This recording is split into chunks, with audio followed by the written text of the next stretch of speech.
21st Precinct, Sergeant Waters. Chasing him where? Now, who is it, a police officer? Yeah. Yeah. What building did he run into? What is that, 452 or 492? Oh, was he man-armed? You are in the muster room at the 21st Precinct, the nerve center. A call is coming through. You will follow the action taken pursuant to that call from this minute until the final report is written in the 124 room at the 21st Precinct. All right. I'll send the officers right over there. No, you just stand there in front of the building. Tell them where to go. Okay? Yeah. Thanks. 21st Precinct. It's just lines on a map of the city of New York. Most of the 173,000 people wedged into the 9/10 of a square mile between Fifth Avenue and the East River wouldn't know if you asked them that they lived or worked in the 21st. Whether they know it or not, the security of their homes, their persons, and their property is the job of the men of the 21st Precinct. The 21st, 160 patrolmen, 11 sergeants, and 4 lieutenants, of whom I'm the boss. My name is Kennelly, Frank Kennelly. I'm captain in command of the 21st. I was working my night tour, 4 p.m. to 8 a.m. The weather had turned exceedingly cold, and consequently it had been a quiet night in the precinct. Cold weather, like rain, keeps the troublemakers off the streets. After my meal, I had gone out on patrol of the precinct in sector car number 2 with patrolman William Coley as operator, and I remained away from the station house until nearly 10 p.m., inspecting various conditions in the precinct and responding to several radio calls along with the sector cars and the sergeant. At 9:50, a call came over the air to ring into the station house. I instructed Patrolman Coley to stop at the nearest call box. Lieutenant Gorman, the desk officer, informed me that Lieutenant Matt King, commander of the 21st Detective Squad, wanted to see me as soon as possible on an urgent matter. I told the desk officer to inform Lieutenant King that I was on my way in. I instructed Patrolman Coley to drive to the station house, where, after stopping at the desk to sign the blotter, I walked through the back room, up the stairs to the second floor, and into the office of the 21st Detective Squad.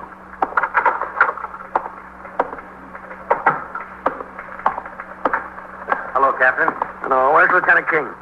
In his office, Captain. He asked me to ring in there when you got here. Okay. Who's with him? Fitzpatrick, Captain, and a suspect. Sergeant, would you ring Lieutenant King's line? Yeah, thank you. What's doing tonight, Pete? Oh, nothing too much, Captain. It's been pretty quiet. Battalion, Lieutenant. Captain Kennelly's out here. Okay. Yes, sir. He's coming right out, Captain. All right. 3 guys were in here within an hour.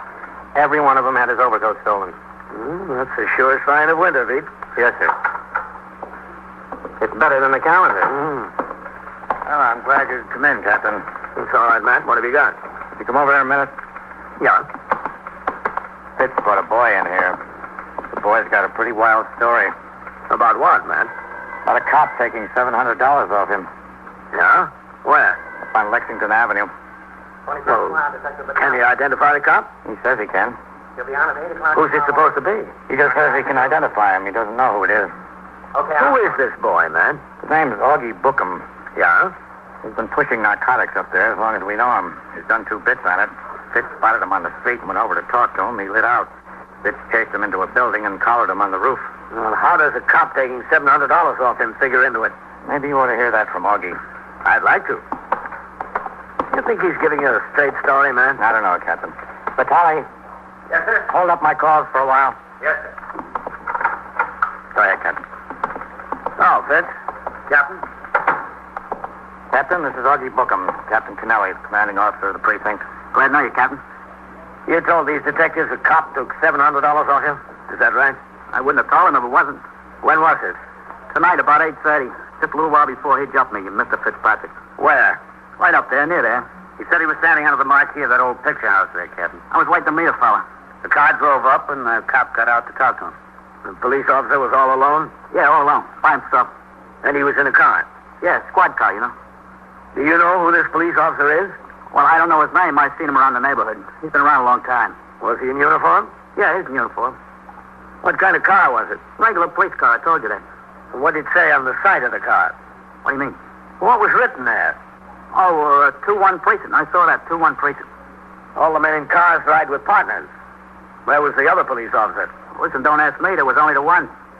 How come he stopped to talk to you? Were you causing a disturbance there? No, I was just standing there waiting for this friend of mine. Well, then how come he stopped? Listen, I'm the kind of a guy when a cop sees me, he stops to talk to me.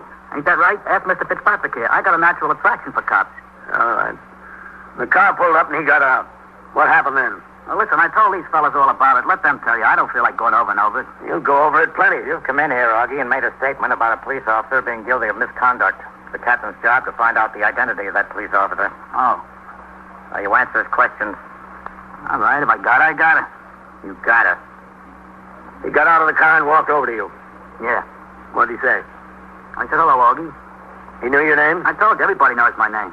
But you didn't know his. No, I didn't know. I didn't care. All right, then what'd he say? He said, when'd you get out? You see, I've been doing this bit over Rikers Island. What for? Same old thing.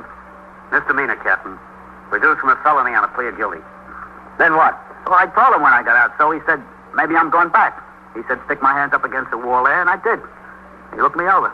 Oh, what'd he find? He found the $700. And what else? I had 6 quarters of H in my shirt. He found them. An ounce and a half of heroin. Yeah, so he said, Augie, this time you get the book. No more Rikers Island. This is a big-time rap for sure. And I said, well, what can I do? So he said, go on, get in the car. I started to go over and get in the car. Then he said, wait a minute. So I waited a minute. Yeah. And the cop said to me, he said, look, Augie, you're an idiot. I told him I agreed with him because I can count on myself to get in a jam like this every time. So he says, why do I lay myself open for a felony by carrying more than a quarter ounce?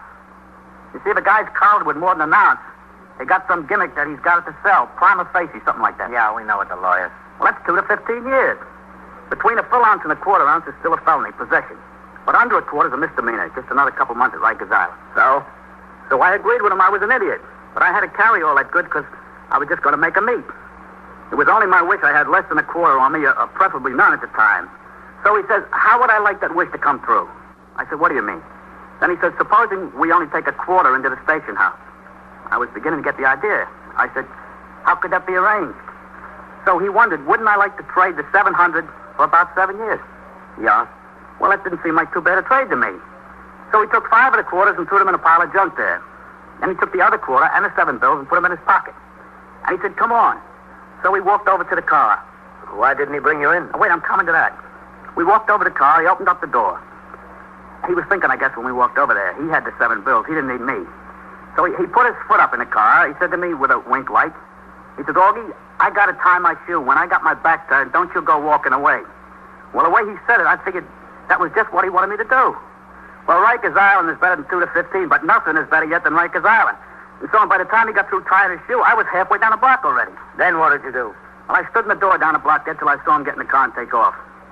So I figure I'm not 7 bills, but I'm off cheap. The 5 quarters was still laying there on a pile of junk where he threw it, under the old movie house there. So I walked back to get it. Why shouldn't I? I just picked it up. I'm heading back out when somebody hollers Augie. I looked around. It's him, Mr. Fitzpatrick. There I was with 5 quarters on me and not another cent to make a trade. So what was I going to do? I lit out, him after me. Ain't that right? I took out SRT, yeah. How far did you chase him, Fitz? Around the corner, Captain. I saw him duck into this tenement building.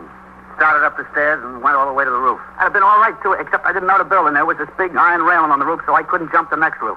Did he still have the evidence on him when you collared him? Yes, sir. Yeah, that's the shame of it. I was so worried about getting away, I forgot all about I was carrying a load. What did he say to you when you collared him? He wanted to know why we couldn't leave him alone. I told him if he'd stop pushing H, we'd leave him alone. Did he mention the $700 then? No, sir.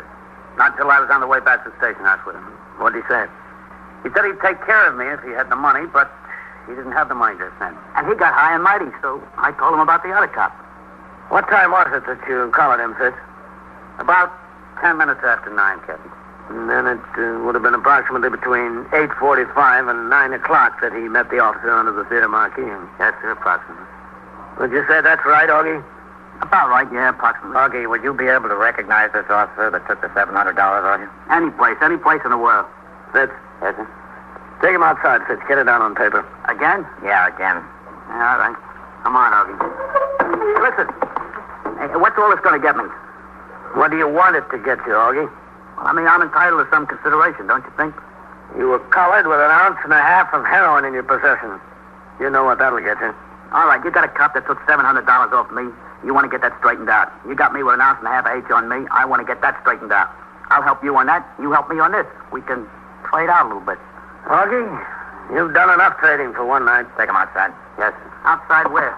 Come on, Augie. Come on, listen. I'm talking. Yeah, looks like a rough one, Captain. Yep. I don't know. He tells a pretty straight story. With these bums, you can't believe a word they say. Don't kid yourself, Matt. He was pretty convincing. Oh, can I use this? Yes, sir. 21st Precinct, Sergeant Waters. This is Captain Kennelly, Sergeant. Yes, sir. How long have you been on TS duty? It's 8 o'clock, Captain. Have you taken your meal? Yes, sir. 7-8. All right, tell Lieutenant Gorman to get a man to relieve you on the switchboard. Yes, sir. Then bring the radio log and the telephone switchboard record up to Lieutenant King's office.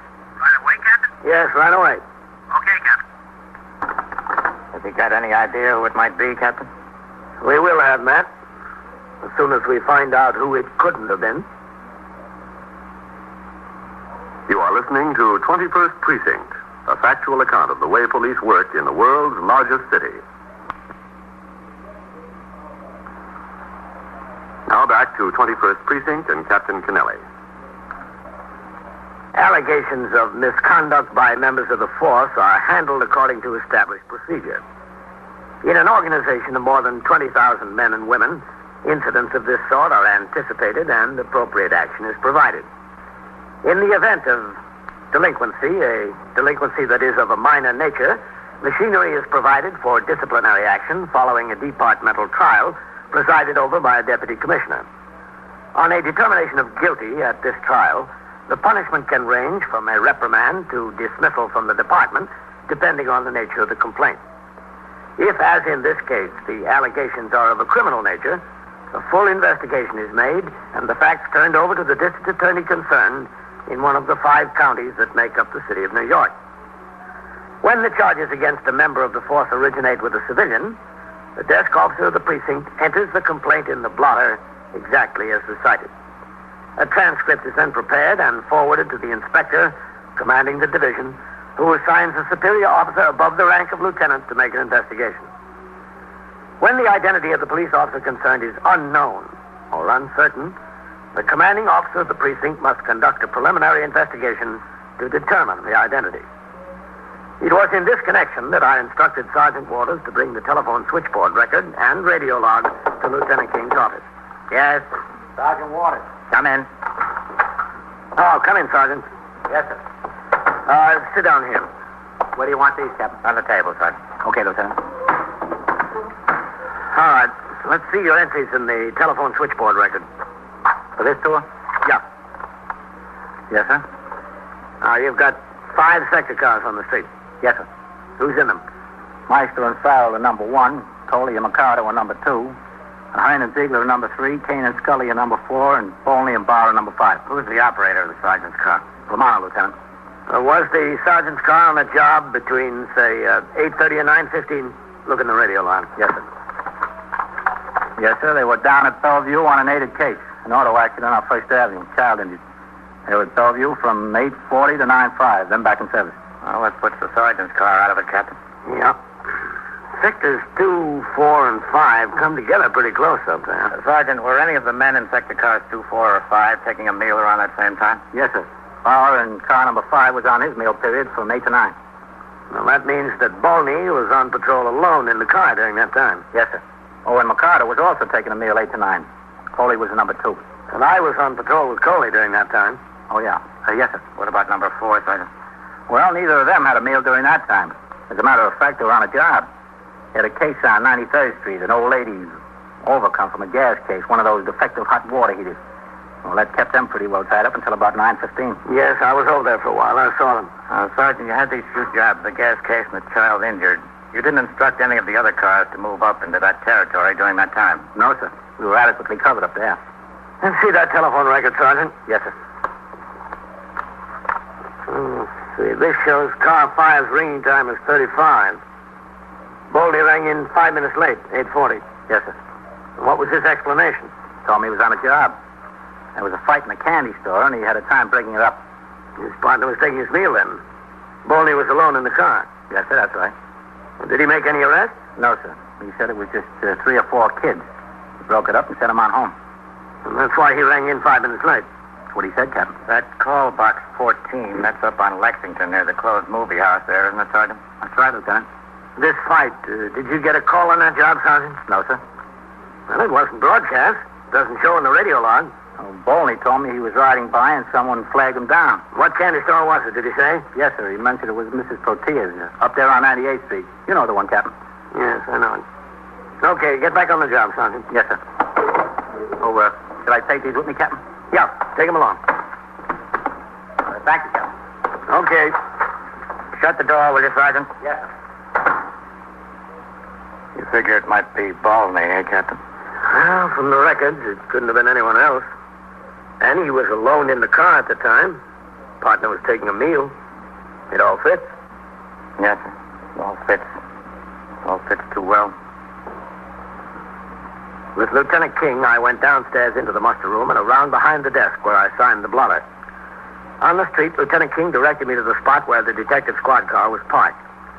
We got into it and drove uptown on Park Avenue past block after block of fine apartment houses until we reached the point where the New York Central tracks emerged from the 50-block tunnel to Grand Central Terminal. There, Park Avenue becomes a thoroughfare through the slums. We turned into 98th Street and drove until we came to the small candy store run by Mrs. Angelina Protea, a middle-aged widow who succeeded her husband in the business.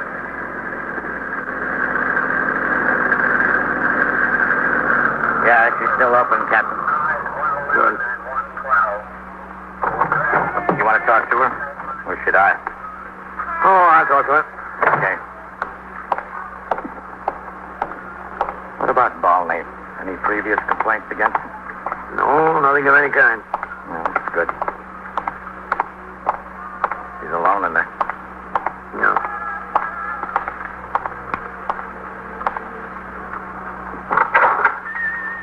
Go ahead, man. Hello. How have you been? Hello, Miss Protea. This is Lieutenant King. Miss Protea? Lieutenant King. We've met. Yes. When you caught the robbers that came in here and took my money and I came to police station. Last year, remember? Remember when you caught the robbers, the two men? Oh, yes, I remember. Not the last time when there was only one robber with a knife. It was the time before when there were two robbers, one with a gun. The two boys from 113th Street. That's right. What's the matter? You could never find the one robber with the knife, huh? He got more money from me. Maybe we'll still get him someday. Miss Protea. Yeah, Captain. Oh, a nice soda, gentlemen, huh? A plain chocolate all with ice cream. No, thank you. Oh, go on, have a soda. No, thank you, Miss Protea. All right. Miss Protea, was there a fight in here tonight? A fight? Yeah, in the store here. Was there any kind of disturbance? Not a fight exactly. The boys were in here, the boys from the block. An argument. There wasn't a fight? All right, it was a fight. But they didn't fight much. They didn't hit hard. The boys fight almost every night. Did a policeman come in and break it up? A policeman? Yeah, was there a policeman in here tonight? No policeman came in here. Excuse me, the telephone. You sure? I'm positive. Hello? Who? Oh, he don't live here. This is the candy store. He lives upstairs next door. What? Yeah, you sure? I'll tell him. What? Well, wait a minute. I've got to write it down. Academy 2. What? Academy 2, 3098. I've got it. Who? Jose. All right. All right, I'll tell him. Very important. I won't forget. Goodbye. Goodbye. Telephone numbers. I've got to take. All I've got to do. Telephone numbers. No, let me get this straight, Miss Protea. You said that no policeman came into the store tonight. That's right. No policeman came into the store. Now, what about the fight? In here, it was no fight. Didn't get to be a fight until it was out on the sidewalk. Was there a policeman there? Yeah, sure. Who do you think stopped the fight? They would have been dead, those boys. The fight started in here. In here, it wasn't a fight yet. It was still an argument. It was between Phil and Ricardo, only this little Fernando butted in. Fernando was always turning an argument into a fight. A big fight. I said, boys, not in the store. So they went out on the sidewalk, and they hit and they poked. Well, they were killing each other, with little Fernando right in the middle. I was out there. I tried to stop them. Man from next door tried to stop them. Nobody could stop until the policeman came. How did he come? In a car. I saw the car come down the street. I got out in the middle and yelled and screamed. He stopped the car, and he got out. He stopped the fight. Was he all alone? You mean any other cops? Yeah. Well, then? No, himself. That's all. Just himself. How long did he stay here? Oh, a long time. Bill and Ricardo, as soon as he said stop, they stopped. But this little Fernando, he wanted to fight. He wanted to fight Bill. He wanted to fight Ricardo. He wanted to fight with everybody. Was the officer here 15 minutes, would you say? More. He had to first get Phil to go home, and then Ricardo. Fernando, he didn't want to go home. Policeman had to stand there with him and talk to him. 15 years old, and he wants to fight like a bull. So little like this, and all he wants to do is to punch and fight and hit. He was here about 20 minutes, you'd say? The policeman or Fernando? The policeman. At least 20 minutes. You remember what time this was, Miss Portier? Oh, tonight. It was tonight. Yes, but do you happen to remember exactly what time? Exactly what time? Now let me see. Oh, the news and the Mirror weren't up yet. What time did the papers get here? 8:45, 9 o'clock usually, sometimes in between. Oh, and when the boys came in, I was listening to the radio to that, Mr. and Mrs. North. You know who I mean, Pam and her husband. What time is that program on? It's 8 to 8:30, Captain. Yeah, 8 to 8:30 is right. And the fight started, and they ran outside, and I ran outside. And I didn't get to hear who killed the lady of the program. Did you hear it? Do you know? No, I didn't hear it. Were you out on the sidewalk until the policeman left? Then he left. Everybody left. I came inside the store, and Arthur Godfrey was on already. You know, with the contestants, I missed the first contestant. Beginning of the first contestant. I heard the last of him. Oh, that must have been about 25 minutes to 9. About. You know this policeman that was here? Not here. On the sidewalk, outside. Yeah. Do you know him? To say hello, not his name. Okay, Matt. Sure, Captain. I don't think we need anything else. Thanks a lot, Miss Portier. You were a lot of help. Are you sure no soda? Positive, thanks. Bye. You keep your eye on that little Fernando, huh? We will, Miss Patea. Well, you better. So long. Bye, Miss Portier. Goodbye. Well, Captain, it just about puts everybody in the clear. Yeah, sure does. You got a match? Yes, sure. You know what I think, Matt? Here you go. Thanks. I think Augie was telling one great big lie from beginning to end. There's no doubt about that, Captain. I'd just like to know why. What do you say we go and find out? We walked to the car, got in, and drove back to the station house. I stopped at the desk to sign the blotter, and Lieutenant King went on upstairs to the 21st Detective Squad, where Detective Fitzpatrick had Augie Bookham in custody. At the desk, Lieutenant Gorman told me that things were quiet in the precinct, and I walked through the back room, up the stairs, and into the Detective Squad office. Did Lieutenant King go into his office, Dean? Yes, sir. He and Fitzpatrick, and that suspect. Okay, thanks. Yes, sir.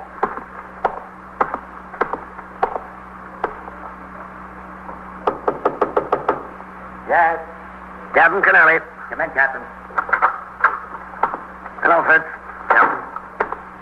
Captain, Augie's got a one-track mind. He still says the cop took $700 off him. Isn't that what you say, Augie? What's the truth? The honest-to-goodness truth. Now, look, Augie. You came in here with a wild story. We wasted an awful lot of time looking into it. There are 5 cars in this precinct. At the time you said you talked to that cop, every one of them was on a job or otherwise occupied. It's all a matter of record, black and white. Now, how about telling us the truth? You guys just want to protect this cop, that's all. I don't want to protect anyone, Augie. But I'm telling you that I'm not going to stand for a bum like you coming in here and giving us some line of bull about something that never happened, that he dreamed up. I wasted a lot of time on this, Augie. I want the truth right now. How about it? Okay, you want the truth. I'll give you the truth. That's what we want. Nobody took any 700 off. They didn't, huh? No. All right, tell me how you happened to dream it up. I was supposed I had 700. I was holding it for some guy, but I dropped it in a crap game. The tough guy's a real brute. I didn't know what I was going to tell him. So you figured the best thing to tell him was a cop took it off you. Well, that'd be reasonable for him to believe, wouldn't it? I don't know, would it? Yeah, he'd believe that. See, he got collared yesterday. He's down the Tombs now. I was supposed to take the 700 to a bondsman to make his bail. He's laying down there in the Tombs getting madder and madder. What do you think he's going to do to me when I show up in the same jail? He's going to get the 700 out of my jaw, one tooth at a time. I got to have a reasonable story for him. Yeah, sure. And almost ruin an officer's life. Well, I'm sorry about that. Augie, you've got a heart of gold. That's my big trouble, you know. But not your only trouble. You're telling me I'm up to here with troubles. I'm sorry. What more can I say? Nothing, Augie. I think you said just about enough for one night.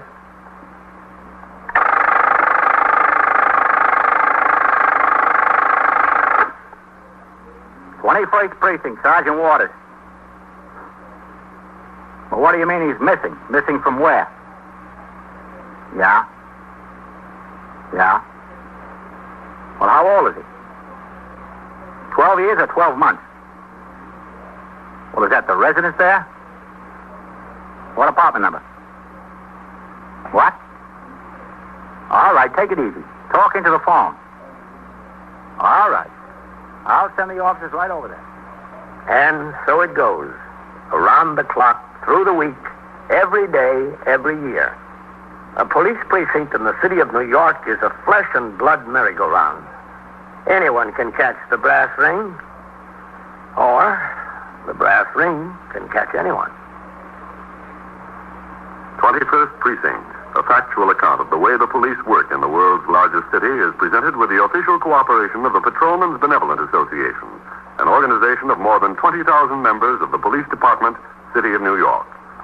Everett Sloan in the role of Captain Kennelly, Ken Lynch as Lieutenant King, Harold Stone as Sergeant Waters. Featured in tonight's cast were John Shea, Bill Quinn, John Sylvester, and Abby Lewis. Written and directed by Stanley Niss. Produced for CBS Radio by John Ives. Art Hanna speaking.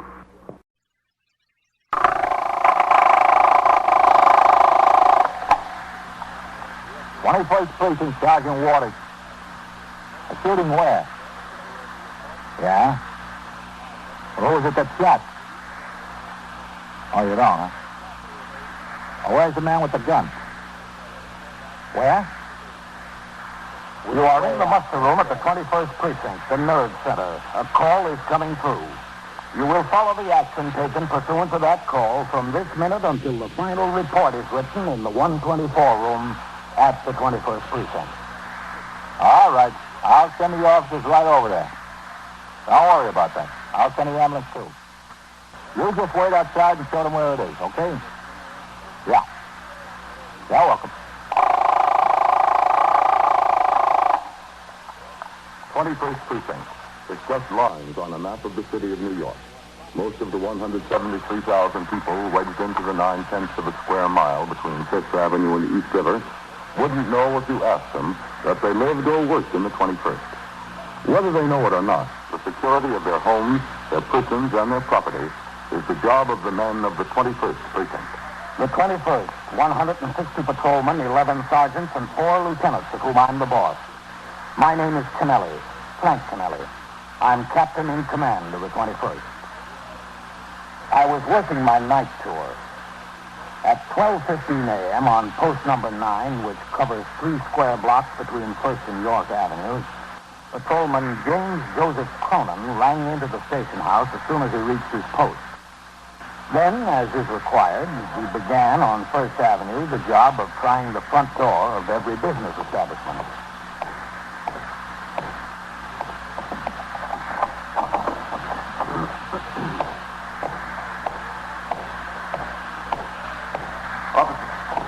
Hey, policeman. Yeah. What is it? You better come down to the Bronx Grill there. What's the trouble? Some guy got shot. Who? I don't know, some guy. Well, who shot him? It's some other guy, I don't know. Were you in there? Yeah, I was in there. I didn't pay no attention, though, until I heard the shot. Bang. Like to have jumped through the ceiling there. When did it happen? Just now? Yeah, just now, a minute ago, less. Where'd the man go that did the shooting? I don't know, he ran out the door. You see which way he went?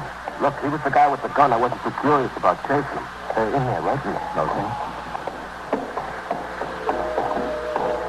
There, right back there in the booth. I was sitting at the bar there. They were talking to Jerry. That's him, the bartender. Easy, Jerry. What? Oh, hello, Mr. Cronin. There's some mess, huh? Something I got here. Who is he? I don't know. I've seen him around. I call him Mac. Everybody calls him Mac. I don't know his full name. He was with him. What's his name? I don't know, Officer. Mac. You were out with him tonight. Don't you know his name? I met him in a bar over on 2nd Avenue. Mac, that's all I know. I don't even know that. What do you think, Mr. Cronin? You think he's had it? They don't look like any spark of life in them to me. I'll get an ambulance over here. I called, Mr. Cronin. I called into the police department. I've got to call again. You do? They said they were sending the cops in an ambulance over here. Patrolman Cronin, 21st Precinct. There's a man shot and it looks like homicide at 3646 First Avenue. In a bar and grill. Yeah. That's right. Okay. Oh, would you connect me with the 21st? Thanks. I didn't call the precinct, only the headquarters. Hello, Sergeant. Patrolman Cronin, post number 9. There's a man shot and it looks like a homicide in the bar and grill, 3646 First Avenue. Oh, yeah? Yes. Okay. Yes. Well, I told him. Well, now, what happens now? What's your name? Anna. Anna Voorhees. Where do you live? 735 East 97. Hey, Jerry, can you turn that jukebox off? Oh, yeah, sure, Mr. Cronin. Right away, I'll do it. You never saw him before tonight? No, I never saw him. I was in that bar over on 2nd Avenue. Oh, what bar is that? Oh, do you know the name of it? Who introduced you to him? Nobody. We just got to talking, and then he invited me to have a drink. What's your name? Joe Hank. What? Hank. You didn't see what happened? No, I was drinking beer at the bar with my back turned this way. Oh, it's off, Mr. Cronin. Thanks, Jerry. Was there anyone else in here when it happened? No, just them back here in the booth, and Joe was at the bar. Yeah, I was at the bar. I didn't see nothing. My back was turned. Isn't that right, Jerry? I was talking to you. Well, where did this man with the gun come from? Well, he came in the front door, Mr. Cronin. You got a look at him? Sure, I got to look at him. I got to look at him when he came in. Instead of coming to the bar, he headed back there to the booth. Did he order a drink? Didn't have any time to order any drink. He didn't sit down. Just walked there to the booth where these people were sitting. Yeah, and then he come up to where Mac and I were sitting, and he stopped right there, and he says, "Hello, Mac." And Mac says, "Hello, Phil." And then he says, "I don't like the one that came in, the one Mac called Phil." He said, "I don't like what you've been doing, Mac," the words to that effect. And then he just pulled out a gun and he shot him. And I was sitting right there. I was sitting right across from him. He just pulled out a gun and he shot him. How do you like that? Ever see this fellow Phil before? No, I never seen him. Where would I see him? You know him, Jerry? No, I can't say that I do. And you know me, I'm pretty long on faces. How about you?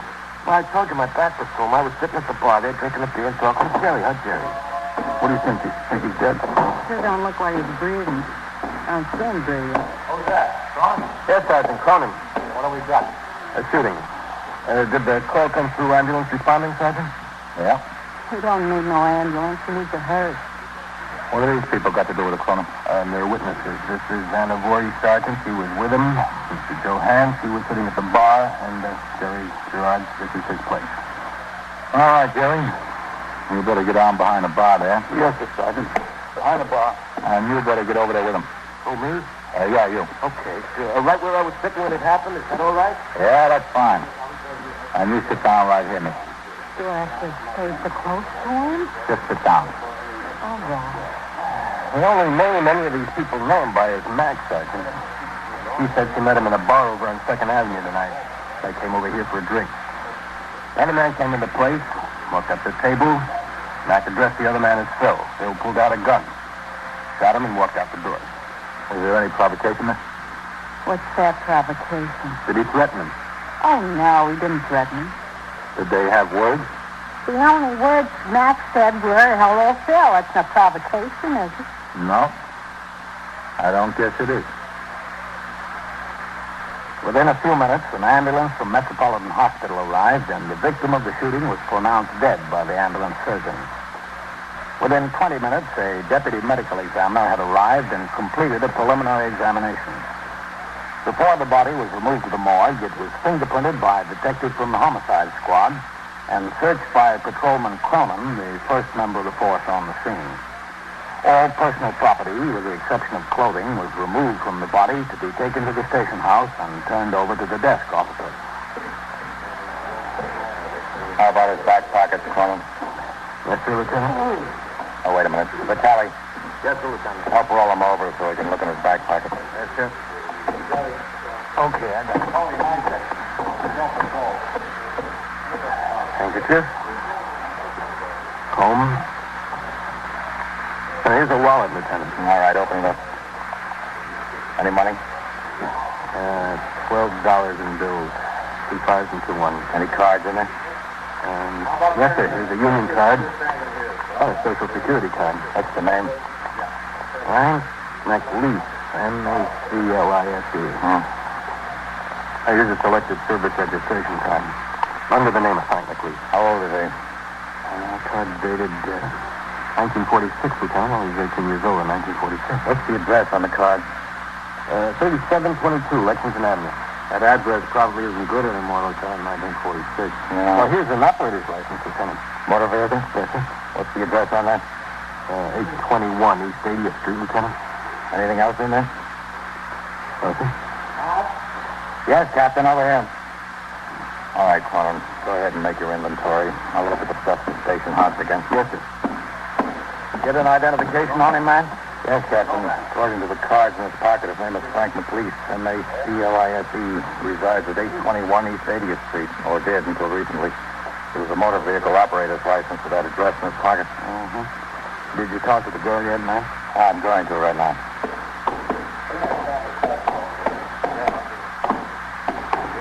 Well, this shouldn't be too hard for you. No, I don't think so. Well, who told you to pick up a strange man in a bar? How did I know he was going to get shot? What's the trouble, all right? Well, she's worried. She has to get to work at 8 o'clock in the morning. Well, I do, and you know what time it is now? It's almost 2 o'clock, and I won't get any sleep at all. I don't think any of us will. Captain, this is Miss Anna Voorhees, Captain Kennelly, commanding officer of the 21st Precinct. How do you do? Hello. Are you positive you're not acquainted with Mac's full name? I told you. I only met him tonight, or last night, that is. The name's Frank McLeese. Does that mean anything to you? Why should it mean anything to me? That was his full name. Oh, was it? It appears to be. Well, it probably could be if they call him Mac. Look, Captain, could you tell them to let me go home? They don't seem to realize how long I've been here, and I've got to get to work at 8 o'clock in the morning. Well, this case is in the hands of the detectives, Miss. Well, you're a captain, aren't you? You could do something about it. Well, I'm afraid I can. Take her into the station house, will you, Novak? Yes, sir. Station house? What do I have to go in there for? Let's talk to the bartender. Hello, Jerry. Oh, hi, Lieutenant. Captain, how are you? Oh, I'm all right, Jerry. Why does something like this always have to happen to me? Well, it didn't quite happen to you. I mean, in my place. Boy, I never should have unlocked the door today. Today was a big nothing. From beginning to end. Didn't seem to open up. The man's name was Frank McLeese, Jerry. Does that mean anything to you? Frank McLeese? Yeah, that's right. No, I can't say it does. I told you he didn't come in here very much, maybe 2 or 3 times before. I recognized him. I heard some of the people he was with call him Mac, you know. I didn't know whether that was his name or whether they just called him Mac like some people call everybody Mac. Frank McLeese. McLeese, yeah. Didn't mean a thing to me. What is this guy, nuts or something? He has to come in and shoot up a place of business. What's the matter with him? What makes a guy like that tick, Captain? I don't know, Jerry. When we get him, we'll wind him up and find out. You are listening to 21st Precinct, a factual account of the way police work in the world's largest city. Those schoolrooms your children have just gone back to, are they overcrowded, understaffed, and poorly equipped? The schoolhouse itself, is it used? Thus, the homicide investigation was underway. Detectives McInerney and Howard were sent to the East 80th Street address found on a card in the murder victim's wallet. The building there was an old law tenement. On a mailbox, they saw the name Frank McLeese.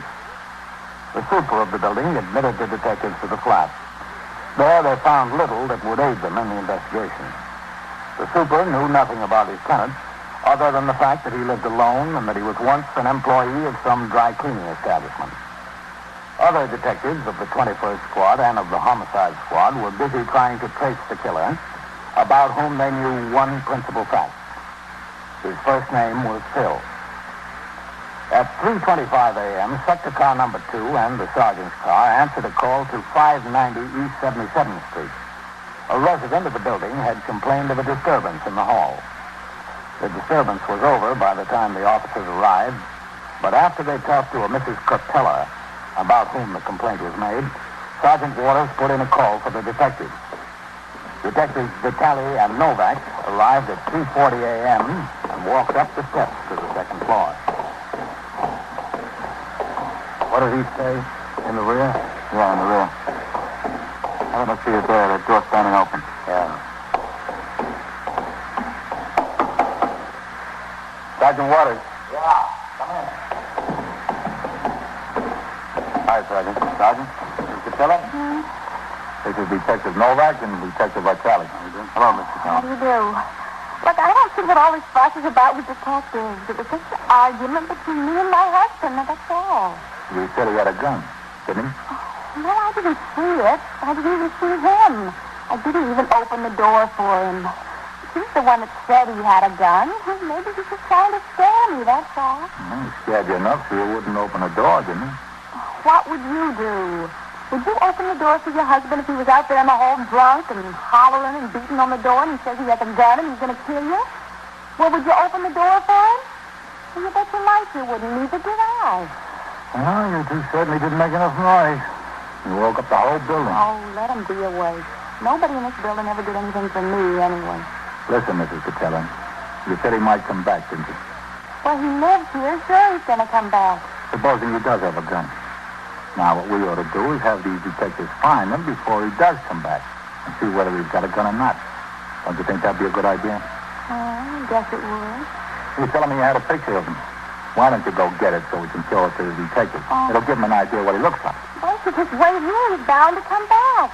I don't see where he's got to go. He's got no place else to go. Why don't you get the picture? Oh, all right, if you want it.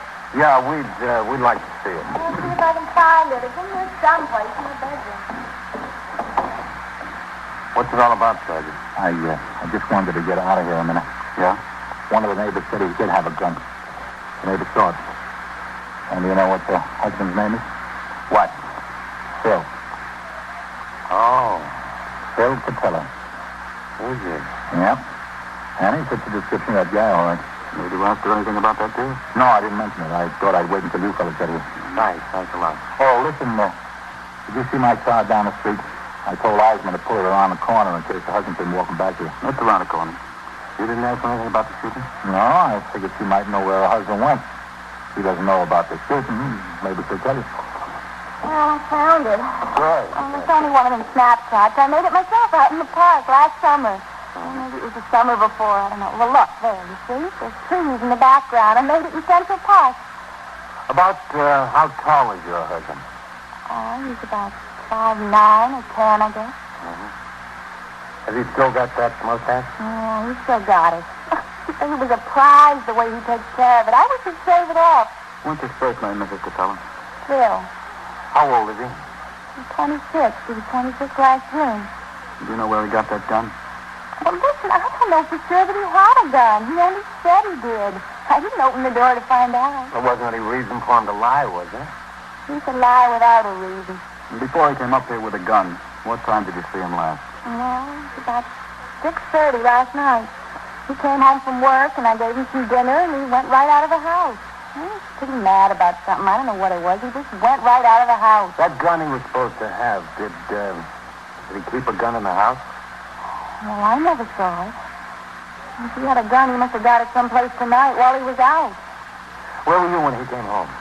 It was 2:30 in the morning. I was in bed asleep. And he woke you up? Sure, he woke me up. The way he pounded on that door, he woke up the whole building. But that's why the cops came. Didn't he have a key?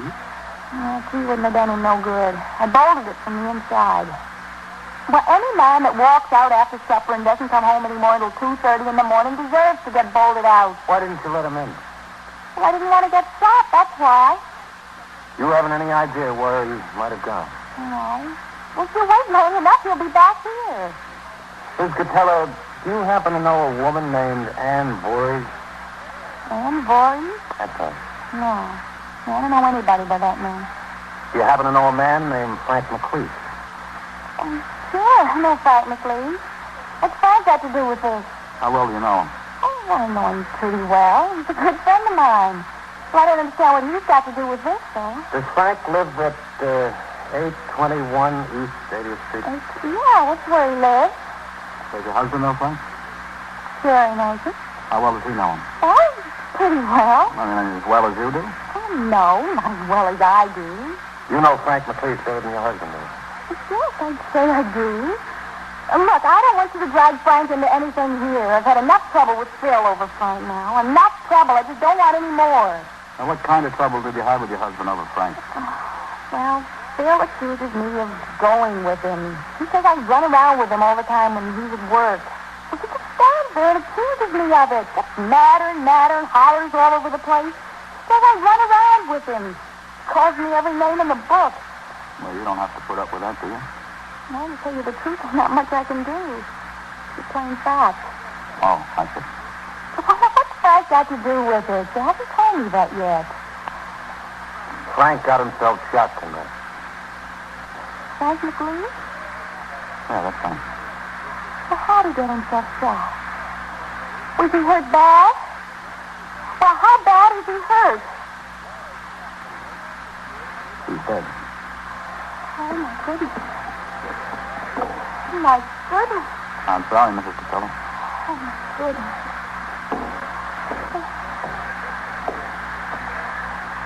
You fellas don't need me here anymore, do you? No, Sergeant. Thanks a lot. Oh, my I goodness. better get back on the job. Oh, poor I'll see you. Frank, my goodness. Yeah. That's awful. It's terrible. Sure is. Oh, who shot him? Hey, don't tell me it was Phil. Phil had a gun, and Frank was shot. Had him up. What did they do? Did they have a fight? It wasn't much of a fight. Frank was sitting in his bar on First Avenue with this person I asked you about, this Anna Voorhees. He was. What was he doing with her? Well, he just met her a couple of hours earlier. Oh? Phil walked into the bar, said hello to Mac, pulled out the gun and shot him. Just like that? Just like that. Oh, my goodness. Hey, he's liable to come back here and shoot me. Oh, you know, I just had a feeling when I didn't let him in. I just had a feeling that he was going to do something like this. He had trouble on his mind. If he told you he had a gun, he must have had trouble on his mind. The detectives reported the information they had obtained to Lieutenant King, and he instructed them to remain at the place on a plant in the event the husband, Phil Cotella, did show up. 2 more detectives were sent over to the address to cover the outside of the building. In addition, a detailed and accurate description of the suspect was given to each patrolman as he made his hourly ring into the station house. At 4:40 a.m., Patrolman Mercado spotted a man loitering in a doorway on 75th Street near 2nd Avenue. He approached the man to question him. As he neared the doorway, the man fired 2 shots at the officer. Both missed. The man, who appeared to answer the description of Phil Cotella, ran into the rubble left by the wrecking of a half-square block of old buildings to make room for a new junior high school. Patrolman Coley and Eisman in sector car number 4 heard the shots and joined the chase. While Mercado and Eisman followed the suspect into the pile of bricks and stones, Coley called into the Communications Bureau by radio for assistance. The area was quickly surrounded. At 5 in the morning, Lieutenant King, Sergeant Waters, and I held a conference on the sidewalk alongside a parked detective cruiser. All right. Well, there are 2 things we can do, Captain. We can either go in and get him, or we can wait for him to come out. We could wait a long time for him to come out, man. All right, stay behind cover there, Mercado. Want to get your head shut off? He's well protected in there. He can see us coming. We can't see him. That's the only thing I don't like, Captain. You want to try to talk him out, man? I don't know how much good talking he's going to do with this fellow. It'll take a lot more than talking if you ask me, Captain. Well, we can try. If we stay here too long, we'll have the whole neighborhood up and on the street. That won't help us any. Oh, it sure won't. We better go in after him. Okay. Who are those 2 men over there, Sergeant? Coley and Mercado, Captain. Get them over here. Yes, sir. Coley, Mercado. Yes, sir. Novak. Vitale. Yes. Okay, Lieutenant. All right, Mercado. Take a walk around. Tell all the men we're going in after the guy. Tell them to stay out. Get behind cover. All right, Mercado, get going. Yes, sir. Now get this. I'm only going to say it once. Yes, sir. Yeah, Lieutenant. We'll go in through that break in the fence. We're working 3 teams of 2. Sergeant Waters and Eisman. Yes, sir. Battalion Novak. Okay, Lieutenant. Captain Kennelly and myself. As soon as we get inside, I want to talk to him. I want to see if I can talk him out. Spot yourself some cover and get behind it. This boy killed 1 man tonight, and he took 2 shots at a police officer. He's not going to stop now. All right, now. You all set? Yes, sir. Okay, let's go.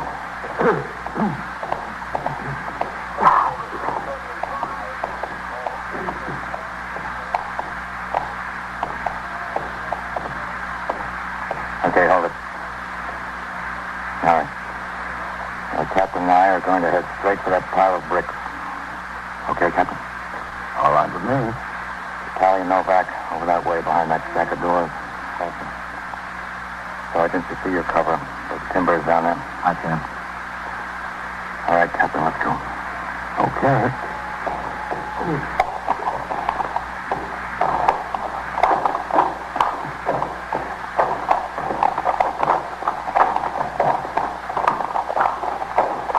All right, go on, Captain. Okay, Matt. Drop.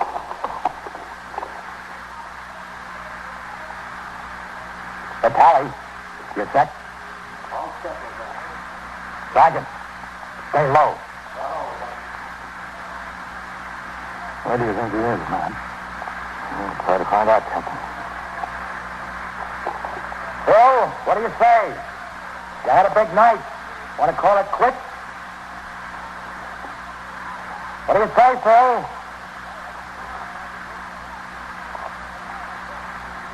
Let's move up a little bit, man. Okay. I'll go ahead. You cover me. Okay, man. Go ahead.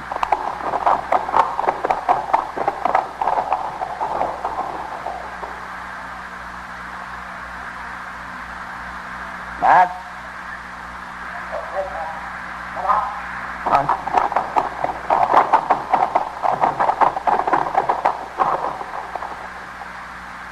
Got Captain.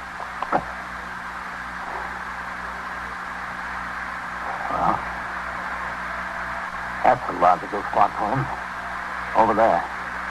Yeah. There he is. Got. Stay down. There he is, Ben. There he is. I see him. Phil, you better call it a night. What do you say? All right. Okay, don't shoot at me now. Don't shoot at me. Come on out here. Put your hands high in the air. Come out here. Okay. Don't shoot at me. There he comes. There he is. Quick, man. Come on, Phil. This way. I'm coming. Don't shoot at me.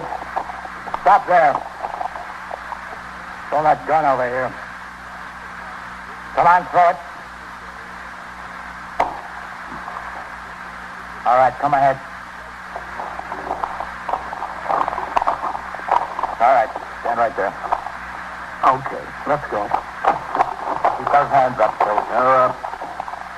Okay, we've got him. Oh, took you a long time to get smart, Bill. This guy'll never be smart. What do you think it gets you to kill somebody over a woman? Oh, I don't care about her. There are lots of women. You know what she did? She gave my best suit of clothes, my very best suit of clothes. That rubbed me the wrong way. I wondered what it was, Phil. I knew it must have been something serious.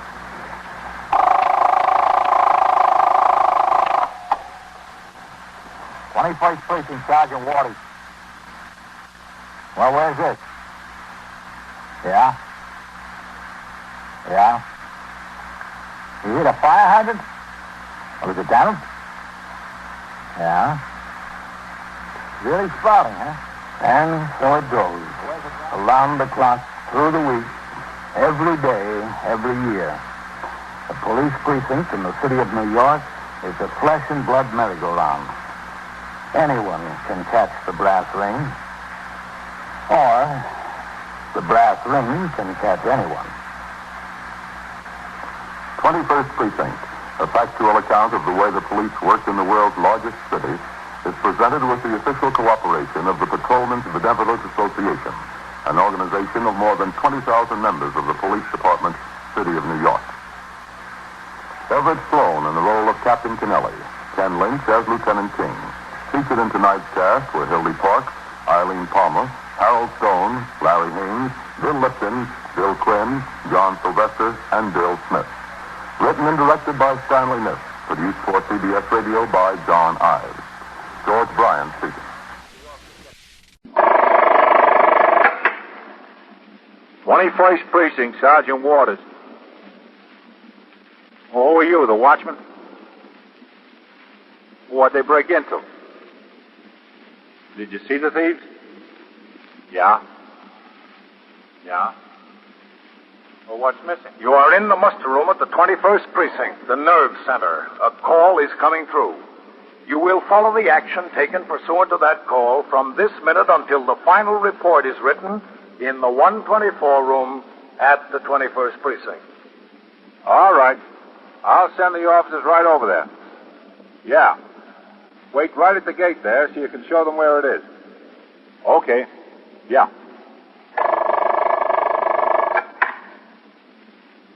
21st Precinct, transcribed. It's just lines on a map of the city of New York. Most of the 173,000 people wedged into the 9/10ths of a square mile between Fifth Avenue and the East River wouldn't know if you asked them that they lived or worked in the 21st. Whether they know it or not, the security of their homes, their persons, and their property is the job of the men of the 21st Precinct. The 21st, 160 patrolmen, 11 sergeants, and 4 lieutenants, of whom I'm the boss. My name is Kennelly, Frank Kennelly. I'm captain in command of the 21st. I was working my day tour, 8 a.m. to 6 p.m. It was Sunday, and things were quiet in the precinct. During the last few weeks, we had received several complaints from various churches about boys playing in nearby streets in a boisterous manner and disturbing the services.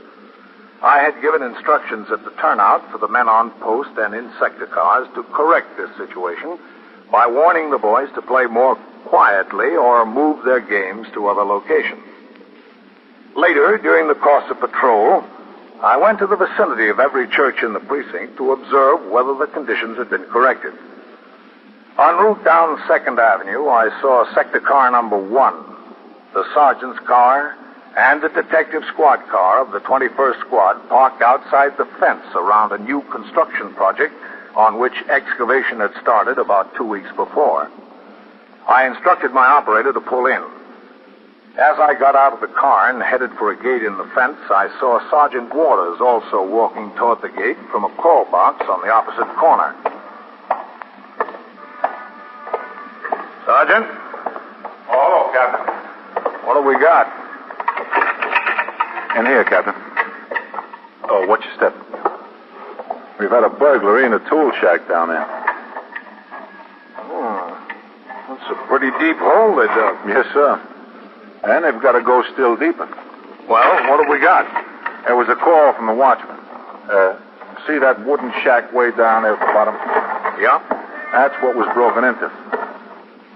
And it's interesting to me how they do this. They dig it all out except for this ramp for the trucks to get in and out. Then that steam shovel backs up here, digging up the ramp behind it. Well, what was stolen, Sergeant? It was a good haul. Oh, what? 11 sticks of dynamite and 8 blasting caps. Yeah? Yes, sir. Watch your step here, Captain. These planks get kind of rough. Heavy trucks chew them up. Where are the detectives? Lieutenant King of Italia here, Captain. Oh. A watchman rang into the station house from a call box when he discovered the theft. Lieutenant Gorman notified the detectives. Yeah. I just spoke to Lieutenant Gorman again and told him what it looked like. Where is it? That shack there? Yes, sir. This is some hole, you know. And these engineers, they figure it out down to the fraction of an inch. Yeah. Even when they got to blast out all this rock, they shave it down to a hair. Oh, I guess they're all in the shack, Captain. Yeah, I guess so. You see, they hacked the lock right off the door. Everything was locked up. That's how they got in. First noticed it when you got back. That's right, Lieutenant, when I got back. Hello, Matt. Captain, Mr. Bernard Curley, the watchman on the job here. The sergeant tells me they got 11 sticks of dynamite and 8 blasting caps. Yes, sir, that's what they got. This is Captain Kennelly, commanding officer of the precinct. I'm pleased to meet you, Captain. I was in the job myself. Oh, were you? Yes, sir. I was in the old 12th precinct. I put my papers in 1944. Curley, you say? Yes, sir. I spell it Kerly. Oh. Well, how do you know exactly that it was 11 sticks of dynamite and 8 blasting caps, Curley? Well, we got to keep close track of these things around here, the explosives, you know. Yeah. Now, you see this inventory tacked up here? Right here on the wall? Uh-huh. Well, that's company rules. When a fresh case is cracked open, every stick and every cap's got to be accounted for. It's scratched off the inventory as it's used. And a new case can't be brought in from the company office until the last case is entirely gone. Uh-huh. So when they finished work here Friday night, they had 11 sticks and 8 caps left over. They were locked up in here. Where? Right here. Loose on the shelf? Well, the shack was locked. Lock didn't do much good, did it? I guess we'll have to get a new one. What time do you think this happened? I know what time it happened. It happened from between 11:15 and 1:15. You left the premises at 1:15, down the street to a luncheonette. Get sandwiches to bring back here. Are you permitted to leave? Well, company rules say we can take a half an hour off for lunch or dinner if we're working daytime. That is on Saturday, Sunday, or holidays. If we're working nights, we got to bring our meal with us. That's the rules of this company. And you left here at 11:45. Yes, sir. The shack wasn't broken into then. No, sir. I made my rounds immediately before I left. That's another rule. The shack wasn't disturbed. Did you see anyone suspicious hanging around the premises this morning? No, Lieutenant, I didn't see a soul. And when did you discover the theft? As soon as I came back, I opened up the gate at the top of the ramp. You know, that's just where you came in up there. Yeah. And I could see down here that this door to the shack was standing wide open. I came on down. I thought whoever it was might still be inside here, but they were gone. Then I went up to the street and I walked over to the call box and rang into the station house. I talked to the desk officer there, Lieutenant Gorman. Lieutenant Gorman, yes, sir. Well, it wasn't a couple of minutes before the officers got here. Did they use a lot of dynamite on this job here? A lot of dynamite. We've been blasting for 10 days. You saw no sign of these thieves at all when you were coming back? No, sir, they were gone. Did you take a look around, Matt? They might have been scared off by his coming back and hidden the stuff on the premises somewhere. I doubt it. They might have, Captain. Sergeant, Tally, Woods. Yes, sir. Yes, son. Split up into teams of 2. Make a thorough search around. Go over to the power shovel, to all the equipment behind that lumber, every place. Yes, sir.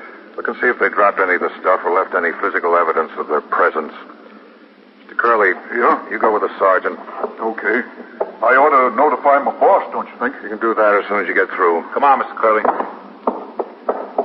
Yo, Matt. Come in over there. Matt, Come on over here. Yes, Captain? it didn't take much to get this lock off, did it? No, sir. Not much. One good pull on whatever they used for a jimmy, and the screws came right out of the wood. Yeah. The shack is probably 30 years old. They move it around from job to job. Come on inside a second, Matt. Yes, sir. That can cause a lot of trouble. 11 sticks of dynamite and 8 blasting caps. You're telling me. But the boys that got it knew what they were after, I'm sure. They know how to handle it. Safe burglars? Yes, sir. That's what it looks like to me. They'll take it and boil it down to nitroglycerin and use it to shoot a safe someplace. It's been a long time since I've heard of anyone using nitro to shoot a safe. Yeah, I know. That ought to make it easier to spot them. As soon as we get back to the station house, I'll ring down to the safe and loft squad and tell them what we've got. Burglars today rip a safe or cut it open, don't they? Well, generally, yes, sir, but the safe and loft squad might know of some old-timer that's been released lately. You ought to be able to come up with something on this. Matt, if they were safe burglars, why didn't they take this stuff? Here's a tank full of acetylene, oxygen, cutting torch. Now, this is all made to order for safe burglars. Why didn't they take it? Captain, if a guy likes a rare steak, you just can't talk him into pork chops well done. The theft of the dynamite and plastic caps from this construction job did, as Lieutenant King suggested, look like the work of safe burglars, although the use of nitroglycerin to blow up a safe is now infrequent. A thorough search of the entire site of the excavation by patrolmen and detectives revealed nothing. Meanwhile, I got a call from the 19th Precinct informing me that a patrolman had been slightly injured while disarming a youthful offender carrying a switchblade knife. The patrolman had been taken to Bellevue Hospital, and as senior officer on duty in the 6th Division, I was required to conduct an investigation of the occurrence. I went to Bellevue and got the details of the case from the officer who suffered a long gash on his right hand. I entered the results of my investigation in the blotter at the 19th Precinct and then returned to the 21st, where Sergeant Leo F. Rosen was on telephone switchboard duty and Lieutenant Patrick Gorman was desk officer. I walked around behind the desk and signed the blotter. Hello, Captain. Sergeant. 21st Precinct, Sergeant Ralston. Hello, Red. Captain? What's doing? Nice, quiet Sunday afternoon. That's good. How's that cop that was hurt? Oh, not too bad. He's got a nasty cut on his right hand, straight across the palm. Where he grabbed the open blade? Yep.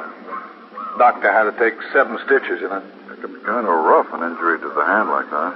Yeah. Well, there's about 9 million nerves and tendons and bones and blood vessels come together in the hand. It'd be some job getting them all straightened out. Well, he was able to move all his fingers okay. The doctor said that was a good sign. Yeah, that is a good sign. You know, a doctor told me once that the hand is just about as complicated as any part of the body. You wouldn't figure that, would you, Captain? Well, I can see where it would be. Well, I'll be in my office. Yes, sir. Oh, anything turn up on the theft of that dynamite? No, sir, nothing yet. But there's Matt King. Maybe he's got a line by now. Yeah, he may have.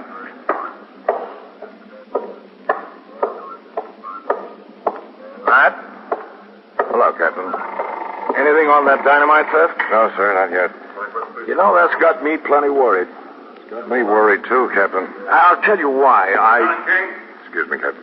Yes, Sergeant. Vitaly's ringing down for you. Wanted to catch it before you go out. All right. You want to take it in my office, Matt? Yeah, thanks. I'll take it in the captain's office, Sergeant. Yes. Tally is carrying the squeal on this. He might have something. Go ahead. Help yourself. 21st Squad, Lieutenant King. Yeah, Pete. Yeah, what'd they say? Well, who was it you talked to? Who? Well, you ought to know. Yeah, all right, just keep at it. Tally spoke to one of the men down at the Safe and Loft Squad. Yeah? Tally says they know of no one around who's using nitro to blow a safe. Haven't had a case like that in a couple of years. Have there been any penitentiary releases? None they know of. We're checking into it. Well, makes it kind of rough going, Captain. You know what I think, Matt? What? I don't think it was safe burglars at all that broke into that shack. I think it was a bunch of kids.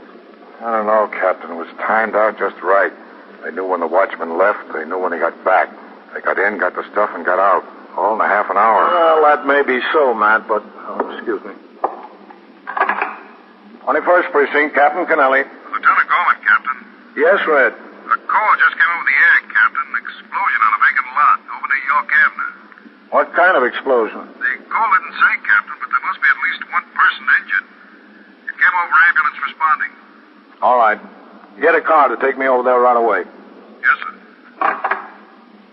Well, Matt, I think we found the dynamite. Yeah? But I think we found it a little late.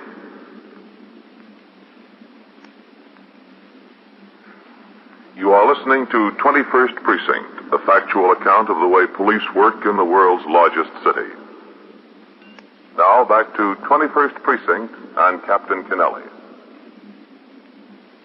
While I waited for the car to come by the house for me, the first officer to arrive on the scene rang into the station house, reporting that the explosion in the vacant lot, the site of a recently wrecked tenement, was apparently caused by the detonation of blasting caps. An unidentified boy who appeared to be between the ages of 12 and 15 had been injured by the blast. Within another 2 minutes, sector car number 2 arrived at the station house. I got into the car and was driven to the scene of the occurrence with siren wide open. As we pulled into the block, I could see that a fair-sized crowd had gathered on the sidewalk and were being kept back by 2 of the patrolmen already on the job. The ambulance had not yet arrived.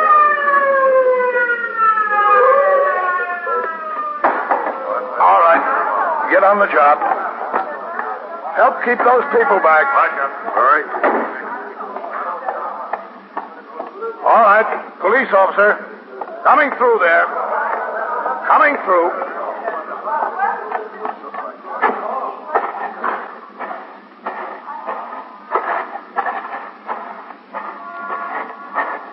Mike, Ohio. What are you ringing for that ambulance again, Sergeant? Yes, sir. Sergeant. Hello, Captain.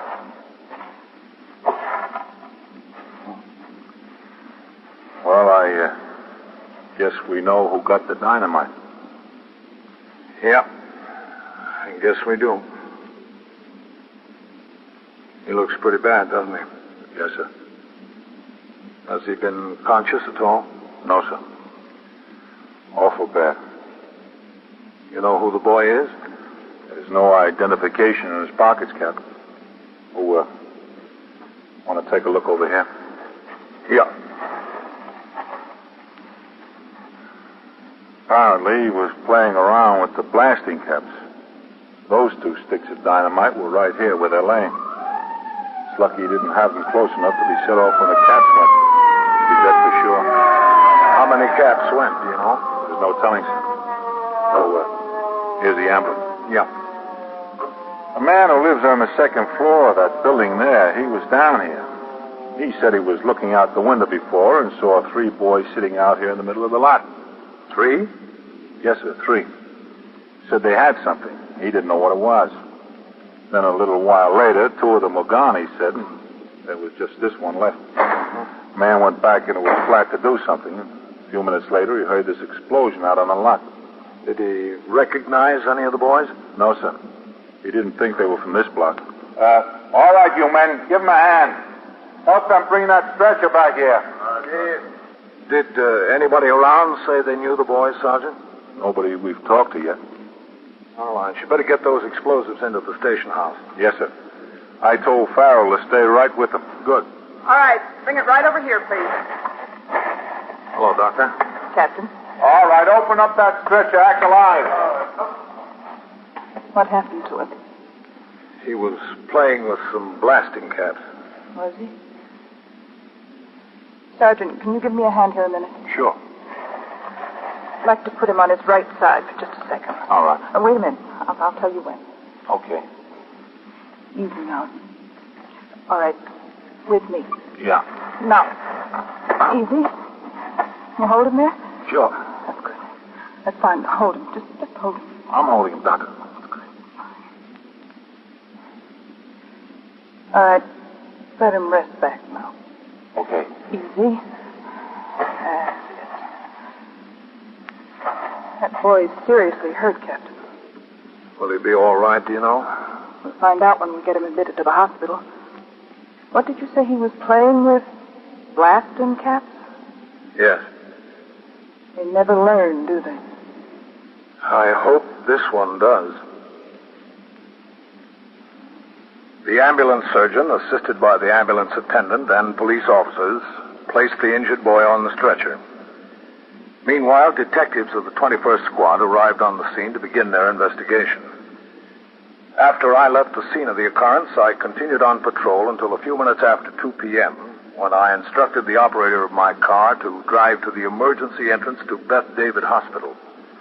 I got out of the car, walked through the emergency room, past the admitting office, and down the corridor to the place I was told I could find Dr. Margaret Westphal.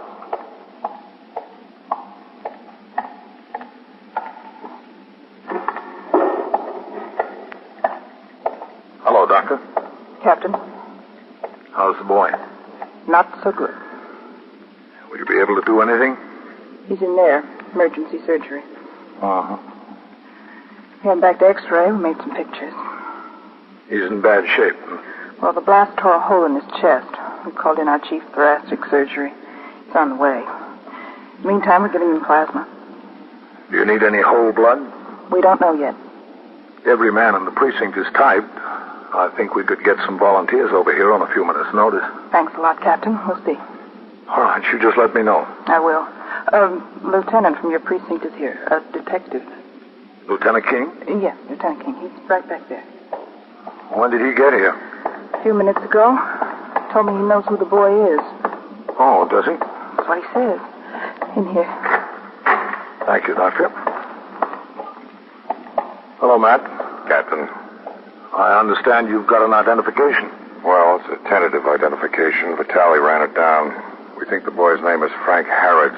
He lives near where the stuff was stolen. They ought to be more careful about the way that dangerous material is left around. Well, Doctor, I don't see how they could have been more careful. Was locked up in a tool shed in the middle of an excavation surrounded by an 8-foot fence. Well, I have to be angry at something. I think I better get back to him. All right. Thank you, Doctor. You're welcome. Shall I leave this open? Yes, please. All right. Has the family been notified, Matt? According to the neighbors, the boy's got no mother. The father wasn't around the flat. Vitale is trying to run him down. Are you sure that's the boy? Sure as we can be at the moment. The doctor got me these clothes he was wearing. If Vitale brings the father down, he can look at the clothes first. What about the other 9 sticks of dynamite and the rest of the blasting caps? We're trying to locate them. A neighbor over where the boy got hurt said there were 2 others with him earlier. Did you get a line on them? Well, we know that they were up to this boy's flat this morning while the father was there. You ought to know who they are. Who found that out, Vitale? Yes, sir. Old man lives on the first floor of the building. He said he saw the 3 boys go out at the same time the father did. Said the father acted very friendly to the other boys. He'd seen them all around there before. You haven't been able to find out who they were from any other source, have you, Matt? Oh, not yet, Captain. Well, we better find out soon. There's still 9 sticks of that dynamite missing. We don't know how many percussion caps. No, we don't. Yeah, these kids. They sure can get themselves in a mess.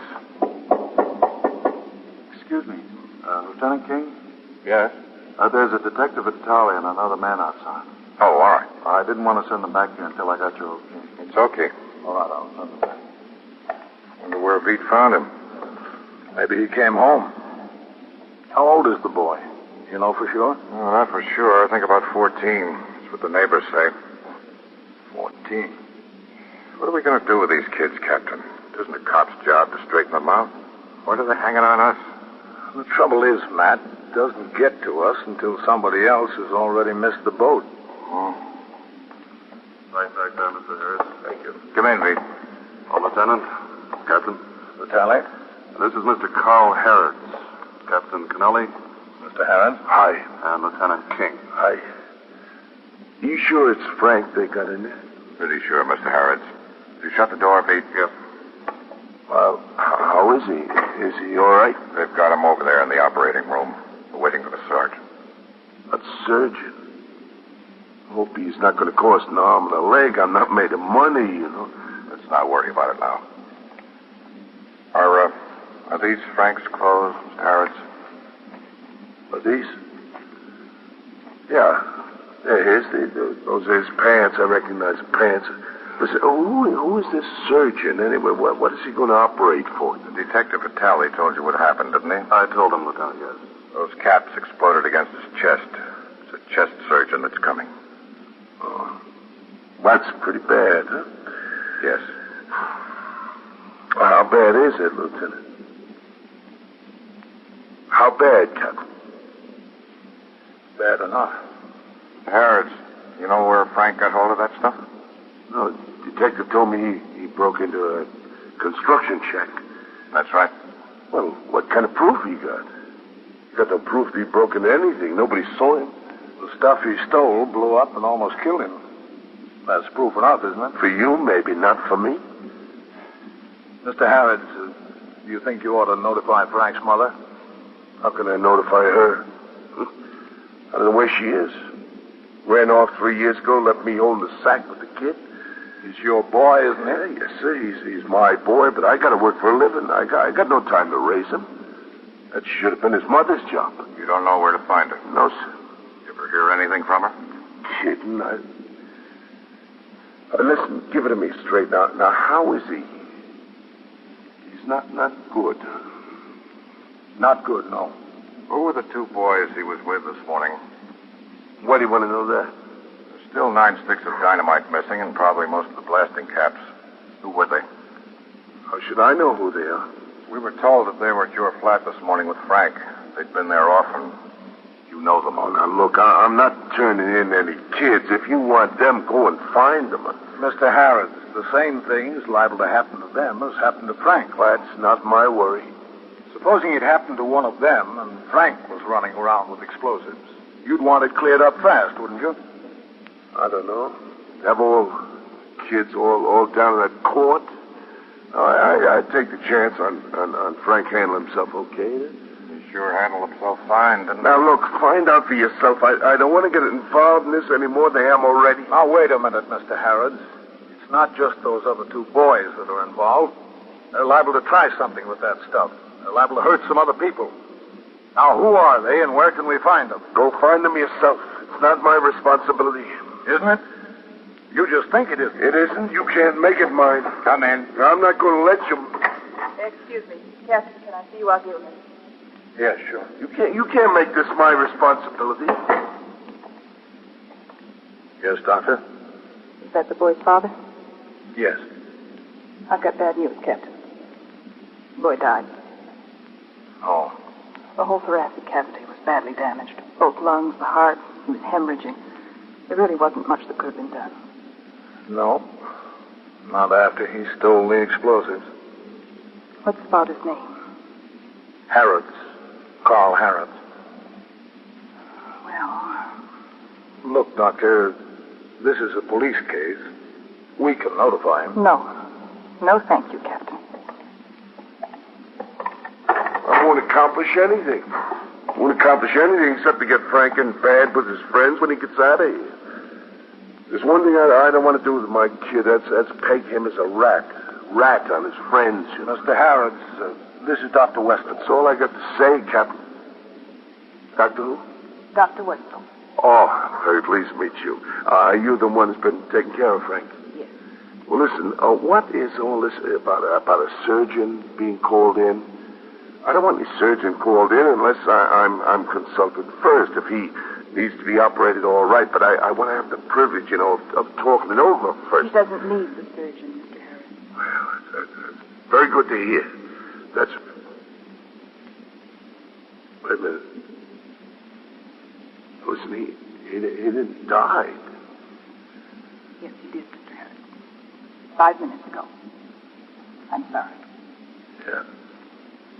Here. Better sit down, Mr. Harris. That's all right. I'm all right. You'd better. Okay. You think I better? All right, yeah, I knew he was hurt bad, but I didn't think kids died. I didn't think it. He's 14 years old. 14. Why don't you gentlemen wait outside? No, don't go. I'll... No, don't go. I want to give them the names of the other boys. I want to give them to you.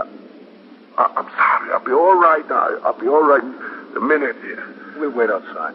You better, yes. What? No, don't go away. I want to talk to you. We'll be right outside. Yeah. I was wrong about him.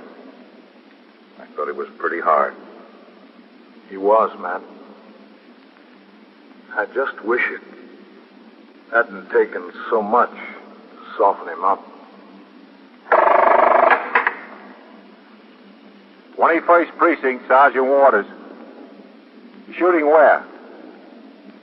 Talking to the phone, will you? Where's the shooting? Lexington and what? And so it goes. Around the clock, through the week, every day, every year. A police precinct in the city of New York is a flesh and blood merry-go-round. Anyone can catch the brass ring, or the brass ring can catch anyone. 21st Precinct transcribed, a factual account of the way the police work in the world's largest city, is presented with the official cooperation of the Patrolmen's Benevolent Association, an organization of more than 20,000 members of the Police Department of the City of New York. Everett Sloan in the role of Captain Kennelly, Ken Lynch as Lieutenant King, Harold Stone as Sergeant Waters. Featured in tonight's cast were Elaine Rost, Bill Smith, Lynn Cook, Sandus Ortega, and Bill Zucker. Written and directed by Stanley Niss. Produced for CBS Radio by John Ives. George Bryan speaking.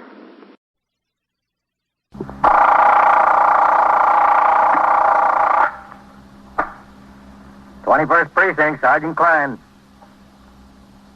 What's the matter with him? How do you know he's dead?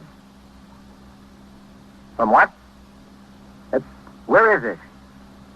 You're in the muster room at the 21st Precinct. The nerve center. A call is coming through. You will follow the action taken pursuant to that call from this minute until the final report is written in the 124 room at the 21st Precinct. All right. You just wait there for the officers. No, right there. I'm sending him now. You just wait there and show them where he is. All right, thank you.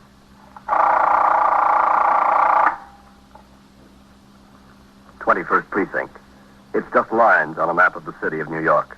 Most of the 173,000 people wedged into the 9/10 of a square mile between Fifth Avenue and the East River wouldn't know if you asked them that they lived or worked in the 21st. Whether they know it or not, the security of their homes, their persons, and their property is the job of the men of the 21st Precinct.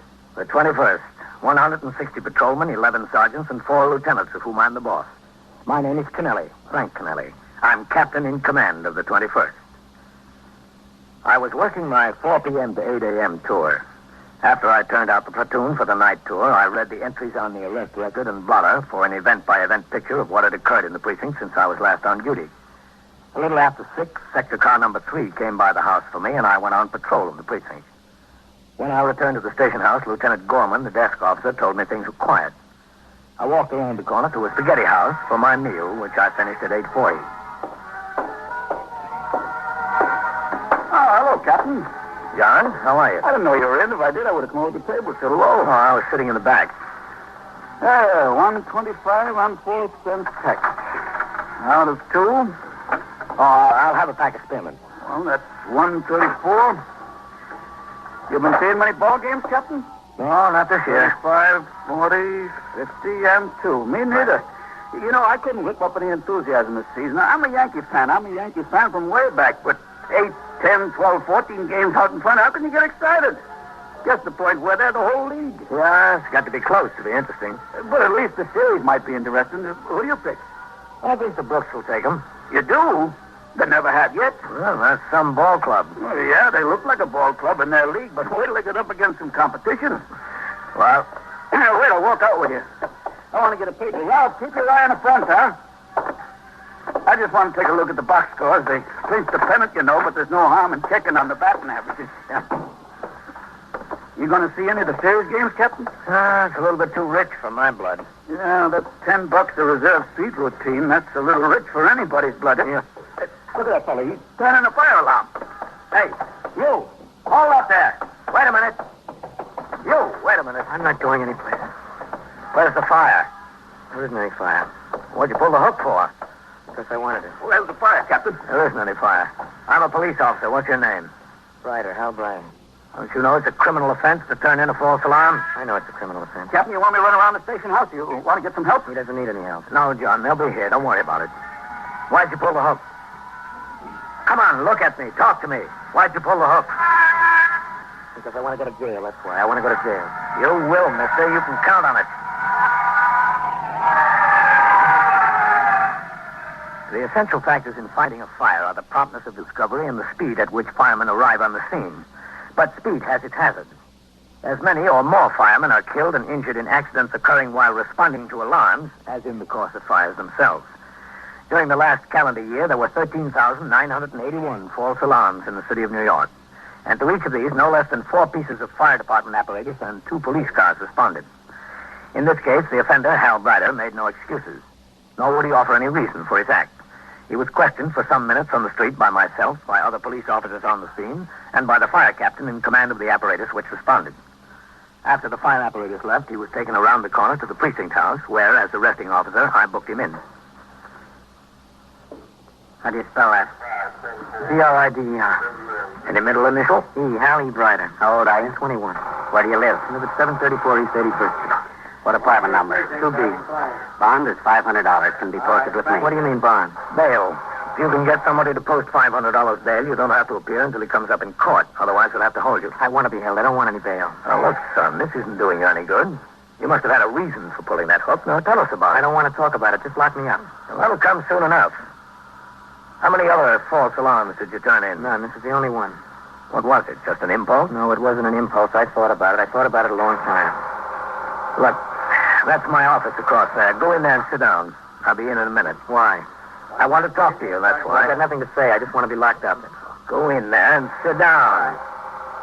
Yes. And I don't want to talk. I don't want to talk to anybody. That's an odd one, Captain. Yeah, sure is. You want to take this pinch yourself, Captain? You'll have to go to court in the morning. No, that's all right. Well, what's the matter with that guy, Captain? Maybe he likes to hear sirens. They give him a boot. Did you see his eyes? Looks like a user to me. He did it that, didn't he? I know he's a user. I wanted him to tell me. What's his idea? What could he get by turning in a false alarm? Well, what could he get besides a little time on Rikers Island? I'll be in my office, Lieutenant. Yes, sir. All right, Hal. I want you to tell me what the trouble is. I've got no trouble. Haven't you? Stand up. Why? I said stand up. Yes, sir. Take your coat off. Why? Is that the only thing you know? Why? Take it off. Yes, sir. Put it on that chair there. Roll up your sleeve. Well, what are you trying to find out that you don't already know? Let me see your arm. How long have you been on the habit, Hal? Long enough. All right. Sit down. Why'd you pull the hook on that firebox? It's a long story. You wouldn't be interested. Who said I wouldn't? Well, I'm not interested. Look, you locked me up. I don't feel like talking to anybody. I'm beginning to feel lousy. I feel terrible. Are you married? No, I'm not married. You live on the 81st Street there all by yourself? Yeah, it's all by myself. You have any family? What's this got to do with my family? Where are I they? don't have any family. When did you shoot up last? What difference does it make? When? Yesterday morning, not since then. Who's your connection, Hal? I've got no connection. You must have been getting it someplace. Where? I don't know anything. If you don't know anything, Hal, we'll teach you a lot around here. Who are you calling? 21st Precinct, Sergeant Klein. Sergeant, ring upstairs to the detective squad and see if we can locate Lieutenant King. Yes. And ask him to come into my office for a minute, will you? Yes, sir, Captain. What do you need him for? If you're a narcotics user, Hal, it's his job to find out who sold it to you. Why'd you pull that fire alarm? I don't think you'd understand. Maybe I would. Why don't you try me? I told you it was a long story. It's cold in here. You know that? It's awfully cold in here. Now I'm beginning to feel terrible. Really terrible. I'm sick. Put your coat on. Yeah, thanks. That ought to help a little. You work, Hal? You got a job? Yes, I did have. I did have until the day before yesterday. What happened? I got fired. Why? Why do you think? How'd you get the habit? You should have known better than that. You look like an intelligent boy. I'm very intelligent. Top 10 in my class. A big deal. How'd you get hooked? Well, it was this girl. What's her name? It doesn't have anything to do with it. I thought I could kick the habit anytime. First it was just once in a while and maybe 2 or 3 times a week, and then it got to be a regular fix every day. Every day. Where is this girl? I don't know where she is. I lost track of her someplace down the line. I don't know what happened to her. I haven't seen her in 5, 6 weeks, a couple of months. Listen, I gotta loosen my tie, Captain. It's getting awfully warm in here. You don't mind if I loosen my tie? No? Go right ahead. Thanks. But I was buying 2, 3, 4 caps a day. See, I had a good job, but it was beginning to cost me $40, $50, $60 a week to support the habit. It was too much. It was way too much, and it was getting so I couldn't get halfway through the day. I imagine you couldn't. And when they fired me, there I was, with no money, owing everybody, not a chance in the world to get another job, and it kind of brought me to my senses. Did it? So I told myself, Hal, you're going to kick the habit. You're going to kick it right now. So I went home. You know what I did? What? I went to the drawer and I got the works. You know, the needle and the cotton and everything. Mm-hmm. Well, you know what I did with them? I broke them up and I threw them down the toilet. I said, Hal, that's all, boy. You're through. That's all. So I started to sweat it out. Stayed around the house. I didn't leave. And then I started to dry up. Just dry up. This cold turkey is awful. You know how sick I got. I told myself I was going to sweat it out, and I was sweating, too. I really was. Anyway, I had a bottle of whiskey there. I thought maybe that would help, you know, get me over the hump, so I soaked it down. And I soaked it down. Anyway, I got stinking passed out drunk. I just passed... Listen, is there a window open, Captain? There's an awful draft in here somewhere. No window open. Well, I don't know. Maybe it's just my imagination. I guess I'm just getting sick again. Anyway, I flopped down on the bed, and it was 11:30 in the morning before I woke up, and I wasn't feeling too sick, so I said, Hal, maybe you're over the hump. Maybe you're there. Well, didn't you eat anything? No, I wasn't hungry. I wasn't hungry at all. I just would get into one chair, and I moved to the next one, and I'd take my shoes off, and I'd put them back on, but I was going to sweat it out. I made up my mind I was going to sweat it out. But you didn't. No, I didn't mind. I shot up about 8:30 last night. Well, that was last night. What about today? Well, I didn't give up the idea of kicking the habit. I figured I'd make it because it cost me my last $6 for the 3 caps the night before. See, I didn't have a cent left, so... Well, anyway, I didn't care how sick I got. I really stuck it out. I really stuck it out till about 8 o'clock.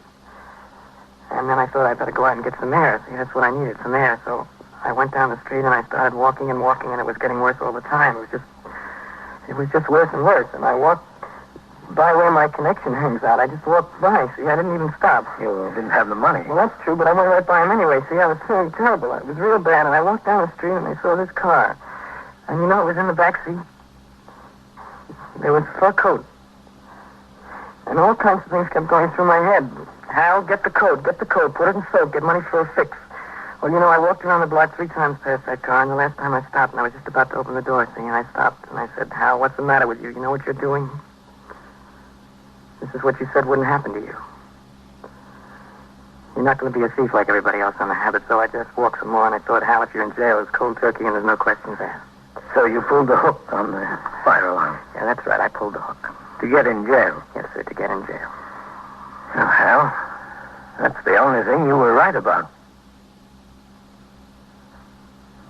Stairs together to wait arrival of detectives from the narcotics squad who would interrogate the boy in an attempt to learn his source of the drugs. At 9:30, a car came by the precinct house and took me down to 86th Street and York Avenue, where one of the candidates for mayor in the forthcoming election was speaking to a rally. The crowd was neither large nor disorderly. After the rally broke up, I resumed patrol of the precinct. At 11:30, I returned to the precinct house. As the sector car drove away, I walked up the worn front stoop into the muster room. 21st Precinct, Sergeant Klein. Hello, Captain. Sergeant? All right. 11. Yeah, now watch it there, Captain. Huh? Ain't sweat. The Mendicant squad just dumped 6 moochers in here. Were they picked up in this precinct? Yes, sir. Seems there was a migration from the Bowery. They came up in a lump. Oh, Captain. Yes? There's a young woman waiting for you. No? Where? She said she'd be right back. She asked if there was a phone here that she could use, and I told her there's no public phone in the precinct house. She'd have to go to the candy store down the block. Who is she? She's the sister of that boy who turned in the false alarm. Oh. How about him? What happened? He's back in the cells, Captain. A couple of men from the narcotics squad showed up and talked to him upstairs. Nat King came down with him. He said they're through with him, to lock him up. And did she talk to her brother? Yes, sir. One of the detectives brought him downstairs. She talked to him for a while in the back room. Then she said she'd like to wait for you. See if you can get me Lieutenant King on the phone, will you? Is he upstairs? Yes, Captain, I think so. Excuse me. Yes, sir. Step right up to bed. What can I do for you? I want you to send a policeman home with me, will you? Well, what's the trouble there? Well, I tell you, my landlady won't let me into my room. Why not? Well, she claims I'm 2 weeks behind on my rent. She said I'm locked out till I pay up. Well, are you 2 weeks behind? Well, it's not the point, is it? The point is, does she have a right to keep my clothes? That's not our job to get your clothes back, mister. That's between you and the landlady. Lieutenant King's on his way downstairs, Captain. Okay, thanks. Excuse me. Well, that's all right. I didn't mean to interrupt you. No. Well, can't you send somebody over there so she'll be at least reasonable? I don't care about the room. I can get a million rooms that I want my thing. That's a civil action, mister. You'll have to get out a summons on her and let the magistrate work it out. Well, I owe her the rent, all right. That would count against me, wouldn't it? Oh, there's Lieutenant King, Captain. Okay, thanks. Well, the point is, I don't have a clean shirt to wear to work tomorrow. Matt? Hello, Captain. How did you and the narcotics squad make out with that boy? Well, I came uptown to talk to him. I had him in my office for nearly an hour. Not so good with him. No? No, sir, he wasn't carrying. Didn't have a thing on him. While they were talking to him, I sent Novak and Howard over to have a look in his room. They couldn't find the works or any junk over there. Well, he told me he disposed of the works. Yes, I know. He wouldn't open up to us about his connection. But from what he told you about where he was walking, right by his connection, he said. Yeah, that's right. And from where he saw the car and from where he pulled the fire hook, they've got a pretty good idea on just about the location his connection hangs out. They're checking around to see if they can spot him. Well, what about the boy, meanwhile? Well, there's no narcotics case against him, Captain. They thought the best thing to do was go ahead and charge him with a false alarm. Might get 6 months out of that. Couldn't do much better, even if they did have a case. Okay, Matt, thanks. I'm going out and get a sandwich. How about you, Captain? No, much obliged. I've got a whole folder of reports in there. Oh, that's his sister. Just came back in. Yeah, they told me she wants to talk to me.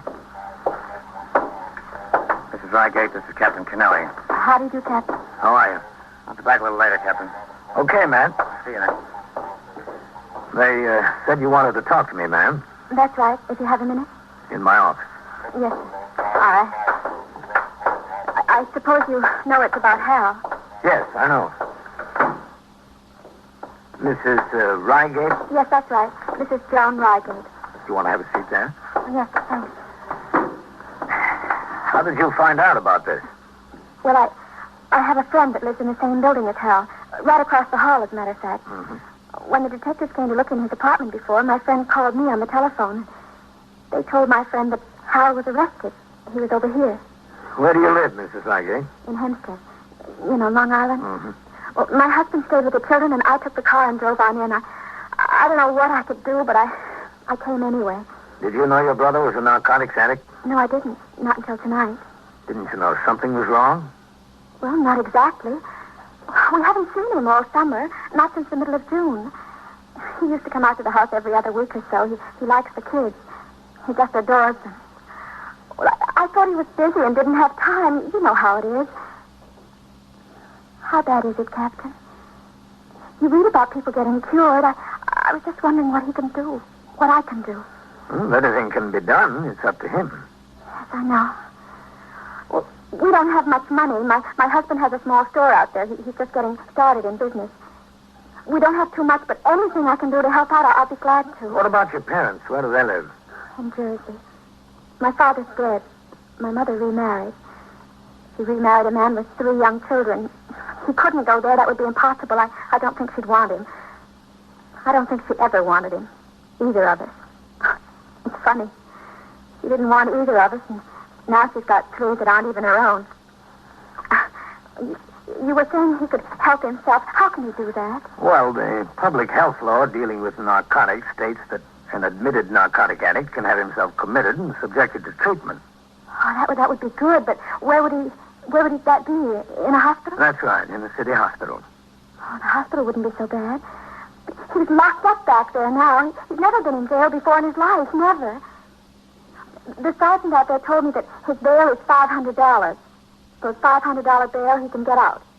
Well, what do you mean? You put up $500 or the city keeps the $500 or what? Well, it's just put up as surety that he'll appear for his trial. Oh, I never knew exactly what it meant. If he appears for the trial, the bond is released. But I don't think he wants to be released on bail, and that's why he pulled the fire alarm, to get in jail. That's what he told me, too.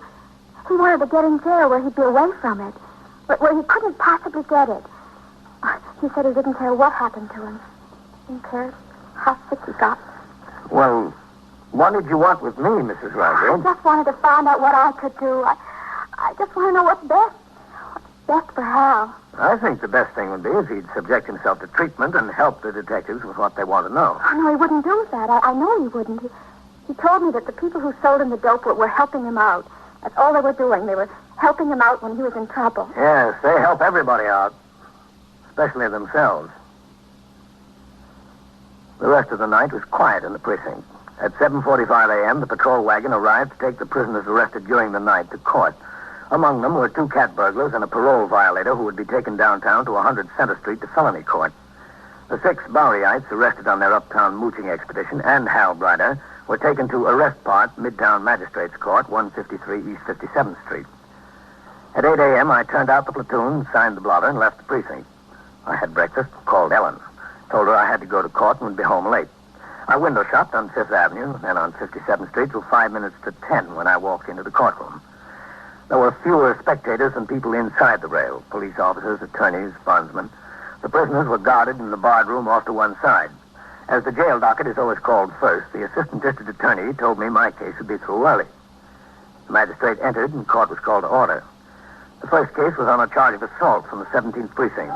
The complaining witness had lost much of his enthusiasm overnight. I'll dismiss the charges for lack of evidence. Case dismissed. You can go. All right, order, please. Order, please. Hallie Brider to the bar. Hallie Brider. Yes, that's right.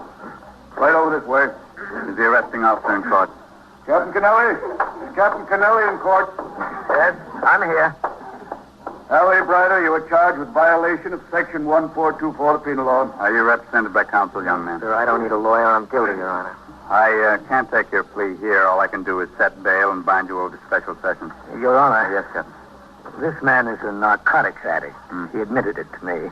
I think the district attorney would be willing to go along with a suspended sentence if he'd allow himself to be committed for treatment. Is that true, young man? No, sir, I'm all right. I don't need treatment. I don't want it. Now, look, boy, get some sense, will you? Look, there's only one place to kick it. That's jail. That's where. If you think that's I easy- know it's not easy. You think I'm having an easy time now? I'm sick now. I'm sick already. I can't commit him, Captain, not unless he makes a voluntary application. Yes, I know, Your Well, Honor. I'm not going to volunteer. Bail on the charge is set at $500. Remand for special sessions. This way. All right. Step this way through that door.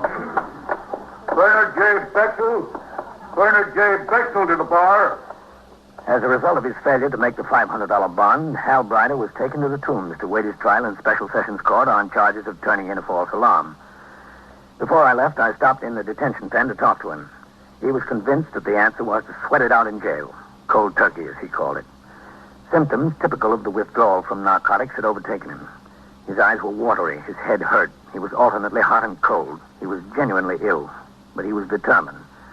I left the court building and got a subway for home, not due back on the job until 8 the following morning.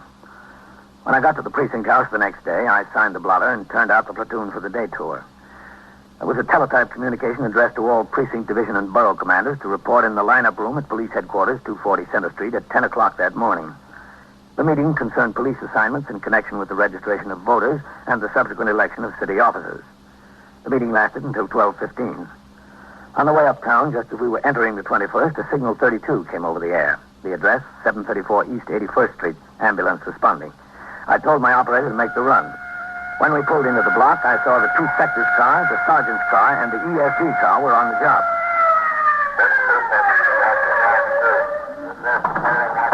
All right, let's keep the sidewalk clear, Farrell. Have these people move on. All right, police officer. Coming through there. Police officer. All right, let me through there. Oh, hello, Captain. What have we got, Sergeant? DOA. Yeah? I was just going out to notify the medical examiner. What is it, natural causes? No, sir. Not homicide. No, sir. You know who he is? He's your friend, the false alarm kid. Where is it, Sergeant? Top the stairs, Captain. I'll walk up with you.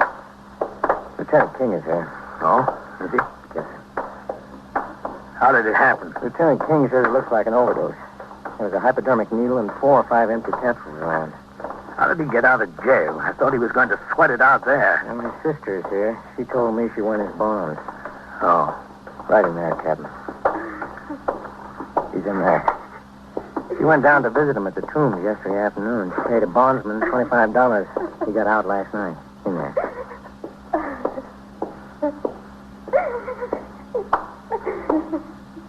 Hello, Matt. Captain. What's it look like, Matt? An overdose? Yes, sir. It's pretty obvious. He wanted to make up for a little lost time. He's lost plenty of time now, hasn't he? He sure has. Did you find him, Matt? No, sir, but I was on my way over here. We got his connection during the night. I called down to the Tombs. They told me the boy was released on bail. So I was on my way over to see if he'd help us make a stronger case against the shover. How was he found? His sister came to see him. She promised she would at noon. She knocked on the door. There wasn't any answer. She got the super to open up. This is what they found. He wanted to kick the habit. Seems like the habit kicked him. All right, I'll go talk to her. You better notify the ME, Sergeant. Yes.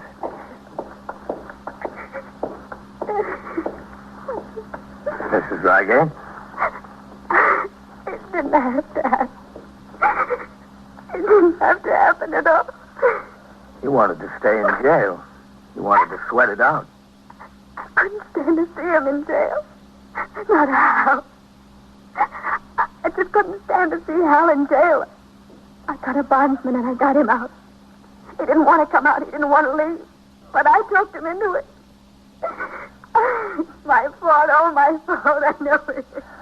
But if you got him out, why did you leave him alone last night? He said he'd be all right. And I have my children and my husband. He said he'd be fine. He told me he was going to kick the habit. He said he'd never touch the stuff again. He won't. He's kicked the habit. He's kicked it for good.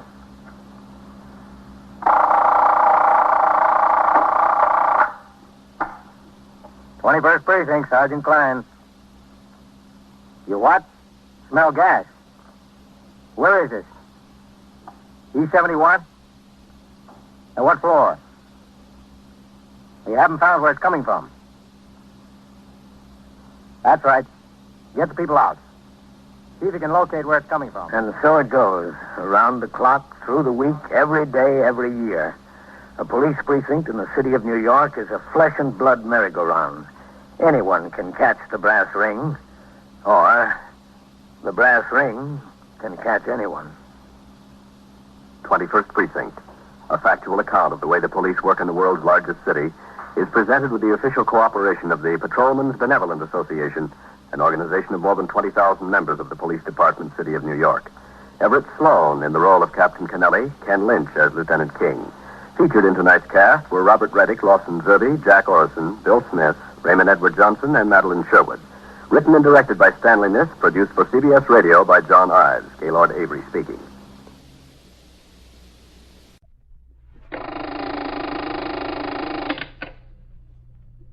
"21st Precinct, Sergeant Waters."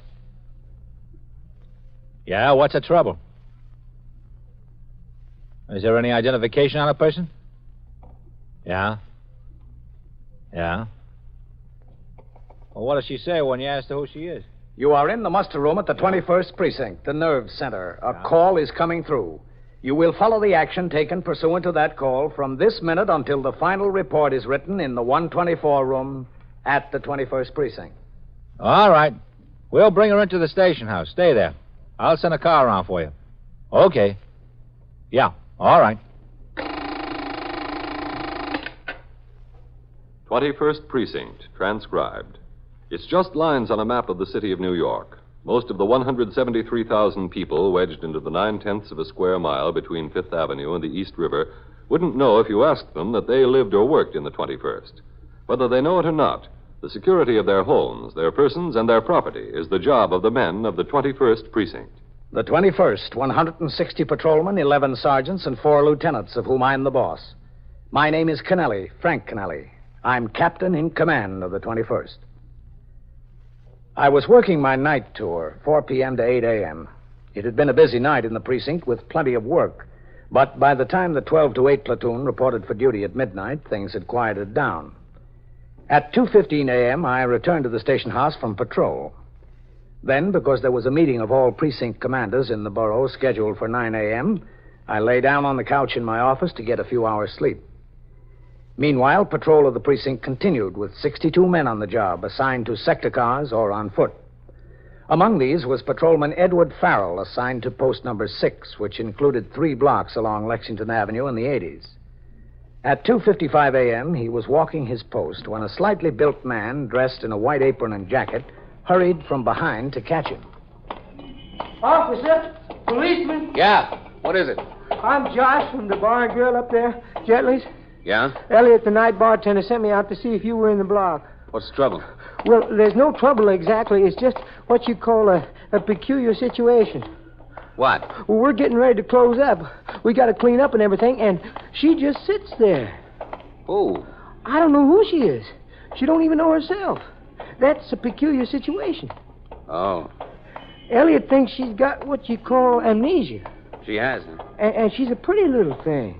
Prettiest little thing you ever saw. That's it there. Okay. She just sits there, staring with them eyes. See? Over there, in the back booth. That's her. I see. Well, what have we got, Elliot? That's what I'd like to know. She came in here about 11 o'clock. I'd say it was closer to 10:30. Well, around then. I kind of looked at her when she came in. She's not a bad-looking dish. She walked to that booth way back there, and there she sits yet. She hasn't moved hardly an inch. Not drunk, is she? Are you kidding? She ordered one drink when she came in, and there it still sits in front of her. She hasn't touched it. All the ice melted and everything. There it sits. How do you like this? The one night the whole gang cleans out early before closing time and aren't hanging around here crying for one more drink. The first night that happens in 2 weeks, and I think I'm going to get out early. This has to hit me. Did you talk to her? Yeah, I talked to her. We both talked to her. What'd she say? She don't make sense. She doesn't know her name? She don't know anything. Well, she looks like she should know something. Pretty girl. And those are nice clothes she's got on. Yeah? Look, I could put her out on the street, you know, but she might be sick. I didn't want to take the chance on doing that. I could just go over there and said, oh, okay, honey, closing time, and she'd be out on the street. But if something's wrong with her, I just don't want that to be on my conscience. All right, let me talk to him. Now, get busy, Josh. Start sweeping up. Let's get out of here early. That's okay with me. You two stay here. I never complain about getting out early. Hi there. Hello. Hello. I understand you're not feeling so well. I feel all right, officer. Oh, that's good. What's your name? We'll see if we can get you home. I don't know. Oh, now, come on. Everybody knows their own name. I don't know mine, if I have one. All right. Where do you live? I don't know that either. Don't you have any idea? No. What do you know? Well, it seems I know a lot of things until I start to think about them, then I don't know much. Well, do you know who's president of the United States? Oh, yes, sure. Don't be silly. Well, who is? General Eisenhower. Good. Who's Bing Crosby? You know who he is? Of course. Who is he? He's a singer. Uh-huh. What about Willie Mays? Willie Mays? Yeah.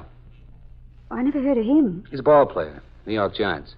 Oh, I don't know anything about baseball. Well, if you don't know what your name is and where you live, how do you know you don't know anything about baseball? I guess because I never heard of Willie Mays. Yeah. That's logical. I think it is. Let's see if we can find out who you are. You have a pocketbook? No what? A pocketbook. A purse. No, I don't have any. You sure? Well, it would be here, wouldn't it? Well, what have you got in the pockets of your coat? Oh, not much. Oh, well, let's see. Put everything on the table. Right there? Mm-hmm. Put it out there. Oh, all right. There's a handkerchief and a little money. Mm-hmm. About $6 and some change. Yes, about. Now, the other pocket. All right. That's all, just a compact and a lipstick. Is there a name on the outside of that compact? No. I looked at it before. You want to see? No, I can see. Open it up. Let's see what's inside. Well, it's just powder in a powder puff. Open it up anyway. All right. See? Just what I told you. Excuse me, sweeping by. All right, Josh. Take it easy. I can't. I sweep with gusto. He's really funny. He was making jokes before, trying to get me to laugh. Well, sometimes it helps. I wanted to laugh, but I didn't see any reason to. Mr. Farrell. Yeah. Can you come over here a minute? All right. You just sit there. I'll be right back. I wasn't planning on going anyplace. I've got no place to go. Yeah, Elliot? What is it? Your sergeant's car is outside. Oh, yeah. He must be looking for you. Sergeant! Sergeant, I'm in here. All right. Was he looking for you? Yeah, I think so. Hey, what's with her anyway? Beats me. Seems to be a pretty intelligent girl. Excuse me there, excuse me. Listen, do you always have to sweep where somebody is? It's not that. It's just somebody's always where I'm sweeping. What do you do in a case like this? First thing is to find out who she is. She doesn't look like she was in any accident or anything. Clothes are all clean. She's just as pretty as a picture. Just like she stepped off a bandwagon. Yeah? Listen, you don't think she's giving us the rib, do you? Could be. I read someplace that 90% of the amnesia cases are fakes. It's something like that. Farrell. Yes, Sergeant, here. What have you got? You know Elliot here, Sergeant Waters. Oh, hi, Sergeant. Oh. Some deal we've got. Got a woman back there, Sergeant. Says she doesn't know her name or where she lives. You think she's on the level? Got me. Do you know her, Elliot? No, never seen her before. She's never been in here. I wish she didn't come in tonight. All right. Let's talk to her, Farrell. That's what I've been trying to do, Sergeant. Hi. Hello. Sergeant Waters, this is Miss... You know, if I work for a living, I must not work in a factory. Or I must not be a typist. Look at those long nails. They're really very nice, aren't they? Yes, they are. I'm kind of worried about not knowing who I am. Especially because I know so many other things. Of course, I didn't know about Willie Mays, did I? No. Ask me some more. Let's see what else I know. You know how old you are? Well, I know about how old I am. All right. About how old are you? When I was in the ladies' room before, I looked in the mirror. I would say that I'm between 20 and 25. What's your birthday? I don't know. What made you come in here? Well, I was walking around and I got very tired and I wanted to sit down someplace, so I just came in and sat down. You didn't drink any of your drink? I really didn't want it, but I thought I ought to order something. Don't you drink? Oh, I don't really know. Maybe I do and maybe I don't. The reason I didn't drink any of it is because if I don't drink, I didn't want to start now. Would you like a cigarette? No, thanks. I don't know whether I smoke either. This is really very nice of you to bother like this. It's considerate when people go out of their way to help someone else. It's all part of the job, lady. Oh, yes, I guess it is. How do I find out who I am? There are ways. Well, how, for instance? Well, we can take your fingerprints. We can have them checked out here and in Washington. Oh, that won't do any good. I was never fingerprinted before. You have to have been fingerprinted before you can find out who someone is that way, don't you? If you don't remember anything, how do you know you've never been fingerprinted before? Well, I really don't know for sure. Well, how could you even guess that you weren't? Because my memory might be gone, but my intuition isn't. My intuition tells me I've never been fingerprinted before. And your intuition is probably right. Probably. But most likely, someone will have reported a young woman about your age, height, weight, and coloring missing. We'll have that description on file. If it matches, we'll just get hold of that person and have them come down to meet you. Who would that person be, for instance? Oh, mother, father, husband. Do you think I'm married? I wonder if I am. Well, you don't have on a wedding ring. No, I don't, do I? But that's not necessarily a sure sign. There are lots of women who are married that don't wear wedding rings. I wonder if I am married. I know what kind of man I'd like to be married to. Listen. Yeah? Does this happen very often? I mean, people losing their memory like I did? Oh, yeah, there's hundreds of cases like that every year in the city of New York. New York? Yeah, that's right. Am I in New York? You sure are. Oh, you're kidding me. Are you from someplace other than New York? Well, I know I'm not from New York. If I lived in New York, I'd know it. That's one thing someone would know, to live in a city like New York. Don't you think? I mean, even if they didn't know their own name or where they lived. I mean, what address. They'd know they were from New York City. All right, sure, you're not from New York City. That's settled. On the other hand, I might be. If I don't know who I am or where I live, I might very well be from New York, although I don't think I am. Isn't that reasonable? Miss, I'm beginning not to know what's reasonable and what isn't. Excuse me, sweeping through there, please. Hey, Josh, get away from there. All right. Sweeping through. Excuse me, please. Well, have you decided what you're going to do with me? I mean, what happens to me where I go? Well, right now, you're going to the station house. And from there? That depends on how fast you remember who you are. You are listening to 21st Precinct, a factual account of the way police work in the world's largest city. You made a little remark to a friend one day, and it got passed around. By the time it reached the authorities, it had been twisted and changed, so that it wasn't your statement anymore. But that didn't make any difference. You were hauled into the prison, forced to sign a confession that you couldn't even read, and found guilty of uttering poisonous and dangerous remarks. The verdict? Guilty. The sentence? 10 years at hard labor. But what about the right of free speech, you say? Yes, that's exactly why such a thing could not happen to you. But it is happening in some countries today. The difference between these countries and yours is that you are guaranteed the right to free speech. Now get that word guaranteed. You're not allowed, not permitted, but guaranteed the right to say what you want, where you want, any time you want. It's in the first article of your Bill of Rights. It says, Congress shall make no law abridging the freedom of speech or of the press. The lecture halls and the auditorium, the soapbox in the park, the conversations among friends, well, they're all examples of free speech. They had their birth in the town meetings of our ancestors. They'll still be there for our children and for future generations. No one can take it away from us or from them. No one can make a law against free speech. It's guaranteed to us, permanently. It's one of our freedoms. Now back to 21st Precinct and Captain Kennelly. The established function of the Detective Division, Police Department, City of New York, is the investigation of crime. Only one other specific duty is assigned the detectives. That is the location of missing persons and establishing the identity of unidentified persons. The specialists in this field are detectives in the Missing Persons Bureau, one of the several central office bureaus and squads. But each case is still the responsibility of detectives in the precinct in which it originates. The young woman, an apparent amnesia victim, was brought to the station house in the custody of Patrolman Farrell. There, at the direction of the desk officer, she was taken to the 21st Detective Squad on the second floor. In the meantime, I had awakened and walked out into the muster room where Sergeant Waters was on telephone switchboard duty and Lieutenant Harry Snyder was desk officer. You didn't sleep long, Captain. Oh, I did well enough. What's doing? It's been pretty quiet, Captain. That's good. I think I'll go out on patrol, Lieutenant. You got a car handy? Yeah, sure, Captain. Sergeant. Yes, sir. Have number 3 come by to take the captain on patrol. Yes, sir.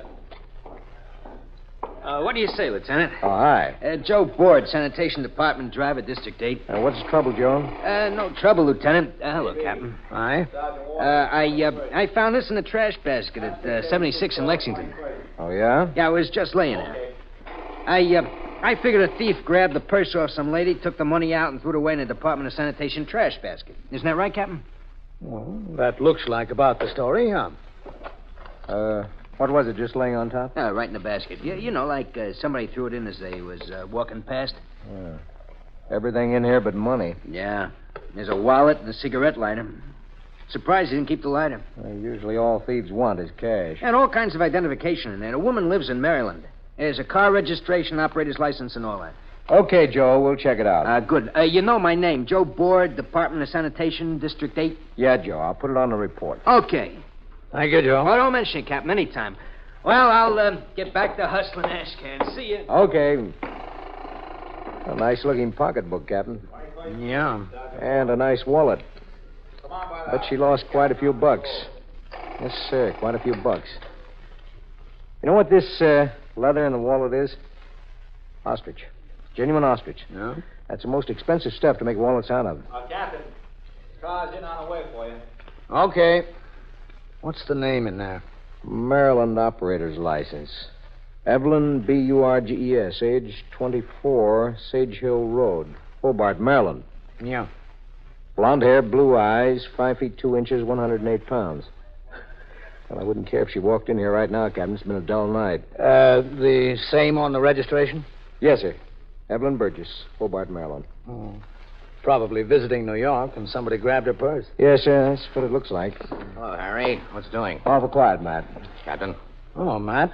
What are you doing in at this time of morning? Oh, they rang me up at home. The 15th Squad collared a boy who's probably good for half those apartment house burglaries we've been having. Went down to talk to him, see if he could clear a few. How'd you do? He don't know nothing. But we went to his flat, and he's up to his ears there in radios, clothes, typewriters, everything. Besides a fistful of pawn tickets. We'll check our 61s against the stuff he's got, and I'll bet he's right for at least half those deals in this precinct. Good. Who's catching upstairs, Harry? Goldman, Matt. She been busy?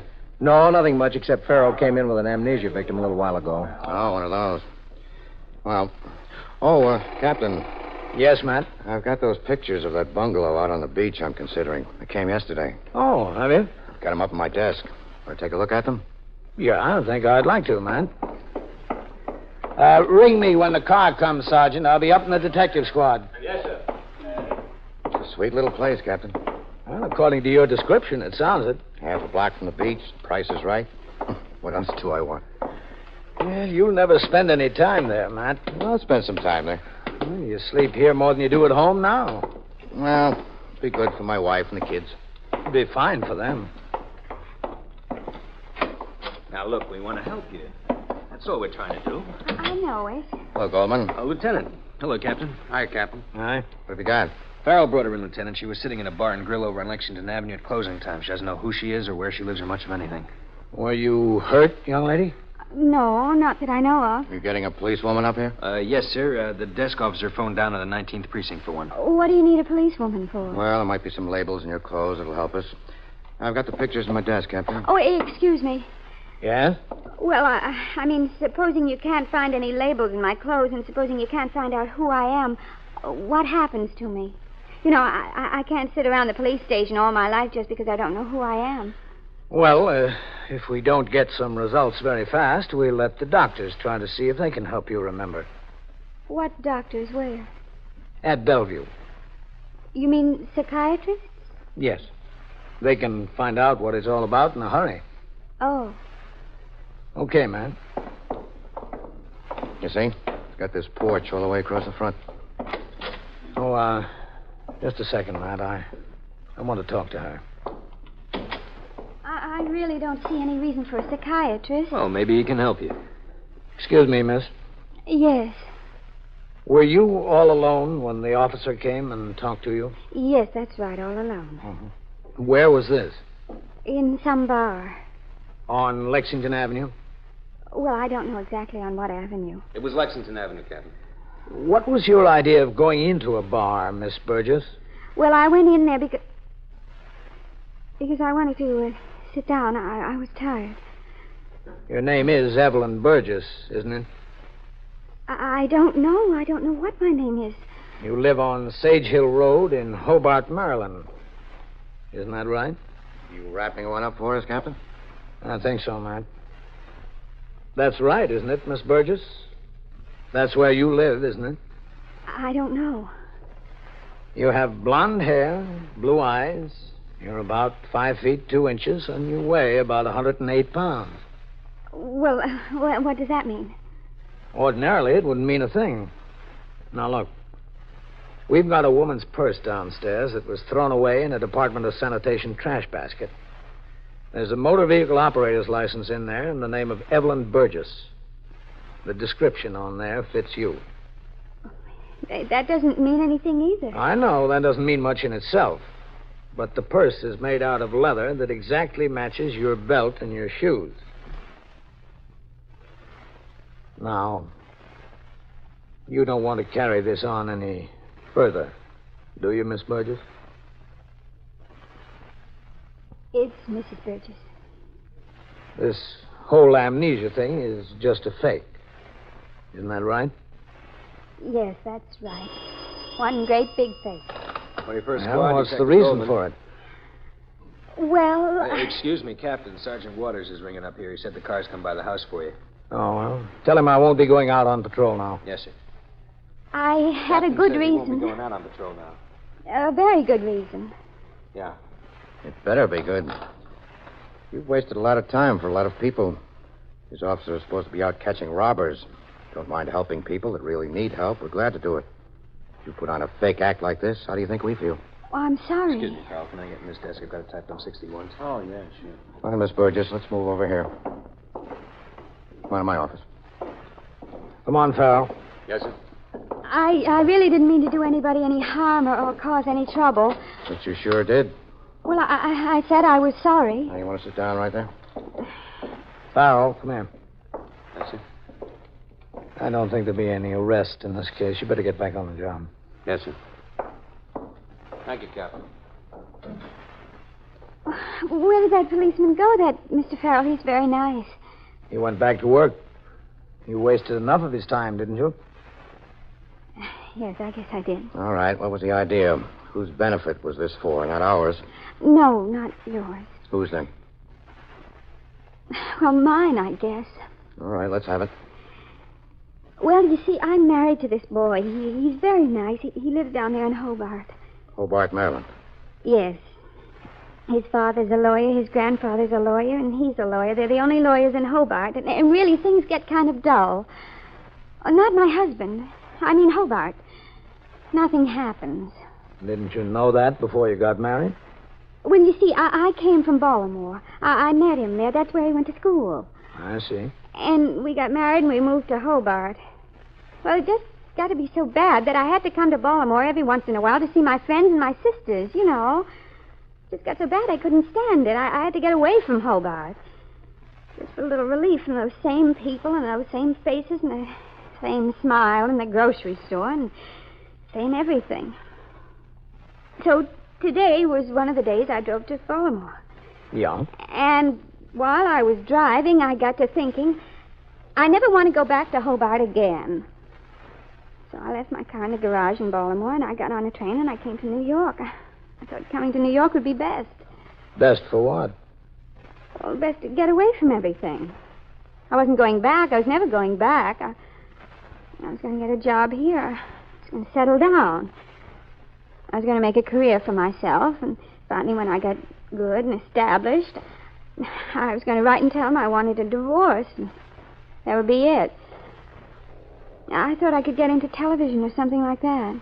You sure got off to a fine start. You end up in a police station not 24 hours after you arrive. Well, that was really on purpose. Oh, was it? But I got to thinking maybe it wasn't a real brilliant idea. I'm inclined to agree with you. But anyway, I was determined to go through with it. I walked around, and then all of a sudden it was dinner time, and I knew that I had to eat alone. I had no one to keep me company and no one to eat with, and I got to thinking, well, maybe it really was a mistake, really a mistake. You certainly realized it a little late. I know I did. And I had to do something about it. How could I explain to him that I was in New York and how I got here and why I came and why I wasn't in Baltimore where I said I would be and everything like that? So you invented the amnesia story. Well, I couldn't think of anything else. You could have thought of something more original. Well, I know it's not exactly something new, but he would have believed it. We had a little auto accident 2 or 3 weeks ago. I wasn't hurt, but I did get a bump in the head. Oh, did you? Yes, I did. And well, it really wasn't anything. The doctor examined me, and he said I was all right.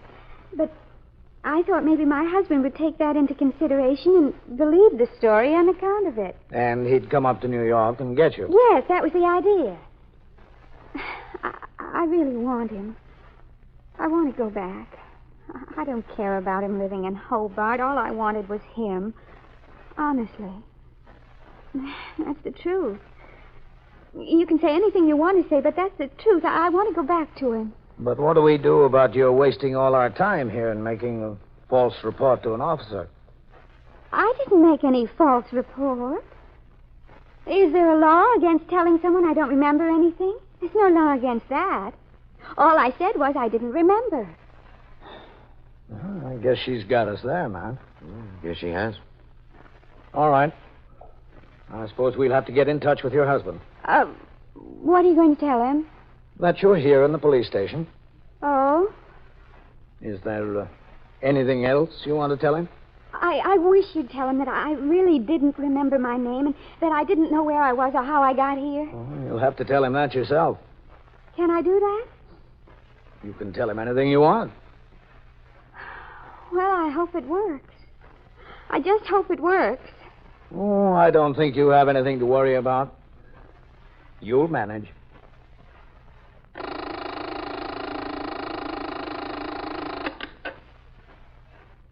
"21st Precinct, Sergeant Waters." Hit a what? A fire hydrant? Is anyone hurt? How bad? Where is this? Madison and what? Where's the driver of the car? Well, is water escaping? Is it knocked off completely? All right. I'll send the officers right over. Yeah. Okay. And so it goes. Around the clock, through the week, every day, every year. A police precinct in the city of New York is a flesh and blood merry-go-round. Anyone can catch the brass ring. Or the brass ring can catch anyone.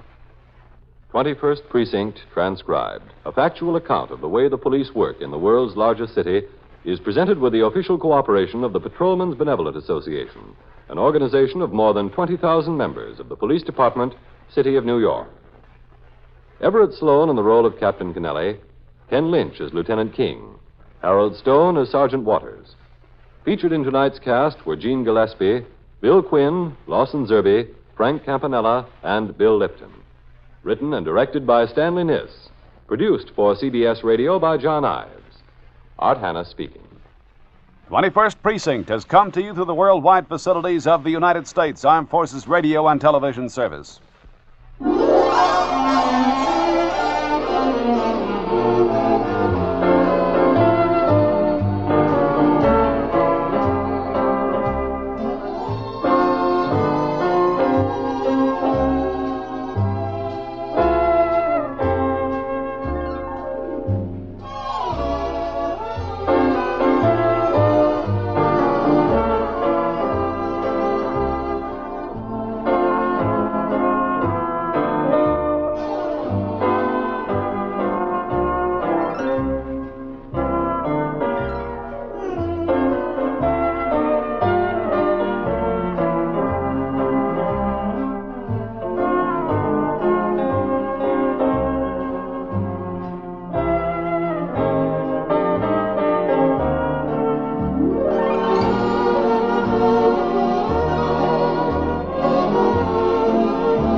21st Precinct, Sergeant Waters. Shooting where? Well, who's shooting? Are there police officers there? Yeah? Where are you? You are in the muster room at the 21st Precinct, the nerve center. A call is coming through. You will follow the action taken pursuant to that call from this minute until the final report is written in the 124 room at the 21st Precinct. All right. Don't worry about it. I'm sending more officers over there. That's right. They're on the way, okay? Okay, thanks.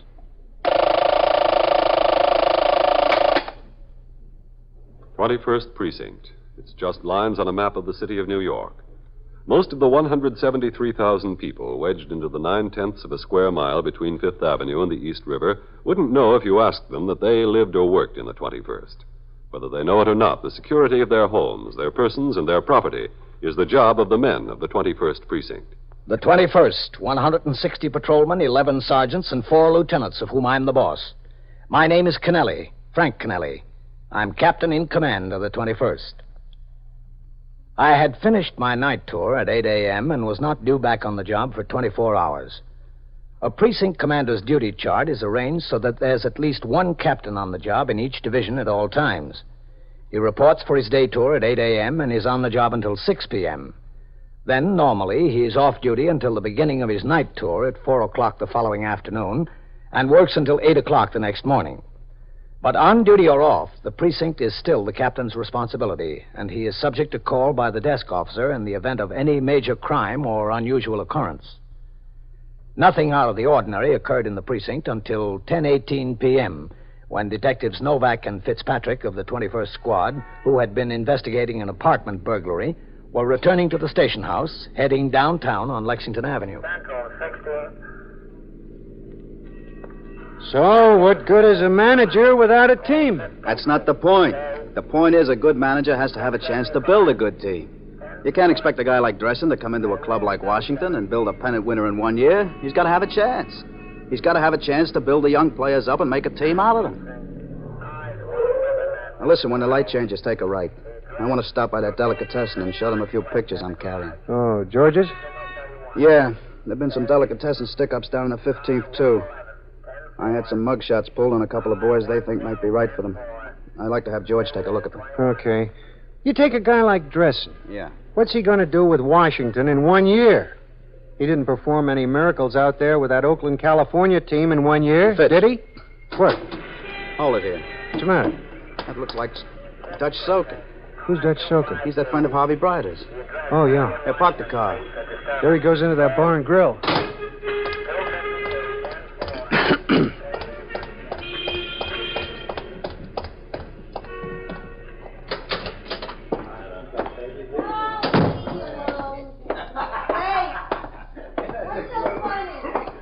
Hello, Dutch. Yeah? Oh, hi. How have you been? How have you been? Oh, I can't complain. Let's see, where do I know you from? Where do you work out of? 21st Squad. Oh, yeah. Yeah, I remember. Now, you should. Now, let's go sit in the booth over there. I want to talk to you. Why, I just ordered a bottle of beer. Well, you can drink it in the booth. Yeah, I guess I can. Hey, listen, can I have that beer when it's taken the booth? Okay, it's coming. How about one for you? No, thanks. Can't give it to you till I take the cap off the bottle. I just wanted to move to the booth. 35 out of a half. Ah, forget it, huh? Some for you? No, not right now. Come on, Dutch. Yeah. You sure you won't have something? No, not right now. Sit down. Yeah.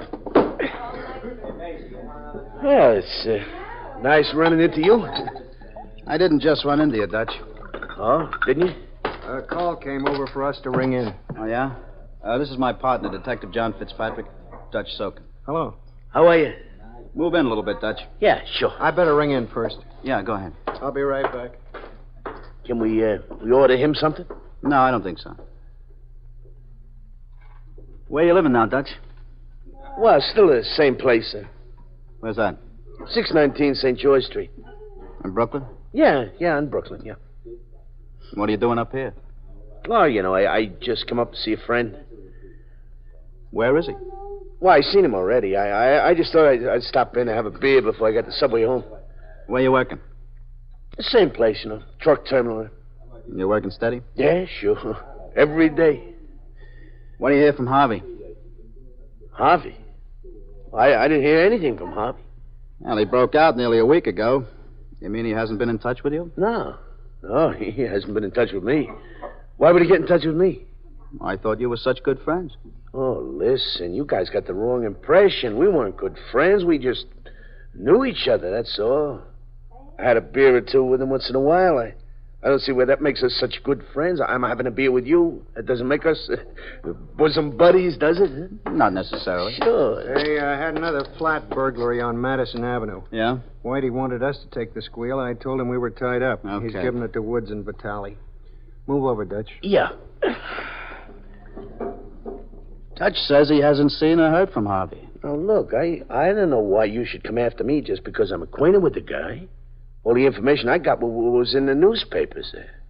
I know a couple of months ago you wanted to talk to him for shooting up some guy on the docks.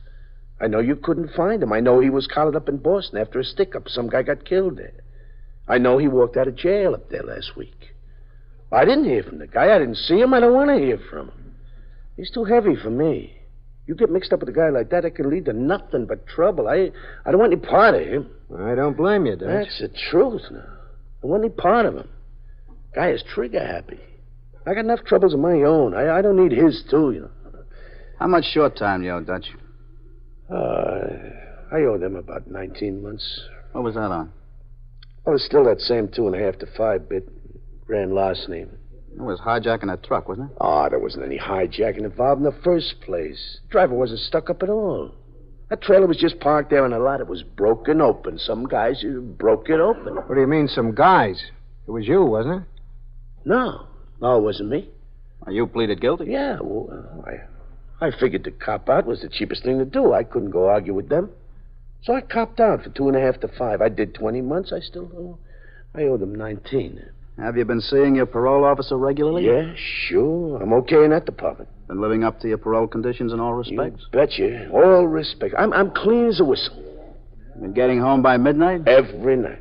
Now it's 10:30 now. You know, I'd be home by 11:15, 11:20 if I didn't stop to talk to you. You haven't been seeing any of the boys, have you? Oh, I told you, I don't run with that kind of crowd anymore. I'm a hard-working man. I got to be on that job 7:30 in the morning, yeah? How have you been as far as the drinking is concerned? Oh, now, listen, I stopped in here for one beer. You're not supposed to stop in for any. Yeah, but have a heart. You're supposed to abstain completely from intoxicating liquors. One beer, fellas. Now, listen. And you're supposed to walk right by bars, not go in them.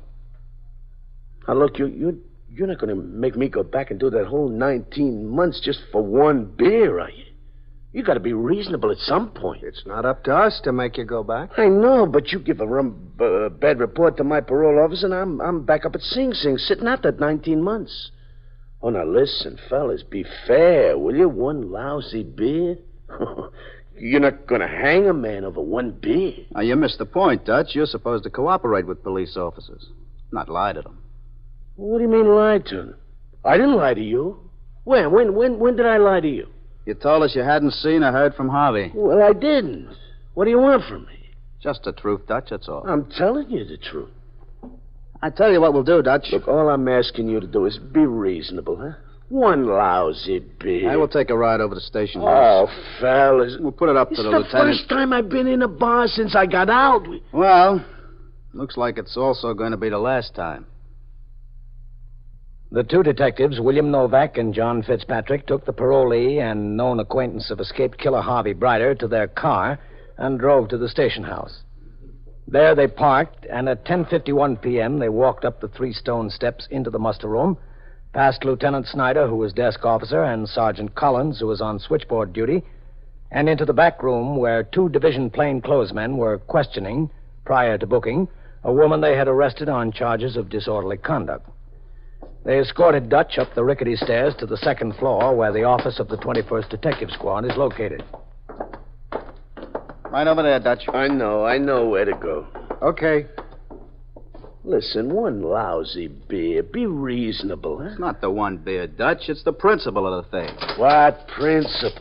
Go ahead. Whitey? Yeah. Did the lieutenant get in? Yeah, he's in his office. Keep him here a minute, Fitz. Yeah. Federal case over one beer.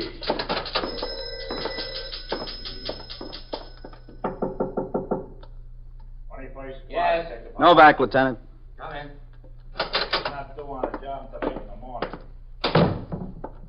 Yes, Novak? Now, listen, Lieutenant. Yeah?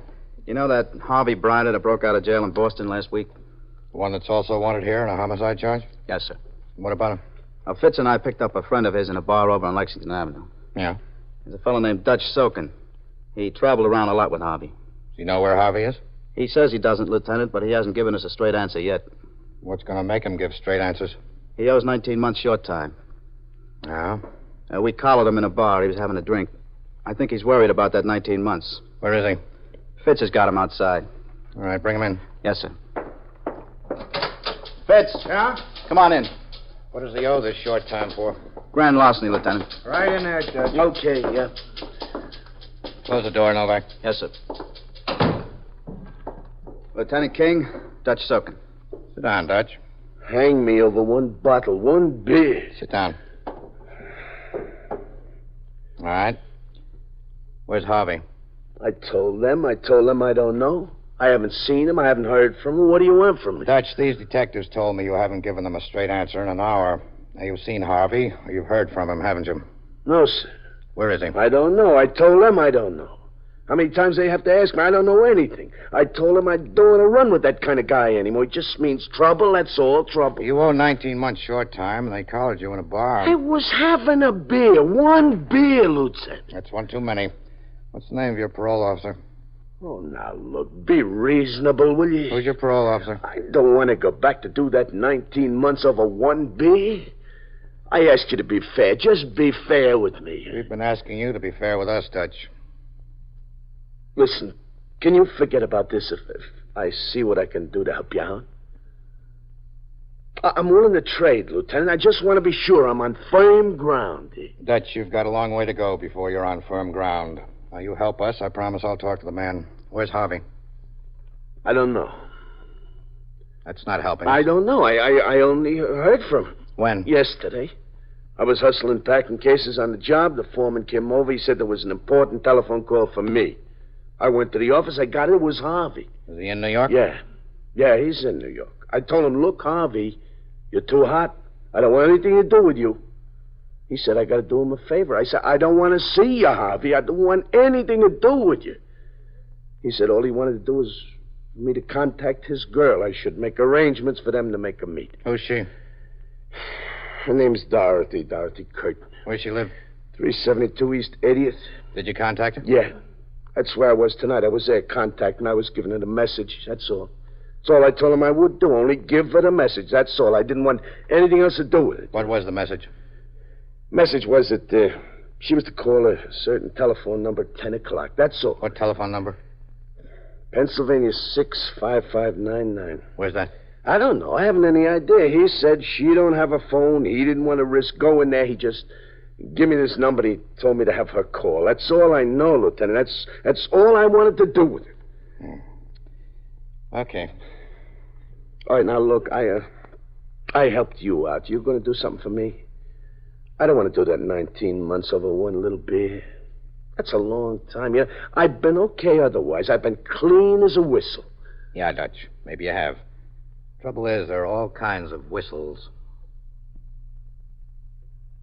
You are listening to 21st Precinct, a factual account of the way the police work in the world's largest city. This is the second trial you've had since they accused you of a crime you didn't commit. As you sit there in the crowded courtroom, you know that there'll be another trial, and another if necessary, until finally the jury brings in a verdict of guilty. That's the way they want it. You wouldn't sign their phony confession. They can't pile up enough real evidence to make the charges stick. So this will go on and on until the jury is worn down, until that jury is ready to hang you rather than go through another trial. Well, there's a very good reason why you could never get in a spot like that. It's against the law, against the highest law of our land. You can't be placed in double jeopardy. You can't be tried again and again for the same offense where your life is at stake. The words that protect you against it are found in our Constitution, the 5th article of our Bill of Rights. Listen to what they say. No person shall be subject for the same offense to be twice placed in jeopardy of life or limb. That law goes clear back to the first Congress in 1789, city of New York. The group of men who gathered there to sign the Bill of Rights had you in mind. They were mindful of all the people and determined that the rights and freedoms of the people should never be ignored or denied. The Fifth Amendment is part of those rights. It is one of our freedoms. Now back to 21st Precinct and Captain Kennelly. Lieutenant King and his detectives interrogated Dutch for some time longer until they finally concluded that he knew no more than he had told them. In the meantime, the telephone number was checked out. It was a pay station in a bar and grill on 8th Avenue in the Times Square district. Lieutenant King sent detectives Howard and Vitale to the place. There was no sign of Harvey Brider.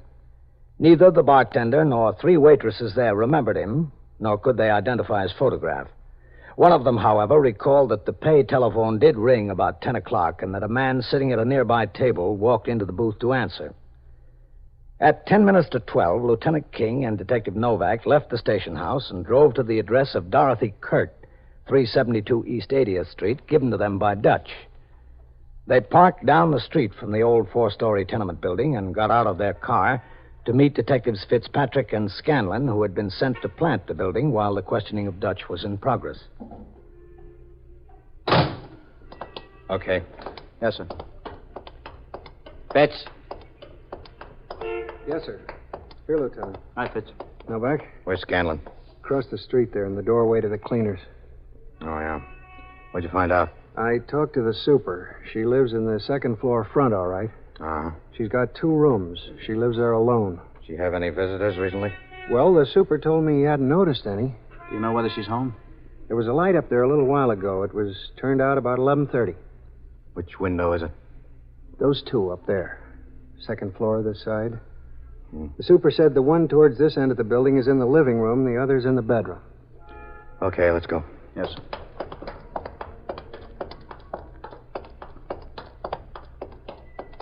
Did you get any more out of Dutch? Nah, nothing.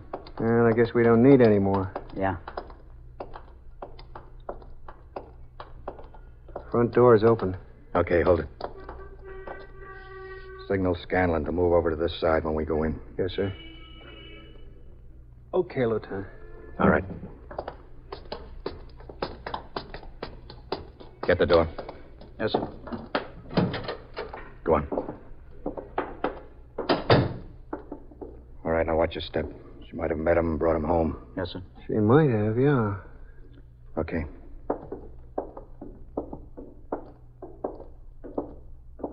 Okay, go on.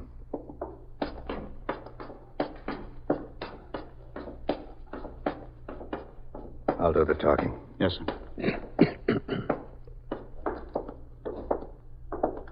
In front there. Okay.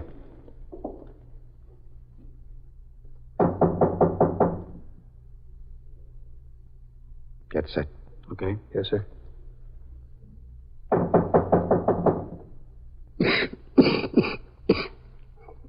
I'll have to get this fixed. Who is it? It's Dutch. Who? Dutch. Oh, why? Just now it sounded... Police officers. Listen. Where's Harvey? Is he here? No. Watch her, Fitz. He's not here. We'll take a look. He's not in there. Watch it. Kick the door open. Okay. That closet. You set? Yes, sir.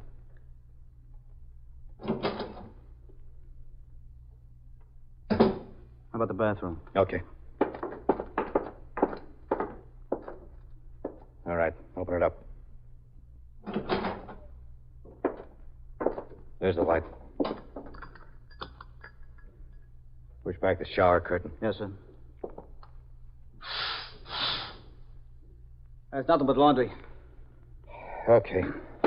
Come on. Yes, sir. Think she knows where he is? We'll find out if she does. Going in my bedroom like that. All right, just sit down. I told you he wasn't here. You could have believed me. Where is he? I don't know. You spoke to him at 10 o'clock. Who told you that, Dutch? Doesn't make any difference who told us. It'll make a difference to Dutch. Now, look, you're in big trouble. This guy Harvey is as hot as a $2 pistol for homicide. One here and one in Boston. Better stop thinking about him. Start thinking about yourself a little bit. I didn't do anything. You can't hurt me. You've hurt yourself enough already. I'm not kidding you. You're in big trouble. Where is he? I told you I don't know. What'd you talk about on the phone? I didn't say I talked to him. Dutch said that. All right, Novak. We're not getting any place here. Let's go. Come on, miss. Wait a minute. Where am I going? Where do you think? You've got no right to put me in jail. I didn't do anything. I didn't do a thing. You've been harboring a fugitive. I haven't been harboring anybody. I wouldn't be surprised if you helped him escape. What are you talking about? I didn't have anything to do with that. You can tell us all about it at the station house. Better put some comfortable clothes on and pack a few things to take with you. What do you mean, pack a few things? Well, you better take your toothbrush and toothpaste and anything else you think you might need in the next 3 or 4 days. 3 or 4 days? If you're lucky. Now, wait a minute. I didn't do anything. I was just sitting here in New York minding my own business, that's all. You can't put me in jail for minding my own business. Can he? Lieutenant, maybe she wants to help us. Maybe she's just scared of Harvey. You go in there with her, Novak. See that she gets those things together. Is that right? Are you just scared of him? Well, sure I'm scared of him. I'm scared to death of him. He killed 2 people, didn't he? What do you want me to do, be not scared of him? Well, if you're scared of him, we're willing to help you. Is that right, Lieutenant? She wants it all one way. She wants help, but she doesn't want to give any. Let's go. We're wasting time around here. Better go in and get your things together, miss. Look, tell him I want to help him. I'll help him if I can. You better get your stuff together. You're not giving me a chance now. I told you I'd help you. All right. If you want to help us, tell me where Harvey is. I don't know. I really don't. Honestly, I swear it. Not right now. You spoke to him on the phone tonight, didn't you? Yeah, I spoke to him. Dutch brought a message here that I should call a number. I don't remember what it is. I got it written down. I got it written down over there. Never mind. We know it. Well, Dutch brought the number. He said I should call it, 10 o'clock. 10 o'clock on the nose. Well, I got no phone up here, so I went down to the candy store at 10 o'clock and I made the call. It was Harvey. What did he want? Well, he asked me if I heard what happened to him. I told him I did. He said he was looking for a place to stay. He asked me if he could stay here, and I told him no, he couldn't stay here. I said that was out of the question. He said I had to help him because he was in a big jam and hot as a firecracker. He said I just had to help him. In what way did he want you to help him? Well, he said he needed money, Mose. You see, when he was in New York before, he left $300 with me. He said he wanted it back. He asked me if I had it. I told him sure I had it. He said, all right, he'd meet me. Meet me tomorrow morning. Did you make a date? Yeah, I made a date with him. Tomorrow morning, 9:30. Where? He said I should be on the uptown platform at the 77th Street station, the Lexington Avenue subway. He'd get off the train 9:30 tomorrow morning. You told him you were going to meet him? Yeah. I told him I was, but I wasn't. I was going to pack up and go to my sister's house tonight. Why? Well, tell you the truth, I spent the $300. The girl, Dorothy Kirk, was taken to the station house by Lieutenant King and Detective Novak. Detectives Scanlon and Fitzpatrick remained on a plant at the building in the event the fugitive showed up during the night. Lieutenant King notified Lieutenant Snyder, the desk officer on the job, and informed him that the subway station at Lexington Avenue and 77th Street would be the scene of considerable police activity in the morning. Lieutenant Snyder called me at my home at 4:30 a.m. and gave me a report of the situation. Immediately upon arrival at the station house, I signed the blotter and went upstairs to confer with Lieutenant King. At 8:30 a.m., detectives and uniformed officers began to man the posts assigned to them on the street and on the subway platform. At 8:50, it was decided to change plans slightly. The girl, Dorothy Kirk, would remain at the station house. It was planned originally that she stand on the platform where the fugitive could see her. This idea was abandoned as too dangerous for the girl. At 5 minutes after 9, I joined Lieutenant King at his post next to a bench near the center of the platform. We waited. By 9:20, the fugitive had not shown up. He hadn't come by 9:31. He was late.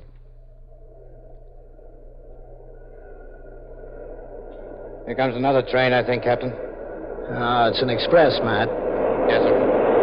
Well, the local shouldn't be far behind. 32 minutes after, Captain. What? 32 minutes after 9. Yeah. Think he's going to show? Well, he'd better, after all our preparation. Yeah, but it still wouldn't surprise me if he was supposed to meet that girl some other time, some other place. Wait a minute. Here comes the local. Yes, sir. Looks like everybody's set. He's coming. He ought to be on this one. 7 cars.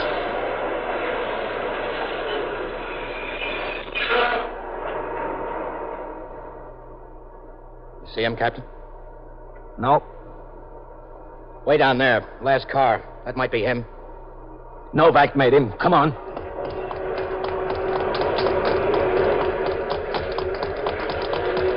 He's heading this way. Novak! Watch out! Come on. Take cover, Captain. Get behind that scale. Right. Where is he? You see him? There he is! He's down at the end of the platform. There he is! Duck!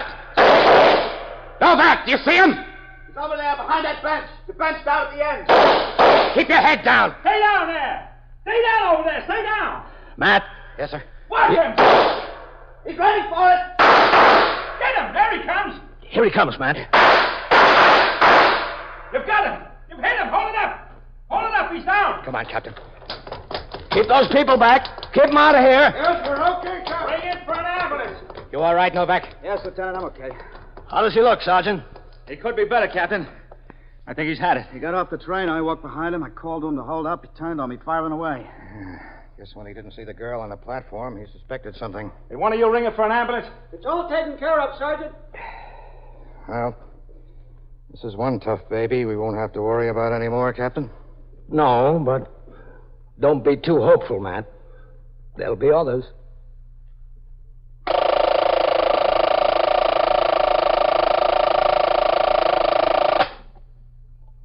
"21st Precinct, Sergeant Waters. Stole your what? Yeah? Oh. Well, where was this?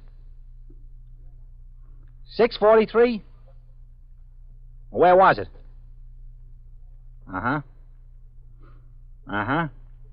Well, were the doors to the car locked? Well, how long were you away from the car? Yeah? And so it goes. Around the clock, through the week, every day, every year. A police precinct in the city of New York is a flesh and blood merry-go-round. Anyone can catch the brass ring, or the brass ring can catch anyone. 21st Precinct, a factual account of the way the police work in the world's largest city, is presented with the official cooperation of the Patrolmen's Benevolent Association, an organization of more than 20,000 members of the Police Department, City of New York. Everett Sloan in the role of Captain Kennelly, Ken Lynch as Lieutenant King. Featured in tonight's cast were Elspeth Eric, Harold Stone, John Sylvester, Bill Zuckert, Ralph Camargo, and John Gibson. Written and directed by Stanley Niss. Produced for CBS Radio by John Ives. Art Hanna speaking. This is the United States Armed Forces Radio and Television Service.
21st Precinct, Sergeant Waters.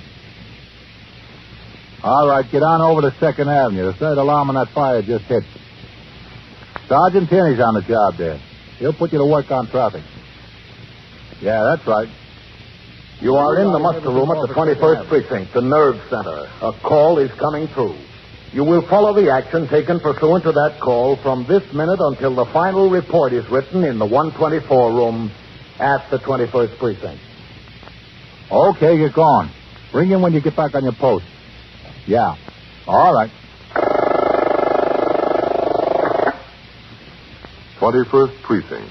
It's just lines on a map of the city of New York. Most of the 173,000 people wedged into the 9/10 of a square mile between Fifth Avenue and the East River wouldn't know if you asked them that they lived or worked in the 21st. Whether they know it or not, the security of their homes, their persons, and their property is the job of the men of the 21st Precinct. The 21st, 160 patrolmen, 11 sergeants, and 4 lieutenants, of whom I'm the boss. My name is Kennelly, Frank Kennelly. I'm captain in command of the 21st. I was working my day tour, 8 a.m. to 6 p.m.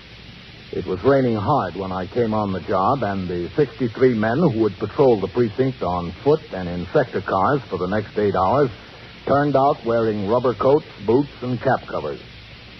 At 10 minutes after 9, Lieutenant Gorman, the desk officer, rang into my office and informed me of a 2-alarm fire in a loft building on 2nd Avenue. By the time a car came by the station house to take me to the scene of the fire, the 3rd alarm had hit. The teeming rain added to our difficulties, and it had not stopped until about the time the fire was out at 11:14. I returned to the station house to finish the paperwork and begin a required inspection of departmental equipment. My calendar showed that I was scheduled to give a talk on safety to the student body of Julia Richmond High School at 1:30 p.m. So at noon, I changed to civilian clothes and took my rain-soaked uniform trousers under my arm. It was my intention to leave them to be pressed while I went for my meal in a restaurant a few doors from the tailor shop on 3rd Avenue, operated by Philip Parazzoni.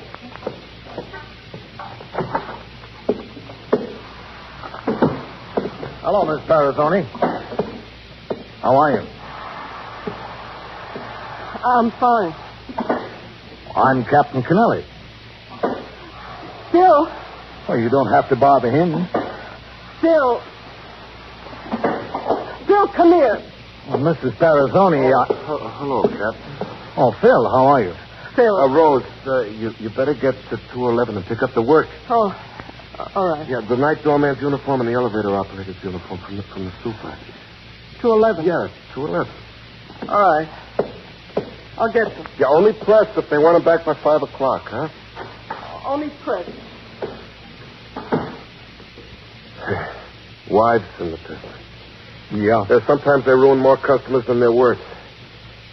Yeah, Captain Peg.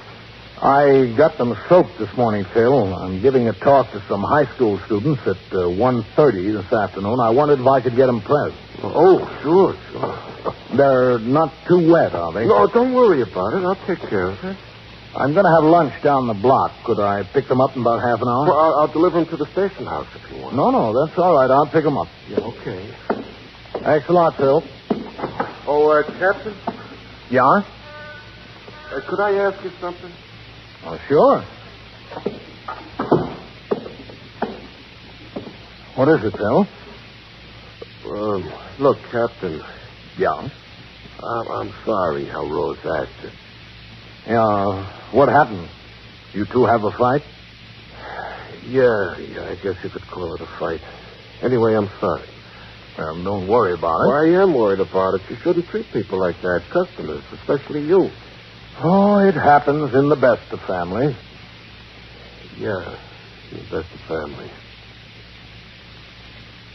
I left Phil Parazzoni's tailor shop and went a few doors down the street to a restaurant where I had my meal. When I returned for the uniform trousers a half hour later, Mrs. Parazzoni was not in the shop. At 1:30 p.m., I was introduced to the student body at Julia Richmond High School, and I talked for 20 minutes on the subject of safety, especially safe driving.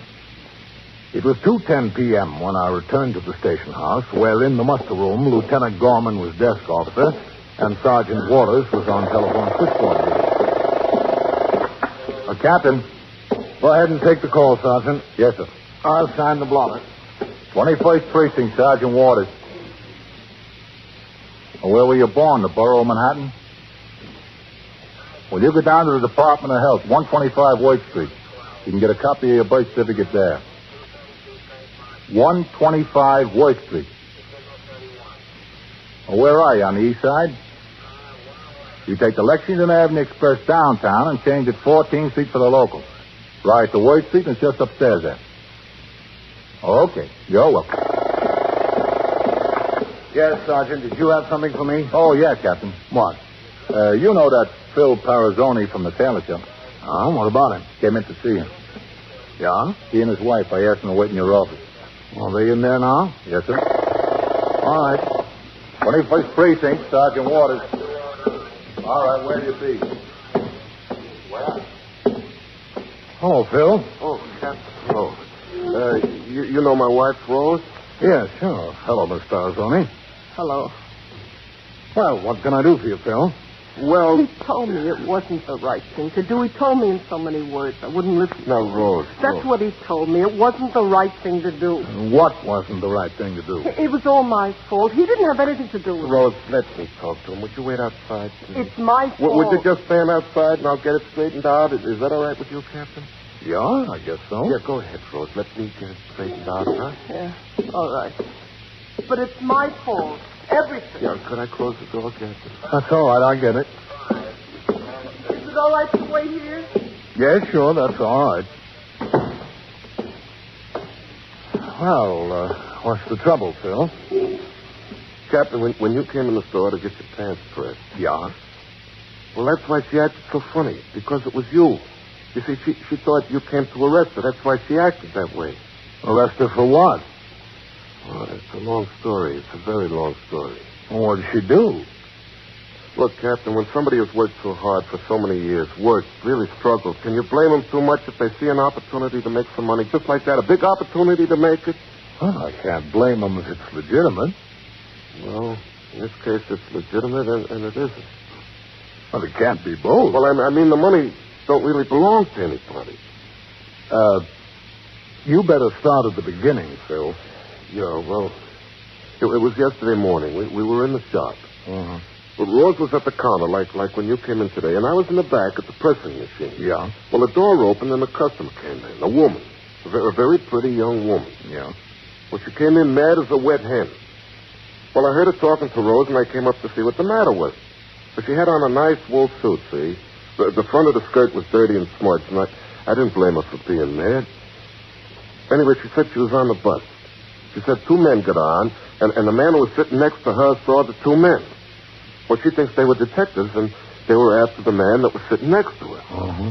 Well, anyway, he jumped out of the seat and crawled all over her and ruined her suit with his shoe, and he went out the back door of the bus, and the 2 men ran out after him. Uh-huh. Well, anyway, after a minute, she looked down on the seat, and there was a package, you see? A pretty big package. Must have belonged to the man that the policemen were chasing. She picked it up. And did the woman have the package when she came into the store? Oh, yeah, she had it, all right. Oh, I see. Yeah, it was right down on the counter there all the time. Anyway, I said I tried to fix up her skirt as best I could, and she went in the dressing room. Yeah. Well, I was in the back there working on the skirt, and then the lady asked Rose to bring the package into the dressing room. She'd like to take a look at it while she was waiting. So Rose brought the package in, and Rose said, you know how curiosity can get the best of ladies. Oh, sure. Well, they sat there looking at it, and Rose was hoping that she would open it up, and finally the lady decided to open it up. Well, what was in it? Well, I didn't know. I didn't find out until last night. Oh, didn't you? Well, she didn't say anything to me about it while we were in the store. I was busy back there. I didn't know what was going on in the dressing room. I see. Your wife only told you what was in it. Yeah, I never saw anything in there. Well, what was in the package? Money. Lots of money, Captain. How much? Well, I don't know exactly. Rose said at least $3,000, they think.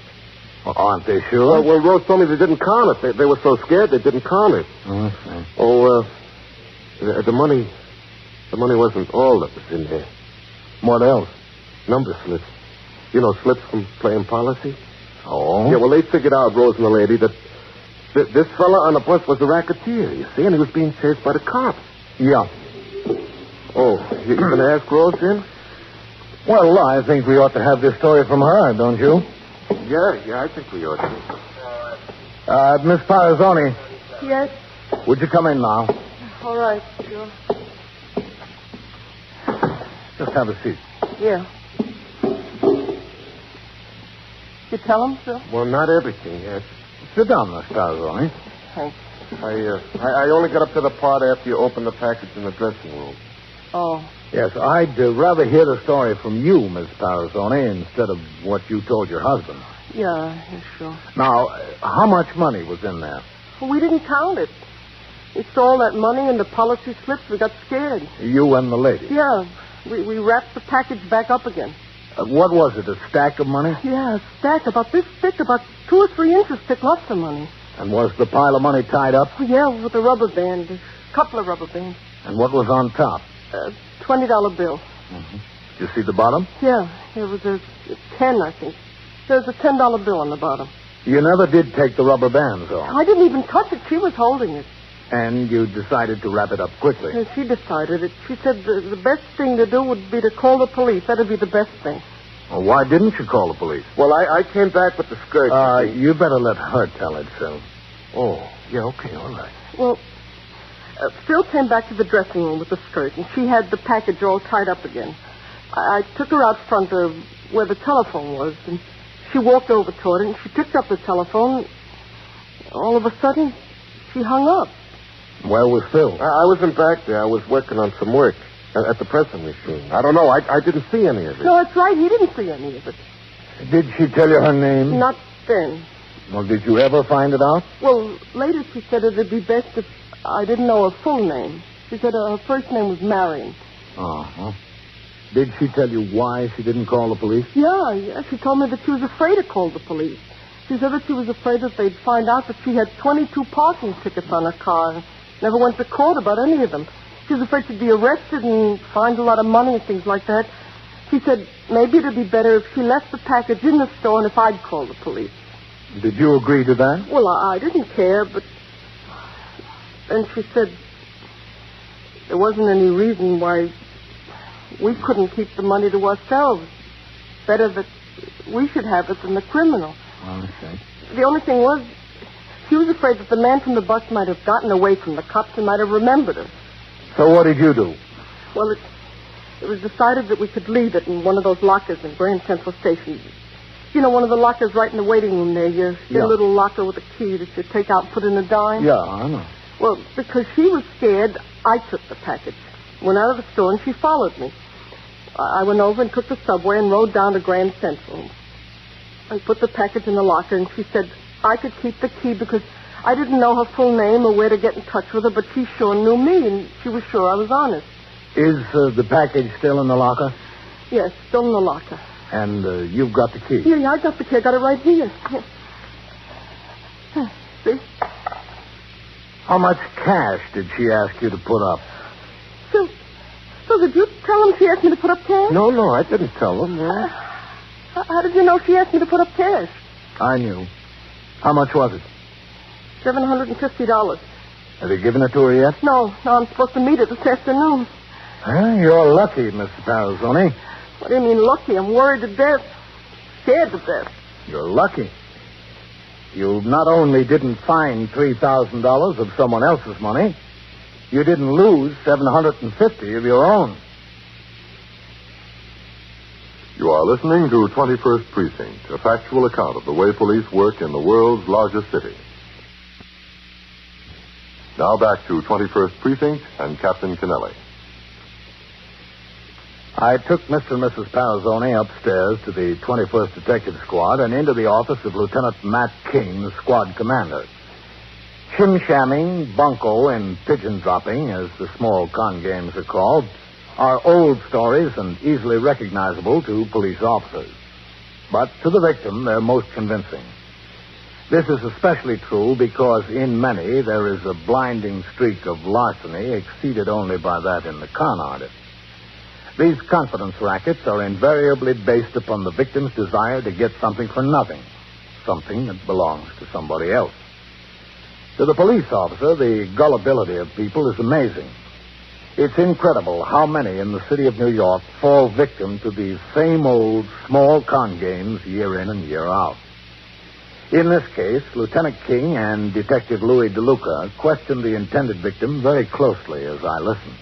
Why should she give you the key? If she were on the level, why wouldn't she suspect you'd go to the locker and get the package for yourself? Well, she told me that she trusted me because she knew where to get in touch with me. We were in business. She walked in off the street with a smudge on her suit, and that's sufficient reason for her to trust you with $3,000? Well, she told my wife she had to trust somebody. Yeah, that's right. She couldn't go to the police on account of the 22 parking tickets. You've known these people a long time, haven't you, Captain? Yes, ever since I've been in the precinct. Many years. As far as I know, they're good, honest, hard-working people. It was all my fault. After I told Phil, he said, why didn't I go to the police? I should have gone to the police. That's what he said. Rose, please, huh? If I meant for you to go to the police, I would have insisted. Now, let's pick this up for a minute where we left off. Yeah, all right. Yesterday, you and this Marion took the package down to Grand Central, and you got one of those dime lockers. Yes, that's right. Then what did you do? We went to a coffee bar, I guess you call it, in Grand Central. We stood there and we had a cup of coffee, and she said, well, I guess nobody followed us. I guess the detectives arrested the man. I said, yes, I guess they did. So she thanked me a lot for helping her, and she started to say how much I should get for helping her. She mentioned something like 25% of what was in the package.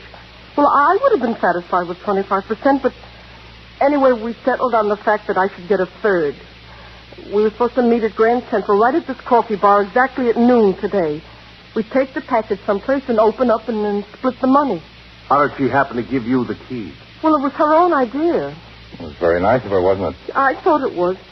Then you parted company. Yes. What time did you get back to the store? It was about an hour after I left. Your husband asked you where you'd been?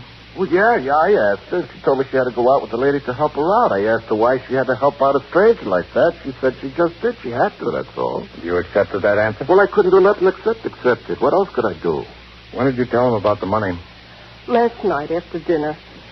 I just couldn't keep it in me anymore. I told him about the package and about everything that was in it and how we went to Grand Central, how we put it in the locker, and how she was going to meet me there tomorrow and I was going to get 1/3. Your husband told you to go to the police, didn't he? Yes, he told me. Yeah, I told her, but with no enthusiasm whatsoever. But at least you told me. And you were intending to meet her at Grand Central Station at noon today and open up the package? Yes, that's right. Well, it was about noon that I came to your store. You were still there. Yes, I know I was there. I got a call from her on the telephone at 9:30 this morning. That's Marion? Yes, Marion. She said she was in awful trouble. She said she got home the night before, went to bed, and when she woke up in the morning, there was a policeman there. A policeman. Phone almost fell out of my hand. She said the policeman came to arrest her on account of the 22 traffic tickets that she didn't show up in court for. She said the policeman took her down to the magistrate's court, and she was sitting there just waiting for her trial.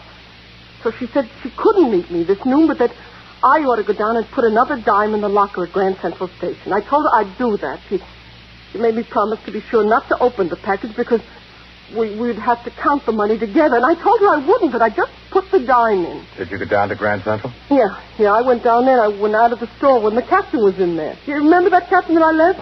Yes, I remember. I'm so nervous. I didn't know what to do.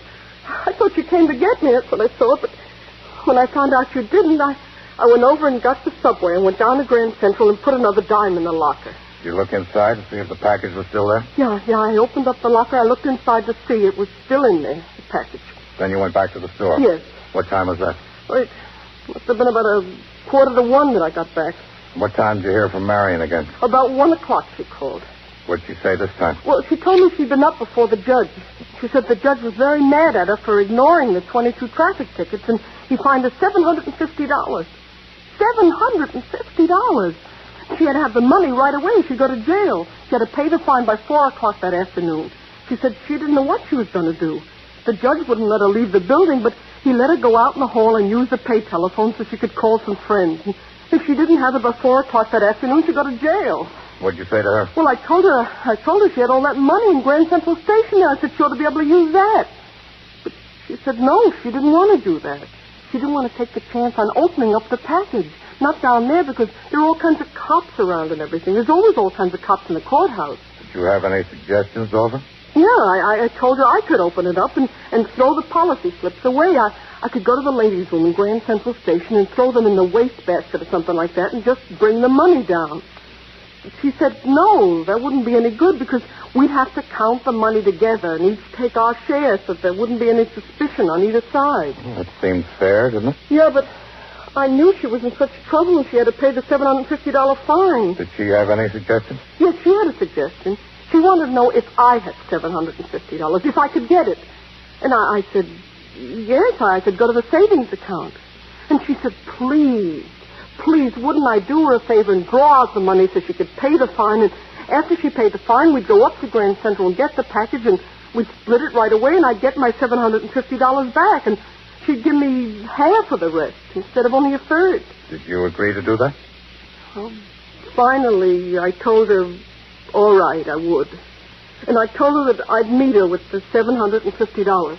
Where was that? In the courthouse, down on Center Street. Where in the courthouse? On the second floor, right by the pay telephones there. She said that the judge had given her permission to go out and stand by the telephones to wait for calls and to make calls, but she had to be back inside the court and pay off the fine by 4 o'clock. What time were you going to meet her? At 4:45. Well, you ought to be thankful that you decided to bring the whole thing to me. You'd have given her the $750 and never seen her again. Yeah, but the package, I had the key to the locker. The package is in there. Yes, you'd have gotten back 30 of your $750. 20 on top and a 10 on the bottom. But it looked like money to me. It always does. What made you decide to come see me? Oh, that was Phil's idea. No, Rose. You decided it yourself. No, it's not true. It was his idea. See, he keeps the bank book in the drawer of the sewing machine. He was putting a new lining in a coat, and he wouldn't get away from it. Finally, he stood up to get something. I got the bank book. He saw me. So he asked me what happened. I told him. He says, no, I can't go to the bank and get the money. But I told him I promised. He said, I don't care what you promise. But she decided to come here herself. She decided. He told me. So I decided. What do you think, Lieutenant? Think I ought to go down to Grand Central and pick up that package? What time is it now? 2:45. I think you ought to leave it there, at least until we're sure that this Marion is down at the courthouse. She's just as liable to be standing in Grand Central watching that locker. If she sees a police officer or Rose go get the package, she's not going to show up at the courthouse. If it stays there in the locker, then she's sure the deal is on. Is it on? What should I do? You don't have to worry about that, Miss Parazoni. You just do what we tell you. It was decided that Mrs. Parazoni would go ahead and complete the transaction with the con artist she knew only as Marion. A dummy package of money prepared in exactly the same manner as the package left in the locker in Grand Central was gotten ready. There was a $20 bill on top and a 10 on the bottom. In between was plain paper cut to size. The serial numbers of the 2 real bills were recorded for evidence. Detective DeLuca was instructed to see that Mrs. Parazoni waited until the exact time of the appointment, entered the building, and took the elevator to the second floor. Lieutenant King and I went into the lobby of the building and met 2 detectives of the 5th Squad. The 4 of us took the elevator to the second floor.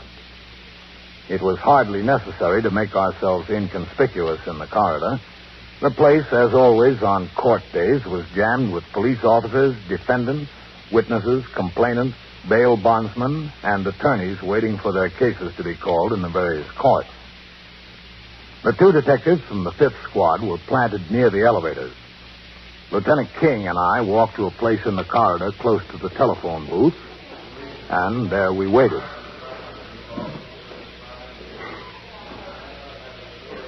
Captain, it's the first time I've heard of the criminal court building being part of a con game. It's impressive, Matt. You got to give her credit for that. That's impressive, all right. There's a woman waiting. Think that's her? Huh? She's pretty close to the description. Wait a minute. There's another one down there. Where? At the drinking fountain. Oh, yeah. Lots of them, Captain. No, I guess we'll just have to wait and see. Guess so. How's the time? She's due up here now. How about moving across there where we can see the elevators? Yes, sir. Okay.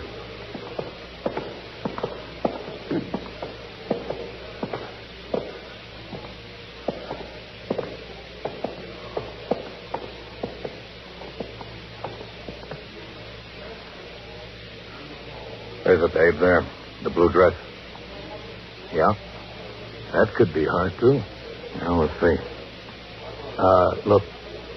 We better not both watch the elevators, man. No. I'll look this way. You just let me know what's going on, okay? Okay. There's another one that could be the gal. The description fits half the women in New York. Yep. There's Miss Parazoni coming off the elevator. She's starting to look around. Does she see her? Not yet. Which way is she looking? This way. Here she comes. She stopped. You think Marion showed? Yes, sir, she showed. Miss Parazoni is walking over to her. The one in the blue dress. I'd better keep looking this way. Yes, sir. She's greeted her. They're making the change. Mrs. Parazoni is giving her the package. She's got it. All right, let's go. Yeah. Good looking, all right. You, think that'll help her? Yeah, so far. Don't know how much good it'll do from now on. Now, where will I wait for you? All right, we're police officers. I'll take that package. What package? When you've got there, I'll have it, please. Did you bring them? Why'd you bring them? Because you were cheating me. Give me the package. You want to tear your eyes out right out of your head. Let me go. All right, doctor, come on. I'm Cut it murderer. out. Hold still there. I'll kill her. You stand over there, Miss Parazoni. I'll kill her. I don't think so. No, I don't think so either, but let her believe it. What'd you do, open up the package in Grand Central? No, it's still there. What made her ring in the lock? You picked the wrong mark. Her? She was a cinch. Yeah, but you didn't count on one thing. She's got a streak of honesty.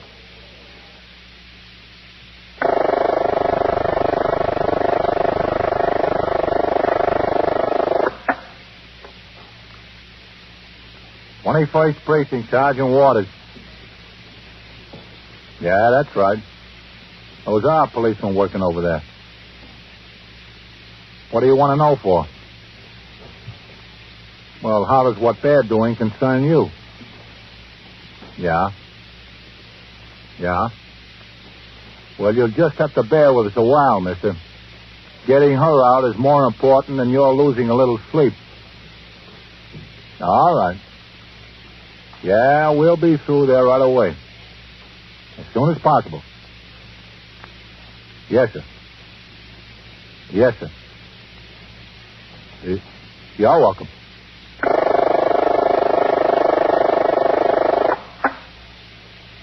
And so it goes. Around the clock, through the week, every day, every year. A police precinct in the city of New York is a flesh and blood merry-go-round. Anyone can catch the brass ring. Or the brass ring can catch anyone.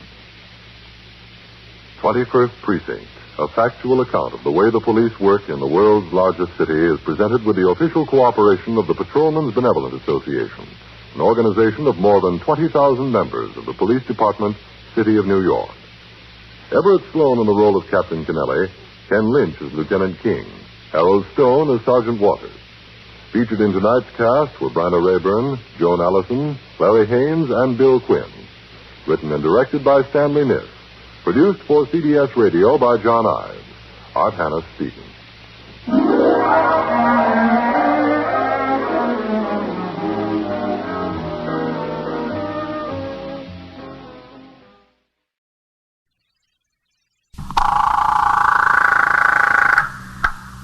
'21st Precinct, Sergeant Burns. I can hear you. What's the trouble there? Is she all alone? How much is on the clock? $2 and what? Well, why can't you pay it? Where'd she lose it?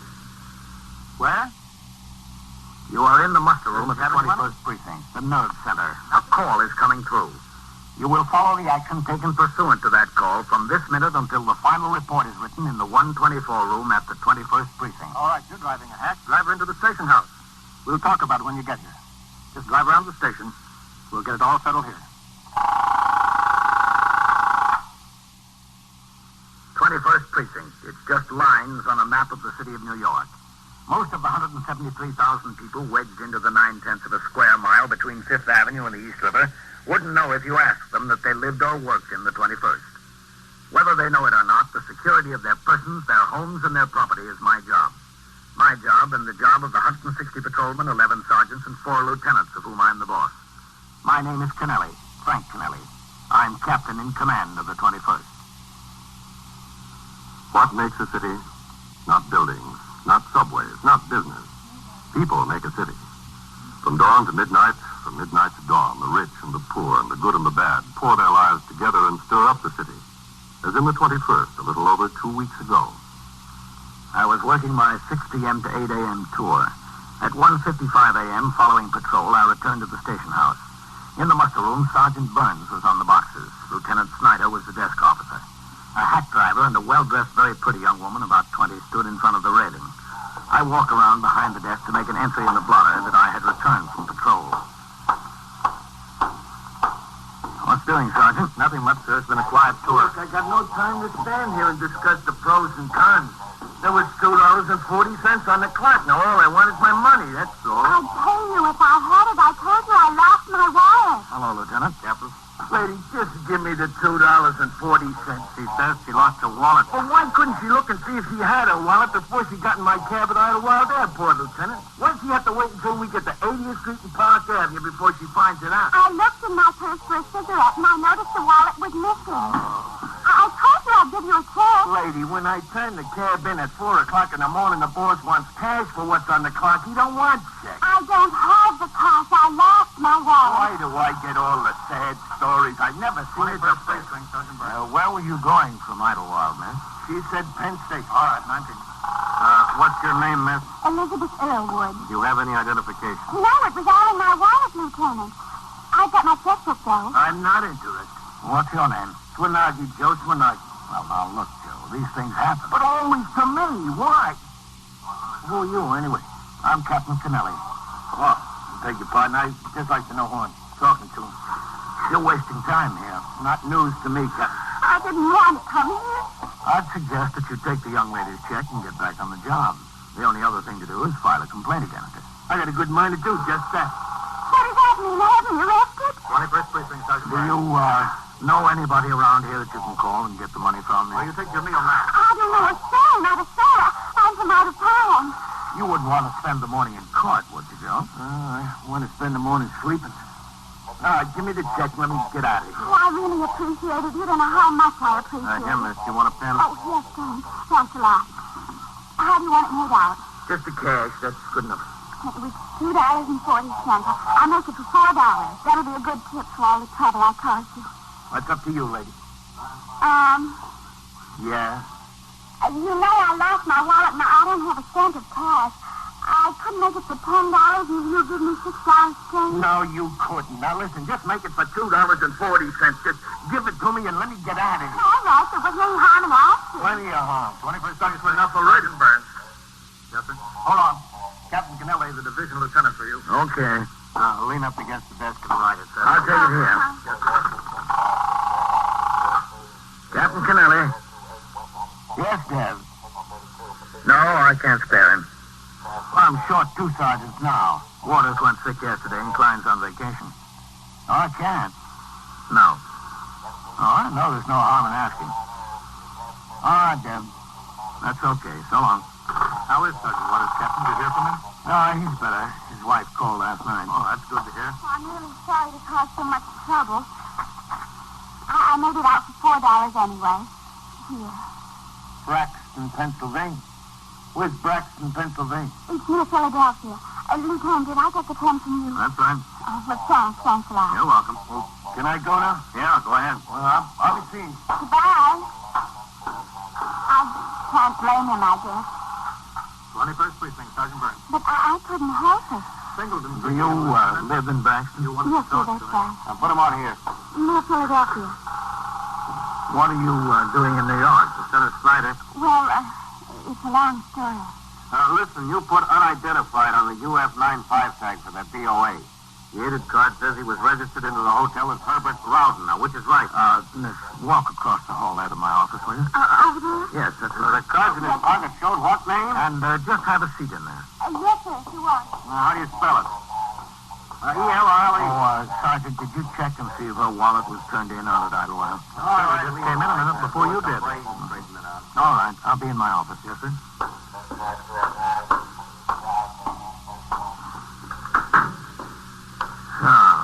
Elizabeth Earlwood. How do you spell that? E-R-L-W-O-O-D. What were you doing out at Idlewild? Well, you see, I came to New York on the train with a friend of mine. She left on a plane for Europe at midnight. I was going back to Philadelphia. All right. That's okay. I'm sorry. And I put her in the plane and took a cab to go back to Penn Station. When I opened my pocketbook for a cigarette, I noticed my wallet was missing. I fell into it. I couldn't help it. Did you have your pocketbook open at the airport? Oh, yes, several times. I bought her a couple of magazines and we went to the bar and had a drink. Several times. You didn't miss it before you got in the cab? No, sir. I told you I was going to smoke a cigarette. You were on your way to Penn Station to get a train to Philadelphia? Yes, sir. That's right, to Philadelphia. Then I had to change there for Braxton. That's on the other side of Philadelphia, on the main line. I really couldn't help it. I can't blame the cab driver for being mad. He's entitled to his money, but I couldn't help it. I didn't want to lose my wallet. Yes, I know. Do you have any friends in New York? Well, there are a couple of people. Girls I went to school with, but I wouldn't know where they are exactly. Would you like to call your home? Oh, I don't think that would be a good idea at this time of night. You see, I didn't even tell my mother and father I was coming to New York. They'd get scared to death. She's nervous anyway. And he's probably not home. He stays in town a lot. Philadelphia, that is. Grover C. Earlwood, did you ever hear of him? No. Oh, he's a pretty big man. Well, if you don't call him, you have to do something. All I want to do is get to Penn Station and get on the train, that's all. I had a return ticket, but that was in my wallet, too. How much money did you have? Oh, I don't know. $35 or $40, something like that, not much. Excuse me. Captain Kennelly. Sergeant Burns, Captain. I called both the 103rd and the Port Authority police at Idlewild. There's been no wallet turned in. Okay, thanks. Well, your wallet hasn't been turned in, not as yet. Oh, I don't know what I'm going to do. Look at me. I look terrible, don't I? Well, there's no reason for you to have been crying. I'll be all right. I just had the money to get home, that's all I need. About $10. Captain, would you pass a check for me for $10? Miss. $10, that's all. I could get a train home and pay the cab fare from the Braxton station to my house. That's all it would take, $10. Look, Miss Earlwood, if I cashed a check for everyone who walked in the door... Good, I promise it's good. Oh, I don't doubt that. I'll leave my watch with you. Look, it's a beautiful watch. My father gave it to me. 17 jewels and a gold case. You keep it until you're sure about the check. All right, never mind the watch, Miss Earlwood. Just write out the check. I'll cash it for you. Oh, thanks. You don't have any idea how this saves my life. It really saves my life. I took the young woman's check and gave her $10 from my own pocket. She powdered her nose, thanked me profusely, and left the station house at 2:20 a.m. The rest of the tour was quiet. At 8 a.m., I turned out the platoon for the day tour, signed the blotter, and left the precinct to go off duty. It was a heavy week. We were plagued by a series of housebreakings. There was a 3-alarm fire, 2 armed robberies, a rash of car thefts, and a traffic fatality during the next few days, all in addition to the ordinary occurrences. On Friday morning at 8 a.m., I arrived in the precinct for my day tour. I turned out the platoon, then returned to my office to read the reports and communications which had accumulated. These I signed while I spoke to George Underwood, the precinct youth patrolman, in regard to his plans for a championship playoff among softball teams from the various playgrounds in the precinct. About 10:30, I had finished the paperwork and interviews. I walked out into the muster room.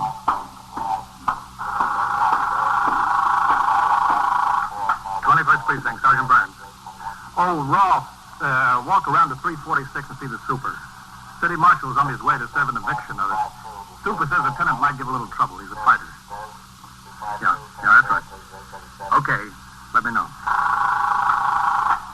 What have we got, Sergeant? Nothing much, Captain. Pretty quiet. Hey, Captain. You've got a minute? Yeah, sure. Hello, man. Hi. Hello, Lieutenant. Wait. What's the trouble? Listen, Captain. Did you take a check from a girl a few days ago? A kid, 18 to 20, honey-colored hair, very pretty. Yes, that's right. For $10. How did you know about it? I just got a call from downtown. We were notified by the Pennsylvania State Police. It was forged. You're kidding. No? Your bank will notify you today, I guess. The girl's been papering the town with those checks. Put out a couple of dozen of them. How do you like that? The forgery squad got in the whole of this morning. Somebody down there recognized your name. They phoned up and asked if it was you. It's me. Who is she? Do they know? No. She's really laying down that paper all over New York. Just small amounts, but she sure picked a good name to forge. Mrs. Elizabeth Hance Earlwood. Big name in Philadelphia. I see how she does it. I do. That kid sold me a bill of goods. She came in here with a real sad story about losing her money. Yeah. That's what she's been using, according to the forgery squad. Same story. The bank down there just threw their hands in the air when all these checks started showing up. She sold me. She really sold me. Yes, sir. Sweet, innocent, and in trouble. You could see how she hung that paper all over town if she sold you, Captain. Just next time, be careful. No, man. Next time, I'll take the watch. An alarm was put out for the young woman who forged the name of Elizabeth Hance Earlwood to more than 24 checks and passed them on various merchants and individuals in the city of New York. But the alarm didn't stop her. In the next few days, a dozen more such checks were refused payment by the bank at Braxton, Pennsylvania. In New York, the investigation was handled by detectives of the Forgery Squad, one of the several organizations of specialized investigators who operate on a citywide basis from the central office. In the meantime, the tour-by-tour activities continued in the 21st Precinct. On Saturday, we had a bad homicide. On Sunday morning, a 7-year-old girl on her way to church was struck by a hit-and-run driver on First Avenue. Both her legs were broken, but she was more worried about her dress. The house burglaries continued. No leads there. Monday morning at 11:40, I returned to the precinct from patrol. In the muster room, Sergeant Burns was on the boxes. Lieutenant Snyder was on duty as desk officer. Hello, Red. Captain. Hello, Captain. What's doing, Sergeant? Nothing much, sir. It's a quiet tour. A couple of messages for you. No, thanks. That Mr. Escher wouldn't leave his first name. He said he'd call back. No, I know who he is. Oh, is this one Congressman Thompson? Yes, sir, that's right. He said he'd be at that number until 2:30 p.m. Do you want to sign the blotter, Captain? I've got the entry made. Yeah. All right, Red.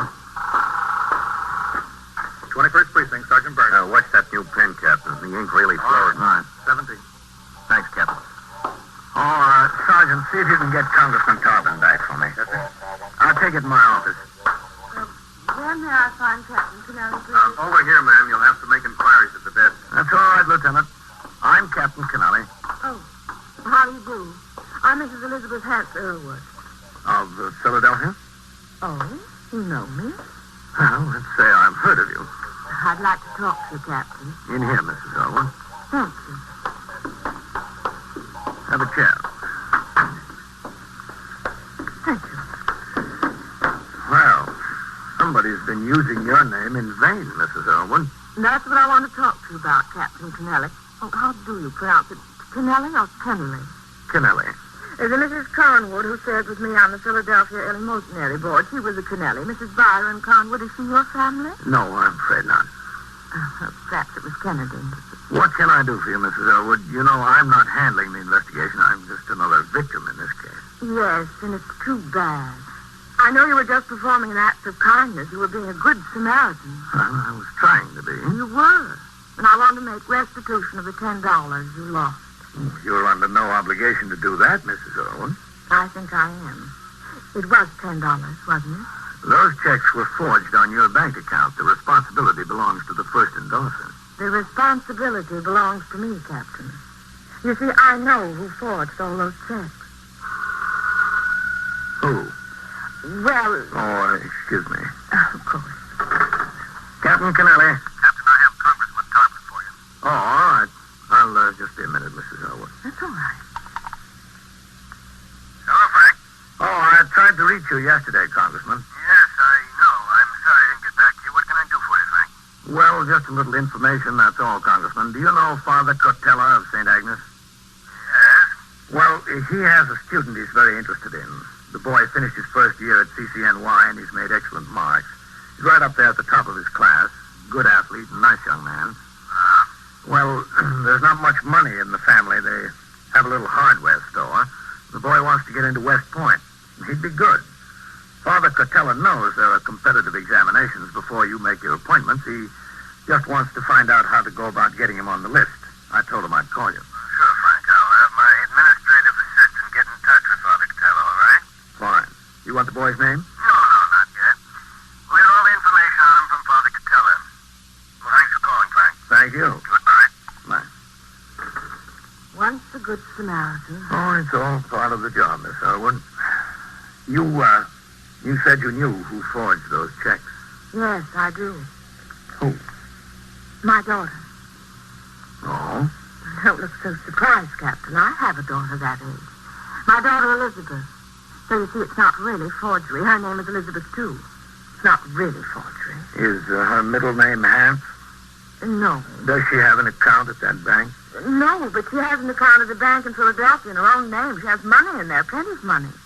I deposit $50 a week to her account. I don't understand why she does it. I don't understand. Have any officers come to see you at home, Mrs. Elwood? Oh, yes, a very nice young detective from the Pennsylvania State Police. Very nice. Did you tell him you suspected it was your daughter? No. Why not? My husband told me not to. I wanted to tell the bank to pay the checks just to let them go through, but my husband told me not to. Do you have any idea why your daughter is doing this? She's forged and passed nearly 40 checks in New York alone. I don't know. I really don't. She's had everything all her life, everything. There's not a thing she wanted we didn't give her. And she just left home all of a sudden, and the next thing we knew, the checks started. I didn't even know she was in New York. Why did she leave home, Miss Elwood? I don't know. Well, there must have been a reason. It was something with her father. What? Well, it's really very personal. Miss Elwood, your personal matter isn't personal anymore. It's very public. About 40 people in New York are victims of it. I'd rather not go into it. I'm afraid you'll have to. Well, I'm involved in it, too, in a manner of speaking. Yes?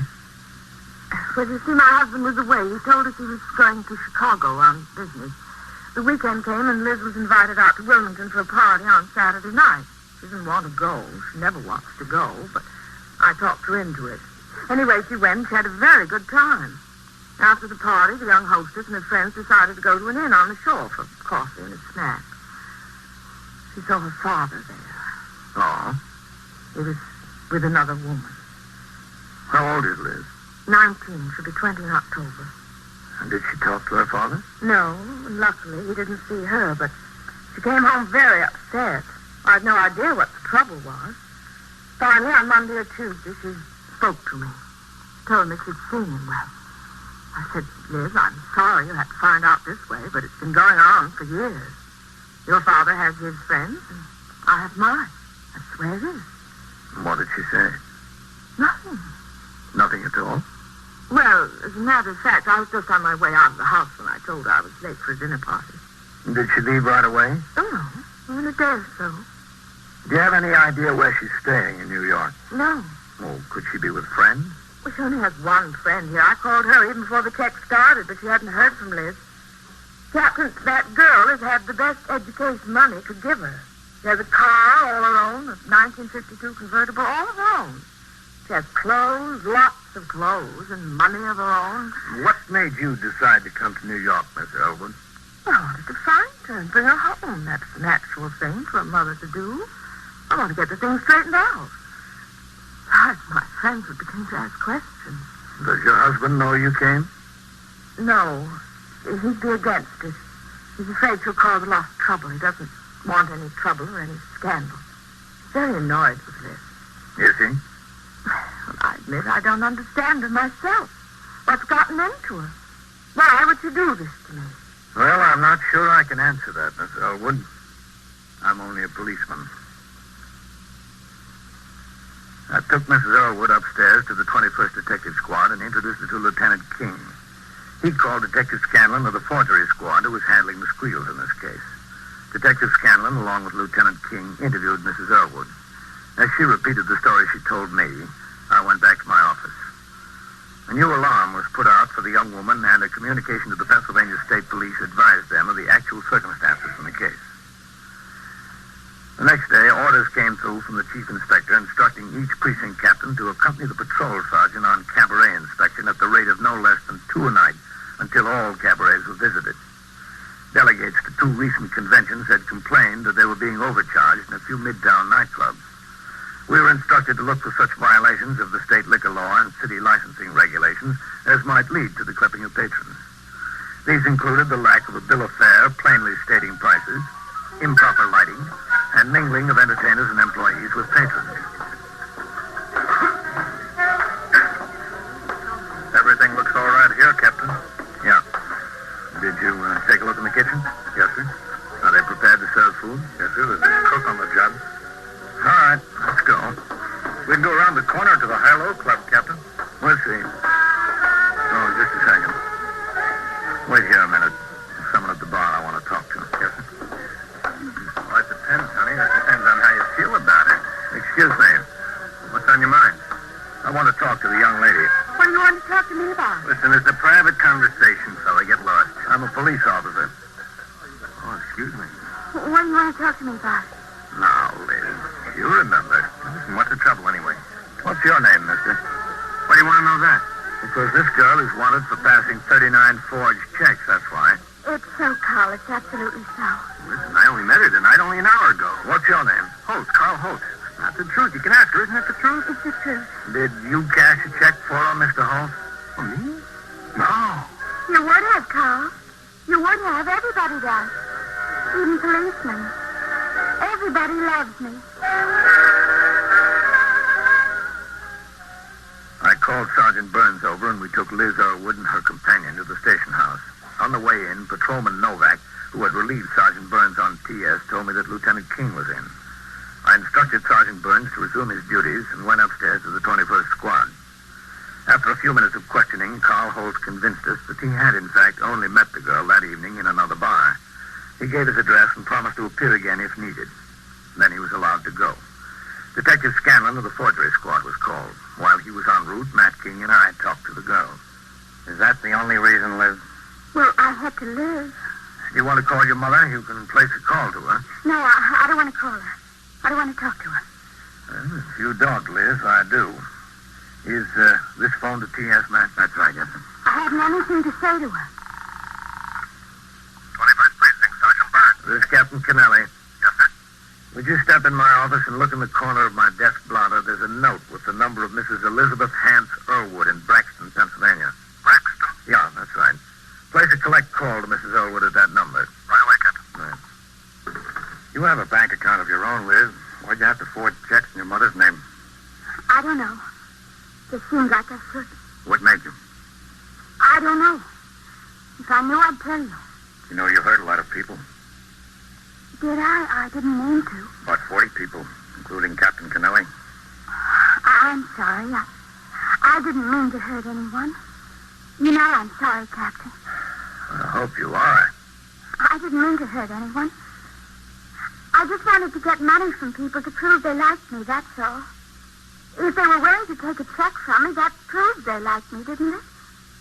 That's all I wanted to prove. You could have given checks on your own account to prove the same thing? No, that's not so. It wouldn't prove the same thing.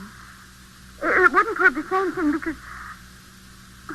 I don't know. It just wouldn't. What were you doing out at Idlewild that night? Idlewild? Yes, the airport. When? When you said you didn't have money to pay the cab driver. Oh.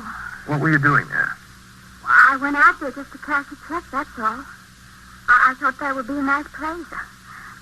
I'm sorry. I didn't realize I'd cause so much trouble. I really didn't. If that's my mother, I don't want to talk to her. I don't. All right, I get it now. I won't. Captain Kennelly. Sergeant Burns, Captain. I have Mrs. Earlwood. Oh, all right. Go ahead. Hello. Captain Kennelly? Yes, this is Captain Kennelly. We have Liz here, Mrs. Earlwood.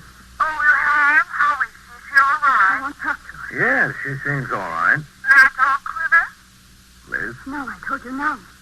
I'm sorry, Miss Earlwood. She won't come to the phone. Why won't she? Well, she just refuses, Mrs. Elwood. Well, tell her I'll be there. Tell her I love her. Tell her I'll take the next train. Her father, too. All right. Goodbye. The next train. I couldn't talk. I'm sorry. I couldn't. I'm not ashamed or anything, but I couldn't talk to her. She said to tell you that she loves you. She and your father are taking the next train. They won't be here. They told the captain they would.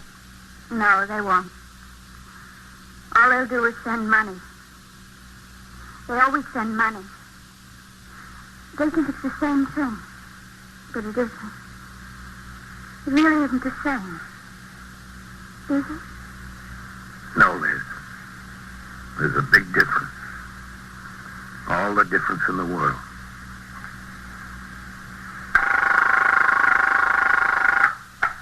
Precinct, Sergeant Burns. What do you mean you were robbed? Held up? Where this happened? Where? Did he have a gun? Well, there were two men. When was this? Just now? How long ago? And so it goes. Around the clock, through the week, every day, every year. The police precinct in the city of New York is a flesh and blood merry-go-round. Anyone can catch the brass ring. Or the brass ring can catch anyone. 21st Precinct, a factual account of the way the police work in the world's largest city, is presented with the official cooperation of the Patrolmen's Benevolent Association, an organization of more than 20,000 members of the Police Department, City of New York. Everett Sloan in the role of Captain Kennelly, Ken Lynch as Lieutenant King. Featured in tonight's cast were Gene Gillespie and Barbara Weeks, Wendell Holmes, Bill Zuckert, Bill Lipton, and Louis Van Ruten. Written and directed by Stanley Ness. Produced for CBS Radio by John Ives. Art Hanna speaking.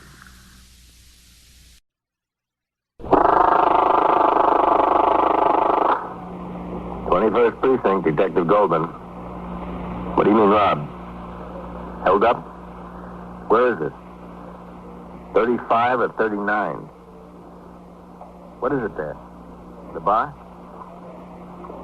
How many hold up? You are in the muster room at the 21st Precinct, the nerve center. A call is coming through. You will follow the action taken pursuant to that call from this minute until the final report is written in the 124 room at the 21st Precinct. All right. I'll send the officers right over there. Yeah, right away. They'll be there. Okay. Yeah. 21st Precinct, transcribed. It's just lines on a map of the city of New York. Most of the 173,000 people wedged into the 9/10 of a square mile between Fifth Avenue and the East River wouldn't know if you asked them that they lived or worked in the 21st. Whether they know it or not, the security of their homes, their persons, and their property is the job of the men of the 21st Precinct. The 21st, 160 patrolmen, 11 sergeants, and 4 lieutenants, of whom I'm the boss. My name is Kennelly, Frank Kennelly. I'm captain in command of the 21st. I was working my day tour, 8 a.m. to 6 p.m. It was a cold, windy day in the precinct, and our patrol problems had been increased enormously because of men drawn away from the command for temporary duty elsewhere. Orders had come via teletype at 7 a.m. from the Bureau of Orders to detail 4 men to the Manhattan West Borough Command because of a parade on Broadway. In addition, the Shah of Iran had been scheduled to visit the exhibit of ancient Persian relics at the Metropolitan Museum of Art at 11 a.m., and consequently, 6 patrolmen and a sergeant were assigned from the 21st to duty on Fifth Avenue in the vicinity of the museum. Because we were short of men in the precinct for the day, I went out on patrol in sector car number 2 as soon as I had turned out the platoon and remained out for the balance of the morning. In the meantime, the everyday business of the precinct went on. For instance, Detectives Ralph Scanlon and Chris Vitale, investigating the armed robbery of a bar and grill the previous night, parked their car on 3rd Avenue in the 80s and crossed the street under the L structure toward a small hotel, the entrance to which was wedged between 2 stores. The visit to the hotel was in response to a tip from an informant, sometimes reliable, sometimes not, but worth checking out because a customer had been shot during the course of the robbery.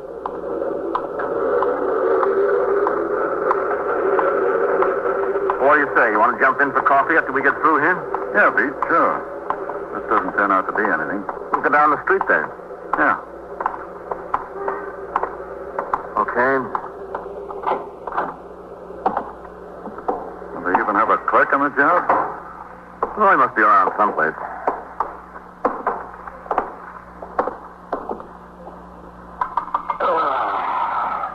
What's the matter? I don't know. Something's the matter with me.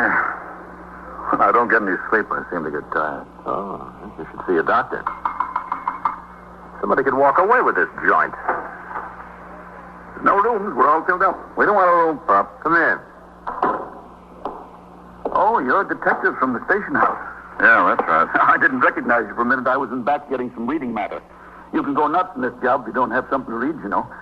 What can I do for you? Look, Pop. You know, it's funny. I was just dancing through here. It says for the 15th, with Jupiter in the ascendancy, that a friend in a high civic post may be of valuable assistance to you. Do you go for astrology? Never touch this stuff. Listen, Pop, we're interested in a guy that... Hey, excuse me, I got to get the phone. All right, go ahead. Hotel. Who? How do you spell it? Double F or double S? No, nobody here like that registered. Okay, yeah. Let's see your register, Pop. Yeah, sure. Help yourself here. You know, somebody left a couple of these astrology books around here once, and I got kind of interested in it. I'm Aries. Yeah? But when you get right down to it, 2/3 of the stuff they print in there is just plain guesswork. Then why do you read it? Well, I'm the kind of guy which doesn't like to miss any bets, especially with Mercury dominant. What are you looking for there now? Maybe I can help you. What's this guy's name registered here? I can't read the writing. That's Binfield. Floyd R. Binfield. What room's he in? He's in 22. You know something? I thought there was something the matter with him when he checked in. He looks like a Sagittarius. I had him pegged for a Sagittarius. When did he check in? Yesterday. Yesterday morning, just about this time. Is he in his room now? Yeah, he's in there. Have you seen him this morning? Yeah, I've seen him. He came down for coffee and he went back up. He's in there. Where is 22? Up the stairs, straight down the hall, and the first one around the bend. What'd he do, this guy? We've got a couple of things we want to talk to him about. Where do we get these characters? Where do they come from? Don't ask me. Let's have the pass key. Listen now, do you want me to come up and open the room for you? We want you to just stay here, right here. Oh, he's a tough customer, huh? We don't know. We'll find out after we talk to him. Yeah. I always like the way you guys say talk. How about the pass key? Yeah. Be my guest. Thanks. Oh, listen. Yeah? What's your birthday? June 10th. Oh, you're all right. Gemini. Don't you worry. Well, that's good to hear. Well, at least he's here, Ralph. Yeah. Oh, listen. Yeah? If you need some help now, just holler. Okay, Pop.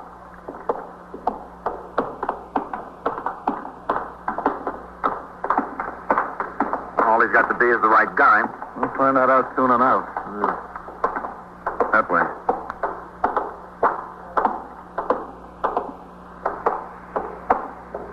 It's 16. Keep going.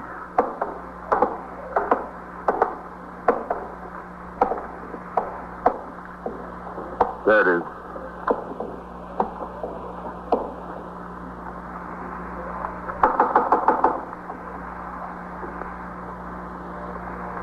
Hit it again. Yeah. Floyd Binfield? What is it? Police officers. We want to talk to you. All right. Just a second.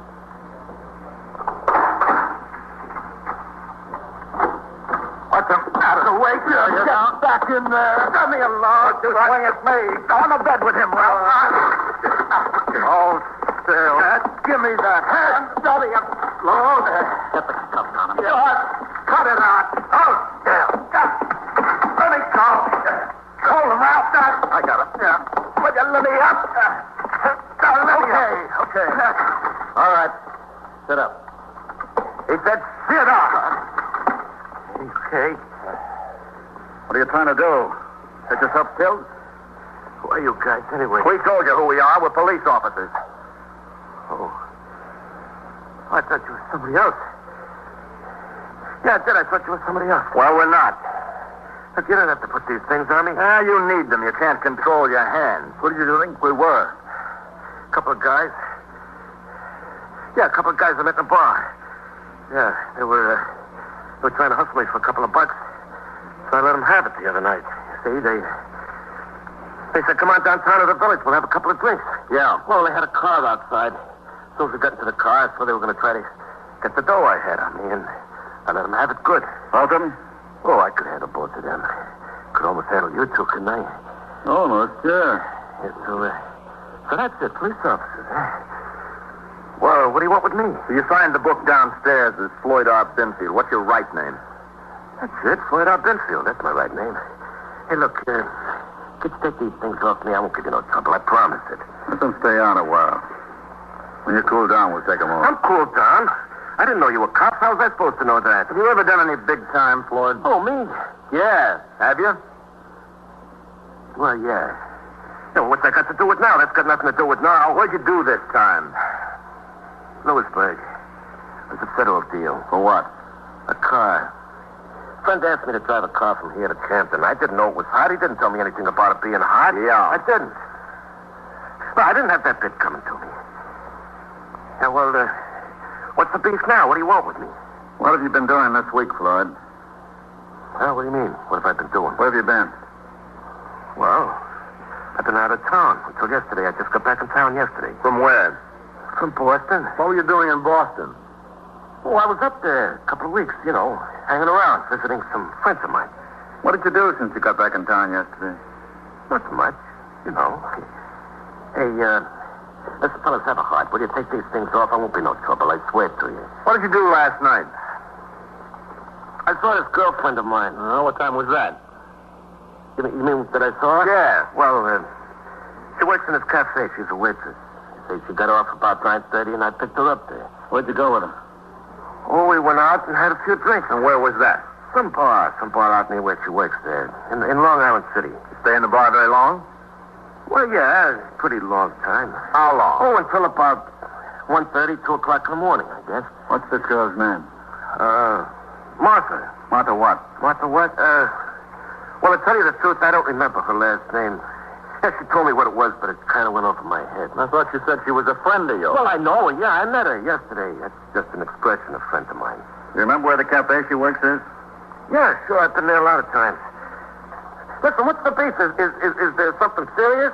Because if there is, I got a right to know what it's all about. Don't you agree with me? This Martha can account for your time last night, huh? Oh, yeah, sure, every minute. Well, then relax. You've got nothing to worry about. Okay, sure. So, how about taking these days off, huh? Well, I'll tell you, Floyd. Maybe you've got nothing to worry about. But we have.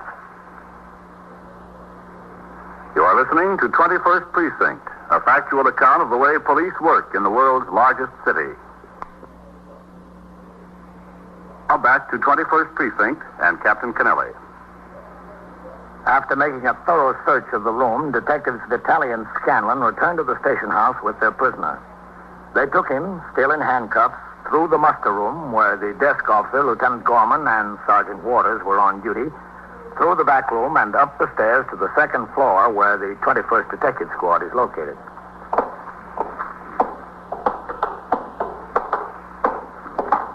All right. Back that way. All you got to do is talk to her. Okay. Yeah, we know. Go on, inside. Yeah, sure. That way. 21st Squad, Detective Goldman. Okay, hold it here. Hi, Pete. Hi, Goldman. Where'd you lose it, mister? Yeah. Yeah. All right, you know where the station house is? That's right. You come in here and make a report of it. Come up to the detectives. Yeah. Okay, you're welcome. On the second floor. Okay. Well, who've you got here, Scanlon? A champ? He thought he was the champ. He didn't last one round. Is Lieutenant in, Goldman? Yeah, he's in. Anybody with him? No. Sit down there a minute, Floyd. Listen, couldn't you take these things off now? Please sit down. Yeah, that's right. I want to talk to the boss, Pete. I'll watch him. Yeah. Hey, how about reaching in my pocket for a cigarette, huh? Which pocket? Yeah, this one right here. Yeah. Vitale, Lieutenant. Come in. Hello, Pete. Lieutenant? You got that boy? Yes, the Scanlon's got him out there. What does he have to say for himself? Well, he denies it. Yeah. He says he was out with a girl between 9:30 and 2 in the morning. He was sitting in a bar in Long Island City. That's what he says, huh? Yes, sir. What do you think? Well, he gave Scanlon and me a hard time when we hit the door. The boy wanted to fight. Huh? But both of us had put him down on the bed and get the cuffs on him. He's still full of fight? Well, he's cooled down some, Lieutenant. What do you think? Is he one of the two that heisted that place last night? That beats me, Lieutenant. He fits, but if his story about being with his girl stands up, I guess he isn't. Well, let's talk to him, huh? Yes. Bring him in. All right. Just a second. Yes. 21st Squad, Lieutenant King. Lieutenant. Captain Kennelly's hanging up here on 2. All right. 21st Squad, Lieutenant King. Captain Kennelly, Matt. Yes, sir. Matt, I got a call from Inspector McBride. He wants an explanation of my endorsement on that gun permit renewal we were talking about. I guess you'll get a call, too. Just a second, Captain. Yeah. Pete, I'll be with you in a minute. Oh, yes, sir. Bring that boy in when I call you. Yes, sir. What do you say, Pete? He's busy on the phone. He'll be with us in a minute. Look, I got a lot of things to do today, you know. Christmas shopping, Floyd? I got plenty to do. Sure. How do you spell lavalier? Never mind how do you spell it. What is it? No, I know. The lady had her stolen. Lavaliere. Muchas gracias.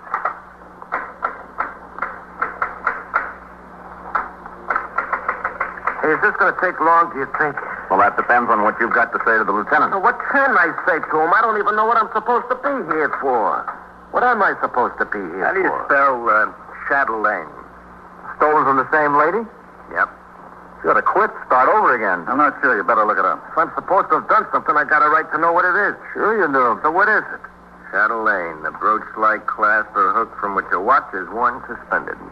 Didn't get a liberal education in this job. Okay, Pete. Yes, sir. Come on, Floyd. Come on, Floyd. Just want to know what it's all about. Well, you came to the right place. Inside. Hello, Scanlon. Lieutenant. Sit down there, Floyd. Here. Sit down. Floyd, Lieutenant King, Floyd Binfield. Pleased to meet you. Lieutenant, ask me to take these things off of me. I'll admit I lost my head a little before, but I guarantee I won't give you no trouble. I guarantee it. Take them off and scan. Oh, they're mine, Lieutenant. I'll get them. Hold out your hands, Floyd. I appreciate it. Just hold still. I do. I really do. All right, relax, Floyd. Thanks a lot. Let's get right down to business, eh, Floyd? Yeah, that's all right with me. Good. Now, these detectives came to talk to you this morning, and you tried to fight your way out. Well, it was a mistake. You see, I thought there was somebody else. A couple of hustlers that tried to put the bite on me. All right, maybe you did think that. Now, you told them you were with some girl between 9:30 last night and 2 this morning. Yeah, that's right. Martha. We were in this bar out in Long Island City. Then you couldn't have been one of the two guys that stuck up a bar and grill on Lexington Avenue about 11 o'clock. Oh, of course not. Well, sometimes we get information that's a little bit wrong, Floyd. Oh, sure. That could happen to anybody. I appreciate that. This girl's name is Martha, you say? Yeah, that's right. What's her last name? Well, I don't really know that. She told me, but I had a couple of drinks, and it didn't sink in. Where can we find her? I told Lem she works in this cafe right near there where the bar was, where we were drinking after she got off, out in Long Island City there. You know where the cafe is? Oh, sure. Now, look, Floyd. Yeah. This was a pretty good tip I got on you. Not to my way of thinking. Where I came from isn't wrong once in a year. Well, this is the time, believe me. I could put you in the car, and we could drive over to Long Island City. We could look around for this cafe and this Martha. But it could be we'd have a time finding her. Isn't that right? Oh, we'd find her. But we might have a time. Well, as a matter of fact, I don't know that neighborhood too good. Now, this bar on Lexington Avenue that was stuck up last night, there were 2 bartenders in there and 5 or 6 customers, besides the one that was shot. Oh, well, was he shot dead? Caught him right here. Doctor says he'll be all right. Oh, that's good to hear. Well, the 2 bartenders say they could recognize both of the stick-up men any time, any place, anywhere. They described them head to toe to a T. Some of the customers in there said they could recognize both. Some said they could recognize one or the other. One guy said he couldn't remember what either of them looked like. Well, that's vicious. I guess some people got better memories than others. I suppose we ride out to Long Island City and we look around for this cafe. Suppose even we locate this Martha you were talking about. Suppose she says she was drinking with you between 9:30 and 2 in the morning. Yeah? Why should I believe her any more than I believe you? Well, it's 2 people's words. The best thing to do is get those bartenders and a couple of the customers in here and let them have a look at you. If we could only go out and locate Martha... You're the guy. They're going to make you. Don't worry about that. Why don't you stop wasting the time of everybody concerned and tell us the truth about this thing? That's what I've been doing. Now, you know, there's nobody named Martha. Just grabbed that out of thin air. You and another guy put the heist on that bar last night, didn't you?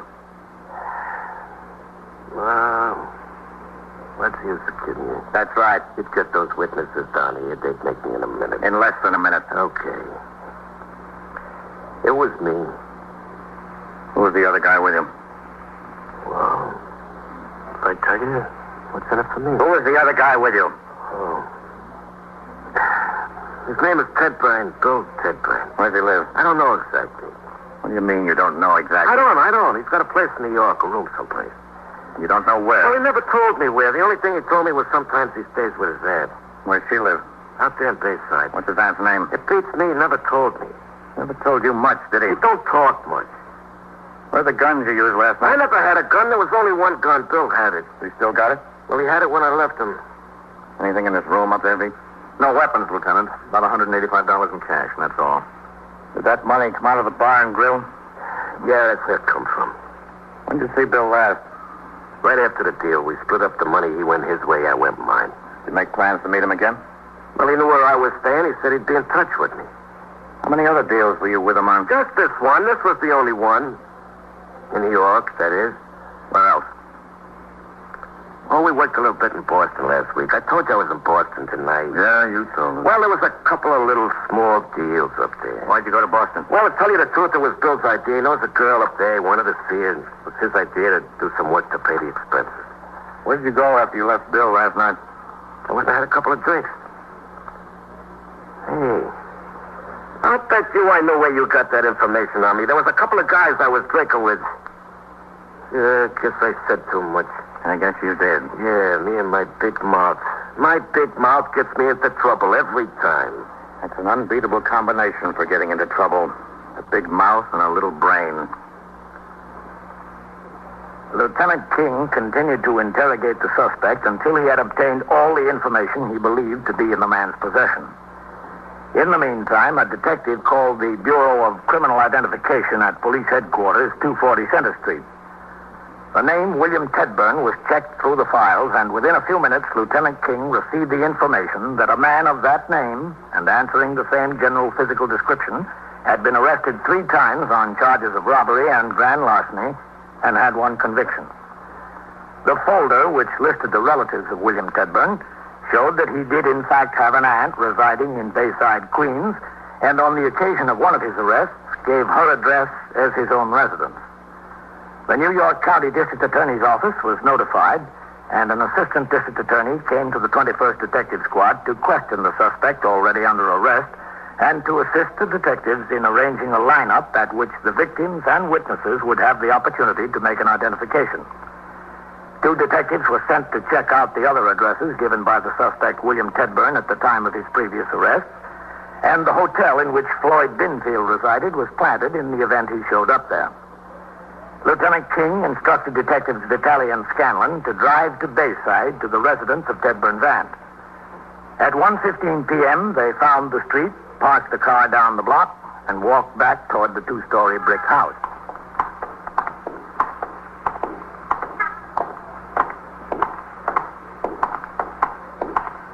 Oh, this is a pretty nice neighborhood here. Yeah. Must be rough on the aunt. Probably rougher on the parents. Okay. See those aluminum stonefish? Yeah. That's what I want to get. What? Are you kidding? They cost an arm and a leg. Didn't get them financed, FHA. You still got to pay for them. You've got to pay for everything. You think he's there? Well, he could be. There's someone.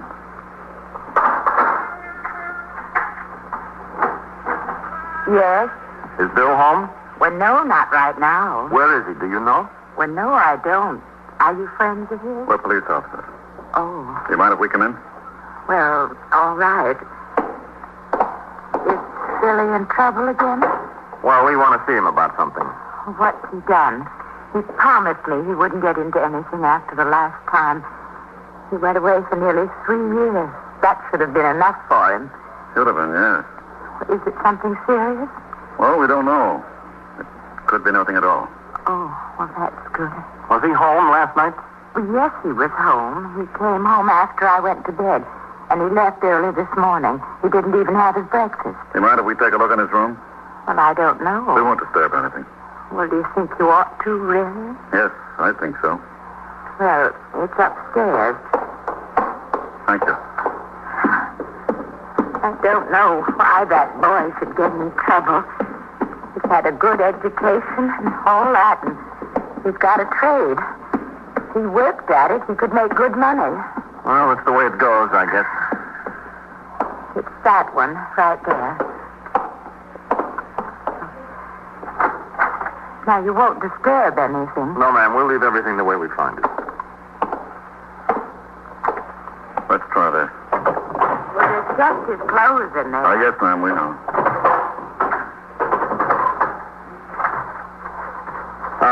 Look at this. What? 2 empty shells. What are they, 38? Yep. That's how the gun was described. Wonder if it's around. I got an idea where it is. It's on his hip. You really have to go through Billy's things. I'm sorry, but we'd like to. You think he'll be home today? Well, I don't know. He didn't say. Does he usually come home? But usually, yes, but he didn't say. Do you mind if we wait around for him? Well, do you really have to? We should. Well, all right. You really should. Well, you know, that sounded like his car out in front. Can you look out this window and see if it's him? Is it? Yes, it's Billy. Is he coming in the house? Yes, he's getting out of the car. He's staying here. In here? If he calls to you, answer him. Tell him you're upstairs, but stay right here. All right. Come on, Pete. Must I stay right here? Right there, yes. Pete, get in that bedroom across there. Okay, that's a good idea. Are you set? Yeah, all set. Easy. Here he comes.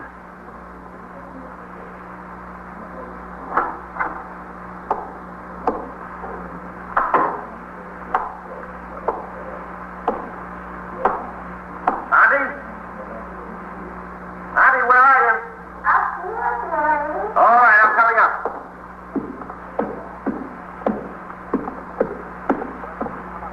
All right, Bill, get him up. Hey, he's healed. Drop it, Bill. Get him.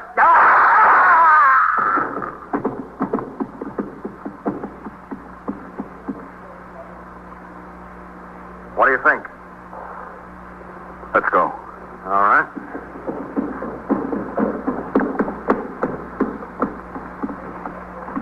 Watch him. Get his gun. Yeah. Well, I guess that's that. Can I come down now? I guess I'd better go up and talk to her. Can I come down? Well, she'll be better off. No question about that. But who's going to make her believe it?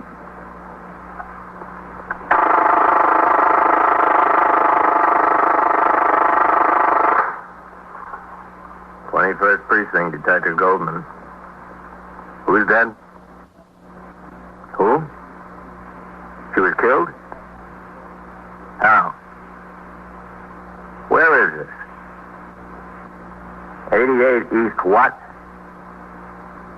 Yeah. Okay. Who's this calling? Yeah, your name. Doris what? All right. Just stay right where you are. Yeah, don't worry. The officer will be there right away. And so it goes. Around the clock, through the week, every day, every year. A police precinct in the city of New York is a flesh and blood merry-go-round.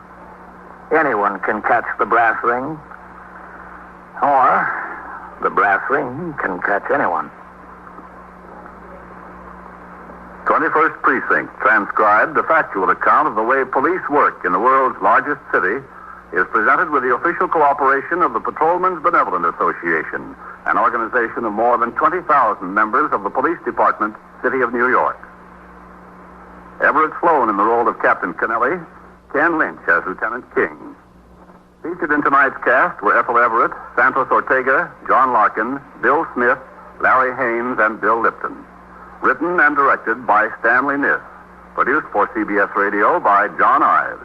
John Schaefer speaking.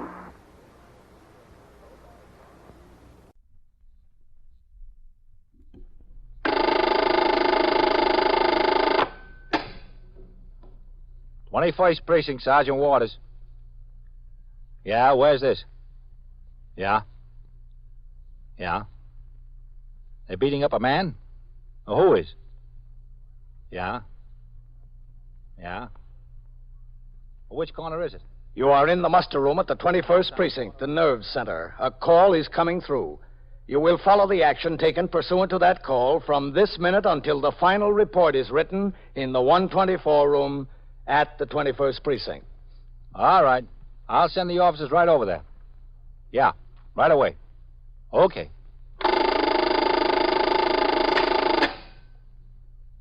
21st Precinct, transcribed. It's just lines on a map of the city of New York. Most of the 173,000 people wedged into the 9/10 of a square mile between Fifth Avenue and the East River wouldn't know if you asked them that they lived or worked in the 21st. Whether they know it or not, the security of their homes, their persons, and their property is the job of the men of the 21st Precinct. The 21st, 160 patrolmen, 11 sergeants, and 4 lieutenants, of whom I'm the boss. My name is Kennelly, Frank Kennelly. I'm captain in command of the 21st. I was working my night tour, 4 p.m. to 8 a.m. It had been a busy night in the precinct. Before I turned out the platoon at midnight, there was a 3-alarm fire in a tenement on 78th Street, a pedestrian killed by an automobile on Park Avenue, an armed robbery of a delicatessen on 2nd Avenue, and the mugging by 2 youths of a hospital orderly as he walked from his work to the 77th Street station of the Lexington Avenue subway. Things quieted down after the late tour took over, however, and I was able to stay in the station house and clean up the paperwork, reading and signing reports and communications that normally I would have finished hours earlier. While I was so engaged, patrol of the precinct continued, and among those on the job were Patrolman Paul Vaccaro as operator and William Coley as recorder in sector car number 3. At 1:10 a.m., they were driving in a downtown direction on 2nd Avenue in the 70s. Well, I don't know about that. The wife and I looked at some of them out in Jamaica last week. The price hasn't gone up any. Hasn't gone up any since when? Since last Christmas. You kidding? No, I'm telling you. What'd you look at, the large ones? No, we couldn't get a large one in the house. A medium-sized one. Where's this place you looked? Out in Jamaica there on the lot. I don't know. I can't find any bargains. Well, the fellow told me there wasn't any shortage or anything like that. There's plenty of them around. Paul. Yeah, I see them. They're beating up a guy. Pull in. Well, let's go. Come on. Hold up there. Hold up. There they go. I'll see you later. There goes one in that doorway. I got him. Get the other guy. Hold up, you. Hold up.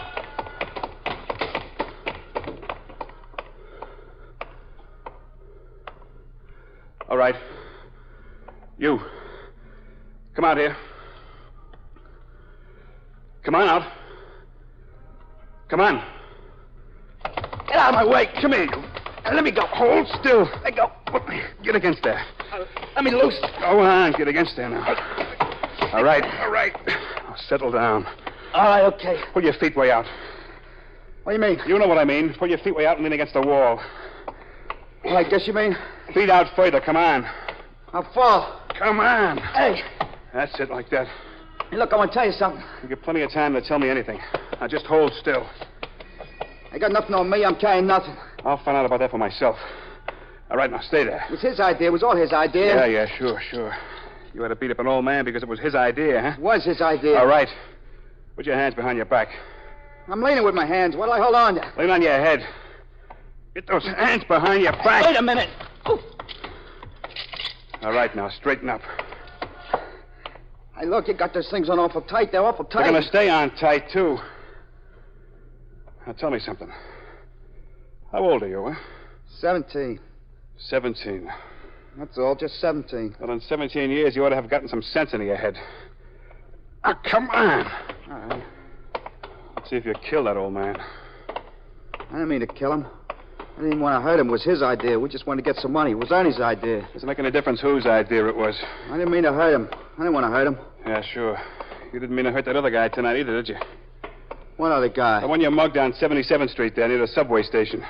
How do you know it was us that did it? Go on. Well, how'd you know? A little birdie told me. Hey, listen, you don't think he's dead, do you? I mean, I know he's old, but I didn't hit him so hard. And he kicked him, Ernie kicked him. I didn't. He doesn't look good, does he? All we wanted was a little money, that's all. Hey, listen, you got this on awful tight. That's too bad. Mister? Hey, mister. I'm all right. I think I'm all right. All right, just don't try to move, that's all. I'm okay. Really okay. Look, you just stay here. We'll get an ambulance for you. Oh, I want to go home. I just want to go home. Well, we better see if you're hurt first anyway. Hey, I'm sorry, mister. I'm awful sorry.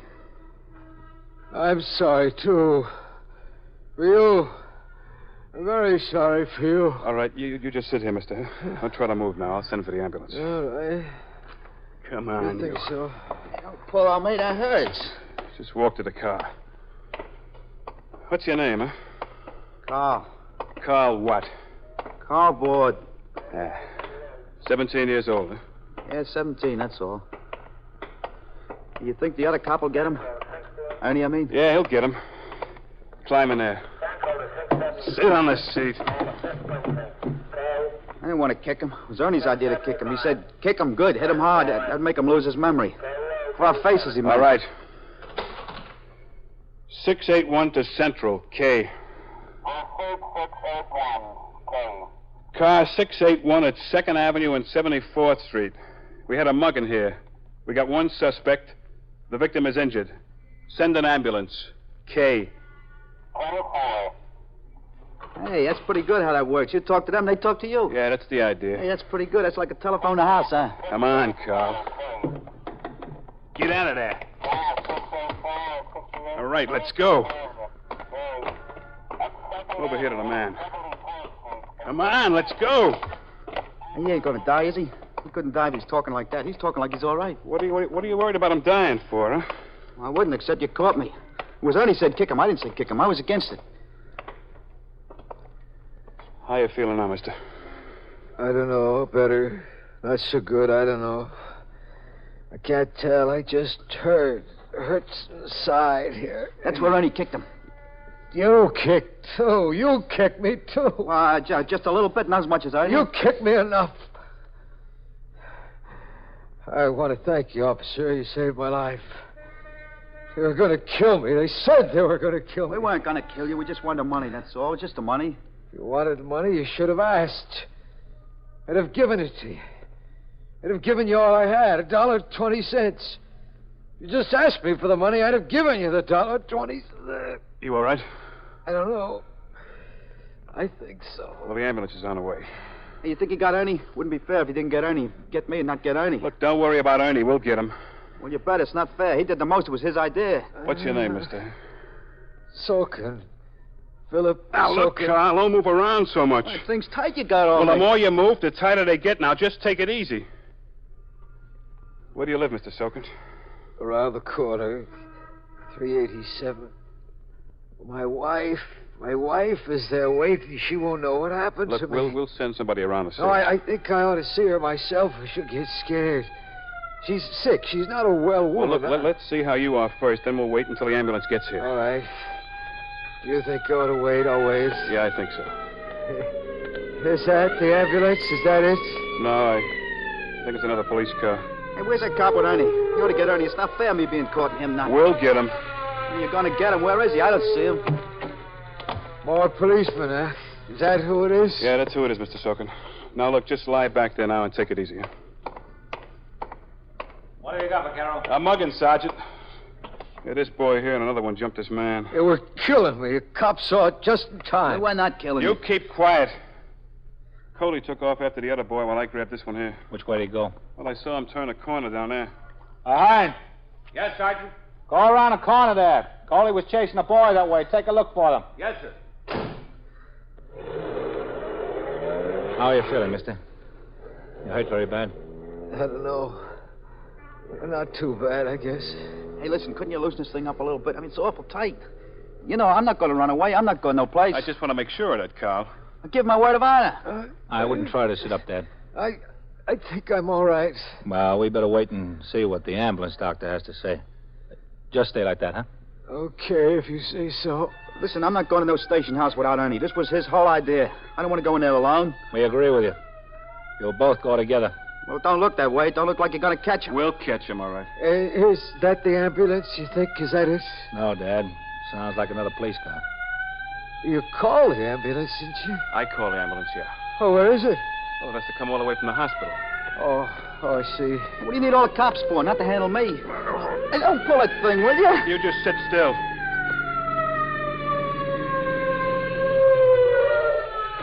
It's Meister and Farrell, Sergeant.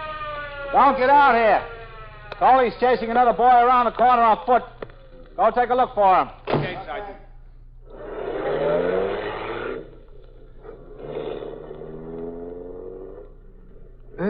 Listen, my side's beginning to hurt a little bit more. Well, you just stay still and I'll see what the doctor has to say. Oh, it's beginning to hurt pretty bad. You don't think there's anything broken in there, do you? That's right where he kicked me. I didn't kick you, not there. I didn't kick you in the side. Yes, you did. I never kicked anybody in the side in my life. I don't kick in the side. He told me he and the other fellow jumped that hospital orderly near the subway entrance, Sergeant. They were the ones, all right. Oh, they did, huh? All we want to do is get a little money off him. Just get a little money off him, that's all. Did you ever hear of working for your money? I heard of it, yeah. Hey, we should have heard something from Coley by now, Sarge. Maybe chased him up into the building. Does your friend live around here? Who's that, Ernie? Yeah, Ernie. He's no friend of mine. Does he live around here? No, he don't live around here. He lives uptown. We both live uptown. Is there any place around the corner he might go? Any building he might duck into? No, not that I know of. How should I know where he might duck into? Does he have any friends around here? No, I don't think so. Not around here.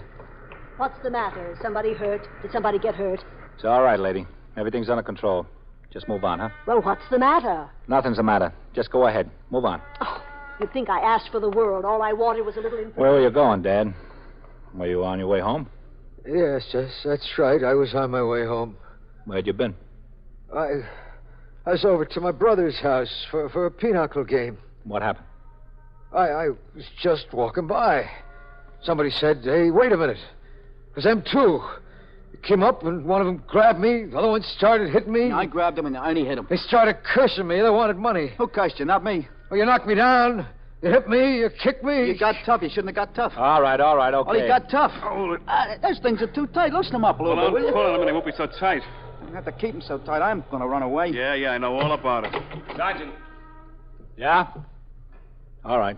Keep your eye on him. Where's the ambulance? It'll be here. I'll be right back. Well, it should have been here already. Yeah, Hein. Did you see Coley? No, sir. He wasn't any place in the block there. Meister and Farrell came around. They were looking for him. I thought I'd better come back and tell you. No sign of him, huh? Well, we couldn't see him. It was a hack driver who had his car parked in the block there. He was waiting for a fare who was up in the building. He'd been there about 10 minutes, he says, and he saw no sign of a police officer coming around the corner chasing a boy. Was he looking? Well, he was just sitting there in the cab, parked facing this way, just sitting there waiting. Said if a cop came around the corner chasing somebody, he'd have seen him. Just the cab driver in the block? Well, there was a man walking there, too. He lived in one of the buildings. A young man or an old man? Fellow about 40. He couldn't have been the other boy. He said he was standing on the steps saying goodnight to someone he knew. He didn't see anybody come in the block either. Vaquero. Yes, sir. You said you saw Coley turn the corner after that boy into the block? Yes, sir, I saw him. Vaquero saw him turn the corner. Oh, yes, sir, but where'd he go after that? That's what we'll have to find out. That boy he was chasing could have been armed. He might have turned on him. Might have. Yeah. Let's hope he didn't. You're listening to 21st Precinct, the factual account of the way police work in the world's largest city. You hear your confession repeated over and over again, drummed into your head. They make you memorize it, sign it, and by torture and drugs, they finally get you so you yourself believe it. Then, finally, they put you on the witness stand, and you hear a voice admitting the guilt. You don't even care anymore. You hardly realize that it's your own voice, repeating the words they want you to say. Yes, that has happened in some countries. But there's a very good reason why it couldn't happen to you. 15 words in our Bill of Rights are your protection. They say very clearly, no person shall be compelled in any criminal case to be a witness against himself. When we read about the rigged trials, the phony witnesses, the drugged confessions that take place in certain countries today, we're pretty glad that our Constitution was written by men of foresight. Well, maybe they couldn't look ahead to our day, but they were determined to protect us against such things happening in this country. For ourselves, for generations to come, this right exists, assuring us of fair trials, due process of law, and no one can compel us to be a witness against ourselves. It's right there in black and white, in words that have been unaltered for 165 years. It is one of our freedoms. Now back to 21st Precinct and Captain Kennelly. In another few minutes, 2 detectives who were on patrol arrived on the scene. With Sergeant Waters and the patrolman already there, they began an intensive search of the neighborhood for Patrolman Coley and the suspect he was chasing. Sergeant Waters rang in from a call box and apprised Lieutenant Gorman, the desk officer, of the situation and requested that more help be sent. Lieutenant Gorman immediately informed me, and I instructed him to have a car come by the station house to take me to the scene. In the meantime, an ambulance had arrived from Metropolitan Hospital, and the mugging victim was taken there for treatment. When the car in which I was riding approached the scene, there were several uniformed officers and detectives gathered around Lieutenant King, commander of the 21st Detective Squad.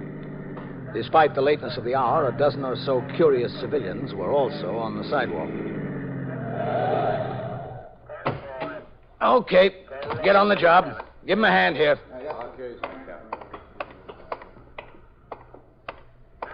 And you two go on down to the other end of the block. Yes. Hello, Captain. Sergeant, any word from Coley yet? No, sir. Looks like he might have chased the boy into one of those buildings on the block, Captain. We've got men out looking. We're getting ready for a building-by-building search. Good. Going to start through them all, from the basement to the roof. Good. Where's the other boy? Vaquero's got him in the car, Captain. I want to talk to him. Yes, sir. This way. Oh, and Matt, when you're set, I want to go with you. Yes, sir. Okay, Sergeant. You three will go into the first building on the other side. They're the same ones that mugged the hospital orderly, Captain. Yes, I know. Hello, Vaquero. Captain. Good work. Thank you. Only I wish we could locate Coley. We will. What's his name? Tell the captain your name. Carl Board. And you got yourself into some trouble, didn't you, Carl? Yeah, I guess so. What's your friend's name? Ernie. Ernie what? Ernie Van Teller. You know any place in the neighborhood that he might have gone? Listen, if I knew, I'd tell you. You think I want this all by myself? I don't want this all by myself. Where does Ernie live? Up near me there. Where's that? Up 113th Street. How old is he? We got a pretty complete description, Captain. Yeah, I gave it to him. I told him what he looks like. I don't want to take this all by myself. You catch him. I hope you catch him. He's 18 years old, 150 pounds, 5 feet 9 inches. He's got on a khaki field jacket, blue slacks, no hat or cap. Is he armed? Armed? No, he's got nothing. Except maybe a knife. I don't know. A switchblade knife? Yeah, I guess so. But don't you know? Yeah, switchblade. And he'll use it, too, won't he? I don't guess he carries it for decoration. I don't guess he does. We're all set, Captain. Oh, okay. Go on, you men, get moving. Stay with your prisoner, Vaquero. Yes, sir. You go on All ahead. Get the men on the job, Sergeant. Yes, sir. All right, keep moving up there. Get on your post. What do you think happened to him, Matt? In 20 minutes, he should have come back to the car or sent someone back, Captain. Or he should have rung into the station house. Yes, sir. You know, the boy had a switchblade knife. I know. There were 2 or 3 witnesses. Nobody saw them run through the block. My guess is that he chased the boy into one of those buildings, either up to the roof or down into the basement. And the boy might have jumped him with a knife. It's a good possibility, Captain. Well, if he did, maybe the boy went home. Yes, sir. I sent 2 men up to where he lives to plant the place. Good. All right, get going. Start into those buildings. Start into those buildings. Okay, Sergeant. There's 3 abandoned tenements that are going to be wrecked, Captain. We're going to try them first. Oh, it's a good idea. Then we'll try the occupied buildings. We'll search them all, top to bottom. If Coley went up into a dark hallway, that boy could have been waiting on a landing. One swipe with that knife would be all it'd take. Yes, sir. Captain. Captain Kennelly. Yeah, who is it? Ahern. Over here, Captain, on the stoop. All right. Come on, man. Here I am, Captain. Okay. Yes, sir, Hearn. Captain, this is Mrs. Protea, Captain Kennelly, and Lieutenant King. How do you do? Miss Protea?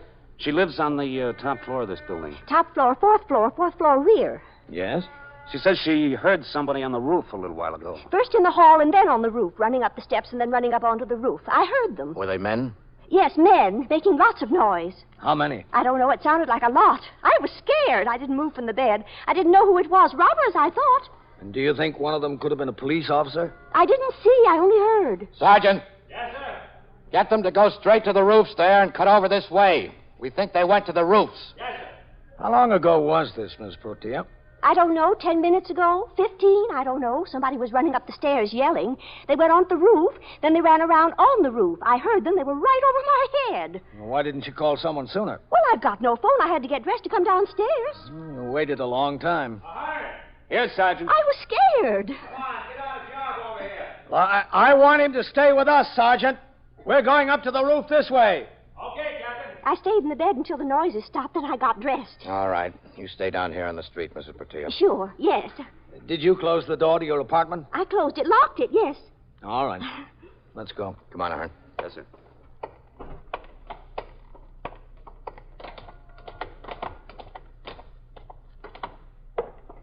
Watch it now. Yes, sir. He's liable to have come back down the steps. He might be on any landing. Okay, Captain.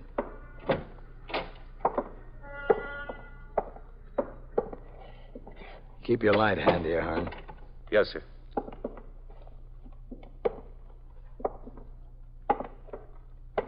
Okay. These buildings are all the same height, Captain. Could have jumped from one roof to another. Yeah. Think we ought to try the doors, Captain? No, not yet. Let's not wake up any more people than we have to. Okay, go on.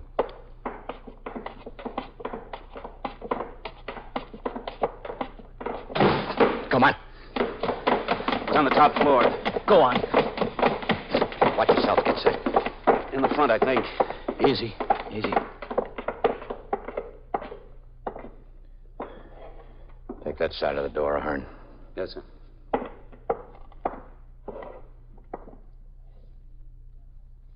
Who is it out there?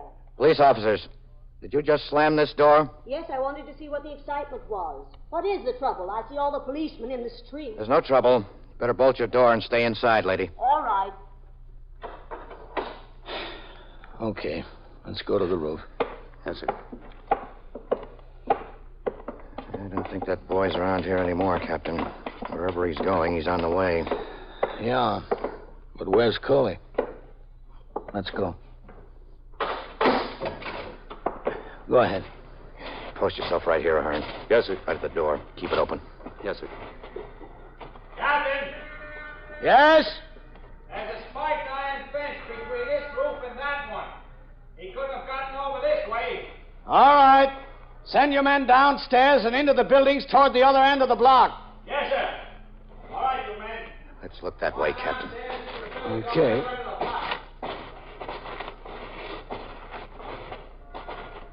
Watch it. Don't trip over that aerial wire. Yeah, I see it.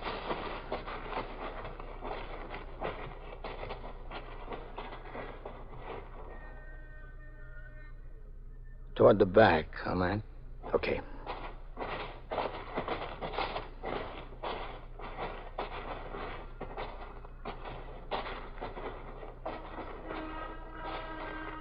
No, not on this building. How about the one that way? You don't think the woman was hearing things, do you, Captain? I don't know. Now watch it going over. Copper flashing can rip into you. Yep. Beautiful night, isn't it? Oh, just a little bit cold, that's all.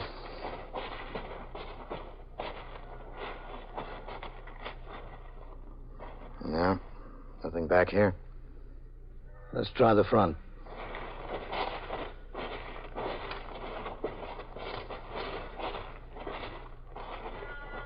You know, Matt, I think we Hold ought it. to... Someone behind that ventilator. Yeah? I think so. Saw something move. All right. Let's have a look.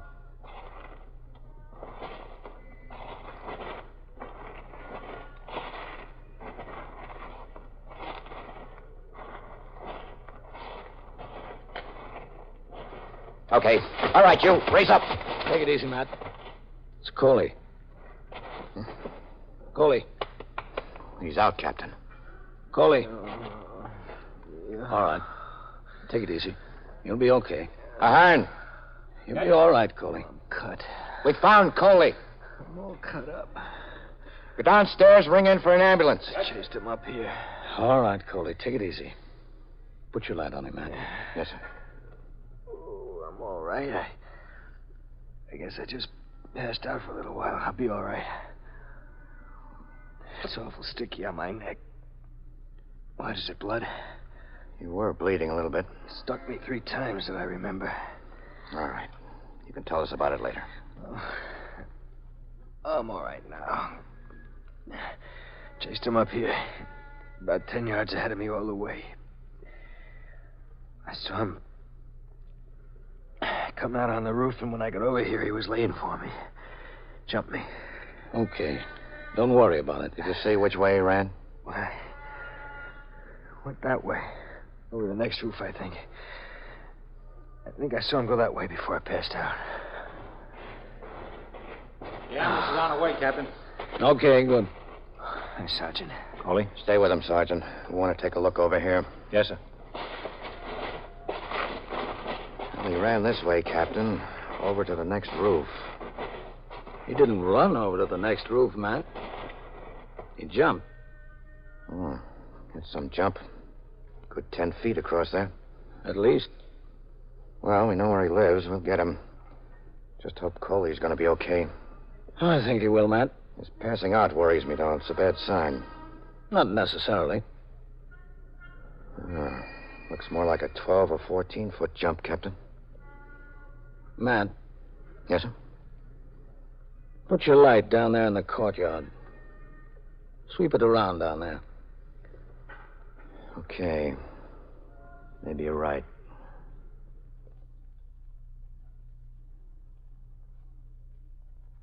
Yeah. There he is. Well, Matt, I guess you don't have to look for him at home.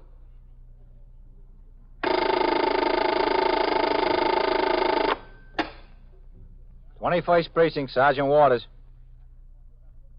Well, who got bitten? How old? 4? Where's the dog? Is a dog there? Where? Oh. What's the name of the girl who was bitten? And so it goes. Around the clock, through the week, every day, every year. A police precinct in the city of New York is a flesh and blood merry-go-round. Anyone can catch the brass ring, or the brass ring can catch anyone. 21st Precinct, transcribed, the factual account of the way the police work in the world's largest city, is presented with the official cooperation of the Patrolmen's Benevolent Association, an organization of more than 20,000 members of the Police Department, City of New York.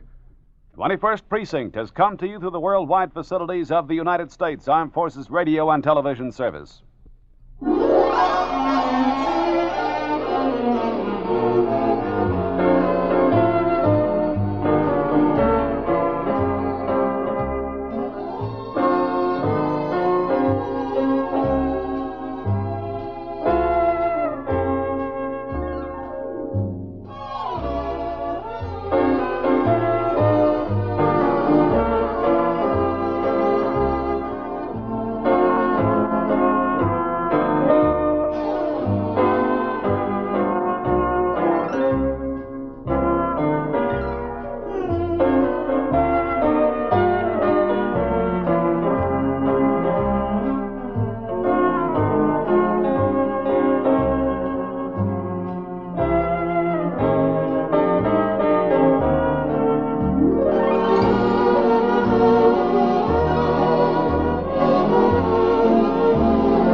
21st Precinct, Sergeant Waters. Where is this? Yeah. Yeah. How many people are hurt? How many? Were there 2 cars involved or a pedestrian? Yeah. You are in the muster room at the 21st Precinct, the nerve center. A call is coming through. You will follow the action taken pursuant to that call from this minute until the final report is written in the 124 room at the 21st Precinct. All right. The officers will be right there. Yeah, and the ambulance, too. Just stay there. Okay.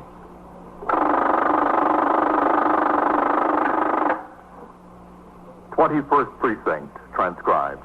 It's just lines on a map of the city of New York. Most of the 173,000 people wedged into the 9/10 of a square mile between Fifth Avenue and the East River wouldn't know if you asked them that they lived or worked in the 21st. Whether they know it or not, the security of their homes, their persons, and their property is the job of the men of the 21st Precinct. The 21st, 160 patrolmen, 11 sergeants, and 4 lieutenants, of whom I'm the boss. My name is Kennelly, Frank Kennelly. I'm captain in command of the 21st. I was working my day tour, 8 a.m. to 6 p.m. As soon as I turned out the platoon and the men who would patrol the precinct for the next 8 hours marched out the front door, Patrolman Bailey, the station house attendant, and Patrolman Winkler, the precinct youth patrolman, appeared with 3 large corrugated cartons to begin decorating the muster room for the Christmas party, which would be held for neighborhood children in the station house the following afternoon. I went into my office to read and sign reports which would be taken to the 6th Division by the precinct messenger. When I finished the job at 9:15 a.m. and came back out into the muster room, Winkler and Bailey already had the tree up and were beginning to decorate it. I walked around behind the desk where Lieutenant Gorman was desk officer and Sergeant Waters was on telephone switchboard duty.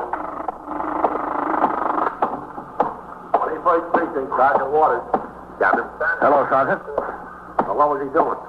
What's going on, Red? Pretty quiet, Captain. Winkler. Yes, sir. Yeah, Isn't that tree smaller than the one we had last year? No, it's about the same size. No, I think the one we had last year was a little fatter, Red. Yes, sir. I guess that's it. Lieutenant, Yeah? Vaquero's got a lost child over there. He's bringing him into the station house. Well, doesn't the kid know where he lives? Vaquero says he's only about 3 years old. He's been looking around for about 20 minutes in the stores over there. The kid says he was with his mother shopping. All right. Where are you going to put the tables, Winkler? What'd you say, Captain? Where are you going to put the tables? Right here along this wall. Refreshments there and the presents here. I think that'll be all right. Yes. Red, have you got a car to take me on patrol? Yes, sir. Sergeant, have number 3 come by the house to take the captain on patrol. Okay, Lieutenant. All right. I went down and got the summons. Now, what are you going to do about it? Do about what, lady? You know very well about what. I told you about what. Did you? I was here yesterday and I told you all about it. You told me there wasn't anything the police could do and that I would have to go down to the magistrate's court and get a summons. That's what you told me. I didn't tell you anything, lady. I didn't even talk to you. Oh, yes, you did. And I did just what you said. I went down to the court and I got a summons out for it. Lady, I wasn't even here yesterday. I was off. Was he? Yes, he was off. He wasn't here. When you were sitting right where you're sitting now? We've got 4 lieutenants in this job. Well, he looks just like you, except that I don't think he has red hair. He doesn't. I suppose I'll have to go through the whole story again then. Who's paying for that Christmas tree? Not the taxpayers, I hope. No, ma'am. The men pay for it themselves. Oh, well, that's good. Suppose you tell me what the trouble is. Well, as I told him yesterday, I had a perfectly legitimate complaint. This old man who lives across the hall from me is conducting a business in the building. People come in there all day and all night long disturbing my peace. Trooping up and down the stairs with packages. You think it was a store on Fifth Avenue instead of an apartment. That's not a police case, lady. So I was told yesterday. And did you complain to the super of the building? Oh, you can't get very far with him. All he told me was, why don't I leave the old man alone? He's not hurting anyone. So I said, he's disturbing my peace. Well, he wouldn't do a thing about it. Not a thing about it. Then I came over here yesterday, and the man without the red hair who was sitting right there told me if I wanted to make a complaint against him, I would have to go down to the magistrate's court and get out a summons, and that's exactly what I did. Here it is. Winkler. Yes, sir. You've got too many blue ones together in a bunch there. Wait, Lieutenant. Right there. I'll fix it. I bet you haven't been paying a bit of attention to one word that I've said. I sure have, lady. I heard every word. Well, I wish you'd look at me when you listen. You said you got a summons out for him. That's right. And when I got it, I told them clerks down there at the court that it's a shame I couldn't just get a policeman to go up and arrest him. That it has to be up to a woman like me to act on her own initiative.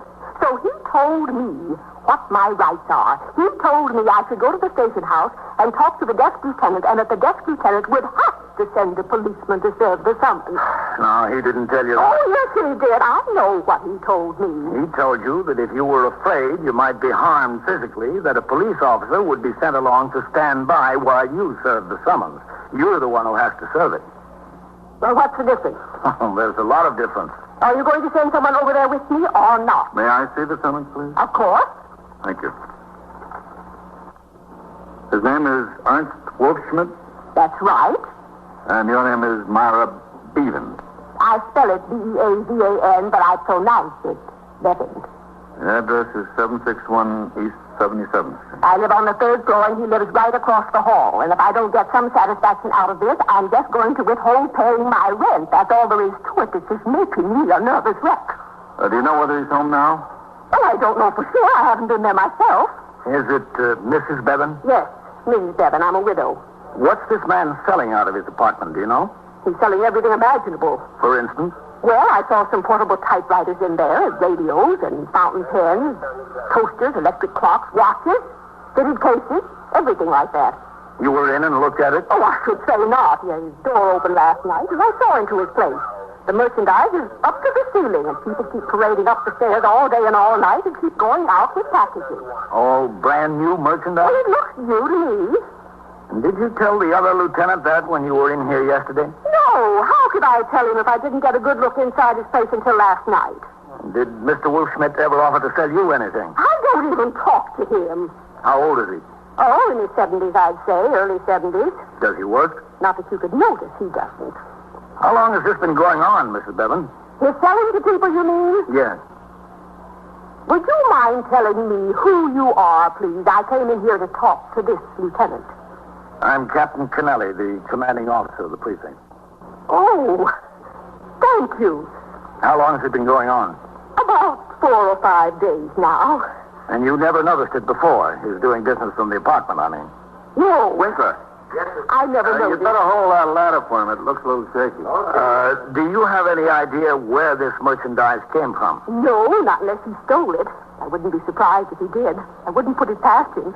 Supposed to be such a lovable old man. I bet you he's a thief. I bet you that. Well, that's a conclusion you can't jump to hastily. But I wish you'd do us a favor, Mrs. Bevan. Oh, what is that? I'd like you to tell the detectives about this. About Wolfschmidt? Yes. I would be delighted. Yeah. Will you see that Mrs. Bevan gets upstairs, Red? Yes. Captain. All right. I'm going out on patrol, Red. Oh, Captain, before you go, Yes, Miss Bevan. if I don't see you again, I wish you a very Merry Christmas. Thanks, Miss Bevan. And the same to you. I went into my office for my overcoat, then out through the front door and down to the curb where Patrolman William Coley was sitting behind the wheel of sector car number 3. I got in and instructed him to patrol toward the northern boundary of the precinct, where I made 2 stops on precinct business, both at garages in connection with applications for renewal of their tow car licenses. Procedure in these cases requires the precinct commander to personally interview the applicant. After these calls were completed, I instructed Patrolman Coley to make a tour of the retail areas in the precinct so that I could observe the traffic conditions, which were aggravated by the holiday crowds. At 10 minutes after 11, a call came over the air for us to ring into the station house. I instructed Patrolman Coley to stop at the closest call box.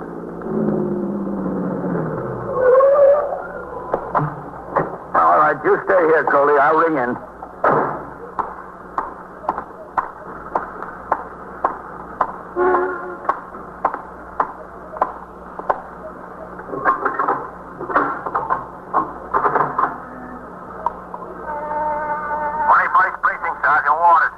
Captain Kennelly, box 19. Lieutenant Gorman wanted to talk to you, Captain. Okay.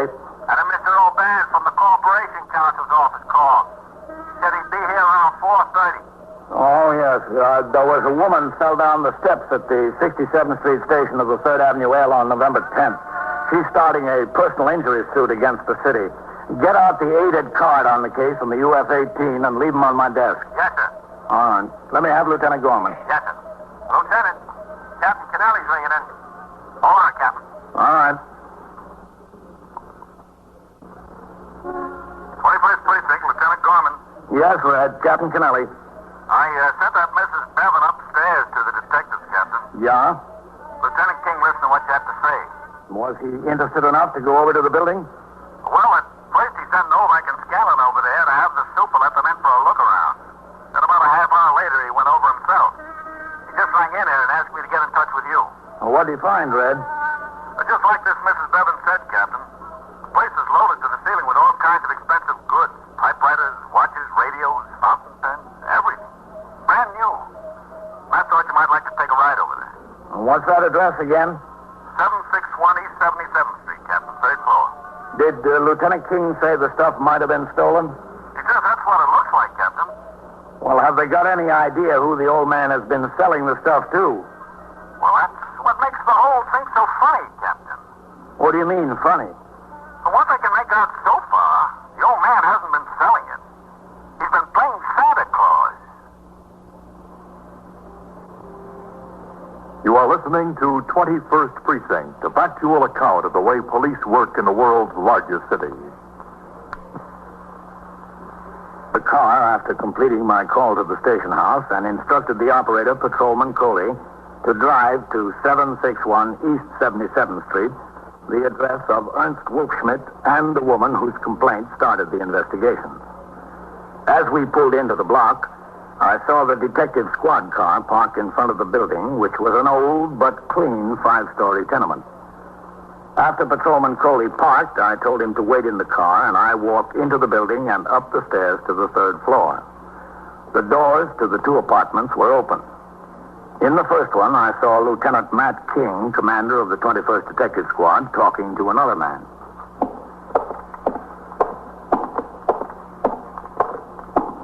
Well, how long has he lived here? Oh, let me see. Hello, Captain. Matt, I come here in 1948 to work in the building. That is, he was a tenant then. Captain Kennelly, Mr. Joe Linwood, the super of the building. Mr. Linley? Oh, I'm glad to know you. Well, how do you like this, huh? All we got to do is put out a catalog and we're in business around here, huh? Yeah, we sure would be. 3 portable typewriters, Captain. Yeah? I count 11 portable radios and clock radios, different makes. Oh. Half dozen toasters, 3 waffle irons, 7 electric clocks, the 5 dozen pen and pencil sets, about a dozen Swiss watches, 2 kitchen mixers. That's only in this room. You should see in there. Do you know where he is, man? No, sir, not yet. Oh, he'll come back. He's never failed to come back. Oh, my car is parked downstairs, Matt. We better get it out of there. Yes, sir. Scanlon's with Mrs. Bevan. He'll take care of it. Good. Scanlon. Coley's the operator. Coley's downstairs waiting in Captain Kennelly's car. Go down and tell him to pull around the block. Okay, Lieutenant. Well, this looks like stolen goods for sure, huh? Well, I can't make it for anything else, Captain. I don't know what got into the poor old guy. He's the nicest fellow you ever met. Don't bother nobody. Minds his own business. I understand he doesn't work. No, he don't. He told me he's on a pension. He was 25 or 30 years with some company downtown. Pension must not be much, though, because every once in a while he runs short. He comes to me and borrows $1, $2. Until his check comes, he says. I'll give it to him. He never fails to pay it back. Never fails. Have you any idea how he got this stuff? Well, I got a sneaking suspicion. What's that, Joe? Oh, it was one afternoon last week. Well, I wasn't around here. I got another job I work part-time at, you know. My wife told me there was a man knocked at the door and said he had some cartons to be delivered to Ernst Wolfschmidt, and there wasn't any answer from the bell. Well, she said, all right, she'd let him in. She got the pass key. She went upstairs and opened the door. The first thing you know, she told me, 2 guys come up the stairs. They're carrying a big box each. They set them down in the middle right here, and she started to lock the door. They said, no, wait a minute, there's more. So they make 2 more trips upstairs. 6 cartons altogether, my wife said. They put them inside, she locked up, and that was that. Did she see the truck they came off of? Well, not that I know of. Did she sign a receipt for them? Well, she never mentioned it. Where is your wife now? What do you think? Christmas shopping. What time you expect her home? When they chase her off 34th Street, she'll come home. She's the kind of woman, when she gets inside a department store, she loses all sense of time, direction. You know what I mean? Well, we'll talk to her when she gets home. Did Wolf Schmidt say anything to you about the stuff that was delivered? No. No, he didn't say a word, except like I told you. Well, he gave me a radio, just like this one here, only in black. Didn't you think that was kind of peculiar? Well, I didn't think it was peculiar, but I told him he didn't have to do it. He said he wanted to. He said me and my wife had been very nice to him when we didn't have to be. Of course, I didn't know about all this stuff at the time. I didn't see it yet. I figured maybe he hit a horse or something like that. Didn't you think there was something peculiar about all the people coming up to his apartment? Well, to tell you the truth, no. I mean, if a guy goes into business, he goes into business. What's peculiar about selling something out of your flat? What I thought was peculiar was when I found out he wasn't selling it. He was giving it away. When did you find that out? Oh, to be honest with you, not until last night. The kid that works in the delicatessen down the block told me. It was going on right under my nose, and the kid that works in the delicatessen has to tell me he's been giving it away. He gave this kid a $25 electric razor. How you like that? Who else did he give the stuff to? From what I understand, he was stopping people on the street right and left. Strangers. Telling them to come on up to the place. He had a Christmas present for them. Well, some of the people came, and some thought he was a little mixed up in the head, which I guess isn't too far from the truth. I don't know. But I can't figure it out. What is he doing with all this stuff? Where'd it come from? When you find out, will you let me know? Yes, Joe. When we find out. I understand Mrs. Bevan complained to you about the people coming up here. Ah, that. Well, she complained about anything. She complains about no heat, too much heat. No hot water, water's too hot. Well, she even complained once about the full moon shining in her window, like I could turn off the moon, you know? You think I'm going to have to give my radio back? Well, if it's stolen, you will. I don't know. That's what I get for dreaming. I was picturing myself sitting on the stoop next summer on a hot night, you know. Can of beer, at radio, listen to ball game. Officer. Speak to the devil. Yes, Miss Bevan? He's coming. I saw him coming. Yeah? I was looking out my window and I saw him coming down the block. That thief, that criminal. You sure it was him? Of course I'm sure it was him. You get back inside your apartment and close the door. We'll handle it. I'm entitled to stay here, don't you think? No, I don't. I'm entitled to serve my summons. You do that later after we get this straightened out. Now, I suggest you get in your own flat. If that's the way you feel about it, all right. But you don't seem to remember who started it. See what that means, Captain? Yeah, I see. You want me to get out of here, too? I just as soon. I kind of like the old No, I think you better stay, Joe. All right. You go out in the hall and take a look. See if he's coming up the stairs. Okay. Come right back in. As soon as I see him? Yeah. Well, I guess you'll get your answer soon, man. Yes, sir. I guess I will. Sure got hold of a lot of merchandise. Yeah, he didn't buy it. That's a cinch. He's coming up, Lieutenant. All right. Let's shut the door. Did he see you, Joe? No, I don't think so. Poor guy. I hate to see him in a mess. All right. Quiet. Here he is.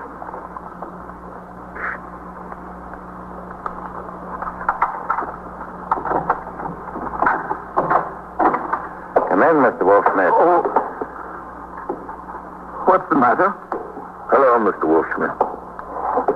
Joe, what's the matter? Why the police? It wasn't my idea, Mr. Wolfsmith. This is Captain Kennelly. I'm Lieutenant King. Whose idea? Hers, across the hall? Yeah. She said she would make me trouble. Mr. Wolfsmith, where did all this stuff come from? I don't know. I don't know where it came from. What do you mean you don't know? I came home one night. It was here. You don't know where it came from? No.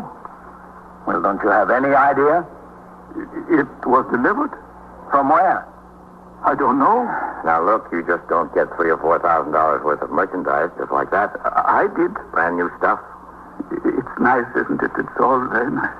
Where did you think it came from? I don't know. Don't you care? It was here. It had my name on the boxes. It had my address. Did you order it from anywhere? Where would I order it from? Look, could we sit down and talk? I've been outside since 9 o'clock. My feet hurt me. You sit down. There are plenty of more chairs. Take the fountain pens off the chair there. Would you like a fountain pen? Put one in your pocket with a Merry Christmas. Now, look, Mr. Wolfschmidt. Joe, maybe we all have some coffee, huh? Go in the kitchen, put the water down for the coffee, huh? I don't think I care for any, Mr. Wolfschmidt. The captain would like some? And the lieutenant? No, we don't care for any, thank you. So there's no use having coffee alone. I'd like you to tell us how you got all this merchandise, Mr. Wolfschmidt. It came, that's all. Did you steal it? Me? Did you? No. Did some friends of yours steal it?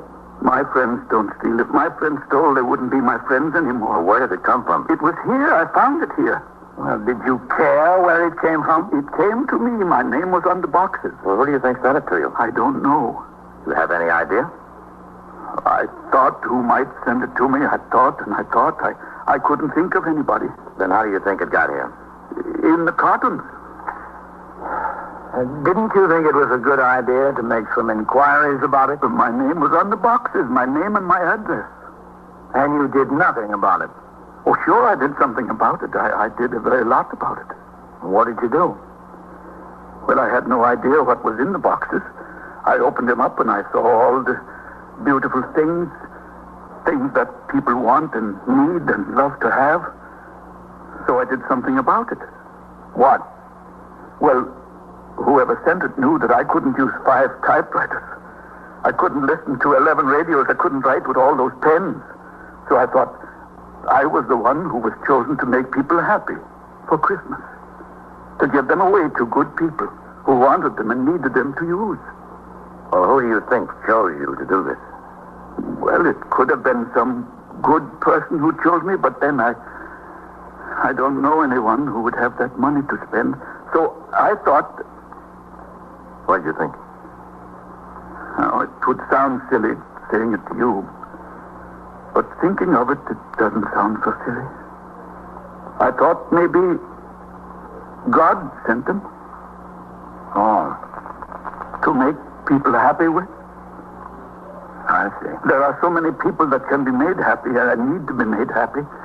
When all this arrived, I thought that was what for. I went out and found people who needed it and could use it and deserved it. I didn't care about any of it for myself, really. Listen, I think I could use some coffee. I'll go put it up. Can you find everything, Joe? Yeah, sure. It wasn't right to give it away? We'll get it all straightened out. I'm sorry if I did something wrong. Well, at least your heart was in the right place. In another few minutes, I left the apartment and resumed patrol. I instructed Patrolman Coley to make another tour of the shopping districts in the precinct to check the patrol conditions. We were headed for the station house when a call came over the radio concerning an automobile accident, ambulance responding, on the East River Drive. We made the run. A car had overturned attempting to avoid a collision, and the driver had been injured. I remained at the scene until the victim had been taken to the hospital and traffic restored to normal. It was nearly 1 o'clock when the car pulled up in front of the station house. I got out, crossed the sidewalk, and walked up the worn stone steps into the muster room. I headed around behind the desk to sign the blotter.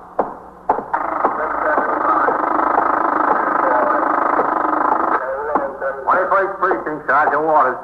Captain. Hello, Sergeant. Okay, 17.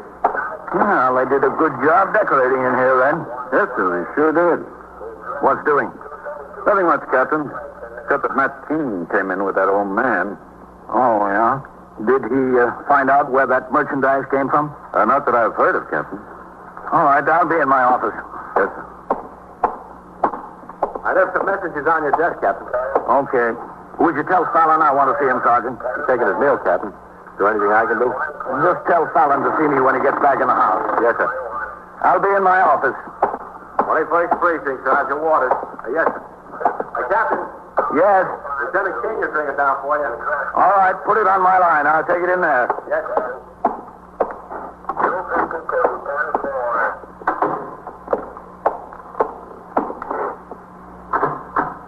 21st Precinct, Captain Kennelly. Lieutenant King, Captain. Yes, Matt. We've got that old man, Mr. Wolfschmidt, up here in the detective squad. what? Yes, I know. I found out where that stuff came from. Where? Well, Scanlon had a brainstorm. Yeah? He got out the Manhattan telephone directory and looked up Wolf Schmidt. There happens to be a discount store at 761 West 77th Street run by an Ernest Wolf Schmidt, E-R-N-E-S-T. Our friend is Ernst, E-R-N-S-T. The same number on the west side. Yes, sir, that's right. I called over there. The Wolf Schmidt who owns the store told me he bought a bankrupt stock in Jersey last week and ordered it shipped in by truck. This merchandise, all right. He was wondering what happened to it. As a matter of fact, he'd already called the trucking company. And they addressed the shipment east 77th instead of west 77th. Yes, sir. That's what it looks like. And the similarity of names clinched the deal. How about our Mr. Wolfschmidt? Well, he's a little bit bewildered. I told him we'd get the whole thing straightened out all right. He's worried about putting everybody to so much trouble. He really enjoyed playing Santa Claus. Too bad that stuff didn't come from where he thought it did.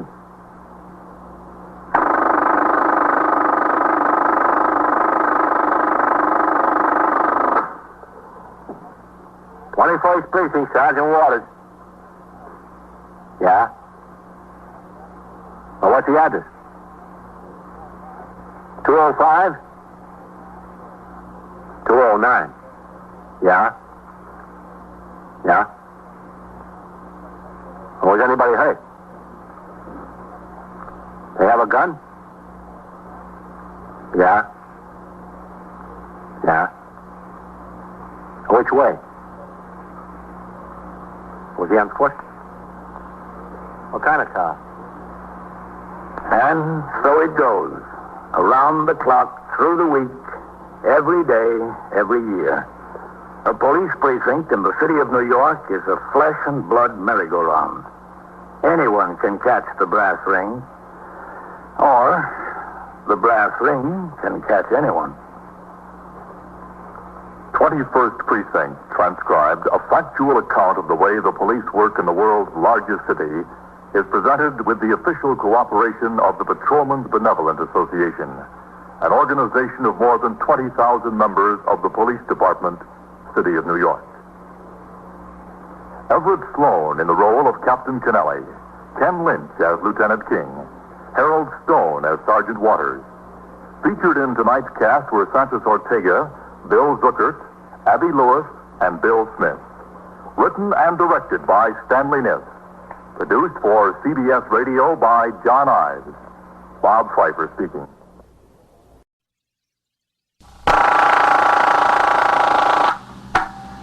'21st Precinct, Sergeant Klein. Who's dead? Who? He was killed. Ah. Where is it? Where? 88 East what? East 70th? Who is this calling? You are in the muster room at the 21st Precinct, the nerve center. A call is coming through.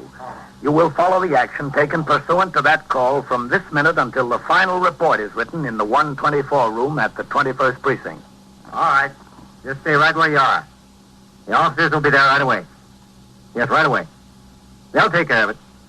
Yes, right away. 21st Precinct. It's just lines on a map of the city of New York.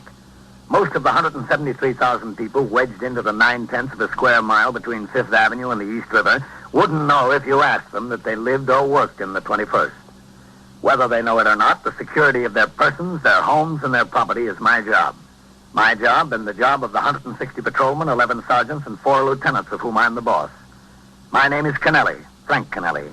I'm captain in command of the 21st. What makes a city? Not buildings, not subways, not business. People make a city. From dawn to midnight, from midnight to dawn, people will pour their lives together and stir up a city where even love can lead to death. I was working my 8 a.m. to 6 p.m. tour. When I arrived at the station house, I signed the blotter and read over reports and communications that had accumulated since I went off duty 24 hours previously. Sharply at 8, I walked into the muster room and turned out the platoon for the day tour.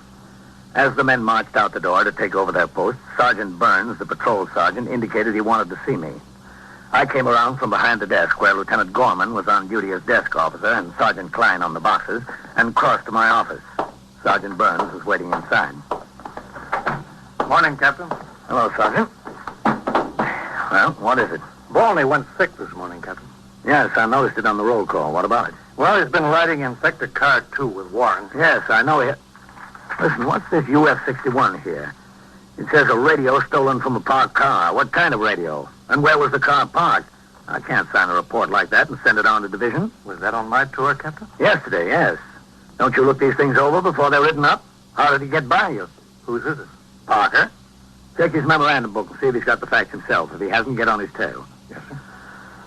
All right. What about Bolney? Well, he's been riding as a recorder in Sector Car 2 with Warren. Yes? I noticed they hadn't been getting along so well together, always scrapping about who's going to take what pinch and so forth. No complaints to me, but I could see this had been going on. Mm-hmm. I warned them that I'd split them up if they didn't knock off. Well, it kept going on. After the tour yesterday, I told them I was going to put them both on fixed posts today. And Bolney went sick this morning? Yes, sir. Well, how about Warren? He's swinging. You think Bolney's malingering? He looked all right yesterday afternoon, Captain. Did he? Yes, sir. Sergeant Klein. Sergeant, get me the reserve surgeon, will you? Yes, sir. Captain, looks like we've got a bad homicide. Where? The boy's hopping, Captain. I got 4 or 5 calls. All right, I'll be out. Says it looks like we've got a bad homicide. Where's that? I don't know. The board's jammed up. That's right, 8870. Right. That's all we know about it. Call came through CB. I caught it on the air. Okay. I'm sorry, Captain. That's all right. What do we got? It came over the air as a Signal 32 ambulance responding. I rang down to CB and they told me a woman crawled in, the maid apparently. She got to work this morning and found the lady's body. Homicide for sure? She was a little hysterical, that's what they gathered. No name? No, sir, not yet. Well, did you notify the detectives? Yes, sir, just now. That's the press again. They've been burning in here since the call was put out. 88 East 70th, that's the good address. 21st Precinct, Sergeant Klein. Let's take a ride over there, Morty. Yes, sir. Look, you know as much about it as we do. Call didn't even come through here. The detectives are just now on the way. I just know I gave instructions to the desk officer to reach the surgeon on reserve by telephone with a request to visit the home of Patrolman Bolney, who reported sick under circumstances which indicated he might be attempting to evade disagreeable duty. Then with Sergeant Burns, I drove to 88 East 70th Street, the scene of the reported homicide. The house was a 4-story white stone mansion built early in the century and converted within the last 10 years to an apartment building, 1 apartment on each floor. One of the sector men had been posted at the street door to keep the curious out of the entrance hall. He told us the occurrence did, in fact, appear to be homicide. We went inside and took the small self-service elevator to the 3rd floor. The door to the apartment was standing wide open. The place was magnificently furnished. There were thick wall-to-wall carpets. I went over to talk to the maid who sat on the living room couch. She still wore the hat she had on when she arrived at work. Oh, Miss Edith. I'm Captain Kennelly. She was so beautiful, so beautiful. To walk in the bedroom like that and find her sprawled out, cold. Did you call the police? Yes, sir. I called the police. When I first opened the door of the apartment, I knew there was something the matter. I knew it. The television was on, newspapers, grasses were all over the front room, ashtrays full up. Miss Edith never left anything like that. Looks pretty straightened up in here now. Yes, sir. I turned off the television and picked up a little. Then I walked back to the kitchen. That's when I saw her. The minute I saw her, I knew it. Laying on the floor there in the bedroom, just stretched out. That yellow hair she had all turned everywhere. She always had it so neat. So neat, mister. What's your name? My name? Yes. Doris. Doris Rumsey. Ramsey? No, sir. With an O. My family spell it with an O. Head bashed in like that. Who could do something like that to Miss Edith? She never hurt anybody in the world. Never anybody in the world. So kind and nice. Where do you live, Doris? 134th Street. Where on 134th Street? 46 West. Poor Miss Edith. Poor sweet little thing. Excuse me, Captain. Never hurt Yes? nobody. Ambulance Nobody. crews here. Only Oh, then you better good. keep them out in the corridor. The fewer people walking around in here, the better. Yes, sir. Tell them. Her name was Edith Camden? Yes, sir. Edith Camden. Yes, sir. Mm-hmm. Does she have any family? No, sir. No family. At least not in New York. She comes from Texas. She's got brothers in Texas. 2, I think. Poor, sweet little girl. So sweet. She must have been pretty well off to live in an apartment like this. Did she live here alone? Yes, sir. All alone. She wasn't married. No, sir. Was she ever married? No, sir. Not that she told me. Did she go to business? What do you mean? Well, I mean, did she have a job or anything like that? Oh, no, sir. Not Miss Edith. Well, what did she do? She had a friend, Captain. Oh. Hello, Captain. Oh, hello, man. Doris, this is Lieutenant King. He's in charge of the detectives who'll take over this case. Yes, sir. You tell him everything he wants to know. Yes, sir. Poor Miss Edith. I don't know what I'm going to do without her. I couldn't work for nobody else. Nobody else. Where is it, Captain, in there? Yeah. Let's take a look. You sit here, Doris, all right? Yes, sir. It's all right. I'm not going no place.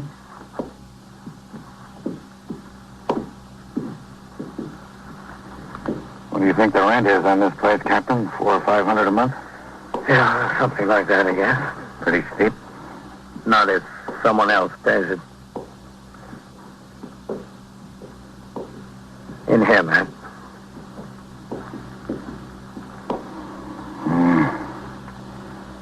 Pretty dress she was wearing. Not torn. She wasn't struggling with anyone. No, it doesn't appear that way. That's what she was hit with, I guess. What is it, do you think? I don't know. Looks like a fire tool to me. Who was she? What'd she do, do you know? She didn't do anything. She had a friend. No. Well, the tabloids are going to have a field day with this one. Made to order for them. It sure is. There's all the elements. A mystery, a blonde, and Park Avenue. Yes, sir. Too bad she's not around to read about it. The call had come in at 6 minutes after 8 a.m. It was now 8:25. At the moment, little more was known about the case than what we could see. A striking blonde named Edith Campton was dead from a blow across the base of the skull in the bedroom of her apartment just off Park Avenue. Within minutes, the apartment began to fill up with specialists and experts. Detectives from the Manhattan East Homicide Squad arrived to work with detectives from the 21st Squad. As required, the chief medical examiner and the New York County District Attorney were notified.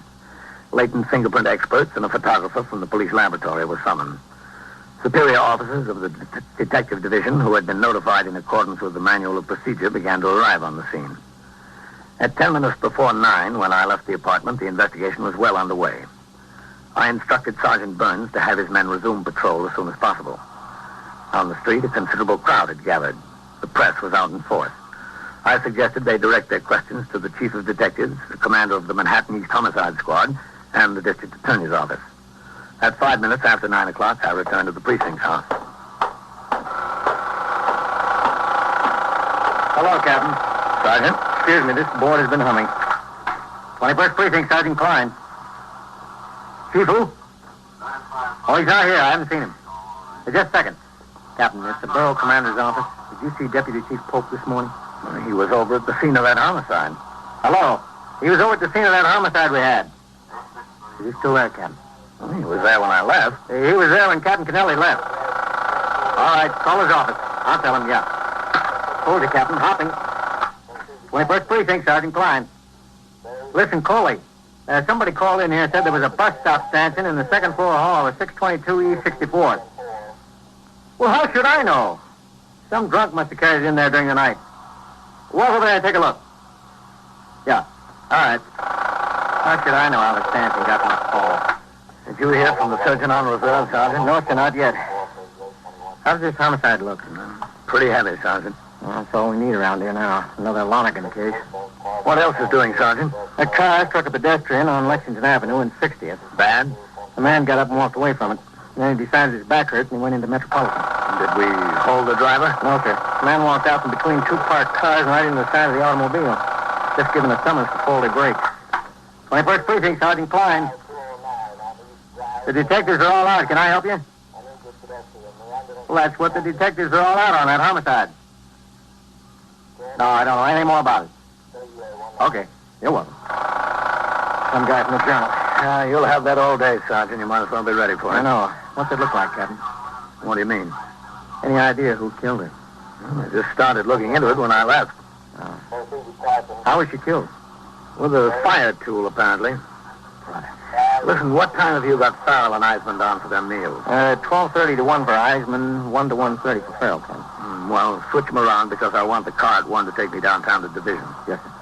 Let Eisman take his meal at 1 and put him on post until Farrell gets back with the car. She was supposed to be a pretty good-looking head, Captain. Yeah, I imagine she was. And one of those fellows in the press told me she won a beauty contest in Texas 7 or 8 years ago. That's how she first happened to come to New York. Judges picked her unanimously. Texas Venus, they call her. Did they? I wonder what the judges would have called her if they'd seen her this morning. Homicide is, of course, the most serious crime on the books. But it's not very often that detectives are called upon to deal with a murder mystery typical of detective fiction in which the guilty party must be singled out from among a number of known suspects. Nearly all homicides fall into two other categories. Either they're crimes committed in the heat of passion with the killer readily identifiable and easily apprehended, perhaps within minutes after the act, or they're felony murders committed during the course of robbery, burglary, or rape, in which case the killer seldom had any previous connection with the victim. In the case at hand, there was an element of mystery. At 20 minutes past 10 a.m., I had finished reading and signing reports and communications. Captain Kennelly. Sergeant Klein, Captain. The surgeon on reserve is ringing in. Dr. Van Teller? Oh, all right. Hold on, Captain. Captain Kennelly. Hello, Captain. Dr. Van Teller, Chief Surgeon's office. Yes, Doctor. I called at the home of Patrolman Boney. He was in bed. Well, did you examine him? Yes, I did. Did he appear to be malingering? Well, he complained of a pain in his stomach. I see. Of course, anyone can complain of a pain in the stomach, whether they got it or not. But a temperature of 101.5 is a little bit difficult to manufacture. He's sick, all right.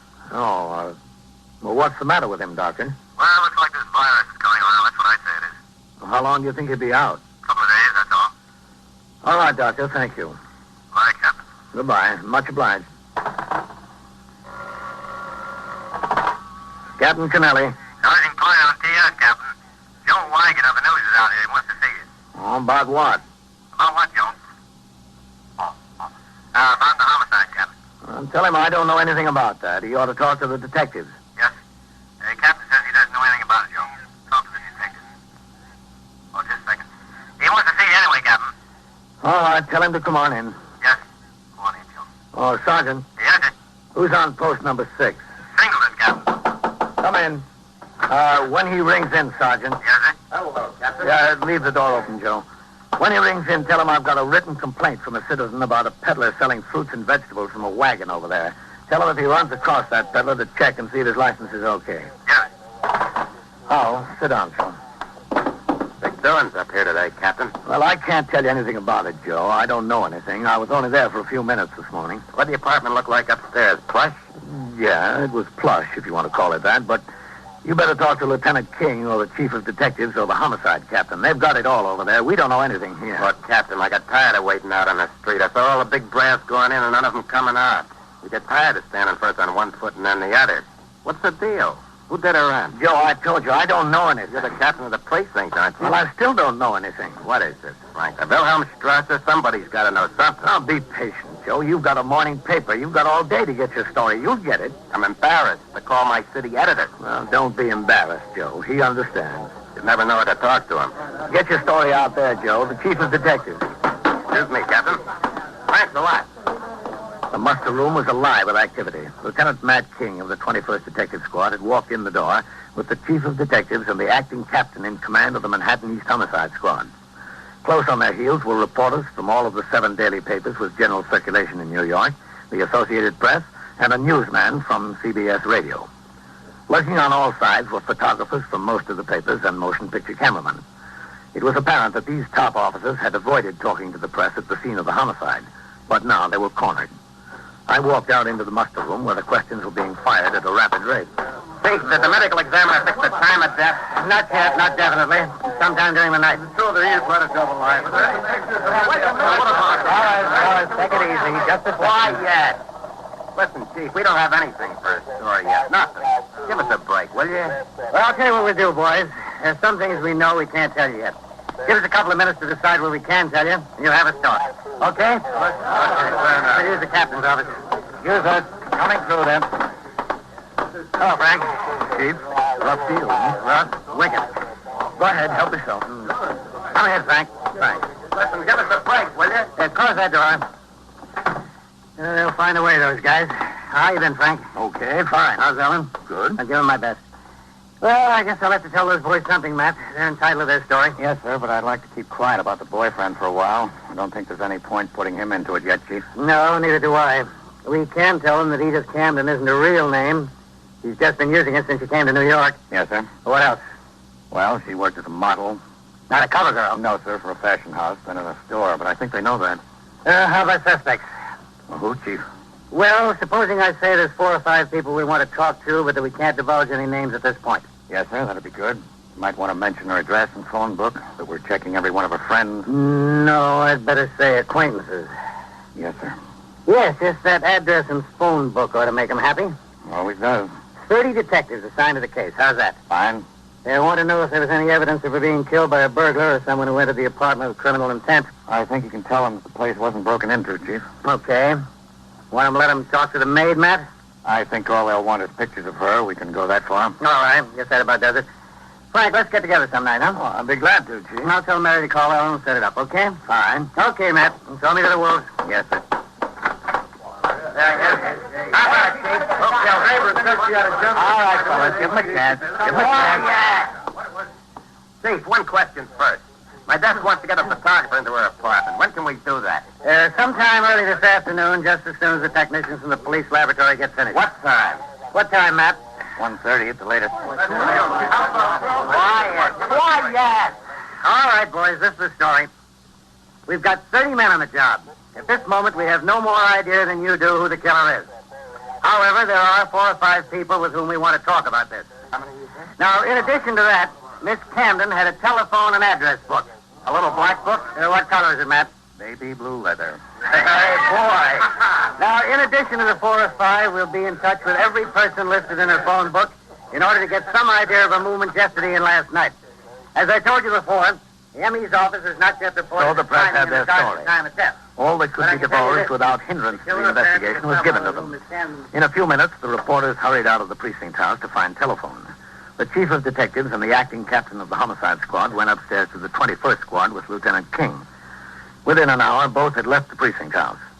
Now started the real work of the homicide investigation. Detectives of the homicide squad teamed off into pairs with men of the 21st squad to work as partners until the crime was cleared. At 1:30, the car came by the station house to take me to 6th Division headquarters, 160 East 35th Street, for a conference with the division commanders. While I was out of the precinct, a well-dressed graying man in his late 40s was brought in by Detectives Whitey Howard of the 21st Squad and Edward McInerney of the Manhattan East Homicide Squad. They took him directly upstairs to the 21st Detective Squad. This way, Mr. Newfield. Yes. You don't think it will take long, do you? I wouldn't know about that, sir. Come in. Lieutenant, we got Mr. Newfield here. Oh, good. Come in, Mr. Newfield. Oh, thank you. Thank you very much. Have a seat. Thank you. This was some shock. You have no idea what a shock. When these officers told me, it's like a bolt of lightning. Cigarette, Mr. Newfield? Oh, much obliged. Ed? Whitey? Thanks, Lieutenant. Thank you. I'm Lieutenant King. How do you do? You know what this is all about, don't you, Mr. Newfield? Yes, I suppose so. Is Walter Newfield your full name, sir? Walter Crane Newfield. And where do you live? I have a home in Westchester. Where in Westchester? Winslow Park. Your business in New York? That's right. What is your business, Mr. Newfield? I'm a paper broker. What is that? I act as broker for mills in selling paper to printers and publishers. I see. Do you commute to New York every day? Every weekday, yes. You married, Mr. Newfield? Yes. For how long? 19 years. Any children? 2. 2 girls in high school, 15 and 17. You were acquainted with Miss Camden? Yes. For how long? Oh, I don't know, 3.5 years, I suppose. What can I do with this? I really don't feel like smoking. No. Here. Thank you. How well acquainted, Mr. Newfield? Oh, quite well. Did you See her frequently? Yes. How frequently? 2-3 times a week. Ever oftener? Yes, sometimes. At her apartment? Yes, there, and we'd go out to the theater and clubs together. Was that her apartment, Mr. Newfield? She lived there, yes. I know she lived there, but who paid the rent? Well, I imagine she did. Who gave her the money? Well, I don't suppose there's any use of denying the fact that Edith and I were very close. My wife and I hadn't gotten along for years. Someday I hope to marry Edith. That's the way it is. I couldn't help it. A man needs some sort of life. You paid the rent? Yes. When did you last see her, Mr. Newfield? The night before last. You didn't see her yesterday? No. The last night? No. Were you in New York yesterday? Yes. Where? I was at my office until 5:15. And then? I went to Grand Central, took the 5:34 home. To Winslow Park? That's right. Was your wife at your home in Winslow Park? No. Where was she? She and the girls are in Cape Cod for a month. Was anyone at your house in Winslow Park besides you? No, I was all alone. Did you see anyone you knew on the train? Well, I think so, Lieutenant, yes. Who? Well, I don't recall at the moment. I have to think about that. Sure, go ahead. Think about it, Mr. Newfield. Lieutenant, I know this can't help coming out. This whole thing is bound to get in the papers. I don't care about myself or what anybody says about me, but those 2 young girls of mine, this is going to be terrible on them. Just terrible. It'll be worse on them, Mr. Newfield, if you continue to tell us lies. Well, I haven't told you any lies. Just said you didn't see Miss Camden last night. That's a lie, isn't it? No, it isn't. Said you were home in Winslow Park last night. That's also a lie. We know you never left New York. How about the truth, Mr. Newfield? How about the truth? Well, I don't know what to say. I don't know what to do. I haven't had time to think. I have nothing in the world but those 2 girls. Please think of them. That was your job, Mr. Newfield. I've got mine. The interrogation of Walter Crane Newfield continued. So did my conference at division headquarters. It finally broke up at 3 p.m. Patrolman Farrell drove me uptown to the 21st. I instructed him to pick up his partner and resume patrol. He drove away, and I walked up the steps and into the muster room. 21st Precinct, Sergeant Klein. All right, 17. Hello, Captain. What's doing, Sergeant? It's nothing like this morning, sir. That's good. Where's Lieutenant Gorman? I'm filling in for him, Captain. DA's office called for him to come down in a hurry. Yeah? A burglary case went to bat this afternoon, which he made the arrest when he was a sergeant in the 64th last winter. Well, this is a fine time to let us know, isn't it? Well, the boy was going to take a plea, but he decided to stand trial at the last minute. Oh. All right, stand right up to the desk there, would you please? Here. Okay, Whitey, book him in. Yes, sir. Just a second. Hello, Matt. Captain. Walter Crane Newfield. Matt? Yes, Captain? What's this? That homicide. Middle name is C-R-A-N-E, Crane? Is that right? Yes, that's right. That's fast work. He got twisted up in his own lies. N-U-F-F-I-E-L-D. How'd it happen? When he finally told us, he said she was going to break it off. She had a guy she wanted to marry. Age? 47. He was so enraged he picked up a fire iron and hit her over the head. What's the charge? Murder first. Why'd he do it? What'd he say? He said he killed her because he loved her. Well, if you've got to kill somebody, that's as good a reason as any.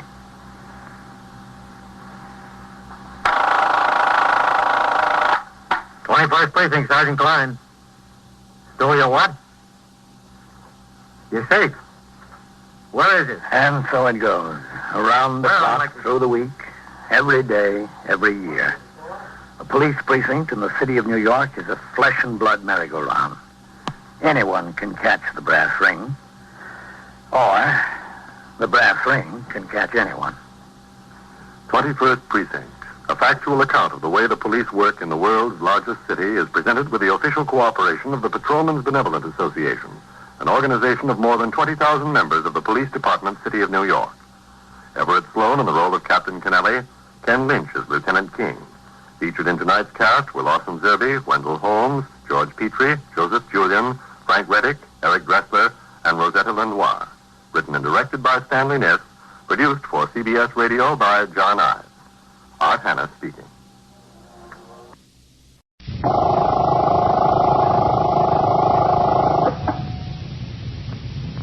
21st Precinct, Sergeant Tierney. Yeah. All right. Get out your book and take down this alarm. 14-year-old boy missing from home. His name is Eddie Campton. Yeah. Yeah, that's right.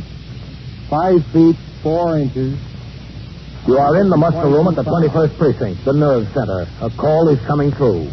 You will follow the action taken pursuant to that call from this minute until the final report is written in the 124 room at the 21st Precinct. All right. Just keep your eyes open for him. Yeah, that's right. Missing from home. Okay, all right.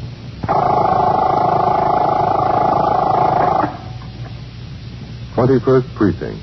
Just lines on a map of the city of New York. Most of the 173,000 people wedged into the 9/10 of a square mile between Fifth Avenue and the East River wouldn't know if you asked them that they lived or worked in the 21st. Whether they know it or not, the security of their homes, their persons, and their property is the job of the men of the 21st Precinct. The 21st, 160 patrolmen, 11 sergeants, and 4 lieutenants, of whom I'm the boss. My name is Kennelly, Frank Kennelly. I'm captain in command of the 21st. I was working my night tour, 4 p.m. to 8 a.m. When I came into the station house at 3:35 p.m., I went around the desk to sign the blotter. Lieutenant Gorman, who would be desk officer during the forthcoming tour, was already there and getting a summary of patrol conditions in the precinct from Lieutenant Snyder, who was working the 8 to 4. I walked into my office where I found a message to call the district surgeon of the department. As the call was being put through, I glanced at a few reports and communications which seemed important to the 124 man, who left them in a prominent place on my desk. When I spoke to the doctor on the phone, he told me that the neurological tests and x-rays that had been made of me after an accident between an RMP car in which I was riding and another automobile were all negative. There was no sign of a head injury. I thanked the doctor for the good news and went out into the muster room and around behind the desk for the turnout of the platoon. The 58 men who would patrol the precinct for the next 8 hours had marched out of the back room in a military manner and lined up in front of the desk where the roll call was just ending. Stack. There. Tanner. Yep. Taub. There. Underwood. Here. Vaccaro. Present. Valentine. Present. White. Here. Wyatt. Here. Ziegler. Yes. All right, Captain. Just one thing, men. We've had several complaints about automobiles illegally parked in bus stops and too near fire hydrants. I want you to pay particular attention to this condition.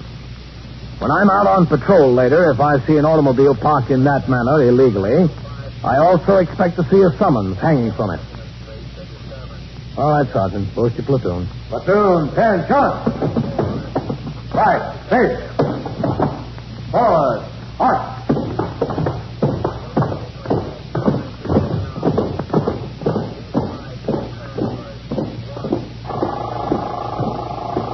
Okay, Red. Just a second, Captain. Yes, Red. Lieutenant Snyder told me they're down to 2 pickets over there in that leather goods factory strike. Oh? Things are pretty quiet after 6 o'clock. I'd like to pull the men we've got over there on a fixer route. I've got use for them elsewhere. Okay, Red, if things are quiet. All right. Now, hold on. Lieutenant Gorman. Yes, Sergeant. I've got a detective of the narcotics squad on here. He just wanted to let you know they bagged 3 pushers in this precinct. They're on their way in with them to be booked. Okay. Anything else, Red? All right. Nothing pressing, Captain. Excuse me, who do I see here? Oh, yes, ma'am. What is it? Well, I've been very worried about my son. I don't know where he is. How old is he? He's 14. He's gone from home? Yes. When did he leave? About 10:30 this morning. He didn't come home for lunch. That's what worried me. And he didn't come home all afternoon. You see, I had Jenny fix this beautiful lunch. We were going to have it on the terrace. And I know he loves lobster salad. He wouldn't miss that for the world. Do you have any idea where he went? No, I don't. I don't know. He didn't tell me. He just walked out. If I had any idea where he went, I'd go and get him. Well, why did he walk out? Oh, you know how boys are. He wanted to do something, and we had an argument. Well, Eddie's a little bit high-strung. He's always been high-strung. He was a hypertonic baby, you know. He just ran out of the apartment. He's been gone since 11 o'clock. Well, it's 4 o'clock now. He's only been gone 5 hours.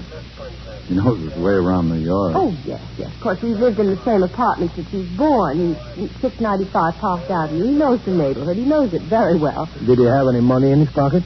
Oh, a couple of dollars. I imagine 3 or 4. Maybe he always carries some money. Well, then he could have bought lunch, couldn't he?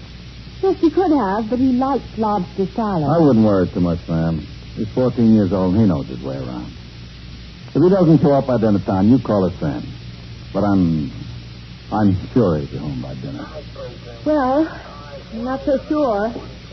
Not after what happened with the snake. Excuse me. Yes? What snake? Well, the snake he brought home from camp. What happened with the snake? Well, you see, it got away. Was it a poisonous snake? Of course, that's what I'm so worried about. Well, where did it get away? I don't know. He didn't tell me. He just came into the bedroom when I was having breakfast this morning, and he said, Mother, you told me to get rid of that snake, to give it to the zoo or someplace, and I didn't. I hid him. It got away and escaped. In your apartment? Well, no, thank goodness. He took it out of the apartment. When I told him to get rid of it, I saw him go with it. I saw him leave. He had the box with him. When was this? Yesterday afternoon. And do you know where he took it? No, I haven't any idea. Well, didn't you ask him? Well, I was going to, but I was so upset at him lying to me over not getting rid of it as he promised to. I just blew up. I just hit the ceiling, and he ran out. What's your name, please? My name? Yes. Mrs. Eleanor Campton. And you live at 695 Park Avenue? Yes, that's right. And your boy's name is Edward? Edwin. We call him Eddie for short. This was a poisonous snake he brought home from camp? Yes. He made a little cage for it, and he brought it home from camp. He got home Friday. And he told you it had escaped, Mrs. Campton? Yes, that's right. Look, Mrs. Campton, would you mind going over and waiting in my office a minute? I'll be right in. I'd like to talk to you about him. You don't think he'll be home by dinner time? Oh, he probably will, but I'd like to talk to you about him. All right. Over there? Yes, right over there. Just go in and have a seat. I will. Thank you very much. Ring upstairs to the detective's friend. Yes. If that boy had a poisonous snake, we'd better start looking for him. Have somebody come down to my office. Yes, sir. Get me the detectives on there, Sergeant. Yes, sir, Lieutenant, right away. This is Lieutenant Gorman, the desk officer. Captain Kennedy asking you. Oh, sit down, Miss Campton. Oh, look. Do you think something happened to Eddie? No, I don't think so. I'm sure he's all right. I'm Captain Kennelly. Oh, how do you do? Now, about this snake your boy brought home. Oh, I'm just deathly afraid of snakes. I'm deathly afraid of them. You're positive it was a poisonous snake? Oh, yes, of course. Excuse me. Yes. 21st Precinct, Captain Kennelly. This is Sergeant Tierney on TS cabin. Yes, Sergeant. Lieutenant Gorman spoke to the detectives, and there'll be someone down to your office right away. Okay. Yes, sir. Where did Eddie go to camp? In Maine. And he came home Friday? Yes, Friday. His father and I met him at Grand Central. Does Mr. Campton know you came over here? Oh, no. His father's out of town on business. He's in Chicago. Well, I didn't know who to call or what to do, so I came over here. Well, you'd think when you pay $1,000 to have a boy spend the summer at camp, they wouldn't send him home with a snake. Yeah. I mean, if he wants to make a pair of moccasins or a belt or something like that to bring home, that's perfectly all right. But to let a boy come home with a snake, a 14-year-old boy, and a poisonous snake. Well, I'm sure they didn't know it. What kind of a snake is it? Well, I don't know. Well, you're sure it's a poisonous one? Well, snakes are poisonous, aren't they? No, they're not. They're not. Did he ever mention what kind of snake it is? Yes, no, I think he did. Did he tell you it was a rattlesnake? No, it's not a rattlesnake. I'm sure it's not a rattlesnake, no. Did he say it was a copperhead? A copperhead? Is that what he said it was? No, I don't think so. A water moccasin? A water moccasin, no. He didn't say it was a water moccasin. Well, I'm not sure what he said it was. Well, those are the only 3 kinds of poisonous snakes that you'll find in Maine. Oh. Now, I don't think that the camp authorities would let him come home with a venomous snake. You're sure it wasn't one of the harmless species? Well, I told you, Captain, to me no snakes are harmless. Do you know where he took it when he left the apartment? No, I haven't any idea. I really don't. But he told you it got loose. Yes, that's what the big fight was about. And did you call his friends before you came over here? Well, he only has 2 friends that he'd possibly go to. You see, he doesn't know many boys around New York. He goes away to school, and these 2 boys happen to be in his class at school. I called both of them. He wasn't with either one of them. Well, had he been? Well, he'd been over at Roger's yesterday, but he wasn't there today. Did you speak to Roger or to his mother? I spoke to both Roger and his mother. He hadn't been there today at all. Roger was home all day. He was in the apartment. Well, that's what his mother told me. I see. And what about the other boy? Did you speak to him or his mother? Yes, I spoke to him and his mother. Now, does Eddie have any place that he might go? Any other friends where he might have taken the snake, where it might have gotten loose? Captain, if I knew I would have been there, I really would have. You don't know whether the snake was a water moccasin, a copperhead, or a rattlesnake? I was not that curious. I just wanted him to get rid of it. And do you think his friend Roger would know what kind of snake it is? He might. He probably would. Well, before we go any farther, I suggest you call Roger and ask him if he knows what kind of snake it is. Do you know his telephone number? We could look it up. Oh, there's no need to look it up, Captain. Roger's mother and I are very good friends. I know the number. It's Regent 708098.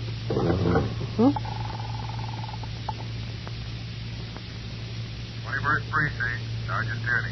Sergeant, would you get Regent 78098? Yes. Here you are, Mrs. Kempton. You? Come in. Oh, hello, man. Everyone was tied up, so I came down myself. Good, man. What have we got? Mrs. Campton, this is Lieutenant King, commander of the 21st Detective Squad, Miss Eleanor Campton. How do you do? Captain? Did Red tell you what this was all about? Yes, sir, Captain. Hello, Mary. It's Eleanor. She's calling one of his friends to find out if the snake was poisonous. No. No, he didn't come home yet. No, not yet. Well, I haven't any idea, Mary. I wish I knew. Darling, you're sure Roger doesn't know more than he's telling? Uh-huh. Yes, I see. Well, I'm at the police station. Would you ask no. for the boy, No. Mrs. Campton? Yes, May. Yes, may I talk to Roger, please? I just have to ask him something. Well, the policeman wants me to ask him something. Well, it's nothing, really. It's just a little information. All right, thanks, Mary. He has to know everything that's going on. He just has to. Would this boy know whether the snake is poisonous or not? Well, he should. He's almost as bright as Eddie. And he's a very good friend of Eddie's, too. He's really... Oh, hello, Roger. No, not yet. Not yet, Roger. I'll let you know as soon as he does. I'll tell him to call you. Listen, Roger, darling, did Eddie ever tell you what kind of snake that was? Yes? Yes. Oh, he did? Well, what kind of snake did he tell you it was? I see. All right, Roger, darling. Yes. Thank you very much. Will you tell your mother I'll call her this evening? No, I don't have time to talk to her now. I'll call her as soon as I get home. Yes, dear. Yes, Roger, I will. Goodbye. Well... What kind of snake was it, Mrs. Campton? Well, Roger says that Eddie told him it was a copperhead. Oh? Now, that's one of the bad kind, isn't it? Yes, it is. Especially when it's running around loose. You are listening to 21st Precinct, a factual account of the way police work in the world's largest city. Here's George Frame with a word of advice. Get on the right track, baby. Get on the right track, baby. And what track's the right track? The one that leads to the bank, or wherever you're keeping those Series E United States savings bonds you've been getting through the payroll savings plan. Sure is a good feeling to know those bonds are coming in regularly, isn't it? Like old Ben Franklin said, a penny saved is a penny earned. And by putting your pennies and dollars into United States savings bonds, you earn yourself a mighty nice interest rate. So remember what George Crane says. Get on the right track. Walk out there, get on the right track. Walk out there, get on the right track.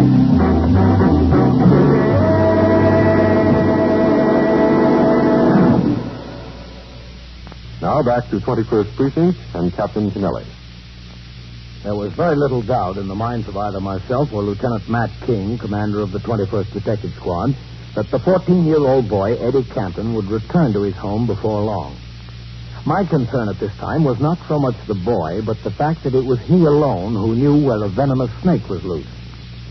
As anyone under the age of 18 who was reported missing from home for any reason can technically be considered a missing persons case, the investigation was undertaken on that basis.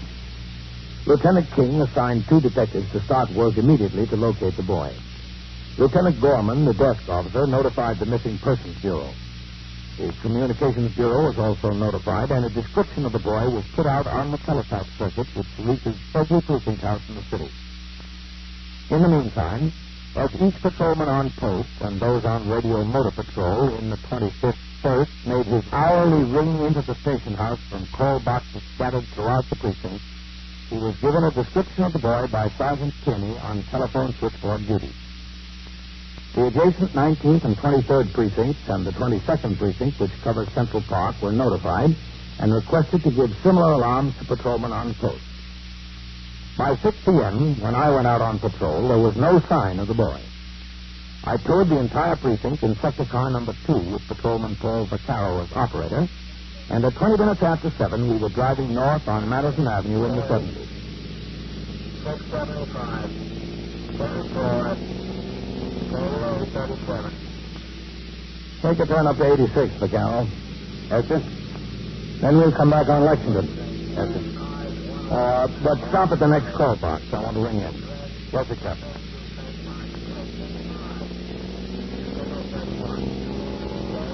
That kid stays out on the street after dark. We ought to be able to spot him then, Captain. Maybe he's not out on the street. Yes, sir. You want to ring in from there, Captain? Yeah, that's all right.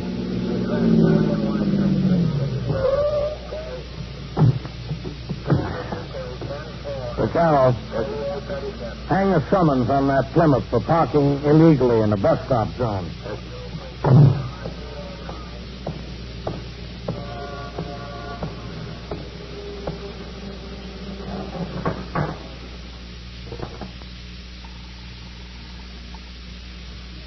First precinct, Sergeant Pierce.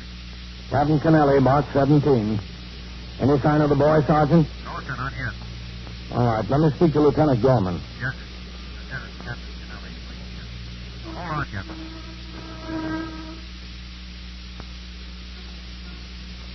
First precinct, Lieutenant Gorman. Captain Kennelly, what's going on, Red? Nothing much, Captain. Just quiet tour. Did you talk to the detectives? Any sign of that boy? Yes, sir, I spoke to him. I spoke to Lieutenant King. There's got no line on him at all. Nothing. All right. I'll be in the house in about 10 or 15 minutes. Just a second, Captain. Yes, Sergeant? Yeah? Yeah? Where? We've got him, Captain. The boy?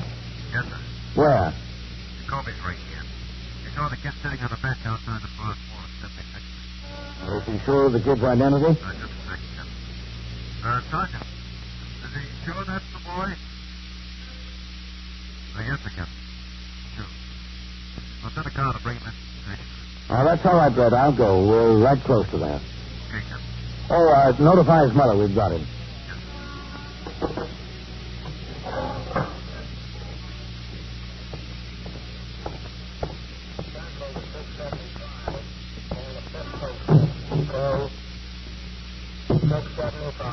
Did you hang a summons on that Plymouth, Vaccaro? There's one on it already, Captain. Oh, good. 76 and 5th, Vaccaro. He said we located the boy. Oh? That's good to hear. He was sitting on a bench outside the park wall.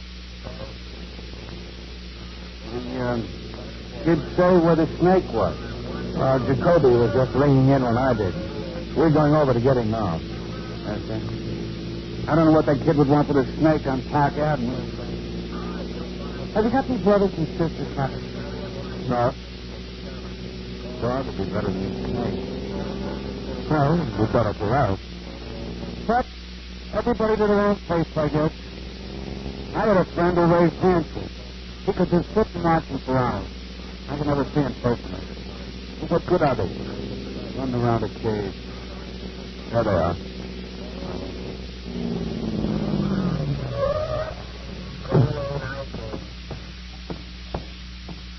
Hello, Jacoby. Cotton. Good work. Thank you. You're Eddie Camden. Is that right? That's right, yes. Well, you had your mother plenty worried. Did I? Oh, I don't think so. She doesn't worry much. Not about anything. He was sitting over there, right across the street on the bench outside the park wall reading a comic book. Oh, it's not one of those gory ones. It's one of the approved ones. I recognized him from the description of his clothing. Okay, Jacoby, you stay on the job here. We'll take him back. Yes, sir. In the car, son. Okay. Goodbye, and thanks a lot. You're welcome, son. Go ahead, Eddie. Yes, sir. Hello. Hi. Come on, move all the way over here. Yes, sir. Boy, this is the first time I ever rode in a police car. Okay, Vaccaro. Let's go to the station house. That's it.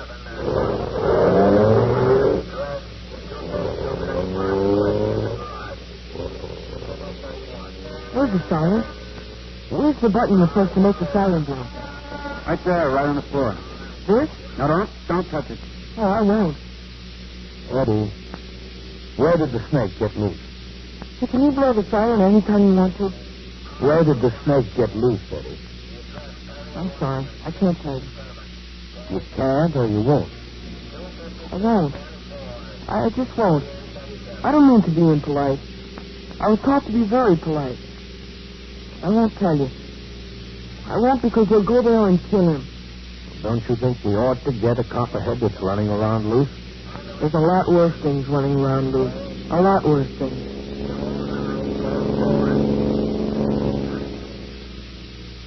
When we reached the station house, Eddie had still not told us where the copperhead had gotten loose. Lieutenant King was waiting in the muster room. We took Eddie into my office and sat him down on a chair. For some minutes, we tried to convince him of the urgency involved. Now, look, boy, if someone gets bitten by that snake, you know whose fault it'll be, don't you? I was willing to keep it in my apartment, in my room. I wanted to keep him in the cage. My mother wouldn't let me. Oh, he's got plenty of room up there. But do you know how many bedrooms we have in that apartment? We have 5 bedrooms. And there's just my mother, and my father, and myself and the maid. That's all. And the maid doesn't even sleep there. There's plenty of room. She wouldn't let me keep him. Well, it's not a question of that anymore, Eddie. You don't want to be responsible for someone getting bitten, maybe someone dying. They have a very efficient serum today for snake bites. And besides, the copperhead is the least poisonous of all poisonous snakes. Eddie, let's come off it now, huh? Where is it? Where did it get loose? I'm sorry. I'm really sorry. But you go there and you'll shoot him. And I don't want you to shoot him. What else do you expect us to do with him? Let that thing roam around till it bites somebody? The snake never bothers anybody unless they bother him. Eddie, darling, where'd you go? Oh, Mother.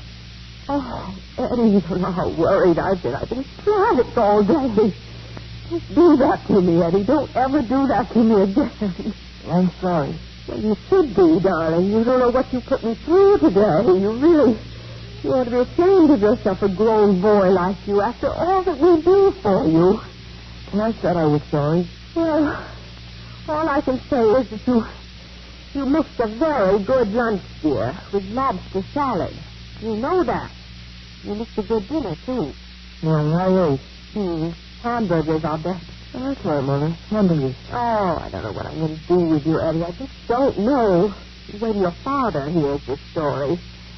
Oh, I want to thank you, gentlemen. I know how much effort you put into this. I really appreciate it. Well, we're not through yet, Mrs. Campton. You're not? He hasn't told us where that snake got loose. Oh, my goodness. Well, Eddie, tell them, dear. I can't. They'll kill me. Of course they'll kill it. That's what they should do. Eddie, you should never bring those things home. I refuse to let you have another animal in this house. I don't want another pet. I don't want another snake. I don't want a dog. I don't want a turtle. I don't want anything in the house. Nothing. Now, do you understand that? Yes, I understand it, Mother. Mrs. Camden, would you mind waiting outside for just a few minutes? Well, We want to talk to Eddie. We want him to tell us where that snake is. Eddie, tell them, dear. Would you wait outside, please? Just outside the door will be all right. Well, he's my boy. I'm entitled to be in here. We'd appreciate it, Mrs. Camden. Well, I don't know why I can't be in here. Matt, would you shut the door? Yes, sir. This right there is all right, Mrs. Camden. All right, Eddie. Like your mother says, you're a big boy now. Where did that snake get loose? Eddie, now we're going to stop playing games.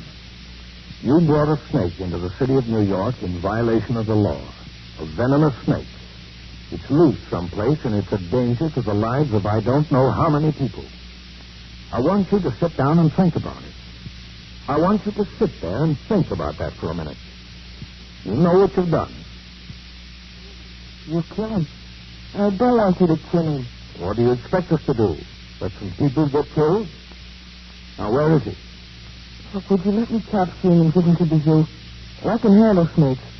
I know exactly what I'm doing and how to do it. When I caught him, all I need is a fork stick. If you'll get me a fork stick, that'll be fine. I'll trick him just like I caught him up in Maine. Where does he get loose? Can I do it? Can I capture him myself and take him over to the zoo? Just tell us where he got loose. I'll be glad to tell you if you'll promise me you won't kill him. That's what you're going to do. Kill him, isn't it? Where is he? Promise me you won't kill him. Now, look, boy, I could promise you we won't, but I want you to tell us without my making you a promise, because I can't promise you anything. That copperhead is a menace to human life. Now, I want you to tell me where he is. All right. Where is he? In the basement of my apartment house. He got loose in the basement there. That was this morning? Yes, about 10:15. Something like that, anyhow. My mother told me to take him out of the house yesterday afternoon. And I did. I took him down to the basement. I went downstairs this morning to see him. I opened up the box and he got loose. Well, he just got out. And I couldn't find him. I looked all over. So I went up to tell her. She got very excited, so I left. Well, you'll have to understand, Eddie. I don't think she likes snakes. Yeah, I understand. I don't think she likes much of anything. Matt, let's call the ASPCA. Maybe they've got a forked stick. 21st Precinct, Sergeant Tierney. What do you mean he's missing? Missing from where? Yeah. Yeah. Well, how long ago did he leave? Uh-huh. And so it goes. Around the clock, through the week, every day, every year. A police precinct in the city of New York is a flesh and blood merry-go-round. Anyone can catch the brass ring. Or the brass ring can catch anyone. 21st Precinct. A factual account of the way the police work in the world's largest city is presented with the official cooperation of the Patrolmen's Benevolent Association, an organization of more than 20,000 members of the Police Department, City of New York. Everett Sloan in the role of Captain Kennelly, Ken Lynch as Lieutenant King. Featured in tonight's cast were Catherine Bard, Santos Ortega, Will Quinn, Lawson Zerby, and Charles Taylor. Written and directed by Stanley Niss. Produced for CBS Radio by John Ives. Art Hannah speaking.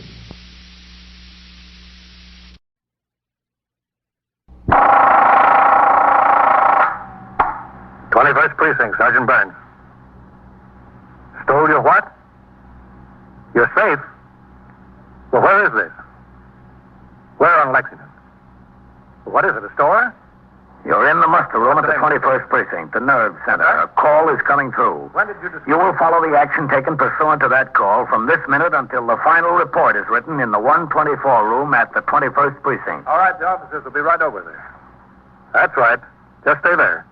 The officers will be right there. Yeah, right away. 21st Precinct. It's just lines on a map of the city of New York. Most of the 173,000 people wedged into the 9/10 of a square mile between Fifth Avenue and the East River wouldn't know if you asked them that they lived or worked in the 21st.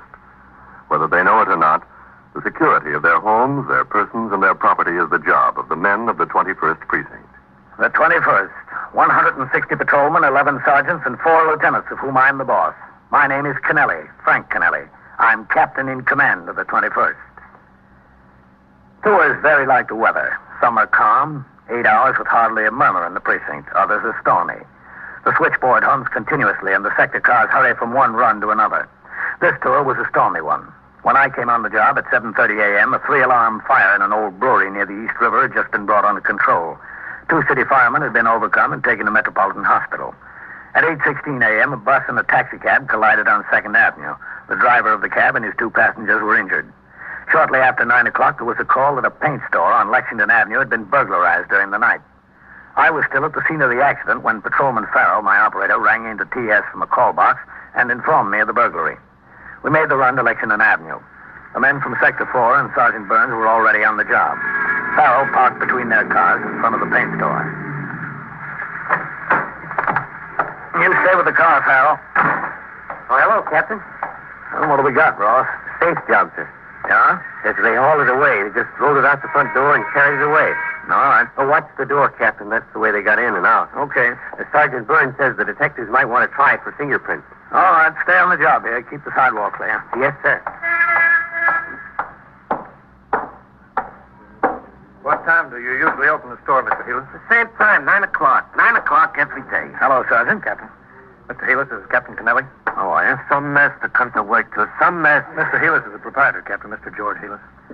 He opened up this morning and found the place had been burglarized during the night. The whole safe they took. The whole safe. Well, you'd think the safe would be safe. The whole thing. Did you notify the detective, Sergeant? Yes, sir. I rang in as soon as I saw what it was. T.S. called upstairs to Vitaly, who was catching. He notified the safe and loft squad. He's on the way over here himself. Where was the safe? Right back here, Captain. Right back here in plain view. With a light on it. I always make a practice to leave a light on it. Yeah, right here. In between brushes and wallpaper. What kind of safe was it, Mr. Heelis? A black one. No, I mean, do you know the name of the manufacturer and the style number? Oh. Well, tell you the truth, no. Well, when did you buy it? Well, let's see. I had it when I removed to this location. Had it about a year then. I've been here 9 years, so I got the safe about 10. It's important that the detectives have a description of the safe. Don't you have the manufacturer's name and the model number written down someplace? Well, yes, to tell you the truth, I think I do. I think I got the original invoice from when I bought it. Well, good. That's all they'll need. Where is this invoice? In the safe. That figures. How was the entry made, Sergeant? The street door was jimmied, sir. It was a neat job. They got a bar in between the door and the frame and just snapped off the latch. Yeah. Now, when I walked up to the door, I could see something was screwy, Captain. I just touched it and it opened. The lock was broken off. Listen, I got my insurance policies in the safe, too. How does that make me stand uninsured? Well, you don't need your policy. Just get in touch with your broker. Do you have any cash in the safe? Oh, yeah, sure. That's why I keep the safe primarily. How much? Oh, $600-700. Your receipts from yesterday? Well, most of it. $450 is the receipt from yesterday. The rest is extra cash I keep around. Why? Why? Tell you the truth, Captain. It's a couple of $100 I had. I didn't want my wife to know about. You know, mad money. She knows everything I'm doing, how much I got in the bank down to the last nickel. You see, I'm the president, and she's secretary and treasurer of this little corporation we got here, Heelis Paints Incorporated. And she takes her job seriously, and I figured I'm entitled to a couple $100 she don't know anything about. What is it, $600 or $700? I've got to have it definite for a report. Well, between, I don't know. I have to check the register and so forth. Well, what else did you have in there, Mr. Heelis? Oh, a couple of dollars in stamps. Oh, for crying out loud. My war bonds. My war bonds was in there. Well, you won't lose anything there. You have a record of the serial numbers. Oh, yeah. Also in the safe. Well, you sure had a lot of faith in that safe, Mr. Heelis. Well, who would have thought, you know? Listen, the government will make good on those, won't they? That's my hard-earned money in those bonds. What happened? Well, you better get in touch with the Treasury Department as soon as you can, Mr. Healy. Yeah, that's a good idea. As a matter of fact, we'll notify them ourselves. Anything else in there, Mr. Hughes? My accounts receivable. Listen, how much chance is there of getting them back? I mean the bonds and the accounts receivable. I don't care about the cash. You know, this could develop into an expensive proposition. Treasury might give me a hard time, and without the accounts receivable, well, to tell you the truth, I'm a dead duck. Accounts payable, who cares? The people I owe, if I don't pay them, they'll let me know. But the people that owe me aren't going to come around here and volunteer the money. No, siree. You think I can get it back, Captain? The contents? Besides the cash, I mean? You probably will, Mr. Healy. All they want is the cash. Your ledgers and war bonds won't do them any good. Oh, that's good news if it only comes true. What'd they do, Sergeant? Roll it along here? Yes, sir. You can see the tracks. Right down here and out the door. Must have had a pickup truck or a car waiting. A car? Well, they couldn't get that safe into a car. You know how big that safe is? Why, it comes up to here, up to here. Well, there must have been 9 guys to move it. Look, I haven't had it out of that corner for 2 years. It was so heavy. Look at the dust back there. Are you in the store all alone, Mr. Healy? That's right, all alone. Oh, except on Saturdays. My wife comes down to give me a hand and work on the books. You know, she's got a job downtown on Wall Street. On Saturdays, she comes to help me out. Mm-hmm. Have you always been alone in the store? Well, yeah, for the last 3 or 4 years. I used to have help, but it got more than the traffic could bear. I couldn't keep them. I always had their problems, plus my own. I figured it didn't pay. 12 guys there must have been to roll that safe out of here. Believe me, it was this big and heavy. Now, who could that be on the phone? It's a fine time to call. Well, you better answer it, Mr. Healy. Well, it's a fine time for business as usual. Go ahead. Yeah, excuse me. Some deal, huh, Captain? It is some deal. I had to jimmy the door. They had to roll the safe out here across the sidewalk and onto the truck. Why was the patrolman on post? Beats me, Captain. Hello, Hillis Street. What time do you think they broke in, Sergeant? He closed the store at 6 o'clock, didn't open up until 9 this morning. It could have been any time in between. All right. Sergeant, send forthwith to the men who are on post here for the night tour and for the late tour. I want them both in my office by noon. Yes, sir. I want to know why they didn't see this burglary in progress, or at least discover that the door was jimmy. Hey, listen, Captain, that telephone's for you. For me? Yeah, I answered it, and somebody says, who's the cop in charge there? It was some dame. And I said, there's a captain here. And she said, let me talk to the captain. All right, where is it? Yeah, back there on the counter, right next to the cash register. Okay. You don't need all those men here, Sergeant. Get some of them back on patrol. Yes, sir. All right, Captain Kennelly. Are you in charge of the cops there? Who is this? Well, that's not important now, Captain. And if you want to talk to me, it's important. Well, look, if you really want to know who it is, I'm the guy that got the safe from there. Is that so? Yeah, that's so. I want to make you a little proposition. Well, I don't know whether I want to talk about a proposition with you. Well, whatever we talk about, let's make it fast. I don't want to give you a chance to find out where I'm calling from. All right, I'll make it fast. What do you want? I want the combination. You don't want much, do you? Look, we've been trying to get into that thing all night. We've been trying to rip it. We've been using a torch on it. All we want's the dough, that's all. Well, that's very nice of you. The deal is you give us the combination. I know he's got a lot of other stuff in there he wants besides the money. But that's all I want, the money. Well, what's your proposition? Give us the combination, we'll leave the stuff where it can be picked up without getting hurt. We'll leave the whole safe. And if you don't get it? If we don't get it, the safe winds up the bottom of the river, and Helis never sees anything else he's got in there. That's fair, isn't it? How fair can you get? All right, just hold the phone a minute. No, I don't Talk hold it the over phone. I'll call you back. Captain who? Captain Kennelly, 21st Precinct. I'll call you back there. Hello. Hello. What's the trouble, Captain? That was the burglar. The burglar? Did you say that was the burglar on the phone? Well, that's who he said he was. Well, what does he want? He wants the combination to the safe. Well, that's a lot of nerve. What does he think he is? He can't get it open. He said if he gets the combination, you'll recover everything else in the safe except the money. All he wants is the money. If he doesn't get it, the whole thing goes to the bottom of the river. You mean I could get my accounts receivable and my war bonds back? Well, that's what he said. Well, who cares about the money? I'm covered with insurance for that. I'll go along with him. I'm inclined to do that. Well, I don't know whether I am, Mr. Healer. Now, look, whose stuff is it? I got a lot to lose. We'll talk it over with the detectives. We'll see what they want to do about it. I've been a long time in this job, Captain. I never heard of anything like this before. You learn something new every day, Sergeant. Every day in the year. Within a few minutes, detectives of both the 21st Squad and the Safe Loft and Truck Squad, the central office specialists who handle safe burglaries on a citywide basis, arrived at the scene. Sergeant Burns gave them such information as he had collected, and I told them of the phone call from the man who purported to be one of the burglars. The detectives took over the investigation, and Sergeant Burns instructed his men to resume patrol. I returned to the precinct house. Lieutenant Gorman told me he had sent forthwith to the homes of Patrolman Coley and White.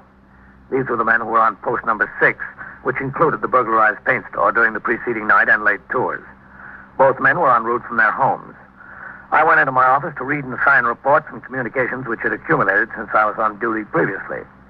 At 20 minutes after 10, I had almost finished with the paperwork when I looked up and saw Lieutenant Matt King, commander of the 21st Detective Squad, and another man standing in the door. You got a minute, Captain? Yeah, sure, Matt. Come in. How are you, Captain? Fine, Matt. This is Detective Andy Sawyer of the Safe and Loft Squad. Oh, I'm glad to know you, Sawyer. Yes, sir. Sit down. Matt, sit down. Thanks, Captain. Pull that chair over. Well, it was an odd one this morning, wasn't it, Captain? Yeah, it sure was. How do you figure it, Sawyer? You fellows ever heard anything like that before? No, sir. Neither of us. Guy must be a psycho trying to swing a deal like that. Well, it didn't sound much like a psycho over the phone, Matt. How have you fellows got it figured? Well, there are a couple of things, Captain. One, Mr. Healy said it was a woman on the phone when he answered. You picked it up, it was a man. Yeah, that's right. Two, from the description Healy gave us of the box, it sounds like a certified 600 now. A safe man who really knows his business wouldn't find much trouble getting into a box like that. He'd try ripping it.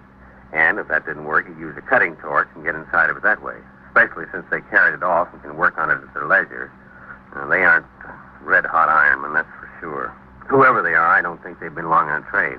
Well, how many do you think there were? Well, the box weighs 600 pounds. There must have been at least 3 of them, maybe 4. And what about the girl on the phone? I don't know, Captain. You know, I've got an idea about that. Yes, sir? Well, if this burglar was going to put the proposition to someone, who'd be the logical person? Not the cops on the job. That's right. The logical one would have been Helis. I don't think he wanted to talk to Helis. That's why he had the girl put in the call. You mean Helis might have recognized his voice? He might have.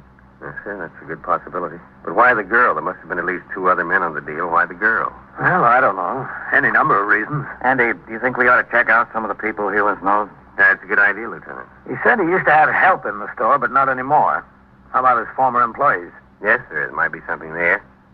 Are you going to be around here all day? Well, I was going out on patrol again this afternoon, that's all. Why? Well, we figured that guy might call back here to see if the deal will go through. Well, what do you want me to do? Well, if he does, we've got the switchboard here. I'll be right out there. I'll keep one line open to the telephone company to get the location of the phone he's calling from. I'll have CB keep up a direct connection to the radio dispatcher. As soon as we can get the location, he'll have a car right over there. He won't stay on the phone long enough. He wouldn't this morning. He knows now that we're looking for his call. He's got to stay on long enough for you to give him the combination. Oh, and you want to go along with him? Yes, sir, we might as well. If it doesn't work and we don't get him, maybe at least Helis will get his property back. That's what he's most worried about anyway. Yeah, we'll be out at the board and start to work on every call that comes through to you, Captain, if that's all right. Yeah, that's all right. If you'll take just a few seconds longer to get to the phone than you normally do, we might have a chance. If he calls again. Well, Captain, he's got the safe. We've got the combination. If he had moxie enough to carry that safe out across the sidewalk, he's got enough to make another telephone call. Squad stationed himself next to the telephone switchboard, ready to use another line to trace any subsequent call from the safe burglar. He got head starts on 2 callers who asked for me, but both of them turned out to be ordinary police business. At 11 o'clock, Patrolman Coley, who had worked the 4 p.m. to midnight tour on the post where the safe burglary occurred, came into the precinct house as ordered. I questioned him thoroughly regarding his activities on post during the previous night. At the end of the interview, I was convinced that the burglary had not occurred through his negligence. Patrolman Coley was allowed to return to his home. By 11:35, the safe burglar had still not been heard from again. I finished my paperwork and started out of the office and into the muster room when I saw Patrolman White, dressed in civilian clothes, standing at the desk talking to Lieutenant Gorman. He saw me and crossed the muster room. Excuse me, Captain. Hello, White. I got a forthwith to appear at the precinct house, Captain. Lieutenant Gorman said you put out the order. That's right. Come inside. Yes, sir.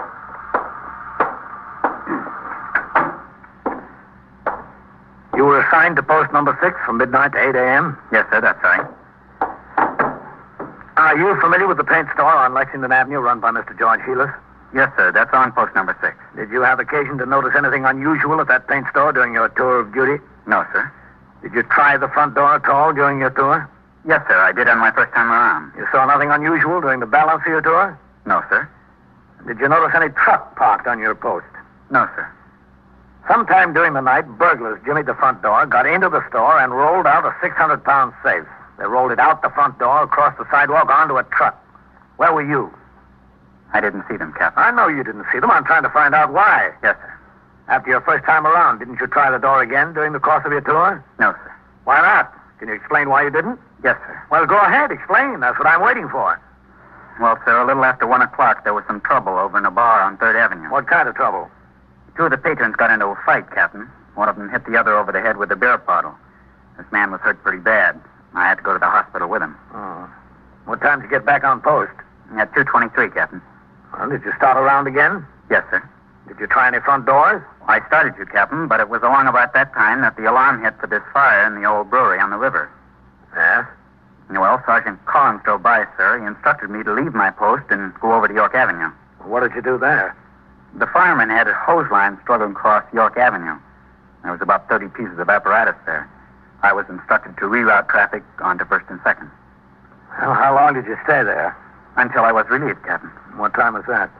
20 minutes after 8 o'clock this morning, Captain. I came to the station house and changed to my civilian clothes, sir. Then I went home and went to bed. And that's where I was when I got the forthwith. Okay, White. You can go on back to bed. Yes, sir. Thank you, Captain. White. Yes, sir, Captain. How long you been in the job, White? I'm 4 months out of the academy, Captain. Do you know what Rule 107 is of the rules and regulations? I think so, sir. Well, what is it? Charges will be preferred against any patrolman who shall, through neglect of duty, fail to discover, report, and take appropriate action in connection with any act or conditions on his post requiring police attention during his tour of duty.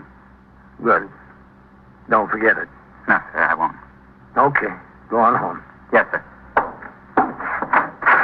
Thank you, Captain. Leave the door open. Captain Kennelly. Sawyer, Captain. There's a call coming through for you. I think it's our boy. Oh, all right. If you'll hang up, sir, let it ring 3 or 4 times. All right.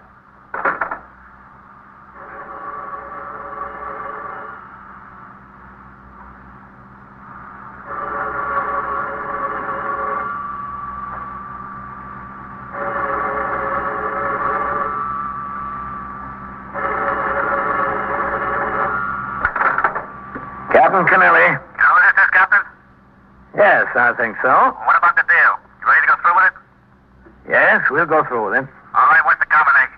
Now, wait a minute. First, I want your assurances that you're not going to throw that safe in the river. The man wants his property back. You'll get it back. Well, I just wanted to make Listen, sure. I know what you're trying to do. You're trying to stall for time. I'm not going to stay on this line long enough for you to trace the call. Believe me, now I'm not. What's the combination? Well, just a second. Let me find it. Well, don't take more than a second. I'm telling you, don't take more than a second. All right, I'm getting it.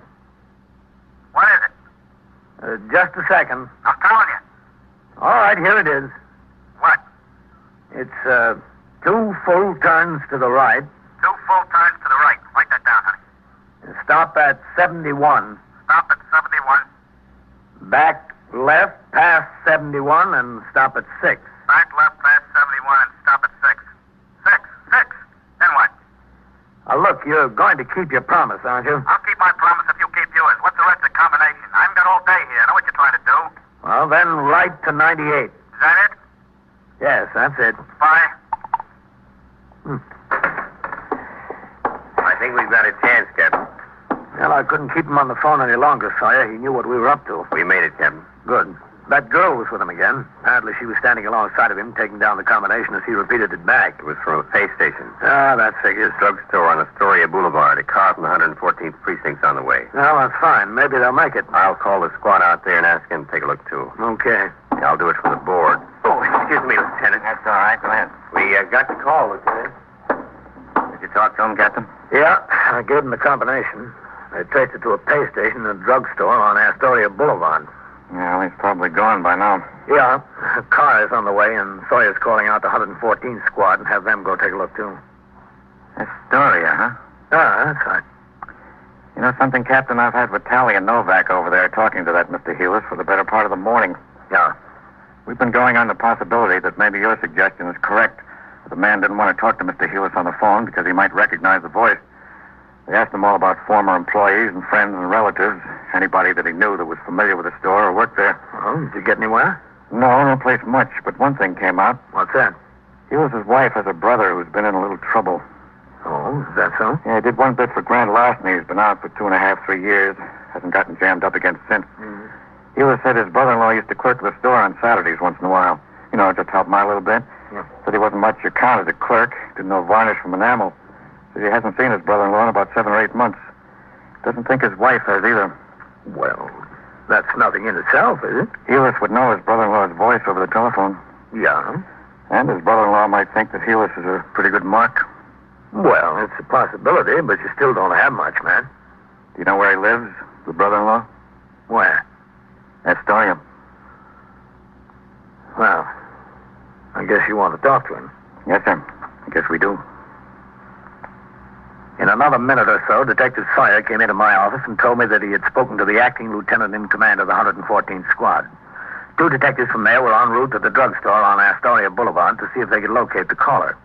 It was determined that Detective Sawyer, accompanied by Detective Vitale of the 21st Squad, would go to Astoria and talk to the brother-in-law of the victim, Lee Goring.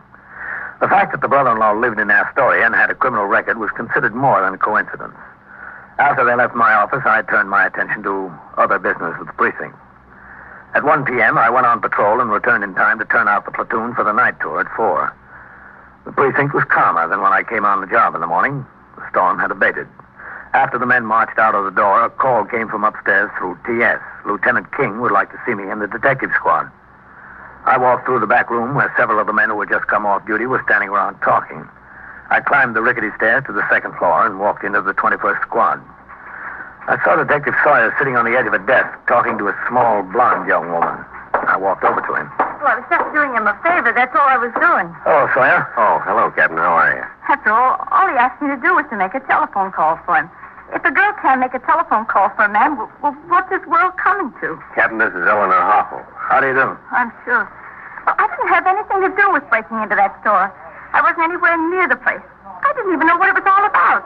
He asked me to do him a favor, that's all, and I did. I didn't know what it was all about. Yes, you could write down the combination, too, when he got it from the captain here. You knew what that was all about, didn't you? Well, not exactly. He's not the kind that tells you everything. Have you got it wrapped up, Andy? Yes, sir, pretty much. Vitaly and I went out to this house in Astoria. We found the brother-in-law out there and her. I told you, I was just visiting. That's all I was doing. I was just visiting. We took a look in the garage, and what do you think was there? The safe? Yes, sir, the safe. I didn't know it was in there. I don't look in garages. Why should I look in a garage? I was just visiting him, and he asked me to do a favor. You can't kill somebody for doing a favor. Where's the lieutenant? In his office? Yes, sir. I didn't know what it was all about. That's the honest to goodness truth. Yes. Captain Kennelly. Come in, Captain. How'd you like to meet this man, Captain? You've talked to him over the phone. Lee Goring. Look, what are we waiting for? You got the safe, you got me. Book me, get it over with, will you? I'm tired. Because you were up all night last night? Because I was up all night last night, yeah. Wasn't a very smart thing to do, break into your brother-in-law's store, was it? That was smart enough. The stupid thing was leaving the safe in my garage. I should have found someplace else. Did you find out who was with him on that deal last night, Ben? Yes, sir, he's told us. Sure, I told you. I told you everything. Why should I keep anything back? They walked out on me. You think I want to be in and them out? Not me, brother. I weak and easy. When I go down for the third time, I take everybody with me. Why'd you pick on your own brother-in-law? I wanted to keep the money in the family. That was thoughtful, wasn't it, Captain? Yeah, very. We're sending a truck out after the safe, Captain. I'm kind of anxious to see it. Sawyer told me they clawed at it, hacked at it, and burned it with a torch, tried to knock the knob off. Couldn't make a dent in it. Must be a pre-war safe. Did they build them like that today? Who's got a chance with one of those things? And it's work. You know that's work? To get it out of the store, onto the truck, and out to the garage, then to go to work on it. You know we worked on that thing from 3:30 this morning till almost 8. We couldn't make a dent in it. Is that when you got the bright idea to call me? Yeah. Came over to New York, walked down the other side of Lexington Avenue to see what kind of rumble it was from the job. I saw all the cops' cars parked out in front. I went in the candy store and called. Who was with you, just Eleanor? Yeah, that's right, just Eleanor. I had the idea out in the garage, but the other boys thought I was crazy. They wouldn't have any part of it. I said to them, look, I'm not 2 feet from where all that money is, not 2 feet, and I can't get my hands on it. If you don't want any part of it, get out. I'll go it myself. So they got out. All that work and not a dime out of it. That's what gets me. Back-breaking work. You going to bring them in here, those boys? I'd like to see the looks on their faces. They take a fall, don't get a dime out of it. I'm laughing. It's a big joke. All right. Come in, Mr. Hewlett. Yeah, sure. I'm Lieutenant King. How are you? Pleased to know you. Lee, I don't know what to say. Say hello. I'm ashamed of you, Lee. Really ashamed of you. My own wife's brother to do such a thing. What do you want from me, George? I did it. What am I going to do? Say I'm sorry? You would really throw the safe from the river, your own brother-in-law's accounts receivable and bonds at the bottom of the river? I can understand how you would do it to me, but your own flesh and blood is my wife. George, don't knock yourself out. Why did you do it, Lee? Why didn't you come to me if you needed money? I needed money, but who needed a song and dance with it? Captain, do you understand it? I don't. A grown man, look at him. In his trade, he can go out and make $20, $25 a day. $25 a day, and he's got to get himself in trouble again like this. What's the answer? $25 a day. Well, Mr. Heelis, the answer seems to be that he prefers night work.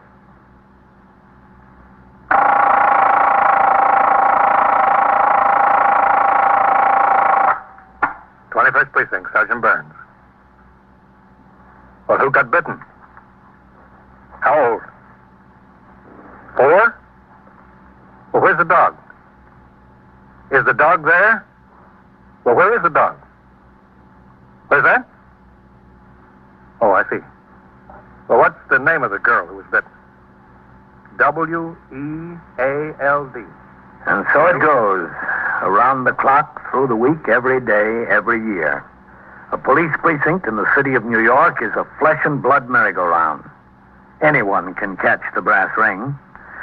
Or the brass ring can catch anyone. 21st Precinct, a factual account of the way the police work in the world's largest city, is presented with the official cooperation of the Patrolmen's Benevolent Association, an organization of more than 20,000 members of the Police Department, City of New York. Everett Sloan in the role of Captain Kennelly, Ken Lynch as Lieutenant King. Featured in tonight's cast were Larry Haynes and John Sylvester, Scott Tennyson, Wendell Holmes, William Flatley, and Joan Morgan. Written and directed by Stanley Niss. Produced for CBS Radio by John Ives. Art Hanna speaking. What is the girl? 16? Where is it? Yeah. East 75th and the Bait. You're in the muster room at the 21st Precinct, the nerve center. A call is coming through. You will follow by transcription the action taken pursuant to that call from this minute until the final report is written in the 124 room at the 21st Precinct. All right. The officers are on their way over there now. You wait outside for them. Show them where it is. An ambulance, too. An ambulance is coming. All right. They'll be there right away. 21st Precinct. It's just lines on a map of the city of New York. Most of the 173,000 people wedged into the 9/10 of a square mile between Fifth Avenue and the East River wouldn't know if you asked them that they lived or worked in the 21st. Whether they know it or not, the security of their homes, their persons, and their property is the job of the men of the 21st Precinct. The 21st, 160 patrolmen, 11 sergeants, and 4 lieutenants, of whom I'm the boss. My name is Kennelly, Frank Kennelly. I'm captain in command of the 21st. I was working my night tour, 4 p.m. to 8 a.m. It was a cold, windy night, and I was on patrol in sector car number 2 with patrolman Edward Farrell as operator and myself as recorder. It was about 11:30 p.m., and I had instructed Farrell to drive west on 75th Street from 1st Avenue to Lexington, and then return to the station house where I was due to turn out the platoon for the late tour at midnight. After we crossed 1st Avenue, there was no traffic in the block ahead of us, and I saw no pedestrians. Cold weather keeps them off the streets. It's a good policeman. Our headlights cut a swath in the darkness as we cruised slowly in the long block toward 2nd Avenue. Captain, that old man down there, I think he wants us. Go ahead, pull up. Yes, sir. Okay. Come on, Farrell. Right. What's the trouble, Tom? Killing her. Where? In the basement there. Let's go, Farrell. Killing her, I tell you.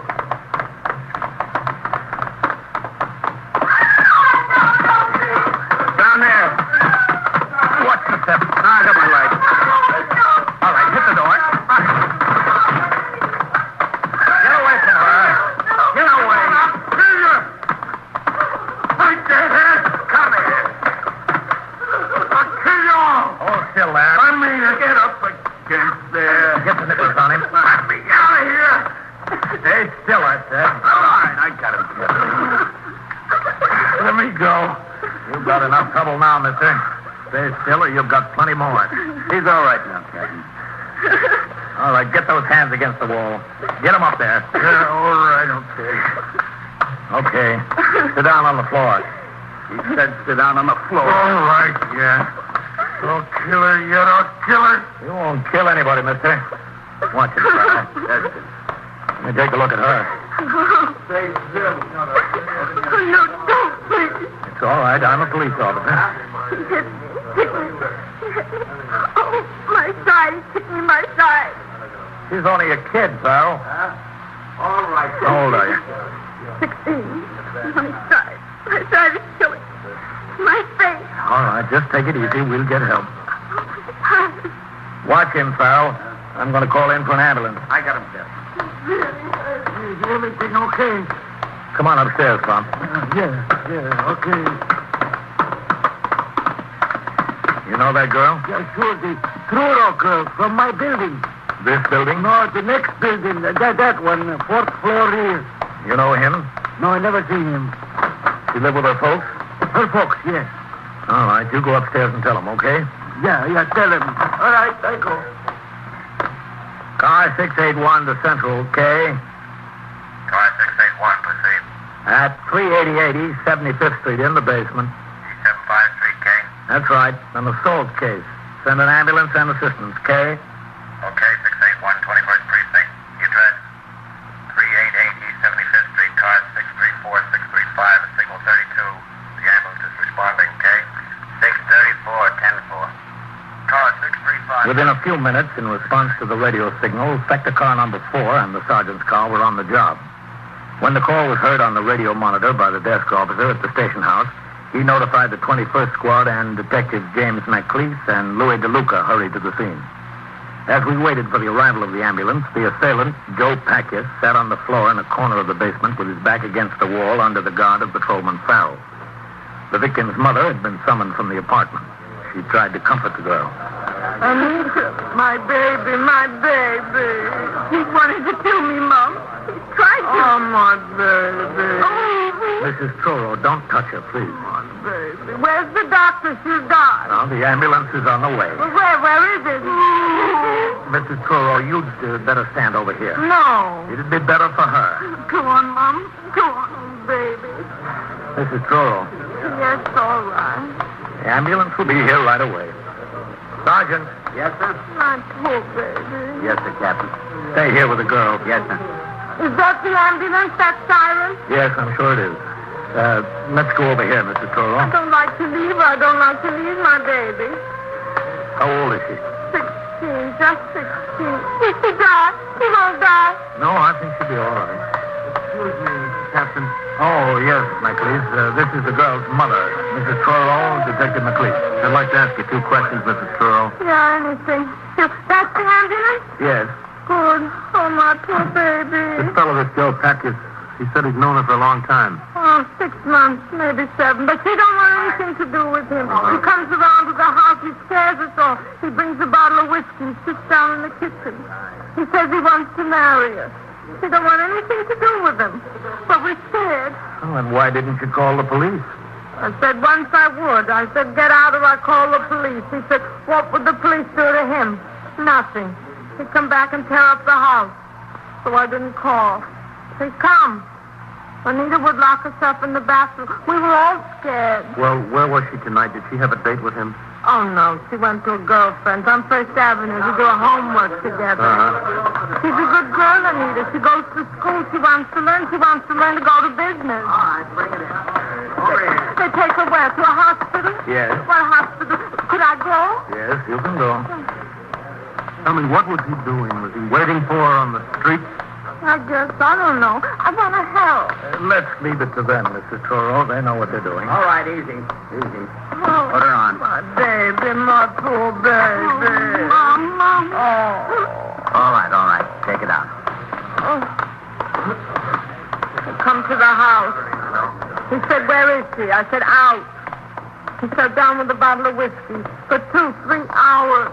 I was scared. Watch the turn there, easy. All right, lift. Up with her. He said he'd kill her. He'd kill me. I was glad he went. Easy now. Keep it high. Can I go with her? Can I? Sergeant. Yes, sir? See that Mrs. Truro gets over to the hospital. Yes, sir. Oh, wait for me. You can talk to the mother later, can't you, McLeese? Oh, yes, sir.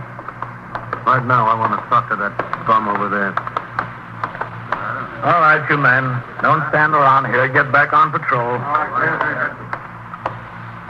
How's he doing, Sal? All the steam's out of him, Captain. He's no trouble. All right, you get on your feet. Why? You first, hey, get on your feet. McLeese? Yes, Captain. What's your name? Packius. Joe Packius. How do you spell that? P-A-K-U-S. And where do you live? East 81st Street. 816. What do you do to justify your existence? What do you mean? Have you got a job? Yeah, I work. Where? Different places. Contractors. I'm a plasterer. How old are you? 27. 27, huh? Yeah. Well, you grow gray by the time you're through with this one, mister. I'll teach you to leave that family alone. I'll teach you to stay away from 16-year-old girls. I want to marry her. I love her. A fine way to show her you love her, isn't it? Almost killing her. You're no good. You're plain no good. I was a little drunk. That's a great excuse, isn't it? You get half in the bag and you think you own the world. Well, I'll show you what you own. You don't own any part of it. You don't even own your own time. All right, Mike, take it easy. He should be in the hospital, not her. That's enough. Joe, what are you coming around here making trouble for that family? They told you they didn't want anything to do with you. I want her. I want to marry the girl. She won't speak to me. She won't see me. She go out with other guys. All right, I waited for her tonight. To talk to her, just to talk. When I saw her, she tried to go away. She wouldn't talk. Okay, sister, you'll talk. You'll do what I tell you. You threw her down in the cellar and you beat her up and you almost killed her. And she might die yet. It was a whiskey. I didn't mean it. 16-year-old girl. 16? I don't know. I don't care. I want to marry. She's a woman. And you're a man, huh? Well, not in my book, mister. In my book, you're a nothing. A great big cipher. The suspect, Joe Packius, was taken to the station house in the custody of Patrolman Farrell, the first officer on the scene. Detective McLeese rode with them in sector car number 2, and I returned in the sergeant's car just in time to turn out the platoon for the late tour at midnight. At the station house, Packius was taken upstairs to the 21st Squad, still in the custody of Patrolman Farrell. There, he would be questioned further by detectives and, on completion of the investigation, booked in on charges of felonious assault. As the senior officer on duty in the 6th Division during the night, I was called to the 25th Precinct, where a 3-alarm fire in a loft building had caused the evacuation of 2 tenements. It was 2:20 a.m. when I returned to the 21st Precinct and walked into the muster room and around the desk to sign the blotter. Hello, Sergeant. Captain. Captain. Red. 21st Precinct, Sergeant Collins. What about that Truro girl in the hospital, Red? How bad is she? 2 broken ribs, Captain. Her face is pretty badly cut up. No internal injuries, I don't think. Mm-hmm. Lieutenant Gorman, Iceman bringing in. He made that notification on York Avenue. He got hold of the brother. Okay. All right, Iceman. Did they book that Joe Packius yet, Red? No, sir, not yet. They still got him upstairs. Mm-hmm. What about Farrell? He's still there. As soon as he's booked in, he'll get a couple of hours sleep before he has to go to court with him. That's a mean one, that guy, Captain. 16-year-old girl. Yeah. I'll be in my office, Red. Yes, sir. 21st Precinct, Sergeant Collins. Oh, Sergeant. Yeah, all right. You take your meal now, right? Okay. Yes, sir, Captain? Sergeant, I'll tell you what. I want you to... What's that? In the back room. Come on, Sergeant. Yes, sir. Somebody fell down the steps. Yes, sir. That's what happened. Are you all right? Packius. What happened, Mac? He tripped, fell down the whole flight of stairs. Did he? Packius. He's out. He's out like a light. What's going on? What happened? Where were you, Farrell? He's your prisoner. Well, Captain, Just a second. Packius. Come on. Packius. Sergeant, ring for an ambulance, will you? Yes, sir. Right away, sir. Well, he's out, all right. All right, Farrell. Where were you? Oh, we were taking him down to book him. He left his hat in the squad room. I went back inside for it. You were alone with him, McLeese. That's right, Captain. Yes. How'd he fall? I don't know. He tripped, I guess. Did he? On what? Captain, I didn't lay a hand on him. If anybody deserved to get thrown down those stairs, he did, but I didn't lay a hand on him. We'll find out about that, McLeese. We'll find out about that right away. You're listening to 21st Precinct, a factual account of the way police work in the world's largest city. Since 1910, the work output of each of us has more than doubled. In the same period, machine power has increased 4.5 times, and the average annual income has gone from $2,400 a year to about $4,000 a year in equivalent purchasing power. In spite of all this, about 18 hours has been cut off the average work week in the same period. Those facts are but a few in the great story of our American economic system, a story that adds up to this for all of us. The better we produce, the better we live. Now back to 21st Precinct and Captain Frank Canelli. Any unusual occurrence concerning a prisoner, injury, death, escape, or attempted suicide is a grave matter. The commanding officer of the precinct concerned is required to make an immediate and thorough investigation and forward his report to the office of the chief inspector and the New York State Commissioner of Corrections. Joe Packius did not regain consciousness by the time the ambulance arrived. He was taken to Bellevue Hospital. In the meantime, I had instructed the desk officer, Lieutenant Gorman, to telephone Lieutenant Matt King, commander of the 21st Detective Squad, at his home and inform him of the incident. Lieutenant King was at the station house within 25 minutes and sat in my office as I questioned first Patrolman Farrell. Oh, sir, I didn't leave him for a minute, not since I brought him in. You got him into the station house about 5 minutes to 12. How come you didn't bring him downstairs to be booked until 25 after 2? Well, McLeese was conducting an investigation, Captain. Well, there wasn't much investigation that needed conducting, was there? You were an eyewitness to the assault, so was I. Yes, sir. And you had another witness, that old man that stopped you. Yes, sir. Did McLeese make any threats against this Joe Packius up in the squad room? No, sir. You just talked to him calmly? Well, not exactly calmly, Captain. McLeese didn't think much of the guy. Who did? Did either you or he use any violence in the squad room? No, sir. Well, then when you started downstairs to book him, what happened? Well, we came out of the squad room and into the hall. I had Packius by the arm. As soon as we got outside, McLeese had his hat. We left his hat inside. Whose hat? Joe Packius. Didn't Packius say anything about it? No, sir. I guess he forgot. So you went back for his hat? Yes, sir. That was your prisoner, Farrell. You weren't supposed to leave him. But it was just back in the squad room. We were out in the hall. I didn't really leave him, Captain. And when you came out with the hat, Packius was down at the bottom of the stairs. Yes, sir. You were in the squad room with Packius all the time, between about midnight and 2:25? Yes, sir. Was McLeese? No, sir. Where'd he go? Well, when we first got there, he printed Packius. Then we went into your office, Lieutenant. McLeese started to question him. He didn't touch him, you said? No, sir. He got awful mad at him, but he didn't touch him. And then about 1 o'clock, McLeese went out. Where'd he go? I don't know, Captain. He said he'd be back.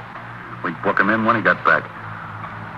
I just sat there with Packius until he came back about, 10 minutes after 2. Any more questions, man? No, sir. All right, Farrell, that's all. Yes, sir. You can go on home. Packius won't be going to court tomorrow. How is he, Captain? Oh, we're waiting to hear. Yes, sir. Thank you very much. Farrell. Yes, sir. Tell McLeese to come in here. Yes, sir. Well, Matt, looks like a rough spot, doesn't it? It sure timed out right.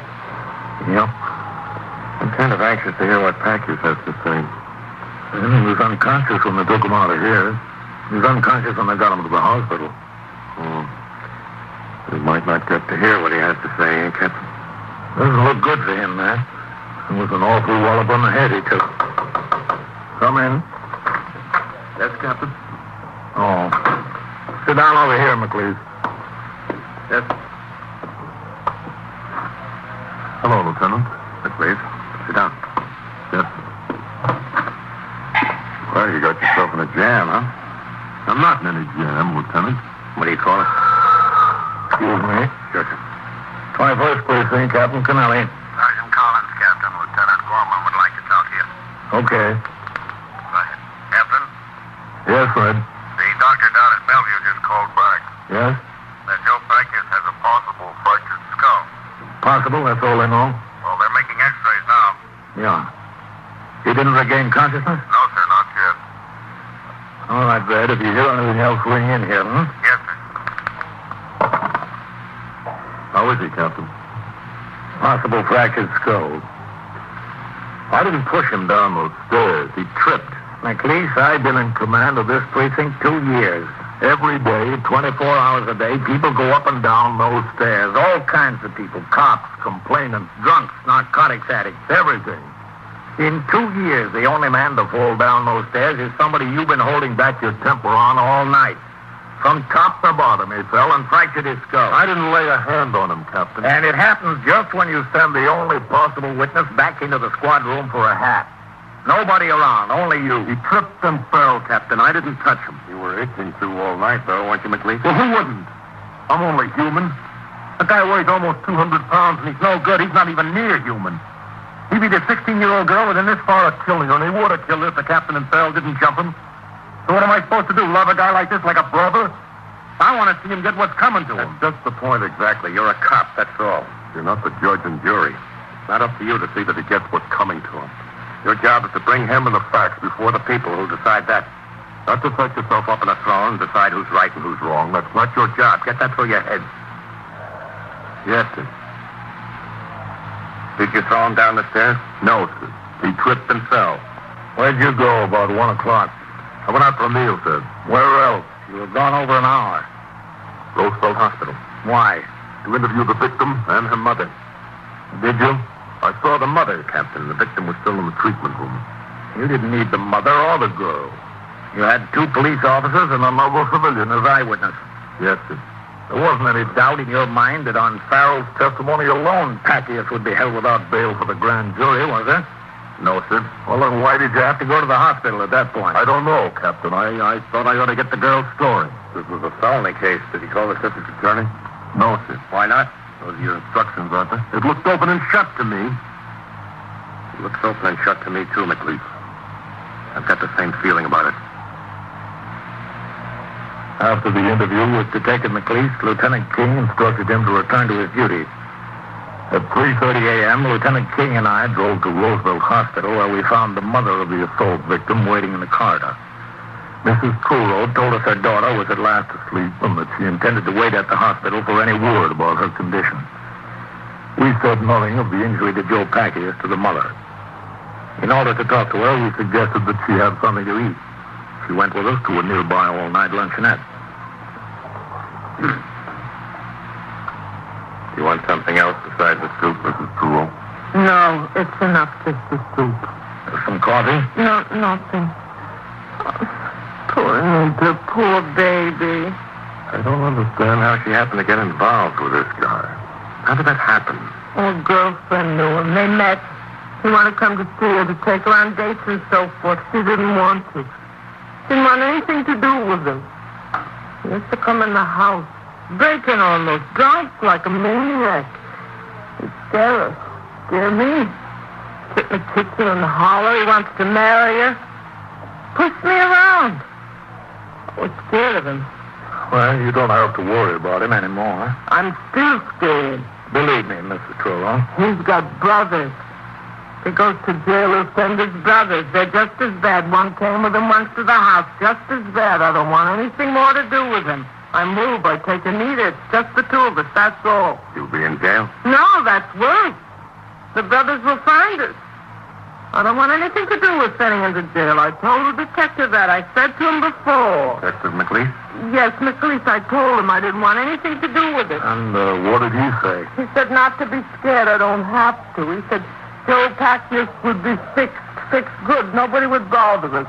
Not anymore. Fixed good, hmm? Yeah. I told him, don't fix him. When the brothers come around, they fix us. I told him. Maybe I ought to go back to the hospital. This is very nice, but maybe Anita wakes up, and where am I? Finish your soup, Mrs. Truro. Yeah, all right. Then we go, huh? Yeah. I'm going to ring in, man. Order me another cup of coffee, will you? All right, Captain. I'll be right back. Very good soup for a restaurant.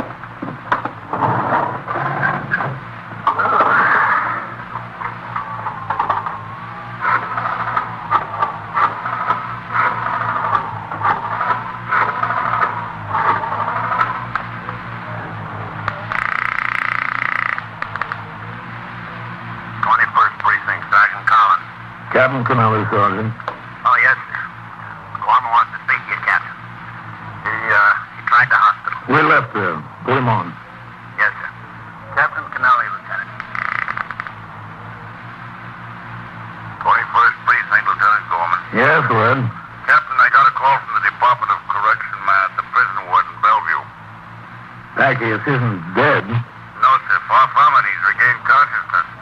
The doctor says if you want to talk to him for a few minutes, it'd be okay. No fractured skull or concussion, just a bad bump. He's okay. We took Mrs. Toro back to Roosevelt and then drove downtown to Bellevue Hospital. We drove into the grounds at 30th Street and Franklin D. Roosevelt Drive and parked the car. The prison ward on the second floor of I building is under supervision of the Department of Correction. Upstairs, we were admitted through the barred gates and directed to the room. Thank you very much. It's over there.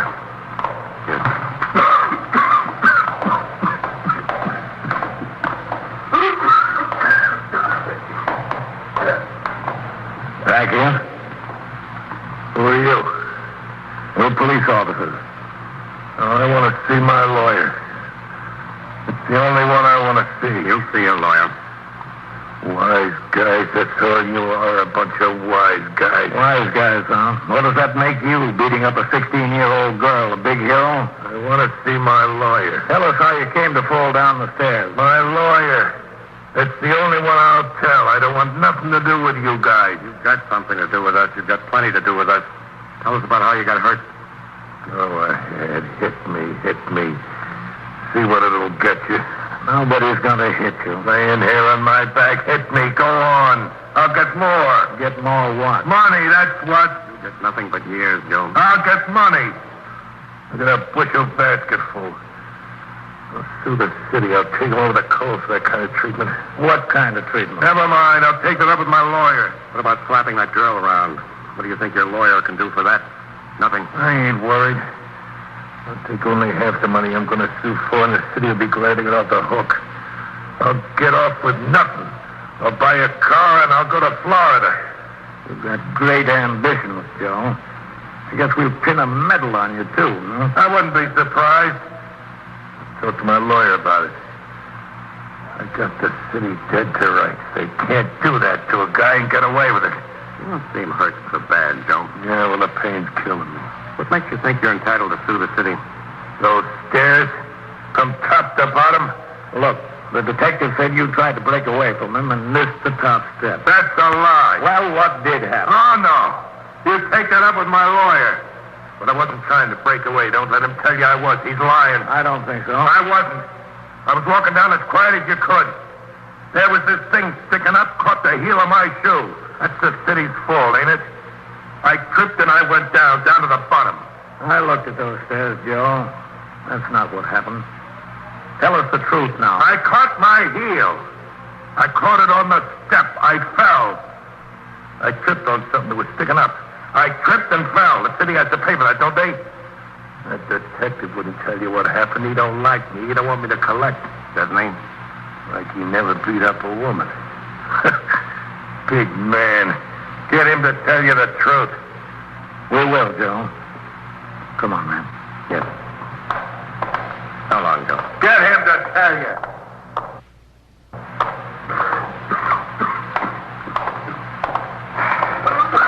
Well, big night, man. Yes, sir. You know, I've got to admit it. I thought McLeese gave him at least a little help down those stairs. Captain, I was sure of it. Oh, thank you, boys. Got a light, man? Yes. Cigarette? No, thanks. Much obliged. We told McLeese he shouldn't try to be judge and jury. You know something, man? Neither should we.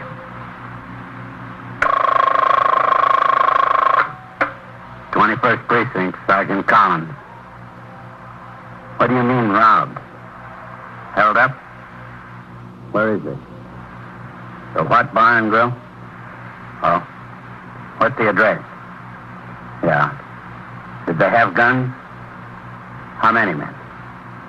How many? Well, which way did they go? Were they in a car? What kind of a car? What kind? What color? And so it goes, around the clock, through the week, every day, every year. A police precinct in the city of New York is a flesh and blood merry-go-round. Anyone can catch the brass ring, or the brass ring can catch anyone. 21st Precinct, a transcribed factual account of the way the police work in the world's largest city, is presented with the official cooperation of the Patrolmen's Benevolent Association, an organization of more than 20,000 members of the Police Department, City of New York. Everett Sloan in the role of Captain Kennelly, Ken Lynch as Lieutenant King. Featured in tonight's cast were Bill Quinn, Louis Van Ruten, Phil Sterling, Joan Morgan, Barbara Weeks, Jack Orson, and John Larkin. Written and directed by Stanley Niss. Produced for CBS Radio by John Ives. Bob Hall speaking.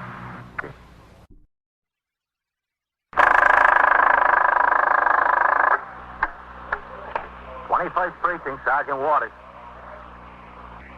Yeah? Well, who is it, his wife? Do they live there? Well, can't somebody stop him from beating her up? What's the address there? Yeah. Yeah. You are in the muster room at the 21st Precinct, the nerve center. A call is coming through. You will follow the action taken pursuant to that call from this minute until the final report is written in the 124 room at the 21st Precinct. All right. I'll send the officers right over there. Yeah, don't worry about it. They'll be right there. 21st Precinct. It's just lines on a map of the city of New York. Most of the 173,000 people wedged into the 9/10 of a square mile between Fifth Avenue and the East River wouldn't know if you asked them that they lived or worked in the 21st. Whether they know it or not, the security of their homes, their persons, and their property is the job of the men of the 21st Precinct. The 21st, 160 patrolmen, 11 sergeants, and 4 lieutenants, of whom I'm the boss. My name is Kennelly, Frank Kennelly. I'm captain in command of the 21st. I was working my night tour, 4 p.m. to 8 a.m. After midnight, 33 patrolmen were assigned to regular posts, which they walked on foot. 10 others were assigned as operators and recorders in the precinct's 5 sector cars. These men were under the direct supervision of 3 sergeants. Sergeant Tierney on telephone switchboard duty in the station house, Sergeant Rosen on foot in congested districts, and Sergeant Waters on radio motor patrol in a sergeant's car operated by Patrolman Mercado. The sergeants were directly responsible to Lieutenant Gorman, the desk officer on the job. One of the functions of the sergeant on radio motor patrol is to respond to every call within the confines of the precinct broadcast by the Manhattan Communications Bureau. The reason for this is twofold: to provide adequate supervision at the scene of an occurrence, and to ensure the immediate response of sufficient manpower in the event the occurrence is of a more serious nature than the original call to the police indicated. At 8:05 p.m., a radio call was broadcast for sector car number 3, a disturbance in the hallway at 762 East 74th Street, a 4-story old law tenement. As sometimes happens, the sergeant's car was closer to the scene and the first to arrive in the block.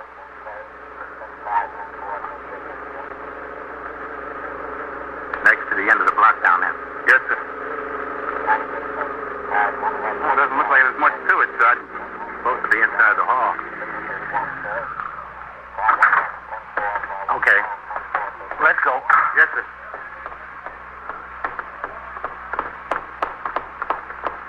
I don't see anything. Come on. Nothing. Yeah? Did you call the cops, lady? Yes, it was me. What's the trouble? Him, the crazy one, 3rd floor to the rear. Yeah? He was beating her and kicking her and pulling her up the stairs. Who? His wife, the poor thing. It's all quiet now. They must have settled it. Oh, he probably settled it by killing her. That's how he settled it. He's crazy. He's crazy enough to kill her. What's their name? Gerard. Mr. and Mrs. Gerard. He never seen anything like the way he beats up that poor woman. Did any of the other neighbors hear this? Oh, I don't know whether they did or not. I don't know whether they care even. All I know is that I'm tired of it. Sick and tired of it. He comes home crazy and beats her to an inch of her life. Tonight in the hall. Bad enough in their own flat, but tonight he had to do it in the hall. There's only one flat in the rear on the third floor? Yes, that's all. Just one apartment. He ought to be locked up for good, that man. Or better sent back to the insane asylum. That's where he belongs. Was he there? Well, I wouldn't say a thing like that if he wasn't. Oh, he's that way, all right. He don't like my cat. I think he poisoned one once. I think he poisoned Cynthia. I swear it was him. Yeah. Well, it seems to have quieted down now, but we'll go up and talk to him. Ask him if he didn't poison Cynthia. I bet he denies it. I just bet he does. What's your name, lady? Mrs. Escher. Mrs. Helen Escher. Esher. He had no business poisoning Cynthia. No business at all. All right, Mrs. Escher. You get back inside, and we'll take care of it.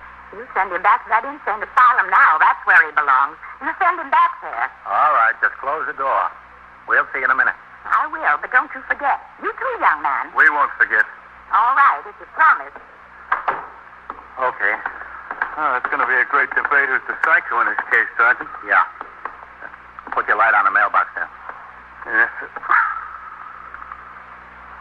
Well, she's got the right name. Gerard's. Third floor rear. Let's see what they have to say. Well, you know something, Sergeant? I don't think that cat was poisoned at all. I think it committed suicide. Yeah. Maybe you've got a point. Who is it? Calling in my suit, Sergeant. All right. Doesn't look like there's anything much to it. Stay down there. Yes, sir. Come on. Yes. Oh, what's those roller skates? Well, that's a good way to get your neck broken. Kids leaving skates in a dark hall. Yeah. Okay. Those baby carriages are bad enough, but at least you can't miss seeing a baby carriage. That's it, I guess. Yes, sir.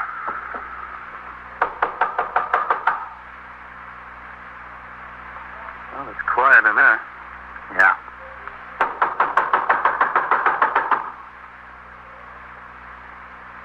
That Mrs. Escher's probably got an oversized imagination. Well, there's someone. Who is it? Mr. Gerard? Yes? We're police officers. We want to talk to you. About what? I can't yell in the hall. Open the door. No, I'm not going to open the door. Now listen. There's a complaint you were causing a disturbance in the hall. We want to get it straightened out. Open the door. You better go away and leave me alone. Where's your wife? Is she in there? Just go away, will you please? Is your wife in there with you? I'm warning you now. Go away. Look, Mr. Gerard. Go away. Get out. I'm telling you. Man, big against the wall. Come on up there, Coley. Leave Meister there. Yes, sir. I want you to go away. Go away. Right now. Mr. Mikado. You've got to go away. Yes, sir. Go on downstairs and ring in. Tell him we got a psycho with a gun here. Yes, sir. Oh, wait a minute. Yes, sir. Send Meister through the basement or around the building to get into the rear courtyard. I want to make sure this guy doesn't go out the window back there. I'll get going. Okay, Sergeant. Mr. Gerard. You better go away. I mean it. Was that shooting up there? Sure was. What do you say about coming out here and talking, Mr. Gerard? Oh, no. Nothing doing. What have we got, Sergeant? Stay close to the wall. Yes, sir. Hold it there. I warned you to go away. I warned you. What's the trouble, Sergeant? I think it's in his head. That's where the trouble is. His neighbor downstairs said he was beating up his wife in the hall. She called in. We knocked on the door, and he's been shooting through it. Now, listen. I think his wife's in there, and I don't want to hurt her. Yes, sir. I want you to go up to the roof and come down the fire escape. Don't go near the window. I just want you to sit there and see that he doesn't go out that way. Okay, Sergeant. Stay away from their windows until we find out what's with the wife. I get it. Now get going. And just sit tight there. Yes, sir.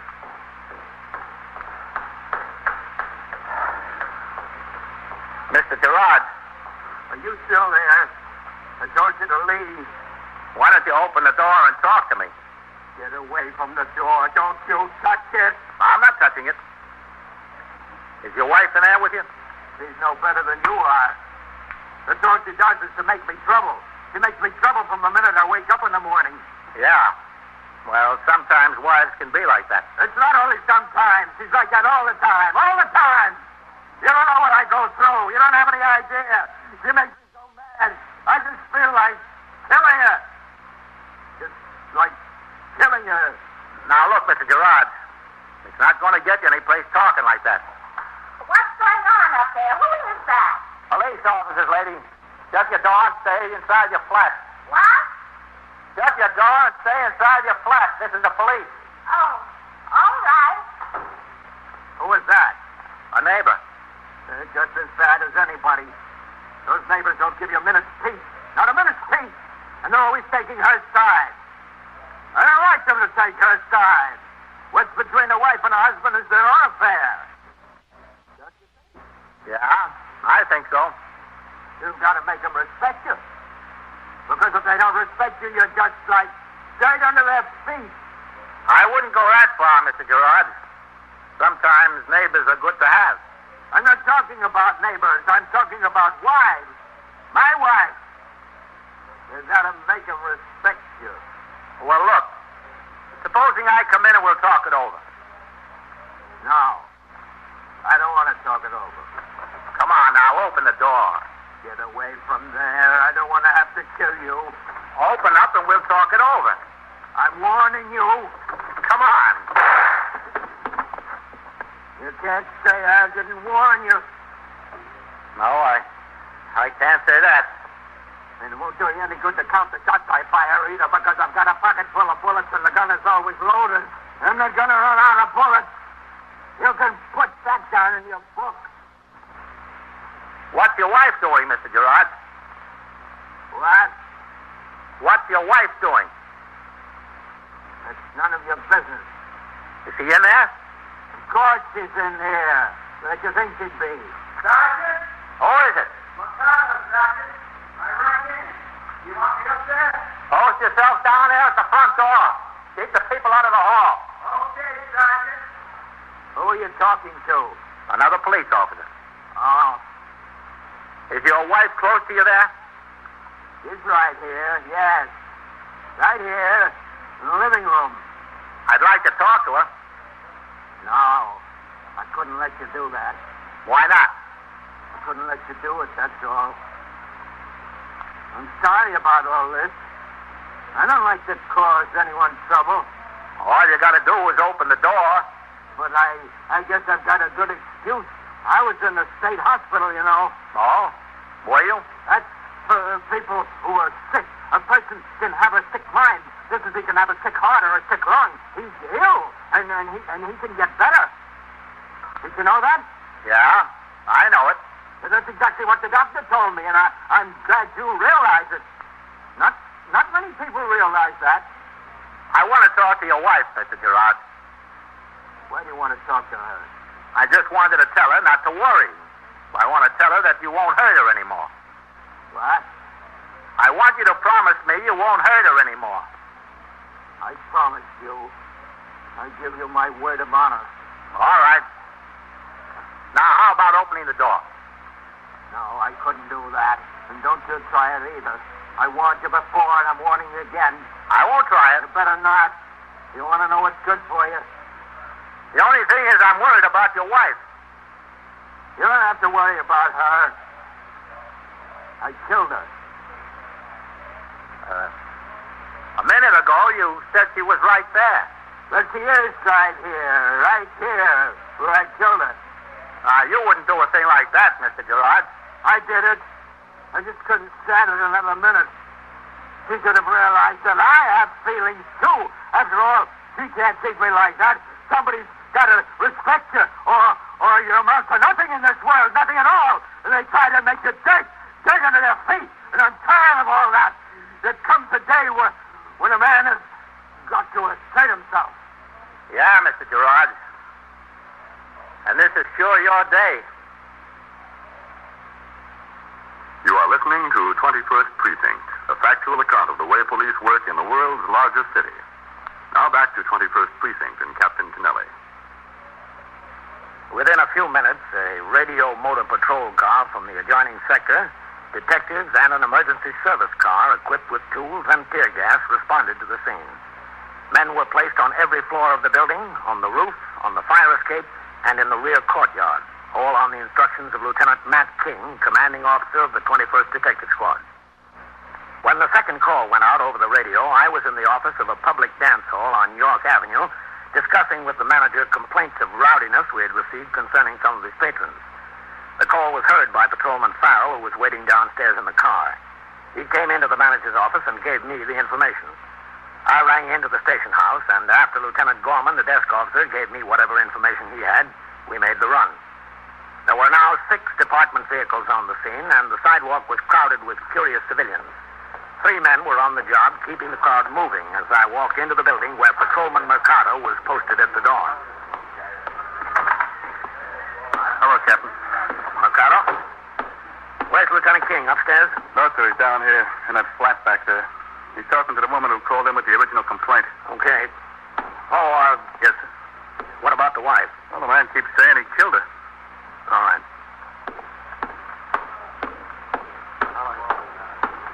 Is that where Lieutenant King is? Yes, sir. What's there, Captain? About 3 or 4 years. I couldn't say exactly. Matt? Hello, Captain. The landlord would know how long they've been here. Or the super. This is Mrs. Helen Escher, Captain Kennelly. Is that it? How do you do? Miss Escher, you know for a fact that he's been a patient in a mental institution? Well, his wife told me herself, poor soul. Where's he work? Do you know that? I think it's down in Wall Street someplace for an insurance company. He doesn't have much of a job, a little clerk or something like that. He was the one that brought in most of the money. He was always taking time off and being sick and things like that, hanging out at the bar and grill down at the corner there. I knew something like this was going to happen. I could just feel it. No matter what he did to her, the cruelest thing even, she would brush it off and go right on being civil to him. His sickness, she said. Well, you see what loyalty got her, don't you? Yeah, not much. I'm telling you, he was beating her within an inch of her life on the stairs. I just couldn't stand by and see her take it like that. I just had to call the police once and for all. All right, Miss Escher. Thank you. Do you really think he murdered her in cold blood like that? He says he did. That man, he should have been put away long ago. Long ago. That's what she gets for trying to be loyal. I told her. She can't say I didn't tell her. Well, we better see what we can do about him. You be careful now. Don't let him kill you, too. We'll try not to. Okay, Captain? Yeah. Glad to have met you. Thank you. All right, you two come with us. You stay down here. Right, sir. How many shots has he fired, Matt? 4, Captain. Mercado. Yes, sir. You come upstairs with us. Yes, sir. He fired 4 shots. He told Sergeant Waters he had a pocket full of ammunition. Did he shoot his wife? We don't know how he killed her, if he did. Mercado and Sergeant Waters were here within 2 minutes after the call was put out. Oh, I see. Hello, Captain. Gale, Bender, hello.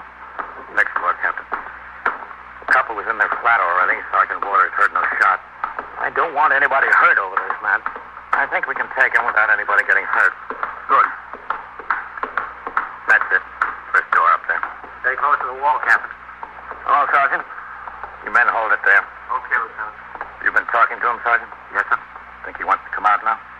Giving no sign of it. Mr. Gerard. Mr. Gerard. What have you got out there? More policemen? Look, Mr. Gerard. And you've got policemen on the fire escape, too. You're making a big mistake, you know. You're forcing me to kill someone else. I don't want to kill anyone else. It's going to be your fault. Everything's going to be your fault. Well, how about unlocking this door and coming out? Then no one else will get hurt. You know I'm not going to do that. You have to do it if you want to get your wife to the hospital. I didn't say I wanted anything like that. My wife is dead. No use taking her to the hospital. You better go away. Leave me alone. Captain. Yeah. He wasn't kidding.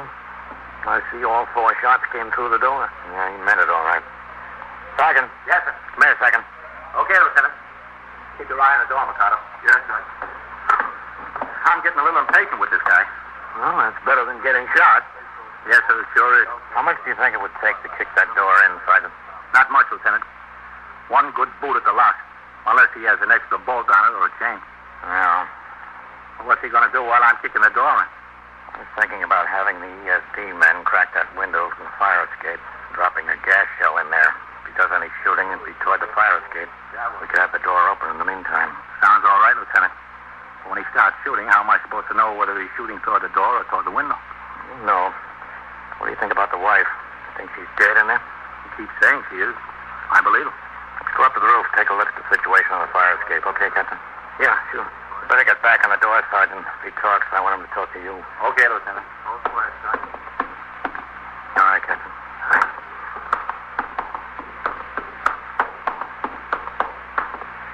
These guys could be a lot more trouble than a red-hot gunman. Yeah, well, you don't have to worry about hurting the gunman, Matt. And you know you have to take a chance. That's the only way.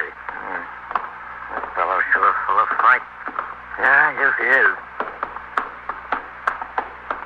You men keeping those people behind the doors? Yeah, Lieutenant. Tell me, how long was he confined, Matt? Do you know? Best information we can get, he was up there nearly 4 years. Why'd they let him out? That's the first question I'm going to ask. Now watch it. Big step down onto the roof. Yeah. Back that way. The window of the room he's in opens onto the fire escape. Yes, sir. Well, maybe we'll be able to work it. I think so, Captain. Now watch it here. Yeah, I'll go first. You've got a blank brick wall facing this building. Wild shots won't hurt anyone. No. Who's down there? There's Coley, DeLuca, and 2 emergency servicemen. Are you staying away from the window? Yes, sir. Guess this is far enough, Captain. Coley! Yes, sir. Come on up here a minute. Yes, sir. Have they been able to get a look into the room from the window, Matt? He's got the shade drawn down to the bottom. The window's locked. Oh, I see. Only thing they can see is that there's a light on in there. Nothing else. Yes, sir. Hello, Captain. Coley, what's the situation? No change, Lieutenant. All right, we're going to try something in a few minutes. Yes, sir. We're going to drop a couple of gas shells through the window. In the meantime, the front door will get kicked in. Okay, Lieutenant, fine. It's getting pretty cold out here. Here's how we're going to do it. One ESD man down there has a crowbar. The other one's got the tear gas. Yes, sir.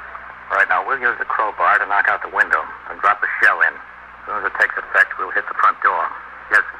And I want everybody out here to stay under cover. You'll probably be shooting this way. Don't try to come in the window. Not until you're sure he's under control. I don't want any dead heroes. Yes, sir. All right. Come on back down there, Coley. Let you know when we're ready. Right, sir. I'll be here. Okay, Matt. You know it'll work. Yeah. I think I ought to stay out here with these men. You handle the situation in the hall. That all right, Captain? Okay. Gonna take pretty close timing. Well, I think all you have to do is know we're set before you break the glass. I'll send a man up to pass the word, okay? Okay.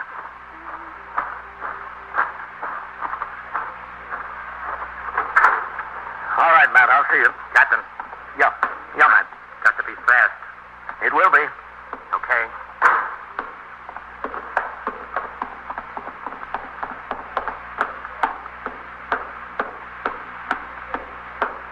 Captain? I'm coming down, Mikado. Mike's ring into the house, sir. Lieutenant Gorman told him to tell you that Inspector McBride is on his way. Oh, and the PC has been notified. It'll probably be all over by the time they get here. Anything doing in there, Sergeant? I had a couple of words with them, that's all. Nothing new, Captain. Well, okay, here's the story. Yes, sir. When they break the window on the fire escape and drop in a tear gas shell, we'll kick in the door. Okay? Yes, sir. I guess it's got to be okay. You think right about at the lock ought to do the trick? Huh? Yes, sir, that ought to do it. Unless, like I said, he's got a slide bolt with a chain on there, too. All right. You talk to him. See if he's still at the door. Yes, sir.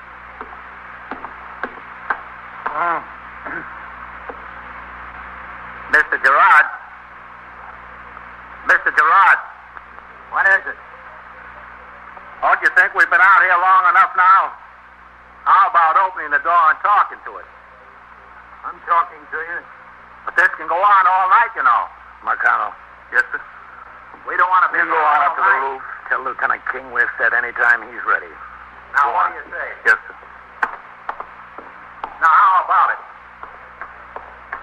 We've been at this long enough, and so have you. No, not me. I'm going to stay here forever. Forever. That's a long time. I know it. I know it's an awful long time, but I'm going to stay here. Okay. So can we. That's your business. Get set, Sergeant. Yes, sir. I'm set. I'll wait for the glass. All you have to do is go away and leave me alone. I'm not bothering you. I don't bother anyone. No one at all. Just go away. That's all you have to do. There it goes. Get away from there. Hold it. Get away! I'll tell you! Not yet. What are you doing? What's that? Hold it. Yeah. What are you doing to me? Get that out of here. Get in the house. What are you doing? I want you. Here it is.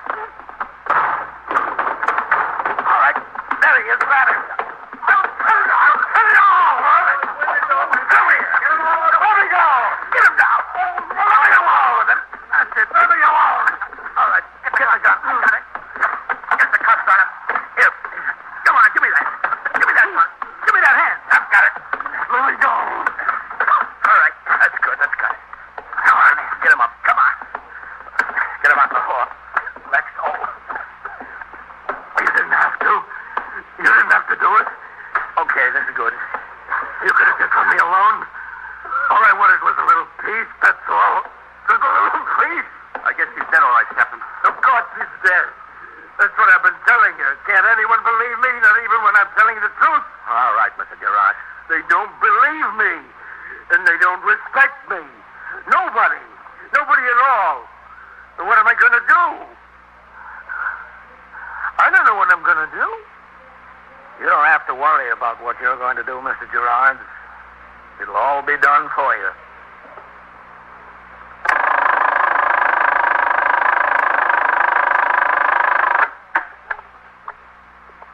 "21st Precinct, Sergeant Waters." Yeah? How'd they break in? Yeah? Yeah. Now, what's missing? Oh, yeah? Well, what's the name of the owner there? Oh, he does, huh? Is CB putting out a call on us? Yeah. Okay. All right. Let me know about that. Okay. I'll notify the detectives and let you know. Yeah. All right. And so it goes. Around the clock, through the week, every day, every year. The police precinct in the city of New York is a flesh and blood merry-go-round. Anyone can catch the brass ring. Or the brass ring can catch anyone. 21st Precinct, a factual account of the way the police work in the world's largest city, is presented with the official cooperation of the Patrolmen's Benevolent Association, an organization of more than 20,000 members of the Police Department, City of New York. Everett Sloan in the role of Captain Kennelly, Ken Lynch as Lieutenant King, Harold Stone as Sergeant Waters. Featured in tonight's cast were Ethel Everett, Frank Marth, Bill Quinn, and Eric Dressler. Written and directed by Stanley Niss. Produced for CBS Radio by John Ives. Art Hanna speaking.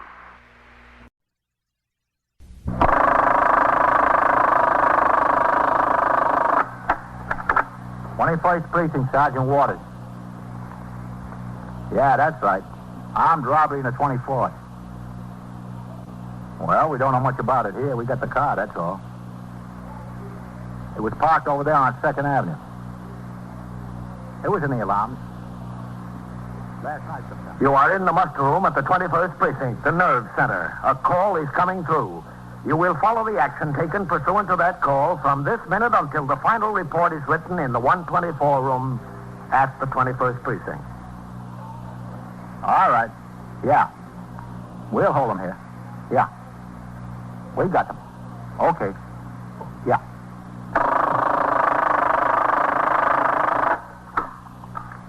"21st Precinct. It's just lines on a map of the city of New York.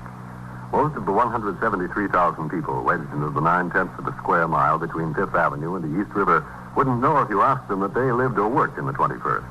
Whether they know it or not, the security of their homes, their persons, and their property is the job of the men of the 21st Precinct. The 21st, 160 patrolmen, 11 sergeants, and 4 lieutenants, of whom I'm the boss. My name is Kennelly, Frank Kennelly. I'm captain in command of the 21st. I was working my night tour, 4 p.m. to 8 a.m. Before midnight, things were quiet in the precinct, and I had the opportunity to remain in my office and clean up much of the paperwork that had accumulated. After I turned out the 12 to 8 platoon at midnight, I instructed Lieutenant Gorman, the desk officer, to have a car come by the house to take me on patrol of the precinct.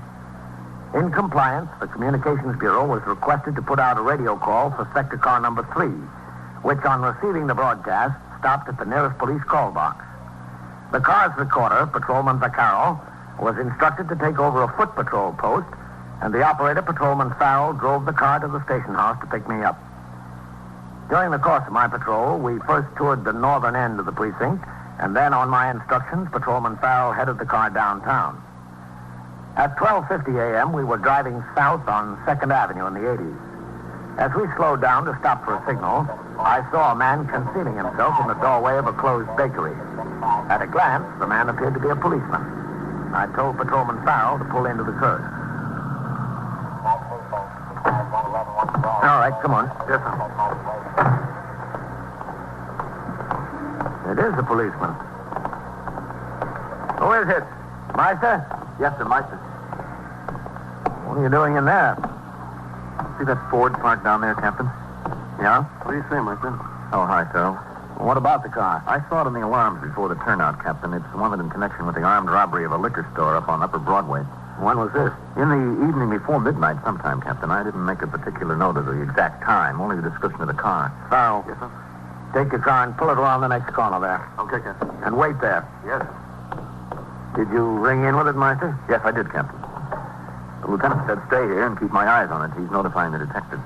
What did the alarm say? Did you give the registration numbers? No, only the last two numbers, Captain. 80. It said a 1950 or 51 Ford, two-door, black, right rear fender dented and taillight smashed. Oh, that fits all right. Yes, sir. When I spotted the car, I felt the hood. The motor was still warm. Anything inside of it? No, the doors were locked, Captain. I put my light in it. I didn't see anything. Did Lieutenant Gorman say the detectives were on their way? He said just to wait here for them, sir. Okay. Good work, Meister. Thank you, Captain. We better stay back in the door. Yes. You, don't know anything more about this robbery? What time it was or where? No, sir. I read that alarm along with the others that were on the board and put the description in my book. I think it was uptown on Broadway, a liquor store. That's the only thing I recall for sure. Couldn't have happened too much before midnight because it was the latest alarm on the board. Oh, there's a man coming to the car, I think. No, I don't think so, Captain. Looks like he's going to cross the street. Yeah. He's going to get in on the driver's side. Come on. Yes, sir. Right with you. He's looking for his key.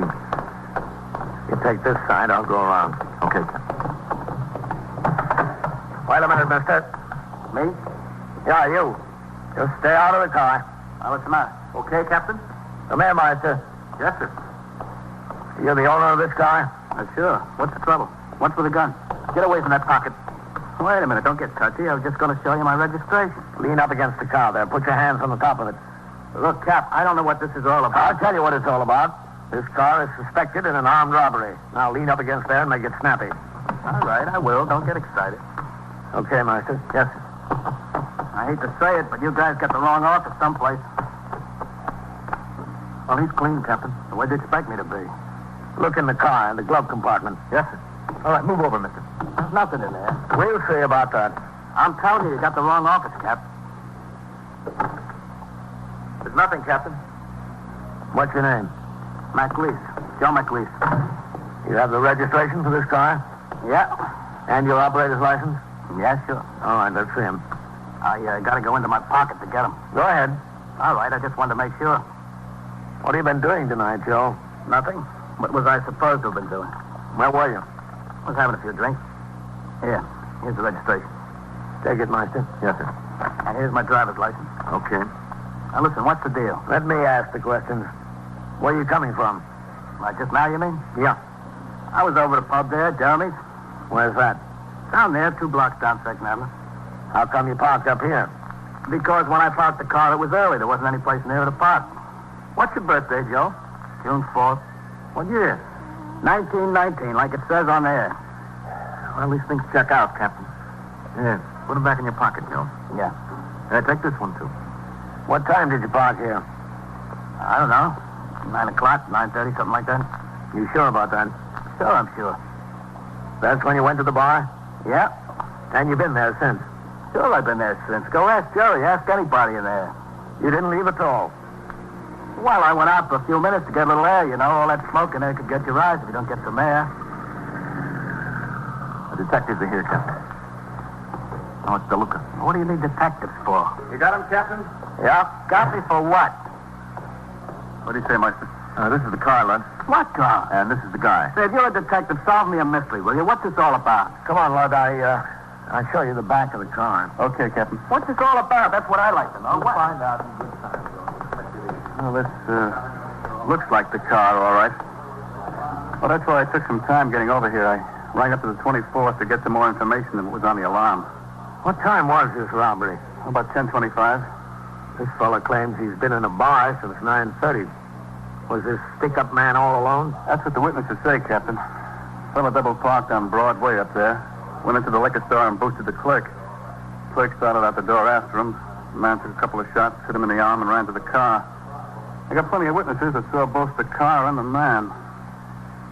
Now, this one here, says he's been in the bar from 9:30 on. That's what he says, yeah. But Meister felt the hood when he spotted the car. It was still warm. Well, let's find out what it's all about, huh? Look, nobody's asking you to take my word for it. All right, Joe. Tell it to the detectives, will you?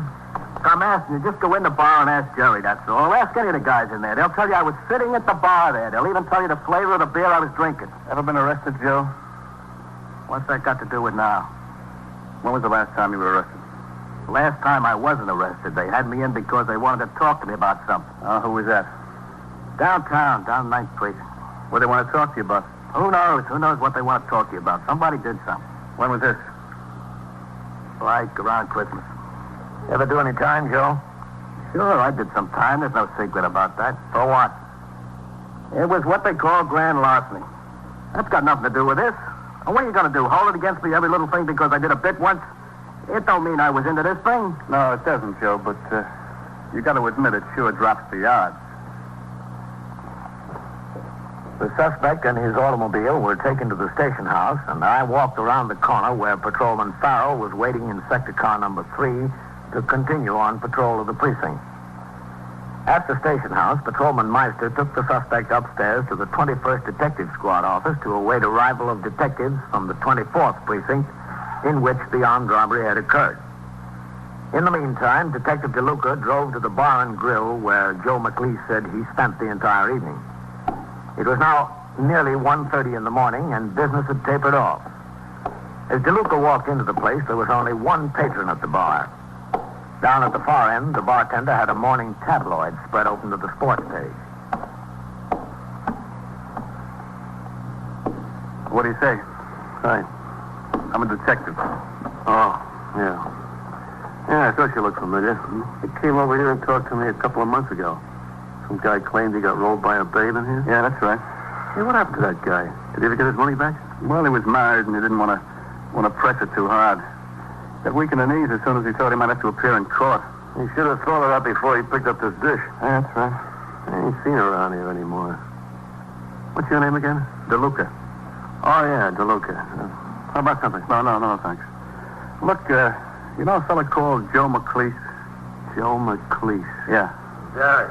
Hey, all right. Excuse me, business before pleasure. Yeah, sure, go ahead.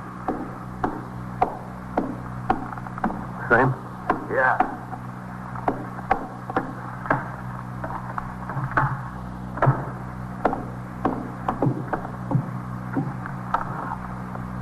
There you go.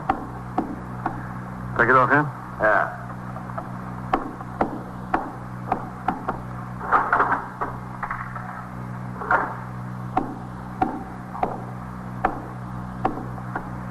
Joe McLeish. Yeah, he's a fellow about my height, about 35 years old. He's got a little bit of a mustache. Oh, yeah, Joe McLeish. Sure, I know him. He was in here tonight. Oh, yeah? What time did he come in? see. What's the matter with him? Getting a jam? No, we're just checking up on something. Oh, well, let's see. I had the basketball game on. It goes on about 9:30. I think he was in here when it began, yeah. Mm-hmm. He was having a discussion with Quinny about the starting lineups. Quinny was saying the Knicks would be better off if they started so-and-so. Joe didn't think so. How long did he stay? Oh, he stood through the whole game at least. Mm-hmm. Yeah, they had a couple of bets going on between them, Joe and Quinny and one or two of the other guys. He didn't move. What time was the game over? Well, let's see. It was after 11 o'clock. Yeah, a couple of minutes after, because when the game was over, one of the fellows said, switch over to the 11 o'clock news and let's see what the Russians are doing. I switched over and the news was already on a couple of minutes, yeah. What time did he finally leave, Jerry? Oh, some babe came in here. She took him over to the booth and they sat down and talked a minute.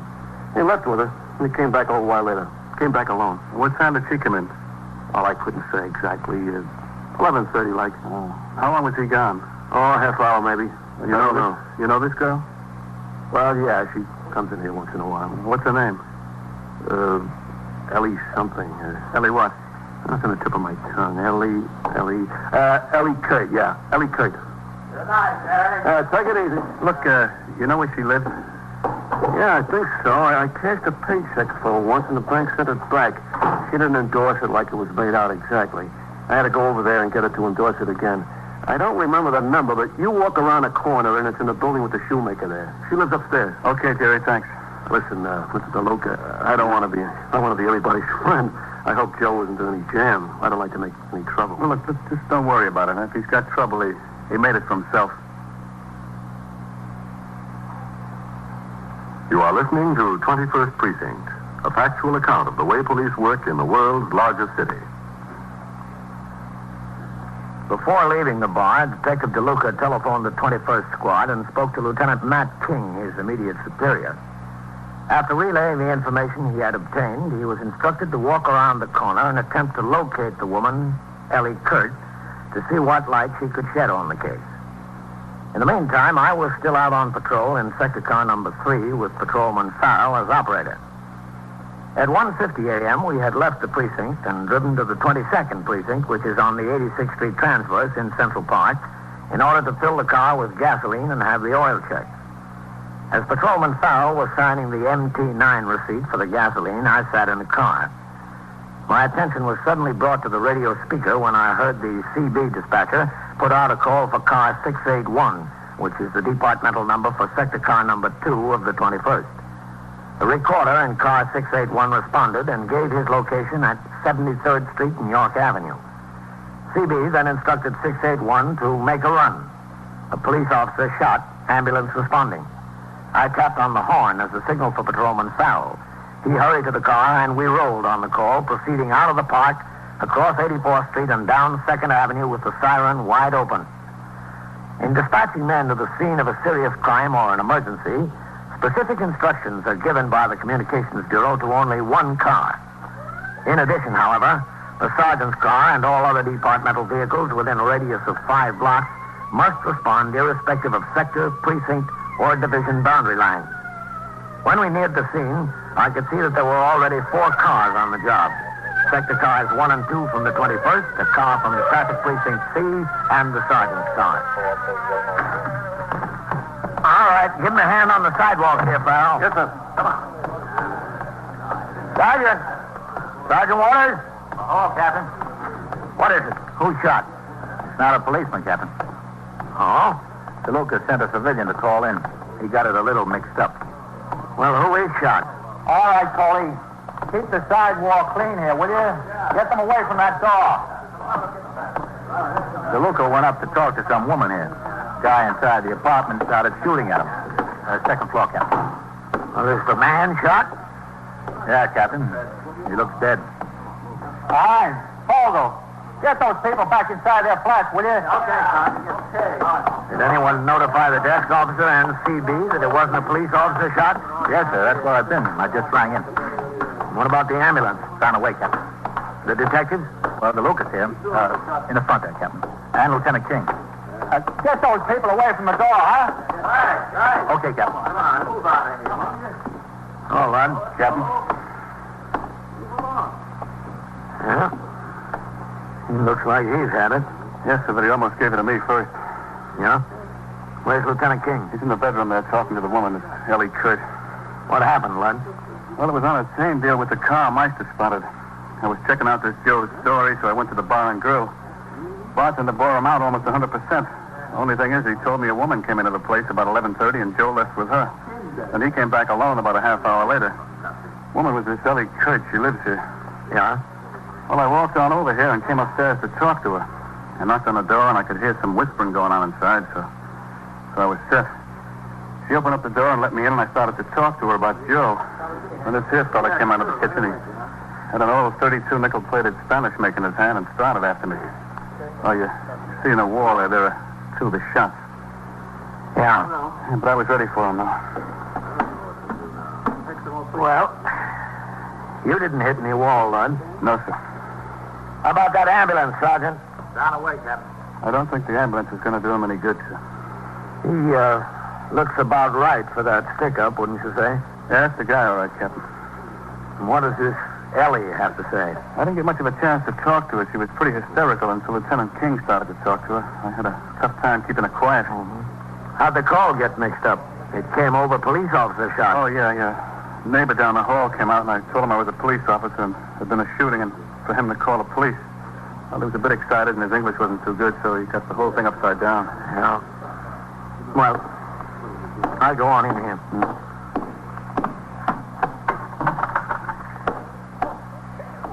Matt? Come in, Captain. I didn't know anything about him. How can I know anything about him? You certainly knew about him tonight, I found out about him tonight, but what can I do? I couldn't do anything. Captain, this is Ellie Kurt. Hello?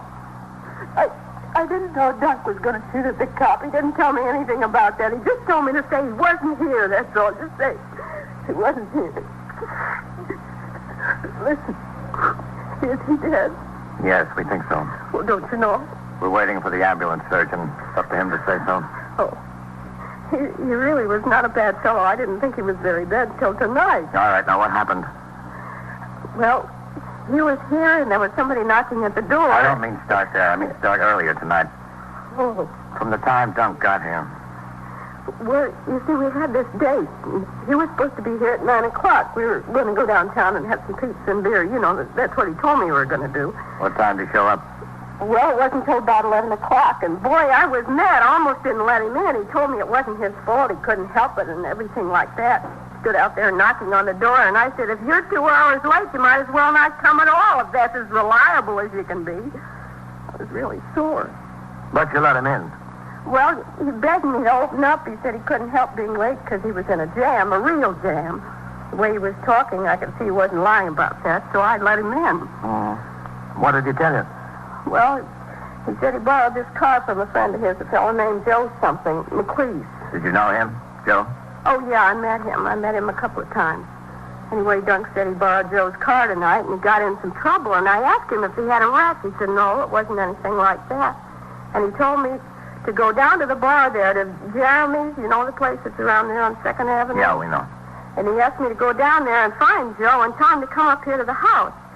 Well, I said, okay, but what's it all about? And Dunk told me what I don't know wouldn't hurt me. Just go find Joe. What time was that?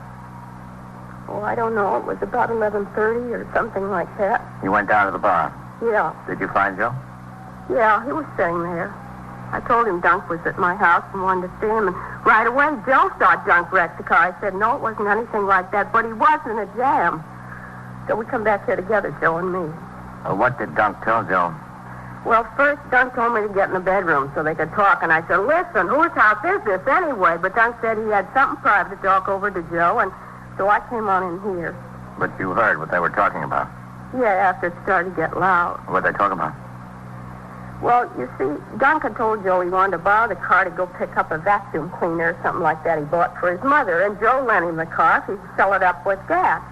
Anyway, Dunk told Joe instead of picking up the vacuum cleaner, he used the car in a stick-up, and there was some shooting and all that.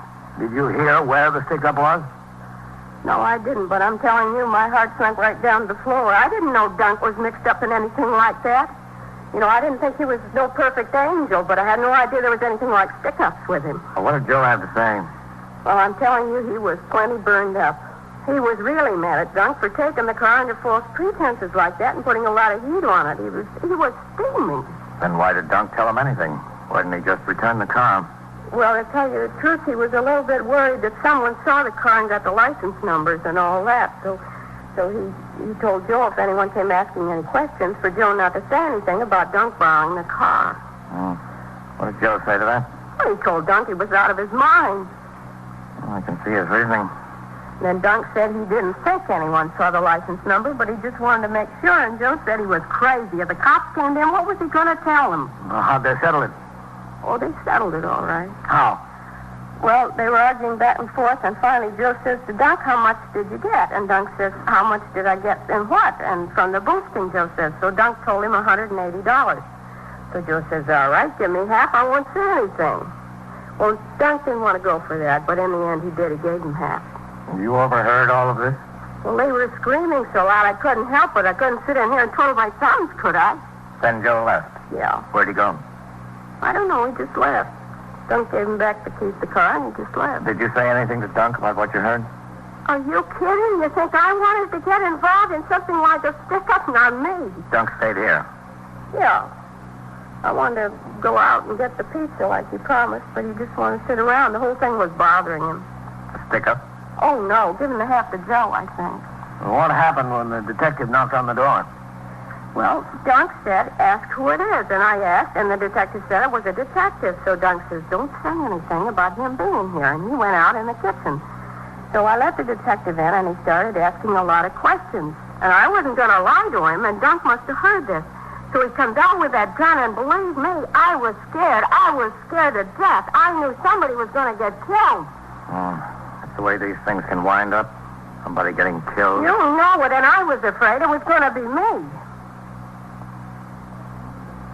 Within a few minutes, an ambulance from Metropolitan Hospital arrived at the scene, and the ambulance surgeon pronounced Dunk Sipton DOA. Pursuant to the manual of procedure, the medical examiner was notified. So were the homicide squad and the district attorney's office. It is not the province of the police department to pass judgment, only to investigate and present the facts. The death of a human being at the hands of another is always homicide. And it's up to other authorities to say whether a homicide is justifiable, excusable, or felonious. It was not until after 3 o'clock that I was able to return to the station house. I walked around the desk to sign the blotter.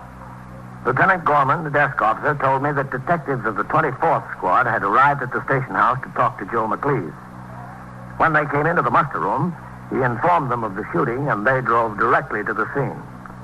Patrolman Meister was still upstairs in the 21st Squad office with his prisoner, and I went up to talk to him. All the detectives on duty were out on the job. Patrolman Meister and Joe were alone in the room. Hello, Captain. Meister? Listen, how long are you going to keep me sitting here? All right, Joe, all right. Well, look, I got some rights. We all got rights. Come here, Meister. Yes, sir.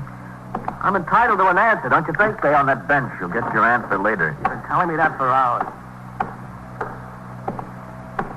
Yes, sir. Does he know about his friend and DeLuca? Joe's friend? Yeah. Well, no, sir, I don't guess so. I've been sitting with him. Nobody said anything to me or to him. You saw the detectives go out of here, didn't you? Well, yes, sir. They went out on the shooting over... Does that have some connection with this, Captain?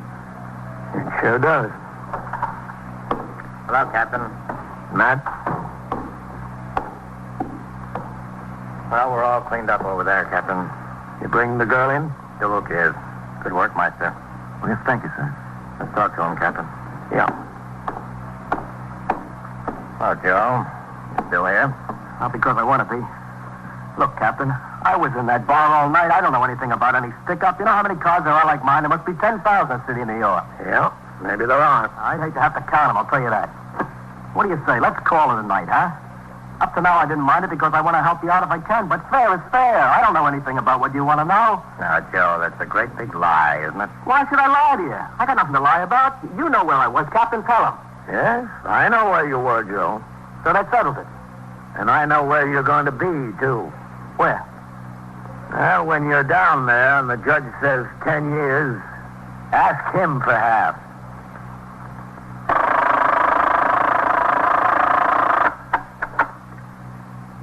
21st Precinct, Sergeant Waters.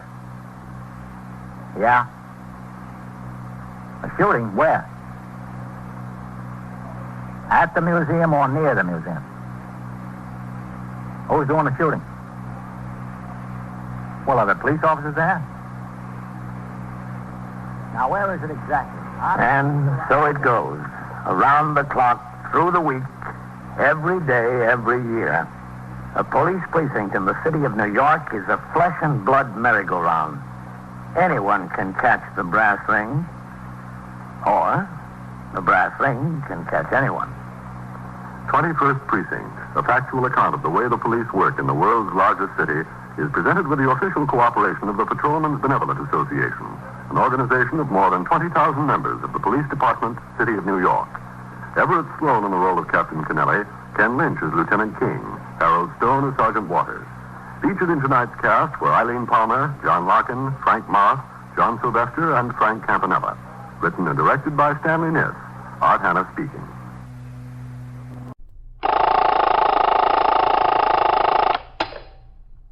"21st Precinct, Sergeant Waters." What do you mean he's missing? Missing from where? Yeah? Yeah? Well, how long ago did he leave? Uh-huh. How much money? You are in the muster room at the 21st Precinct, the nerve center. A call is coming through. You will follow the action taken pursuant to that call from this minute until the final report is written in the 124 room at the 21st Precinct. All right. I understand. Now, just hold the phone. I want to connect you with the detectives. Yeah. Just hold on. That's right. 21st Precinct. It's just lines on a map of the city of New York. Most of the 173,000 people wedged into the 9/10 of a square mile between Fifth Avenue and the East River wouldn't know if you asked them that they lived or worked in the 21st. Whether they know it or not, the security of their homes, their persons, and their property is the job of the men of the 21st Precinct. The 21st, 160 patrolmen, 11 sergeants, and 4 lieutenants, of whom I'm the boss. My name is Kennelly, Frank Kennelly. I'm captain in command of the 21st. I was working my day tour, 8 a.m. to 6 p.m. After I went through the customary routine of turning out the platoon, reading reports and communications, and inspecting the cells and other parts of the station house, I went out on patrol of the precinct in sector car number 3. At 10:30 a.m., I returned to the station house to keep an appointment with the owner of one of the many nightclubs in the precinct, who asked to see me in regard to the application of several of his new employees for cabaret worker permits, which are under the jurisdiction of the police department.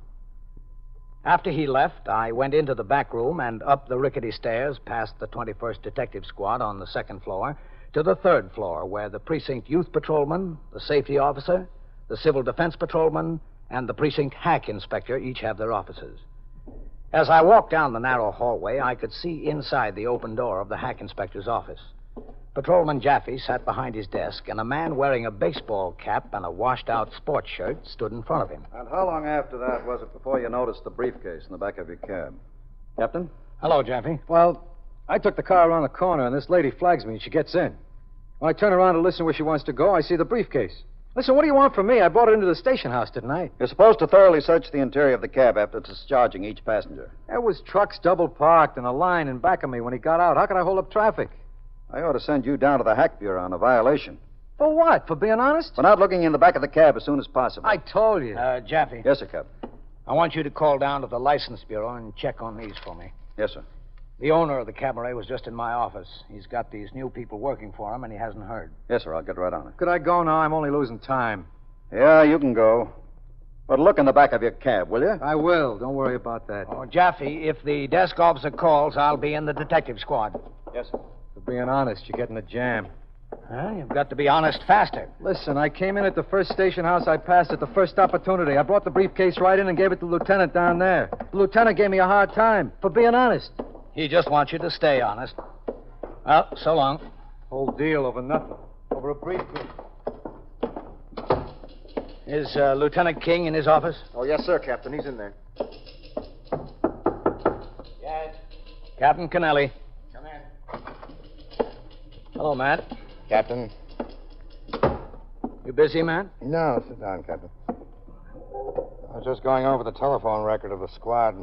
Those guys are supposed to enter every outside call they make. Well, we batted a great percentage last month. There's entries for about half the calls. Well, I guess what you need, Matt, is bookkeepers, not detectives. Yes, sir, I guess so. What can I do for you, Captain? Hold on to your chair, Matt. Oh, what's up? The second and third floors are going to get a coat of paint. Well, no kidding. Yeah. They'll be here at 8 o'clock next Monday morning. Oh, I didn't think I'd live to see the day. Everything? Walls? Woodwork? Everything. What about the muster room and your office? Well, they say that can wait until next year. Did they take a good look at it? It can still wait. Yes. Excuse me, Lieutenant. Yeah, Cassidy. Lieutenant Lawrence Kay of the 112th Squad is on the straight line, Lieutenant. All right, thanks. Yes, sir. Well, Matt. Wait just a second, Captain, if you have time. Yeah, sure, okay. 21st Squad, Lieutenant King. Hello, Matt. Larry, how are you? I'm all right. Listen, Matt. Yeah. A guy walked in the house out here and says he's office manager of the Sunning Hill Linen Service at 764 East 80th Street. Yeah. Lester Mappin, M-A-P-P-I-N. He said he went to the bank, the Hudson Trust Company, Lexington Avenue branch, to get his company's payroll. Yeah? He says two men forced him into a car just outside the bank, brought him out here, and dumped him on Queens Boulevard. How much was it? $3,129.60. You got a description of the men in the car? We're just starting to talk to him, Matt. He just this minute came upstairs. The desk officer sent him up. Sounds like a straight story, though. He said all they took was the cash. They left the bank book and duplicate deposit slip with them. Said they didn't want that. The slip shows a deposit of about a dozen checks. Has a timestamp on it. 10:38 a.m. Okay, Larry. I'll send a couple of men out there to get him. If you get anything that looks like it could be a line before they get out there, would you get back to me here? Yeah, sure will, Matt. All right, thanks. I'll mention it.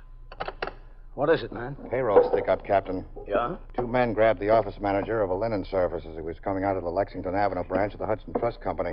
They rode out to Forest Hills and took $3,000 off him. Cassidy. Yes, sir? Come in here. Yes, sir. Any descriptions of the car or the men? Just starting to talk to him out there. Oh. Yes, sir, Lieutenant? What are you working on? Well, nothing much until just now, Lieutenant. What happened just now? I took a call from the Sunning Hill Linen Service, 764 East 80th Street. Yeah? Their office manager left for the bank over an hour ago to get a $3,000 payroll. He hasn't shown up yet, so they're getting a little bit worried. Well, they got a right to be worried. They got him out at the 112th Squad. He was stuck up by two men coming out of the bank. They loaded him into a car and drove him out and dumped him in Forest Hills. Oh, yeah? Call him back over there at the linen service. Tell him what happened. Yes, sir. Who's out there with you? Novak, sir. Take Novak and ride on out to the 112th. Get this guy, all right? Yes, sir. All right, get going. Novak? Looked for a while like it was going to be a quiet day, Captain. You, hadn't counted on it, had you? No, sir, but I had my hopes up. Detectives Cassidy and Novak left immediately for the 112th Precinct in Queens, where the man who had reported he had been robbed of a $3,129 payroll was being interviewed. Before I went downstairs to the muster room, Lieutenant Kay, the commander of the 112th Detective Squad, again telephoned Lieutenant King, the commander of the 21st Squad. Lieutenant Kay's detectives had obtained more details from the victim and a description of the two men he said robbed him. He also gave a description of the car, but was unable to furnish a registration number. At noon, sector car number 4 came by the house for me, and I again went on patrol of the precinct. During the course of the patrol, we rode up Lexington Avenue, and as we approached the branch of the Hudson Trust Company, I saw the patrolman on post, Patrolman Charles Lasky, on the sidewalk. I instructed Patrolman Mercado, the operator of the car, to pull over to the curb. All right. Wait here, Mercado. Lasky? Yes, sir, Captain. Hello. Well, where were you? Where was I when, Captain? When those two stuck the gun on the fellow coming out of the bank and took a $3,000 payroll from him? Today? About 10:40. Today? Not last night. Well, this is the first I've heard of it, Captain. What's your ringing time? 39. What happened? Well, the office manager of a linen service got a $3,000 payroll out of the bank. Came out here on the sidewalk. Two men accosted him, forced him into a car, and drove him out to Forest Hills. Didn't you hear about it? Well, I rang in at 11:40. The sergeant didn't tell me anything. Well, I don't think he knew about it then. No, it's been awful quiet on the post, Captain. Did you ring in on time at 10:39? Yes, sir, right on time. Where'd you ring from? Well, the call box right here in the corner. How long were you on the corner? Didn't you see anything? No, sir. I didn't see anything out of the ordinary. Didn't you see two men walk up to another one on the street? One that was coming out of the bank? No, sir. You're sure? Captain, I would have noticed something like that if that happened. You're positive you were on the corner here at 10:39? Yes, sir. I was ringing in. For what length of time did you talk to the sergeant? No, for a couple of minutes, Captain. He was giving out an alarm on a lost child. Then where did you go? Well, if I remember correctly, I stayed right here in the corner for a while, and... Oh, yeah, there was a car parked in the no-standing zone here, so I wrote out a summons to hang on it. Right here on the corner? Yes, sir. It was parked right here. Let's see the summons stub. You have it in your book? Yes, sir. Let me see. Yeah, there it is. Yeah, the car was parked right here. I wrote out the summons at 10:43. Uh-huh. In other words, you were on this corner for at least 5 minutes. At least 5 minutes, Captain. The car you wrote out the summons for, it wasn't a black Plymouth two-door, was it? No, sir, it was a convertible. Did you see the driver? A Chevy convertible, green. Yes, sir, I saw the driver when she came out. She'd been in the drugstore for a while, and when she came out, I was still writing the summons. Were there any other cars parked between here and the bank at that time? No, sir, there weren't. You're sure? Well, if there were, Captain, they would have gotten a summons. Come on over to the call box a minute. Yes, sir. No, I didn't see anything going on here, Captain. If anything was going on at that time, I would have seen it. Yeah.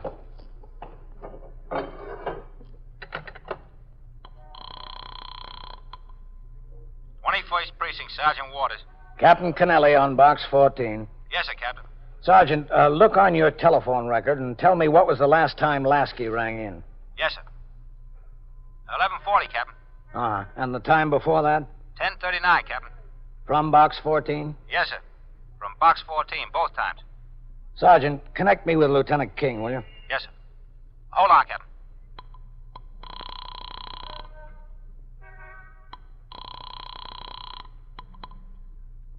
First Squad, Lieutenant King. This is Captain Kennelly, Matt. Yes, sir.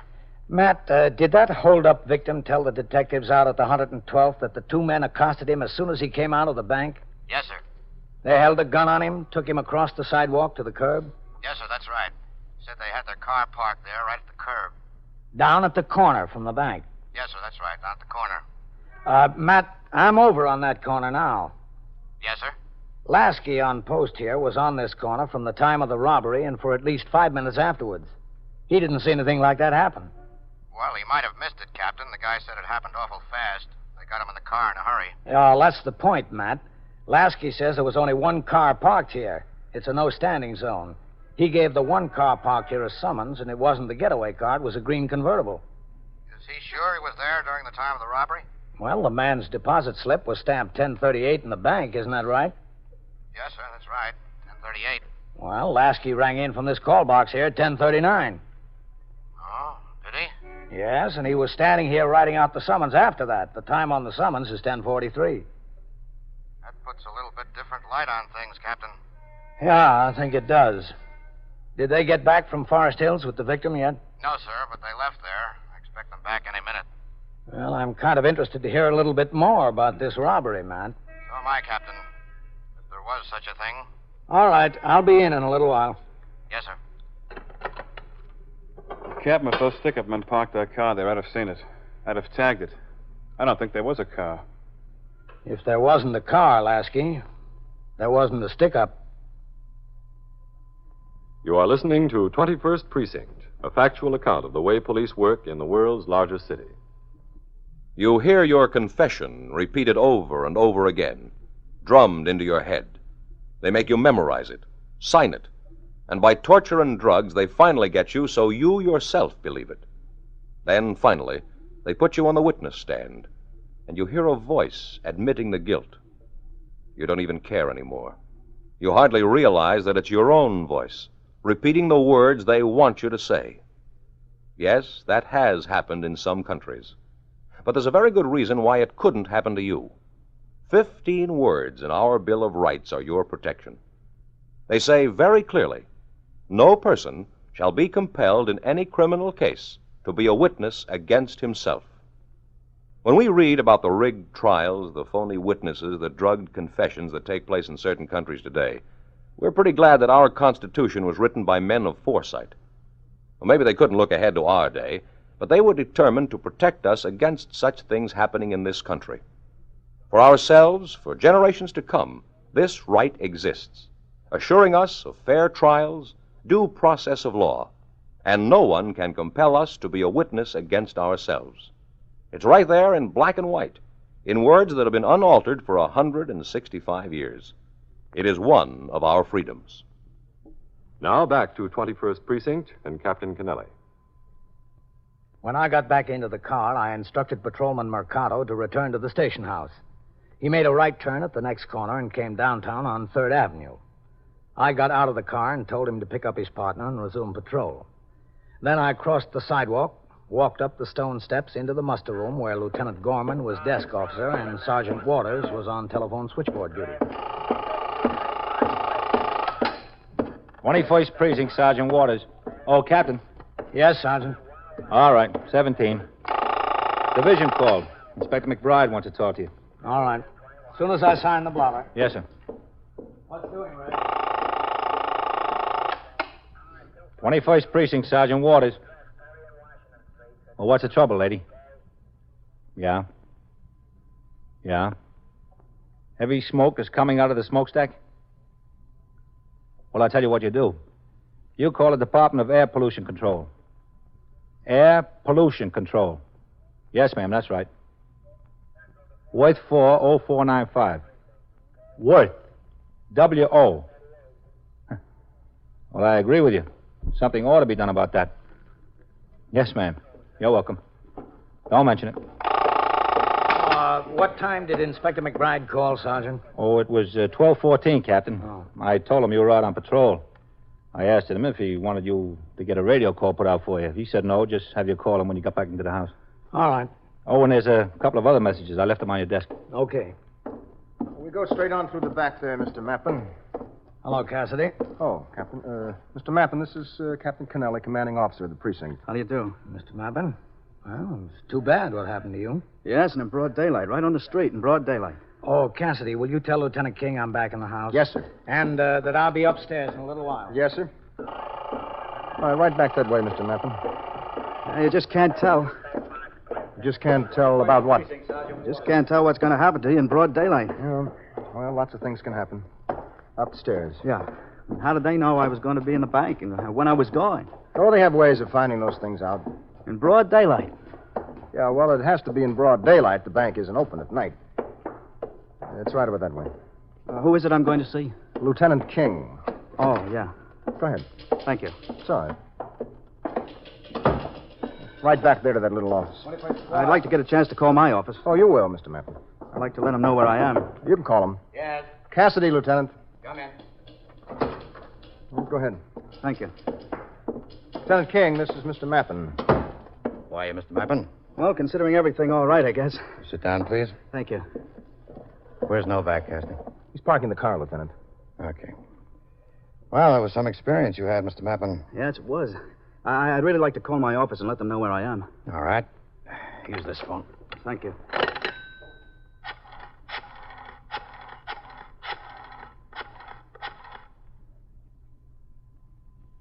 Hello? This is Mr. Mappin. Yes, I'm all right. I'm perfectly all right. No, they didn't hurt me. Could I talk to Mr. Douglas, please? Thank you. Did you bring back a description of the men in the car, Cassidy? Oh, yes, sir. Here's a copy of the 61 they took from him. Here's the bank book and the deposit slip. They gave that back to him. Uh-huh. Hello, Mr. Douglas? No, I'm all right. I'm perfectly all right. They didn't touch me. All they wanted was the money, I guess. No, I'm not worried. I'm all right. I called to tell you I'm back in New York. I'm at the 21st Squad, 21st Detective Squad. That's on the second floor of the precinct house. Yes, that's right, sir. That's right, Mr. Douglas. I'll ask him. Excuse me, Lieutenant. Mr. Douglas wants to know if you'd like him to come over here. No, that's not necessary right now. We'll want to talk to him, but we'll let him know when. There'll probably be someone over there to see him. Mr. Douglas, the lieutenant says it's not necessary for you to come over. He says they'll send somebody over to see you. All right, sir. Yes, sir. Yes, sir, I will, Mr. Douglas. Goodbye. Yes, sir. There's my boss. He's really being very nice about the whole thing. Well, he's insured, isn't he? Oh, yes, of course he's insured. Mr. Mappin. Yes, sir. I'd like to get the whole story of this from beginning to end. Is that all right with you? Well, I told it to the detectives out there, and I told it again to your two detectives when they came. Well, you really ought to get used to telling it, because you'll be telling it a lot more times. Yes, I suppose I will. First of all, where do you live? I live at 22 West 80th Street. Manhattan? Yes, sir, in Manhattan. How old are you? I'm 34. How long have you been working for the Sunninghill Linen Service? A little over 5 years.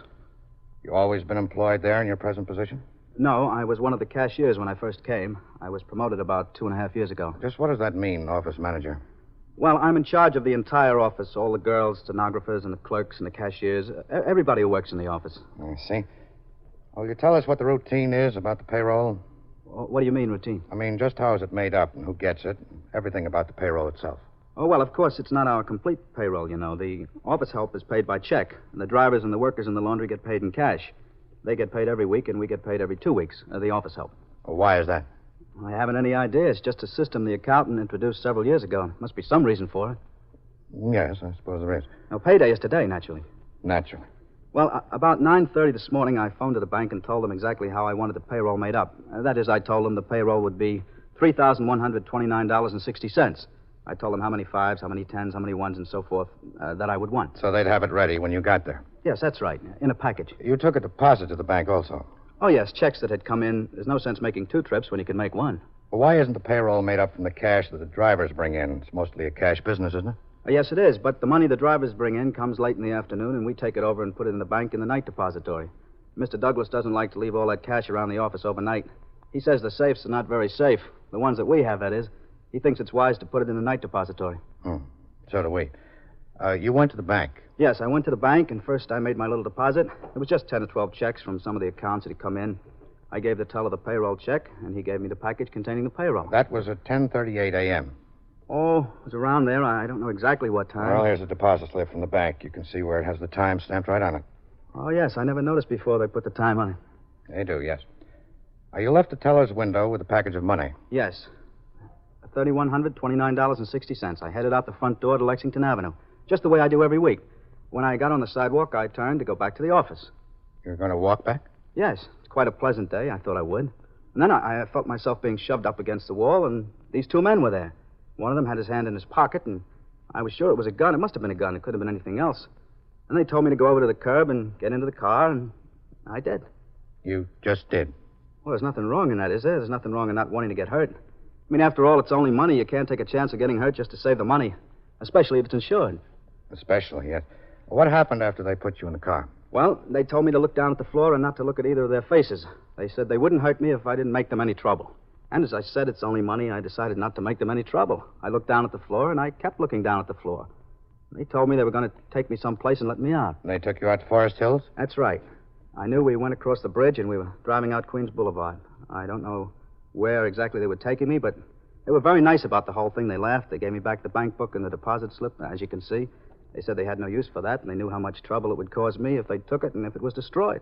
They were very considerate about that. Did you ever see their gun or guns? No, as a matter of fact, but I knew they had them. They must have had them. What made you so sure? Well, the one of them, the one who wasn't driving, he kept his hand in his pocket all the time, you know, in his coat pocket. He said he had a gun, and I couldn't do anything but believe him. You don't blame me for not taking a chance, do you? No, we don't blame you. After all, it was only money. Yeah, that's all it was, only money. They drove you out Queens Boulevard. Yes, that's right. And they got to 75th Road. They pulled the car into the curb. And the one that wasn't driving, he opened up and he got out, and they told me to go down the subway. Go down there, don't look around. He said a friend of his was standing on the sidewalk there and would follow me downstairs and see that I didn't turn around or talk to anybody, use the phone, anything like that. Well, I couldn't do anything else but believe him. And I was glad to get out of the car. Guess you were. Yes, sir. I agreed to do exactly what they said, so I went downstairs in the subway. I guess that car just pulled right away. I didn't see anybody around there, and I walked a few steps toward the train. Then I decided that was just a story about having somebody follow me downstairs in the subway. So I got back up on the street. I looked around. The car was gone. And I saw a cop standing over there on a corner, so I just walked over to him and told him what happened. That's all there is to it. Yes. Captain Kennelly. Come in, Captain. Hello, Matt. Captain. Hello, Mr. Mappin. Captain? There's a couple of things I'd like to get straight, Mr. Mappin. Oh, yeah, sure. Anything you want to know, I'd be glad to tell you. I don't think I skipped anything. Well, there's a few things I'd just like to make sure about. Sure, anything you want. But listen, could I get some lunch, do you think? Any way I could send out for a sandwich? Yes, we'll get a sandwich for you. Gee, I'd certainly appreciate it. I haven't had a thing to eat since breakfast. It's getting pretty late. As soon as we get through here, it won't take long. Well, all right, if it won't take long. You were in the bank at 10:38 a.m. If that's the time it says on the deposit slip, I guess that's what I must have been in there. I told you it was right around that time. Yes, you told us. Then you came right outside, started to walk back to your office. That's right. When you got out on the sidewalk, you were accosted by these two men. Yes. They told you to walk to the curb right there in front of the bank. Well, almost in front of the bank. Down closer to the corner a little bit, I think. Between the bank and the corner. Are you familiar with it? The bank isn't exactly on the corner. There's a couple of stores between the corner and the bank, Captain. Yes, I know the spot. They forced you to get into a car which was parked at the curb. That's right. Now, you told the detectives it was, a 1952 Plymouth two-door. That's right. That's what I think it was. It could have been a 51, but I think it was a 52. Now, what did you do with the money? Well, they took it away from me almost as soon as I got in the car. They took the package just like it was given to me at the bank. I don't mean about the two men. I mean, what did you do with it? I told you. I gave it to them, those two men. Now, how could you give it to them if there weren't any two men? There wasn't any car. Oh, wait a minute. Mr. Mappin, there was a police officer standing on that corner at the very time you came out of the bank. Well, that could have been. In the space you described, there's no parking allowed. The officer was writing out a summons for a green Chevrolet convertible that had been parked there in violation of the law. No other car was parked there at that time. Now, what'd you do with the money? I was held up. They took it away from me. Where is it? I told you that the two men took it away from me. They held me up on the street and made me get in the car. Captain, could we get Patrolman Lasky in here and have him describe the conditions on the street at that very time? We sure can. How soon do you want him, Matt? Let's get him in here as soon as possible. We'll have to take a ride out to Forest Hills and go to his sister's house. My sister's house? Yes, that's right. If you won't tell us where the money is, we'll find it. What are you going to do at my sister's house? Find the money. It's not there. I don't have it. But you were there this morning, weren't you? No. Now, why would your sister lie to me? I made a telephone call to the house. She answered the phone. I asked for you. I told her I was a friend of yours. She said you weren't there, but you had been there this morning. You came to visit her, and you left. How about it, Lester? Well, nothing about it. I don't know what you're talking about. Look, I knew you picked Forest Hills for some reason. While you were on the way back here, I called some people at your office, asked them who your relatives were. They told me you had a sister in Forest Hills. Is the money there, Lester? It is there, isn't it? Yes, it's there. I didn't even unwrap it. I didn't even take it out of the package. It's there. Now, why did you want to steal it from your boss? I didn't want to. I had to. I just had to. You believe me, Captain? I just had to. What do you mean you had to? I just did. Well, what were you going to do with the money? I needed it. I wanted to go to Europe. Everybody was going to Europe. I wanted to go to Europe. I wanted to take a trip. Well, Lester, I don't think you'll get to Europe, but I do guarantee you a trip.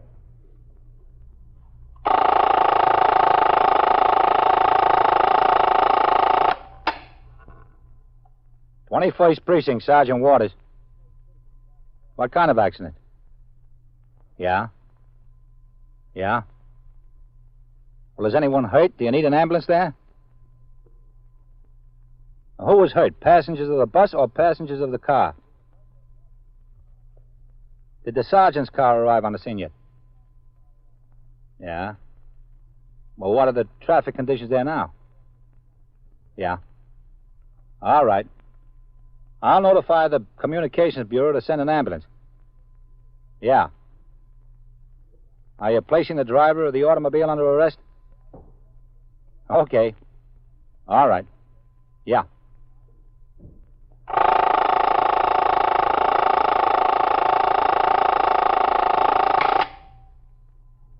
And so it goes. Around the clock, through the week, every day, every year. A police precinct in the city of New York is a flesh and blood merry-go-round.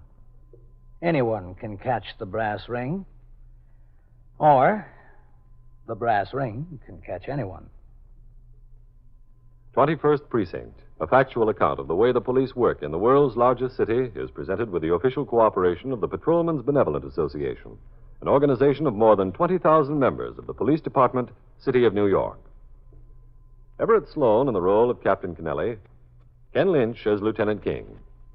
Featured in tonight's cast were Harold Stone, Santos Ortega, Frank Marth, John Larkin, George Petrie, and John Sylvester. Written and directed by Stanley Niss. Produced for CBS Radio by John Ives. Art Hanna speaking. This is the United States Armed Forces Radio and Television Service.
First Precinct, Sergeant Klein.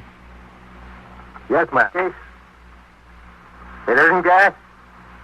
What's the address? You are in the muster room at the 21st Precinct, the nerve center. Call is coming in. You will follow the action taken pursuant to that call from this minute until the final report is written in the 124 room at the 21st Precinct. All right, ma'am. You'll have assistance there right away. Yes, ma'am, right away.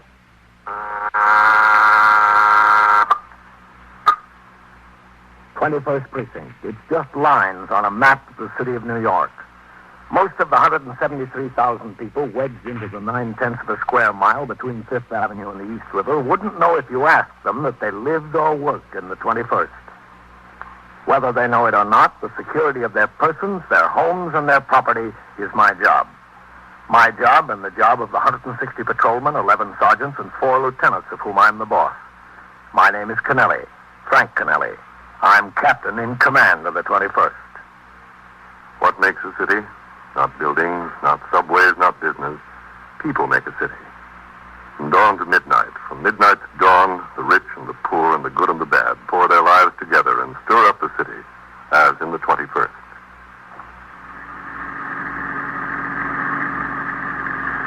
I was out of the precinct on my way to division headquarters.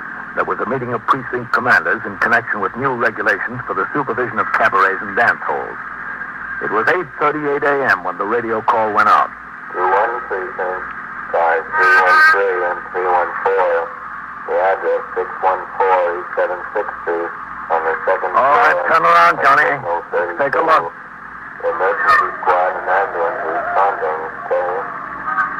When we turned into 76, I could see we had plenty of men on the job. 2 sector cars from the precinct were in front of 614, an old law tenement. So was the sergeant's car. Ahead of them were the emergency service car and an ambulance. You stay with the car, Johnny.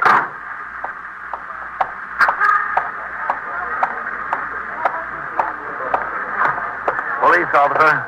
Excuse me. Coming through there. Police officer. Well, what do we got, Coley? A couple of kids, Captain. Gas case? Stay back, folks. There's nothing to see. Nobody's been down since I was posted here, Captain. I haven't heard anything. Thanks. Oh, Coley, stop in and see me after the tour, will you? Yes, sir. Stand back there, folks. There's nothing to see. It's all... The house was no better, no worse than 1,000 others like it. No cleaner, no dirtier. Even at that time of the morning, you could smell cabbage cooking. Somebody's always cooking cabbage. It's cheap.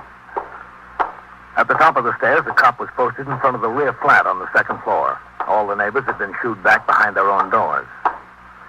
In the kitchen, a young woman, her hair in curlers and wearing a faded housecoat, sat in a corner sobbing. In the other room, the ESD men and the ambulance surgeon were laboring desperately with respirator equipment.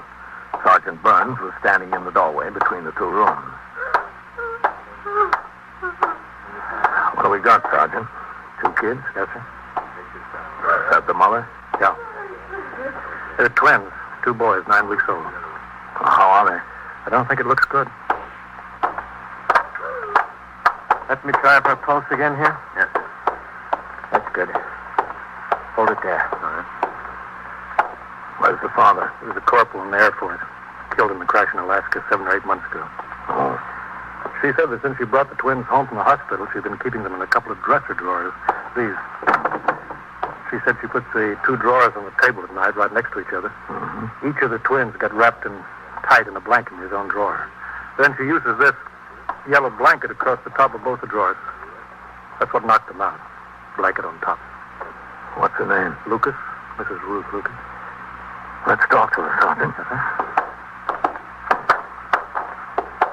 How's it look, Doc? Not very good, Sergeant. Come on. Mrs. Lucas. This is Captain Kennelly. Oh, my babies. They're dead, I'm afraid. The doctor and the emergency squad are trying to save them. Respirator's still working. Poor little baby. We'd like to find out how this thing happened, Miss Lucas. If you want, I don't care. I was just going out today to buy a clip for them. I cut out an ad from the Mirror last night. At Kimball's, they're having a sale on baby things. I was going down there today. The ad's in my pocketbook in there if you want to see it. No, that's all right. If you don't mind, I think I ought to have my pocketbook anyway. I cashed my checks from the government yesterday. There's $100 in my pocketbook. More than 100. Where is your pocketbook? In there on the dresser. Would you get it, Sergeant? Yes, sir. Right away, Captain. How much do you get from the government, Miss Lucas? Altogether, you mean? Yeah, altogether. From both Social Security and the pension, it comes to about $145. A month? Yes, a month. That's for me and the babies. Mm-hmm. As soon as the checks come, I pay the rent. That's what I did yesterday, the rent and a little bill at the candy store. There's about $100 left. Is this it? Yeah, that's it. Thank you very much. Did you talk to the doctor? Is there any chance? You know. He was busy. Oh. As long as you've got your pocketbook, Miss Lucas, you said you wanted to show me that ad. Oh, yeah. I was going to get Mrs. Gonzalez to come and stay with them this morning while I went downtown. She stays with them when I have to go out. It's very nice for me. She lives upstairs on the 4th floor. This was the ad. It was in the Mirror. Mm-hmm. All your money there? Oh, yeah, I'm sure it is. Well, maybe you ought to look anyway. There's been a lot of people walking through here this morning. Yeah, it's all here. It's a funny time to be worrying about money. I'm sorry. Well, you've always got to worry about money. Weather's been pretty warm out, Miss Lucas. Seems to me you have them wrapped up in a lot of blankets. They've got to be kept warm. They're still so young. There was a blanket for each, the blue ones. I always wrap those around them. And then I always put the yellow one over the top of the drawers, you know. Did you tuck it in under the drawers, the yellow blanket? Yeah, it never touched them. That's why I can't understand how it happened. It never came more than this close to them. It was just to keep away any drafts. And there was at least this much open space over their heads. Only thing I can figure is they're getting so they can kick a little. One of them must have kicked it, you know. You put them to bed last night? Yes. About 6 o'clock, and then about 8, Mrs. Gonzalez came. Stayed with him for a couple of hours. Where were you? I went out with a friend of mine. Where? You know, around. We went to movies. We went and had some pizza and a bottle of beer. Girlfriend? No, man. Well, I met after Harry died. What's his name? Why? Oh, I just wanted to know. Oh, Dan. Dan Torbert. Where is he now? Work, I guess he's a mechanic. He works for a taxi company. What taxi company? Ace, something like that. I don't know. Where does he live? Uptown in the Bronx. I don't see what he has to do with it. He had nothing to do with it. He's just a friend of mine, that's all. Could you hand me that box of tissues, please? Yeah, sure. Thanks. I don't get it. I just don't. The babies were all right when I came home. Mrs. Gonzalez takes good care of them. She said she changed them, and she gave them a bottle about 11:30, and they went off to sleep again. I just don't get it. What time did Dan bring you home, Miss Lucas? Oh, I don't know exactly. It was before midnight, I think, a little before midnight. Did he come upstairs with you? Why? Oh, well, just wanted to know. Sure, he came up. He sat a while after Mrs. Gonzalez left. What'd you talk about? Dad and me, you mean? Yeah. Nothing in particular, just talk, that's all. You got up this morning about 8:30. That's kind of late for the mother of two infants to get up, isn't it? I never set the alarm. The babies are my alarm clock. They usually wake up about 6 o'clock or so, and I hear them cry. Poor kids. I don't get it. Sergeant. Yeah, Doc? Can I see you a minute? Oh, sure. Captain. Okay. Excuse me, Miss Lucas. I'll be right back. Well, how's it look? Captain Kennelly, Dr. Mastico. Glad to know you. Yeah. Well? They're both dead. They were DOA. There wasn't even any use trying. You have any idea what the cause of death was? I don't know. It wasn't anything external. Probably suffocation. I'm going to pack up. You'll notify the medical examiner, Sergeant? Yeah, sure. I'm sorry. There wasn't anything that could be done. I know, yeah. Excuse me. I've got to pack up. Rough deal, Captain. Yeah. After you call the ME, Sergeant, notify the detectives. Tell them we've got two suspicious deaths. Possible homicide.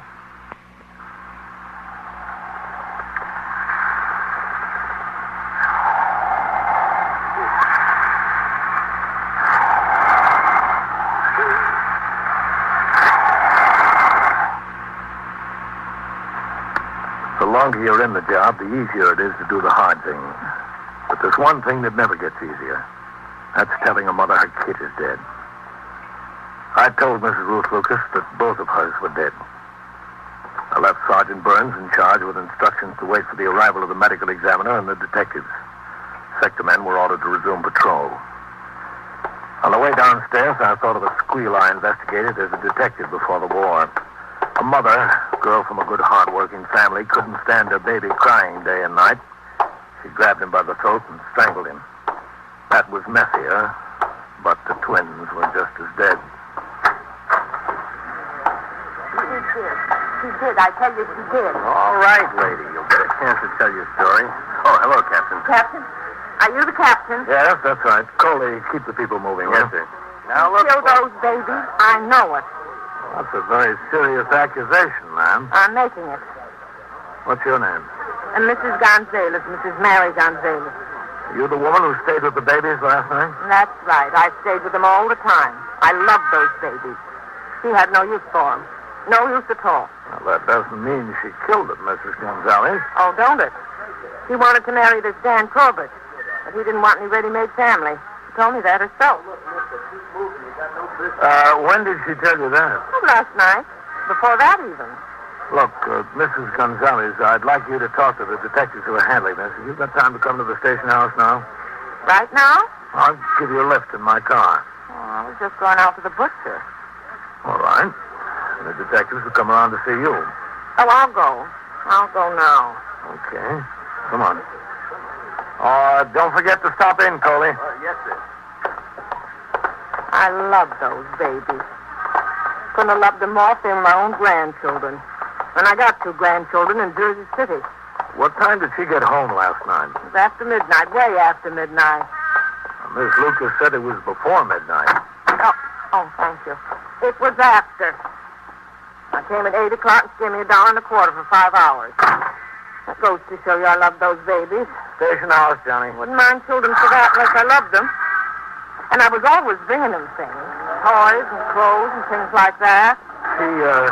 told me that Dan Talbot came home with her last night, Miss Gonzalez. Yes, I pronounce it Gonzales. I'm not Spanish, you see. That was my husband's name, my second husband's name. Rest his soul. Did they say anything in your presence? Well, no. When they came, she just gave me the $1.25 and I went upstairs. But I could smell liquor on her breath. Was she drunk? Well, she'd been drinking. I could see that. And I could see she didn't love him. I loved him. I spent more money on him than she ever paid me. A lot more. She killed him. I know she killed him. She was much sicker. The woman continued talking all the way to the station house. She told me everything she knew and everything she suspected. She ran the gamut from fact to rumor to guess. When we got there, I took her upstairs to the office of Lieutenant Matt King, who commanded the 21st Detective Squad. Then I walked down the rickety stairs through the back room. 2 division plainclothesmen had a sharply dressed policy rider there prior to booking. The 124 man was posting the newest teletype alarms. I walked out into the muster room. Sergeant Klein on the boxes waved at me, and I walked over. A couple of messages for you, Captain. Yeah? Call division headquarters. Okay. Mrs. Franklin called. She says she's president of the PS 181 Parent Teachers Oh, yes. Association. Call her back, Sergeant, and tell her the order came through. We're posting a patrolman at that crossing before and after school beginning Monday. Yes, sir. And Father Tenazzi called and asked whether you'd like to speak to the boys' club this Wednesday or next Wednesday. Either date is open. Oh, which did he prefer? He didn't say anything, Captain. All right, I'll phone him. Get me division. Okay, Captain. This is the 21st Precinct. Captain Kennelly to speak to Deputy Chief Inspector DeAndrea. Where'd you take it, Captain? In your office? No, I'll take it here. Captain Kennelly. Hello, Chief. Yes, sir. Well, I was on my way. We had what looks like a double homicide. Yes, sir. Yes, sir. Well, I can come now. Oh. All right, Chief. I'll send my clerical man. Yes, sir. Right away. Sergeant, send McCarty up to division to get notes on the meeting of precinct commanders that just broke up. Yes, sir. I'll be in my office. 21st Precinct, Sergeant Klein. Sergeant Burns, on the 614-76. Brains and the ME showed up. I turned it over to them. I'm going back on the street. Well, give the street my love. What's with you? The chief just chewed out the skipper. Oh, is that all? I'll see you. A precinct commander's job runs from A to Z and back again. During the morning, I approved the plans of the precinct youth patrolmen for neighborhood softball teams. I listened to a delegation from St. Anthony's on their application to close off 80th Street for a block party, and I wrote out my recommendation for departmental recognition of a patrolman. In the meantime, the investigation into the death of the twins continued. The bodies had been removed to Bellevue Morgue for autopsy. Detectives brought the mother to the station house for further interrogation by Lieutenant King. While she was upstairs, another detective brought in Dan Talbot. Lieutenant King preferred that he not see Miss Lucas at the moment, so Talbot was asked to wait in my office. While I signed reports, he sat there waiting for Lieutenant King to come downstairs and talk with him. Yes? Busy, Captain? Coley, I'll be right out. Yes, sir. You sit here, Dan. How long will it be, do you know? Oh, won't be long. I don't like to miss the time on the job. All right, Coley. Captain, some fellow who works in the laundry over on York Avenue told me that Mrs. Gonzalez is a neighborhood gossip. You know that case? Yeah, the detectives know about that. Look, Coley, a loan company in Flushing wrote in and said you were 3 payments behind on a note. He had sickness in the family and the bills piled up, Captain. I thought it was for a washing machine. Well, the note was, yes, sir, but she got sick afterwards. I'm going to get straightened out with him payday. I told him that. I'll see that you do. We don't want any more letters. Coley. Yes, sir. Don't say you're going to take care of it and not do it. If you can't make it, let me know. Maybe I can call for you and get an extension. Yes, sir. Hello, Captain. Hi, Matt. Your man's in here. Oh, that's all, Coley. Yes, sir. Well, what's it look like, man? Not very good for the mother. Go ahead. This is Dan Talbot, Lieutenant King. That's all right. Sit still. Oh, thanks. What's the name, Kane? King. King, Lieutenant Matthew King. Oh. Oh, where's Ruth? Upstairs in the detective squad. Oh, she's not in jail? No, just in the office. Oh, I thought somebody was kidding me when that detective came and told me what happened. Thought it was a joke. There would have been some joke. Well, my boss was sore. I had to leave. I was putting a new clutch in the car. It has to go on the street tonight. Well, we'll see if we can get you out of here fast. She wouldn't have do that to those kids. Must have been an accident. Accidents don't happen in pairs, not like that. I mean, Ruth wouldn't do anything like that. Was it all right if I smoke in here? That's one of mine. Here. Oh, thanks. Thanks a lot, Lieutenant. Thanks. I mentioned it. How long have you known Ruth? Oh, I don't know. 5 or 6 months, 7 months, something like that. How'd you meet her? Well, to tell you the truth, it was in a bar and grill. I used to stop in there once in a while for a glass of beer. I saw her in there 2 or 3 times alone. Thought it was kind of funny, a pregnant girl coming into a bar alone like that. Yeah. I asked about her. Somebody told me. I don't know. I guess I felt kind of sorry for the kid. We got to talking one night, and that was that. You kept seeing her right up until the time she had the baby? Yeah, it was funny. I'd visit her at the hospital. Some people around there thought I was a father. I didn't say nothing. I let them think what they wanted. And after she brought the kids home? It was just like before. I kept seeing her, taking her out, when she could get this Mrs. Gonzalez to sit, you know. I understand you talked about getting married. Well, who told you that, Ruth? Is it true? We talked about it, yeah. Can I have that ashtray, Captain? Yeah, sure. Thanks. But there never was anything definite. Not one way or the other. What do you mean, not one way or the other? Well, there was a lot of problems. We both had our problems. The kids? Yeah, that plus the fact I'm not making a fortune, you know. I figured you get married, you want to enjoy each other for a little while anyway. There's time enough for kids a little later when you feel like settling down. Then you'd probably have been married already if it wasn't for the kids. Oh, I wouldn't say that exactly, Lieutenant. Maybe, yeah, I don't know. Did you ever tell her that? Well, we talked about it pro and con from every angle. You know, if a guy's going to have a family, he'd much rather it be his own. That's the facts of life. She gets some money from the government, doesn't she? Yeah, she even went down and got the details from the VA or somebody. If she got married again, it'd be cut down to half or so. About $60 a month for the twins. That's what she'd get. What'd you talk about when you brought her home last night, Dan? Oh, different things. About getting married? Yeah, it was mentioned. You told her you didn't want to see her anymore, isn't that right? Well, how'd you know that? Well, let's say I guessed it. Well, yeah, that's true. I mean, the whole thing seemed kind of hopeless to me. I told her I'm a young guy and I don't want to take on somebody else's obligations. I could see it would only lead to trouble if I did that. That's exactly what I told her. If we got married, it could only lead to trouble. I'll tell you something, Danny. You didn't get married, and it still led to trouble. The questioning went on for another 15 or 20 minutes. Drink last night, Dan? I sat there watching and listening. Interrogation is a great skill, and Matt King knew his business. He was friendly, polite, and patient.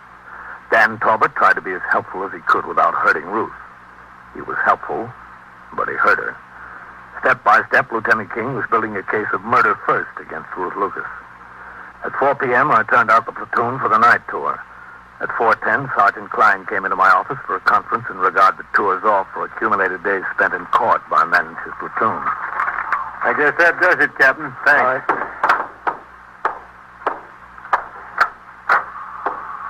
Is the captain in there?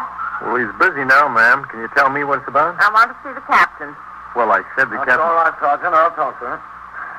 Come in, Miss Gonzalez. Certainly is hard to get some attention around here. That's all I can say. Certainly is hard. Sit down. No, thanks. I can stand. I gave a lot of time when Lieutenant King wanted to know all about everything this morning. Now I can't even see him. Well, I know that he's very busy this afternoon. Well, I gave my time when he wanted it. Did you talk to any of these detectives upstairs? Maybe they can help you. Oh, sure. I talked to the detectives, but they said I'd have to talk to the lieutenant, and the lieutenant won't talk to me. What am I supposed to do? Well, what is it that you want? I just want my things, that's all. I gave a lot of things to those babies, and they're dead now. I want them to give to my own grandchildren. Should have given them to my own grandchildren in the first place. You'll get whatever is yours as soon as the investigation is over. Well, I just want to make sure they aren't turned over to some charity or something. After all, charity begins at home. Well, I suggest you make a list of what you claim is yours. I don't need a list. I know. There were 4 pairs of little Johnny coats and a raffle for each one of them, and there was a rubber seat. Mrs. Gonzalez, There was it. Yes, come in. Excuse me, Captain. You said you wanted to ride over and take a look at conditions at First Avenue Playground after school. Yeah. Well, okay. I'll be right with you. Yes, sir. Oh, Sergeant. Yes, sir. What time does the messenger leave for the distributing room tonight? About 5:30, Captain. All right. Have him stop in here. I'll have these reports signed. Okay, Captain. And there was those 2 pillows. They're the most important. 2 pillows with real down. Took me a whole day to make them, and you know how much down is. Real down. Well, you'll be able to get all of it back if it's yours. Well, it's definitely mine.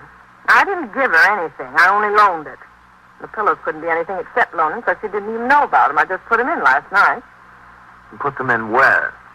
In the drawers. Where'd you think? Oh, poor little baby sleeping in those hard drawers like that. It was a shame. Last night? That's right, just last night. I only finished them yesterday afternoon. I thought the babes would be a lot more comfortable. And didn't you say anything to Miss Lucas about the pillows? Well, I was going to mention it, but when I came downstairs to sit, I forgot to bring them. After she was gone, I went back upstairs for a minute to get the pillows. I was only gone a minute. I wouldn't leave those babies alone. When did you put the pillows in the drawers, Miss Gonzalez? When the babies woke up for their bottles, about 11:30. After I changed them, I put the pillows in the drawers. And how high are the pillows? What do you mean, how high? Oh, I mean, are they thick? Well, very thick. They're very good pillows, genuine down. I want them back. You'll get them back. I guarantee you'll get them back. Well, as long as I have your guarantee. All right, let's go upstairs, Miss Gonzalez. Why? To see Lieutenant King. They told me he's very busy. We'll see him. In Lieutenant King's presence, I had Miss Gonzalez repeat her story about putting the pillows in the drawers. She went through it word for word. Back to sleep. Now I want the pillows back. Don't you think I'm entitled to them? What's your point, Captain? Where are the drawers? At the house? No, we brought them in here for evidence. The drawers and all the bedding that was in them. What's the point? Let me show you. In my office. Oh, is she in there? Yes, she's in there. Well, I don't know if I want to talk to her. You don't have to talk to her, Mrs. Gonzalez. Got them over on the table.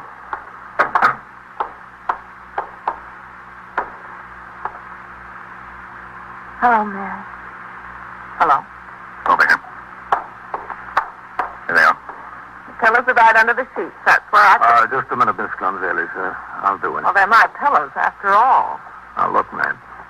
Miss Lucas didn't know the pillows were there. You take them out, and they lower the place where the baby slept about 3 or 4 inches.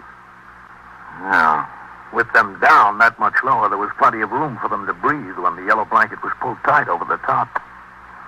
You put them back, and they're up pretty close to the yellow blanket. Close enough to cause trouble. What kind of trouble? Mrs. Lucas, would you come here a minute? Oh, yes, what kind of trouble? Look, I'm tired. I'm awfully tired. I know. Mrs. Lucas, did you know these 2 pillows were in the drawers? What 2 pillows? These. No. How'd they get there? I never saw them. I put them there last night. I wanted the babies to be more comfortable.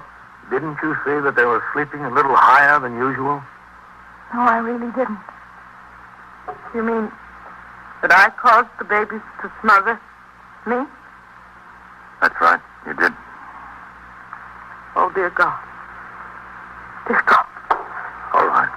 Sit down, Miss Gonzalez. I loved them. I loved them so, Ruth. You know I loved them. I know. I wouldn't do that for anything in the world. Forgive me. Please forgive me. Please.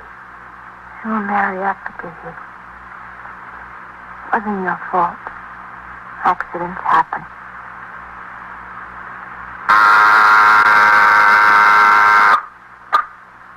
21st Precinct, Sergeant Klein.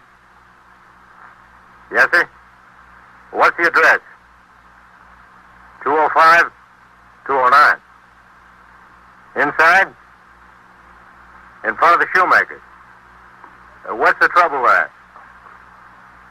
What does the man have? And so it goes, around the clock, through the week, every day, every year. The police precinct in the city of New York is a flesh and blood merry-go-round. Anyone can catch the brass ring, or the brass ring can catch anyone. The incidents portrayed on tonight's 21st Precinct occurred last year. Names were changed to protect the interests of persons involved. 21st Precinct is presented with the official cooperation of the Patrolmen's Benevolent Association, an organization of more than 20,000 members of the Police Department, City of New York. Everett Sloan in the role of Captain Kennelly, Ken Lynch as Lieutenant King. Featured in tonight's cast were Joan Loring and Barbara Weeks,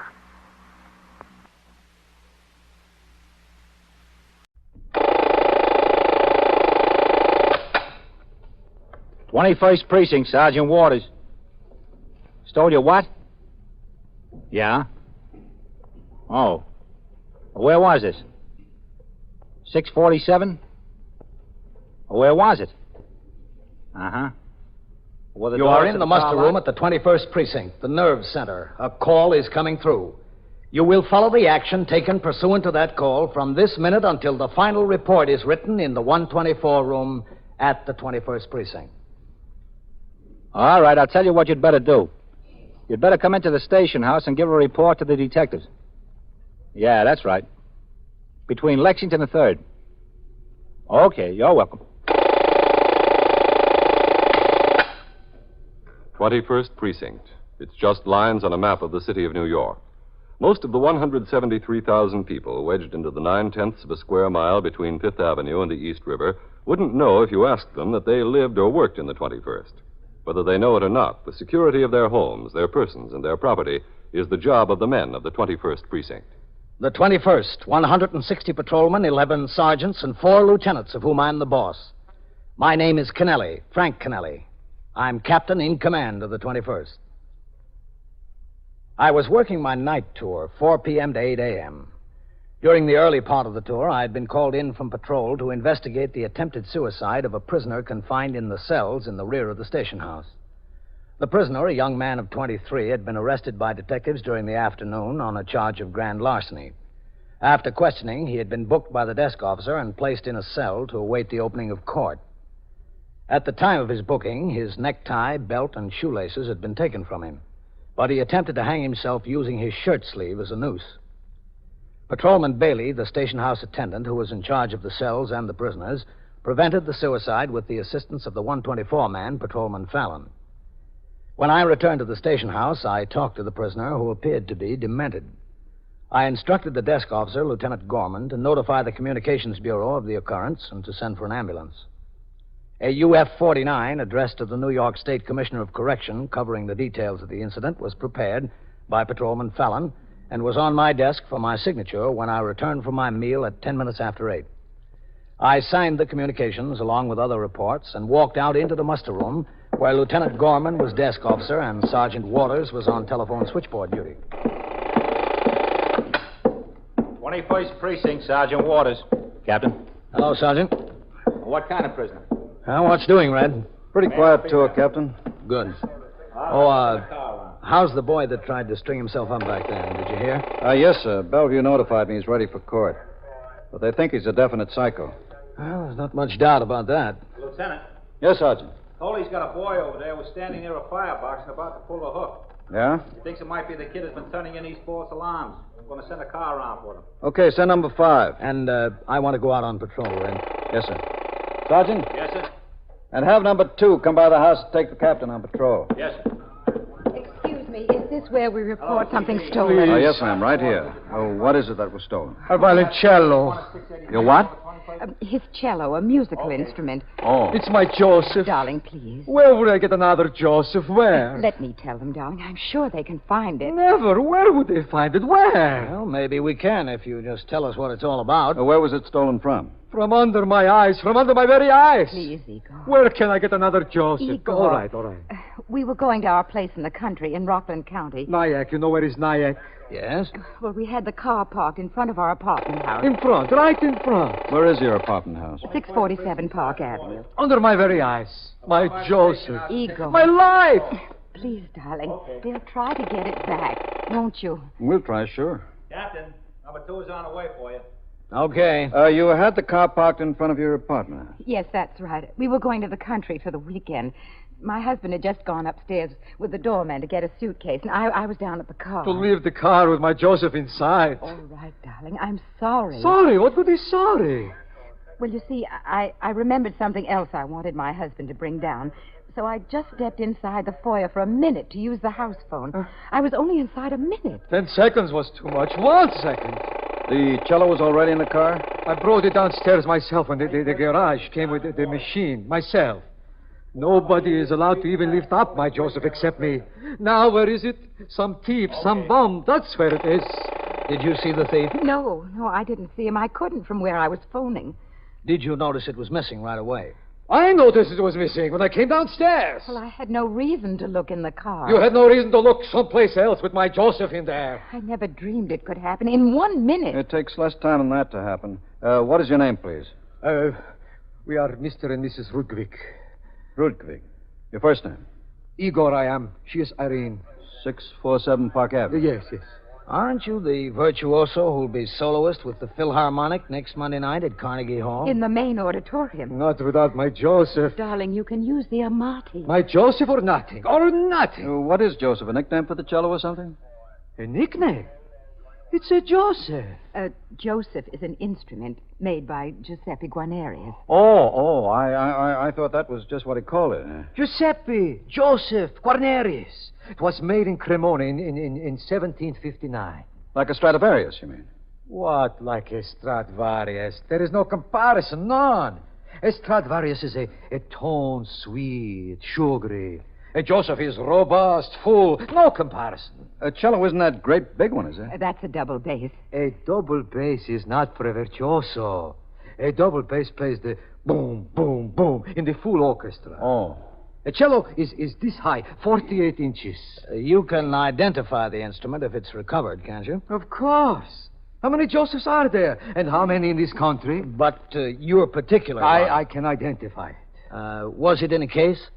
Naturally. I don't take it in the machine naked. It's in a case, a dark brown case. His initials are on it, I.R. How valuable is this instrument? Very valuable. How much is it worth? Priceless, extremely priceless. How much did you pay for it? I paid nothing for it. He inherited it from his father. His father was a virtuoso before him. All over Europe. Well, how much would it be worth in today's market? It is impossible to say. There is no today's market because there has been no Joseph sold for years. For many years, they're unique. Do you have it insured? Is it insured? Yes, it's insured. For how much? $20,000. For one cello? Oh, the money is nothing. I don't want the money. I can get money. But where can I get another Joseph? I want my Joseph. Do you think you can find it? Never. It's gone. Well, we'll try. You better send them up to the detectives, Lieutenant. The detectives? Yes, they'll make an investigation and try to locate it. Captain, the car's here. Okay. Well, thank you so much. That's all right. We'll see what we can do. Captain, what is it? Kennelly. Kennelly? Yes. The lieutenant will send you upstairs, and the detectives will handle the case. I'm going to roll, Red. Yes, sir. You go through that door and up the stairs. I'll see you, Sergeant. Yes, sir. Through that door there. That's right.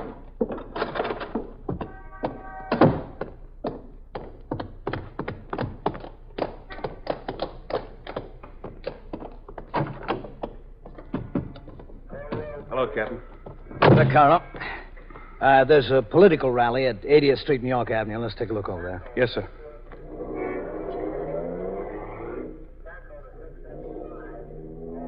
Well, who do you think it's going to be this year, Captain? In what? Republicans or Democrats? Oh. Who do you think? I wouldn't know. The press keeps harping on the fact that registration is way down from the last off-year election. It's supposed to be some sort of indication. Oh? Which way? Well, that's something the experts couldn't make up their minds about. Some say one way, some say the other.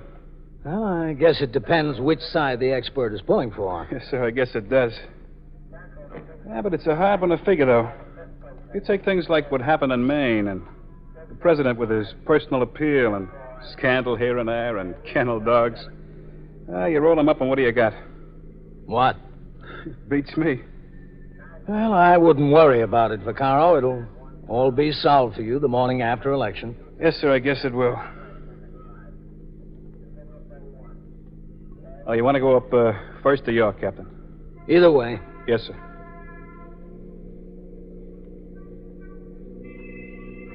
Pull in, Vaccaro. Yes, sir. What's the matter? Oh, I want to take a look at that man sleeping on the steps back there. He looks like a bum, Captain. A rummy. Yes, sir, he is a bum.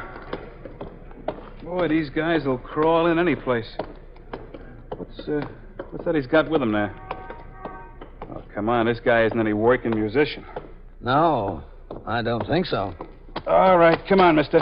You'll have to do your sleeping at home. Come on. Would you know? Oh, boy, this guy is blotto, Captain. All right, come on, Dad. Let's put the show on the road, huh? Watch out for that thing, Vaccaro. Yes, sir. What's in there? Cello or something? Yeah, a cello. All right, listen, Pops. You'll have to go someplace with room service now. Come on, huh? Little action here. Let's go. We'll go. Look, Pop, you'll have to do better than that. What's he doing with the cello, Captain? Where'd he get it? I've got a good idea with those initials. All right, come on, Dad. Hey, come around the corner, huh? They're on the house there. I knew that'd get a rise out of him. What's the matter? Somebody hurt here? All right, you'd better move on, folks. It's just a man drunk. Spectacle of Come on, Dad. Sit up. Sit up. Come on. He's going to need more convincing than that, Captain. Let's get that cello out of the way. I don't want it damaged. No, Yes, yes, sir. Watch it. Be careful. Yes, sir, I will. Now, look, Dad, huh? Fun's fun. Let's sit up, huh? Yeah, it's fun. Hold him up there. I've got this side. All right, come on, Dad. Party's over. Oh, this bum is really polluted. Where'd you get it, Dad? Where'd I get what? All right. Sit up there now. The cello. Where'd you get the cello? What cello? That cello right there. In Milano. In Milano a long time ago. Oh, Dad, come off it, will you? You've never been to Milano. No, I've been again. You've been a lot of places, huh, Pop? Most any place you could name. Rikers Island included? Rikers Island included. And Bellevue. You lifted that cello out of a car on Park Avenue, didn't you? No, Hold him up. Come on, Dad. Sit up. Hold him. All right, come on, Dad. No. Well, this old bird sure knows when to lose consciousness, don't he? Come on, Dad. On your feet. All right, come on now. On the feet. Come on. On the feet. Hold him. Watch it now, please. Watch it. All right. Where are we going? Would you mind telling me where we were going? To the station house, Dad. Oh? Well, don't forget the cello. We won't. You are listening to 21st Precinct, a factual account of the way police work in the world's largest city.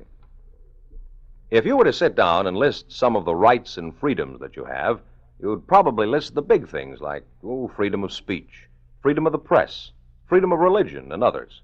Well, those are mighty important. But what about the little things? Things you don't think about much because you pretty well accept them as a matter of course, like choosing the business or profession you want to go into. You know, in some countries, you work at the job assigned to you with no free choice at all. Or like getting as much education as you can in schools that are open to all. In some countries, education is only for the privileged few. Or take a little thing like buying a house or renting an apartment for your family. There are places in this world where you live right where you're told. Have you ever thought about why you're allowed these free choices? Why you accept it as your right? It's because such free choices are guaranteed to you and your children and to generations in the future. To be exact, it's in Article 9 of our Bill of Rights. The men who wrote our Constitution and our Bill of Rights put this in just in case they forgot to mention something important in the others. It says, "The enumeration in the Constitution of certain rights shall not be construed to deny or disparage others retained by the people." You get that? It's not left to Congress or the President or any special group. These rights belong to all of us, to the people. It's one of our freedoms. Now back to 21st Precinct and Captain Kennelly. After considerable trouble, Vaccaro and I got both the cello and the drunken suspect into the car and drove to the station house. As soon as we arrived, the suspect passed out cold and was stretched out on a bench in the detective squad office. Lieutenant Matt King, the commander of the 21st Squad, told me that Mr. and Mrs. Rudkovic had left a few minutes earlier after giving their report of the theft to Detective Goldman. They said they were going to a restaurant to have dinner, and they had promised Lieutenant King they would check by telephone before driving to the country. We took the instrument out of the case and carefully examined it. There was no visible damage. I returned to the muster room and instructed the desk officer to send for another car to take me on patrol. I visited the political rally I had started for earlier. The crowd was small, and there appeared to be no police problem. I made 2 or 3 other stops on precinct business before I returned to the station house at 10:35 p.m. 21st Precinct, Sergeant Waters. All right. Bring Hello, him to Red. get back on Captain? your post. Oh, did that Mr. Rudkovic come by the house? No, sir, not yet. Sergeant, get me Lieutenant King on here, will you? Yes, sir.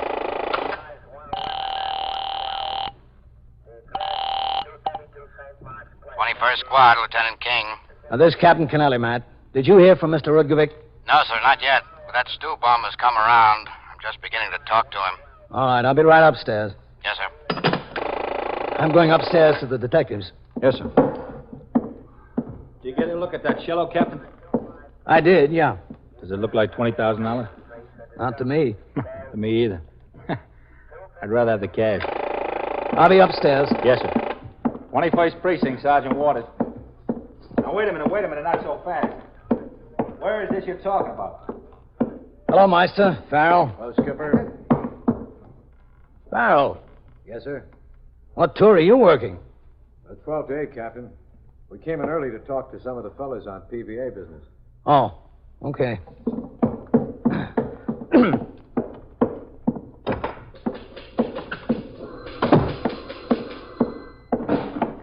21st Squad, Detective Goldman. Hello, Captain. Goldman? How long has he been following you, lady? Did he ever speak to you? Captain Kennelly. Come in, Captain. You know his name? Hello, Matt. Captain. Vaccaro. Captain? Captain, this is Jason Newfield, noted for drinking port wine and stealing cellos. I didn't realize what I was doing. I just walked by there. I didn't even know I was taking it from the car. If you stole a cello every time you killed a bottle of wine, we'd really be up to our ears in cellos, wouldn't we? I never stole anything before. Never. You told me you've been out to Rikers Island 4 or 5 times, didn't you? Yes, but never for stealing. I don't steal. What for, then? For being drunk. And for mooching. Mooching, huh? Mooching. And being drunk. Where'd you get that fancy handle, Jason Newfield? It's my name.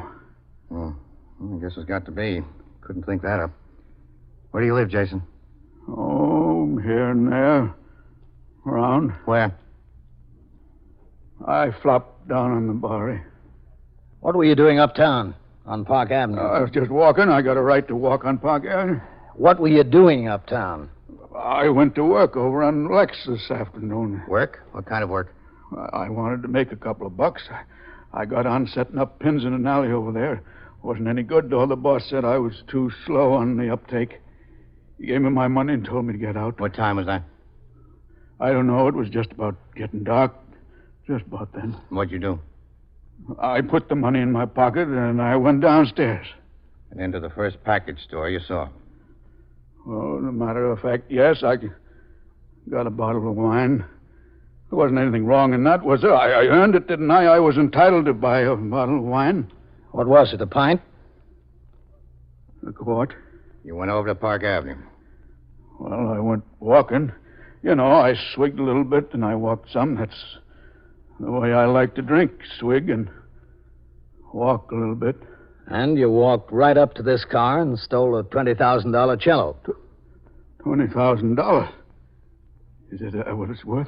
That's what the man said. $20,000? I didn't know that.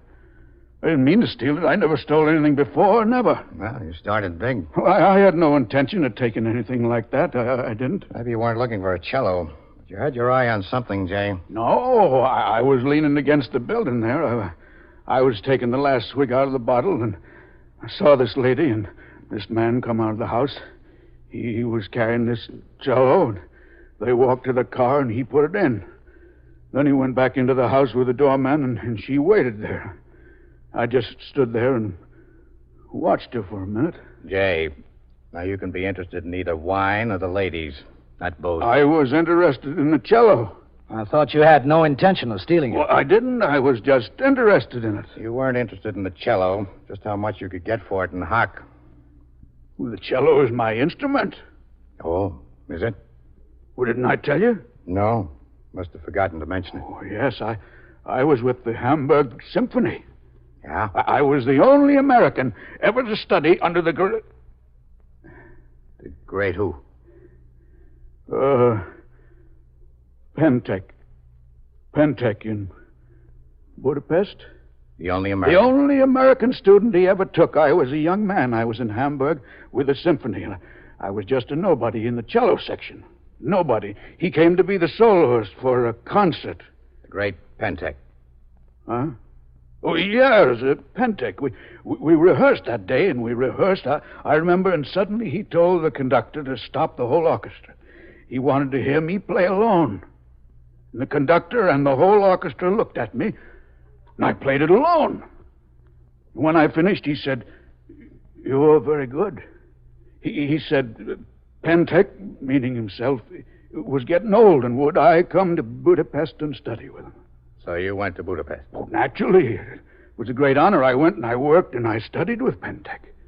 And finally he said, "You're ready." So then there were concerts arranged and recitals. You became the toast of Europe. Well, not quite, but I played in Rome and Munich and Paris, London, Copenhagen and Oslo and Warsaw, all over. Did you ever play in New York? Well, no, never. Why not? It was her, Manya. Oh, Manya. She was a dancer. No, she was a singer. I met her in Prague, and I fell deeply in love. Deeply in love. But she didn't return my love, and so I started to drink more and more and more. In Prague? Yes, in Prague. Mm-hmm. And finally I was no good at all. And I haven't been any good for 20 years. Would you believe me to look at me? I'm only 51 years old, that's all. I know I must look 70. Tell me something. How did you get back to this country if you were in such bad shape in Prague? Well, some very kind friends took pity on me and bought my passage home to New York. They put me on the boat, yeah.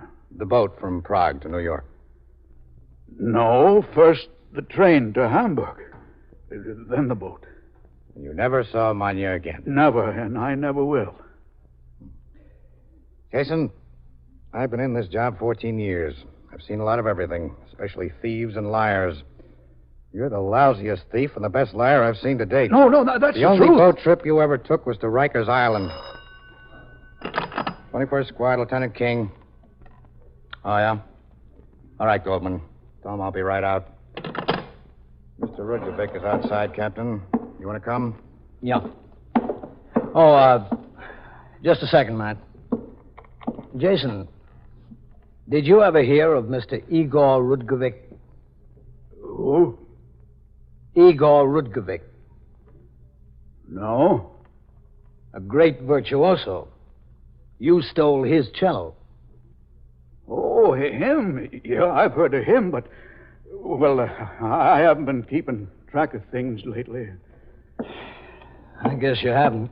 I've been kind of out of touch with the musical world. You sure have. They have told me you have my Joseph. Igor. Yes, we do. Where is it? Is it all right? We think so, Mr. Rudkovic. Oh, I'm so grateful. I don't know what to say. I couldn't put it in words. You're sure it wasn't hurt? Not that we can tell. You see, I told you, Igor. Where is it?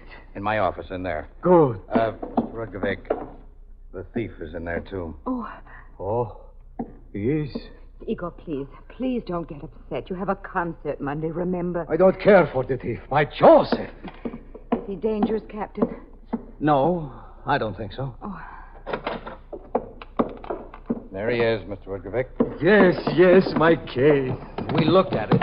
We didn't see any damage. Listen, I want to tell you I'm sorry. Sorry? Irene, don't speak to him. I won't bite anybody. Yes, it looks all right. It looks fine, just fine. I wouldn't hurt it.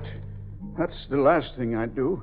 Mr. Rudkovic, this is Jason Newfield. He says he was once a cello virtuoso. That's why he was so attracted to the instrument. Oh? A virtuoso, too? Well, as one virtuoso to another, you stink. I didn't mean any harm. Okay, now A look. virtuoso. All right, Mr. Virtuoso. Play. Well, I haven't practiced. A virtuoso is a virtuoso, practice or no practice. Play. I caused you enough trouble. Play. Maybe I could learn some technique, Mr. Virtuoso. Here, take it. Play. Igor, you shouldn't. I insist. He didn't steal it to sell, he stole it to play, so play. Sit down. Take the fiddle, take the bow. Here, so play. Play. Make beautiful music. No, please. Oh, you are shy, eh? Play. Well, if you want. So, that is it. The bow in the right hand. The fiddle between the legs. Now, play.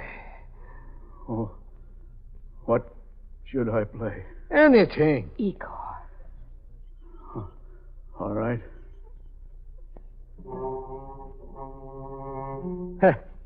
Some virtuoso, huh?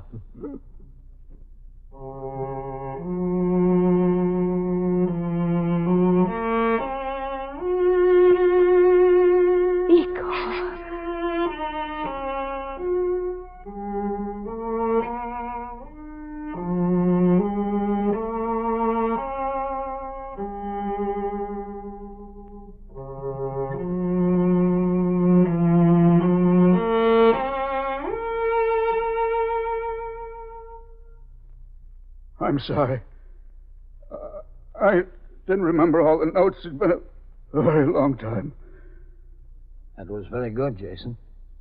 Yes. Excellent. Very excellent. Thank you. Thank you very much. You stole my Joseph just to have it. It's a Joseph? Of course. A Joseph. I have never played on a Joseph. Come, we'll go home to my place. We'll forget this nonsense. You can play some more on the Joseph. Now, wait a minute, just a second. We have a little unfinished business here. What unfinished business? Come. Igor, please, look at him. Irene, an artist is not to be judged by his clothes. Look, folks. Wouldn't you like to come to my home to play my Joseph? Also, I have an amati. You can shave and eat. I have some clothes for you. This man is under arrest for grand larceny. What grand larceny? Forget it. Forget the past. Come to my home.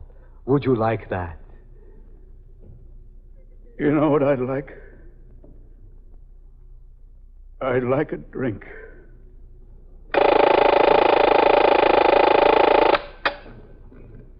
21st Precinct, Sergeant Waters. All right, get on over to 2nd Avenue. The third alarm on that fire just hit. Sergeant Tierney's on a job there. He'll put you to work on traffic. Yeah, that's right. We're rerouting everything off of 2nd Avenue. Okay? Well, get going. And so it goes. Around the clock, through the week, every day, every year. A police precinct in the city of New York is a flesh and blood merry-go-round. Anyone can catch the brass ring, or the brass ring can catch anyone. 21st Precinct, a factual account of the way the police work in the world's largest city, is presented with the official cooperation of the Patrolmen's Benevolent Association, an organization of more than 20,000 members of the Police Department, City of New York. Everett Sloan in the role of Captain Kennelly, Ken Lynch as Lieutenant King, Harold Stone as Sergeant Waters. Featured in tonight's cast were Ethel Everett, Santos Ortega, George Petrie, Frank Marth, and Bill Smith. Written and directed by Stanley Niss. Produced for CBS Radio by John Ives. Art Hanna speaking. This is the United States Armed Forces Radio and Television Service.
21st Precinct, Sergeant Waters. Shooting where? What subway station?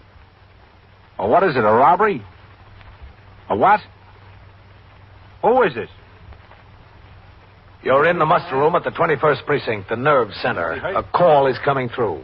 You will follow the action taken pursuant to that call from this minute until the final report is written in the 124 room at the 21st Precinct. All right. Tell them I'm sending more officers in the ambulance. Yeah, that's right. The ambulance and more police officers. They'll be right there. Yeah, right away.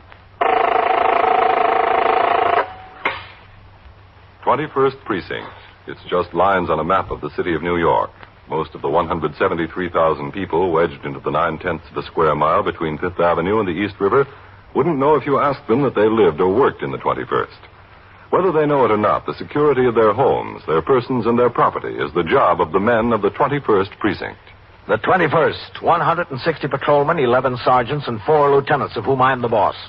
My name is Kennelly, Frank Kennelly. I'm captain in command of the 21st.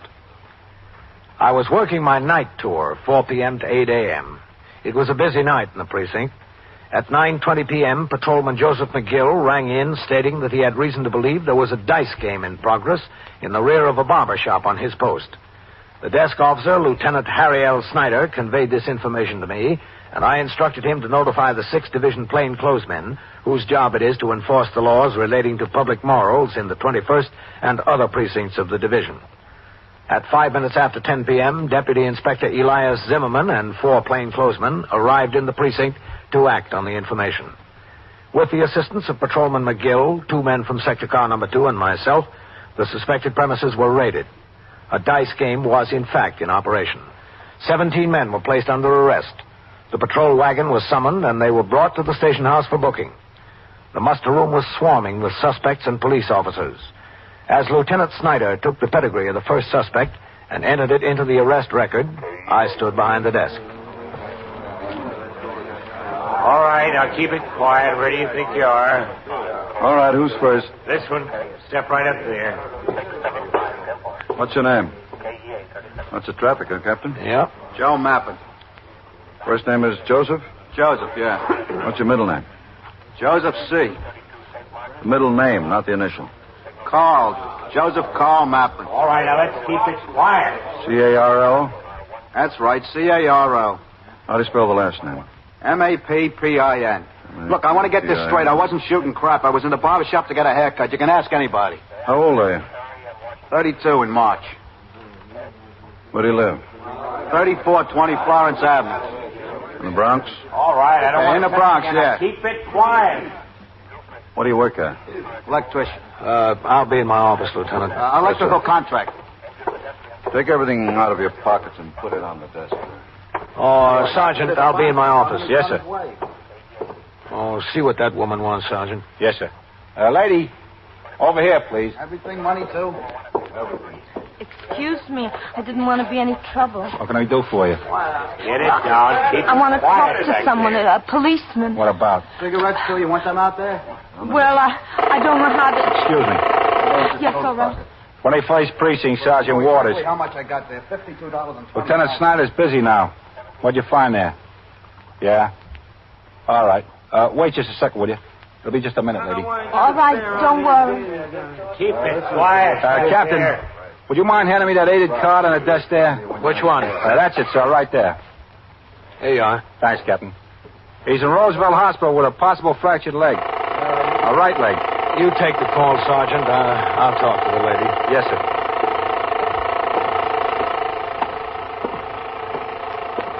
I'm Captain Kennelly. How do you do? It's awfully busy here. Supposing you step into my office, Oh, all right. My wife lives in the 67th Precinct. Hold on a minute. I don't mean to be any bother. 21st Precinct. In here, please.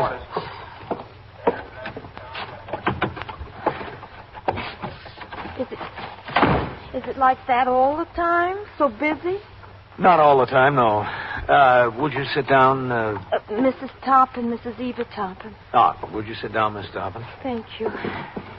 Thank you very much. Well, what can we do for you? You know how many times I walked past the police station, how many times before I came in? What's the trouble, Miss Tompin? Trouble, all right. So much trouble I don't sleep nights. I don't sleep nights for 2 weeks. What? Instead of coming into the police station, maybe I should have kept right on walking by. But you're in now. Yes, I'm in. Please sit down. You, want to tell me about it? All right. But I'm married 15 years, going on 16. If I tell you, I might as well move out. If I don't move out, I'll get kicked out. 15 years. It's something about your husband? Yes. And no, about his brother. Well, what's the trouble with him? Crazy. Insane. Well, Mrs. Tompin, that's not our job. He shot his wife. Killed her. Oh? Crazy. When did this happen? 6, 7 weeks ago, I don't know. Where? At his home, Brooklyn. He came home one night and took a shotgun. The shotgun he used to hunt ducks. He shot her. She was dead. Why did he shoot her? No reason. He's crazy. Well, he must have thought he had a reason. Well, he said she was running around. He said she ran around with all different men. He said it for years. Was she? No, nothing. She stayed home all the time. A nice woman. Just scared all the time. Scared he was going to kill her. And he did. What's his name? Who? My husband? His brother. Oh, just like my husband's Toppin. My husband's John. He's Fred. Where is he now?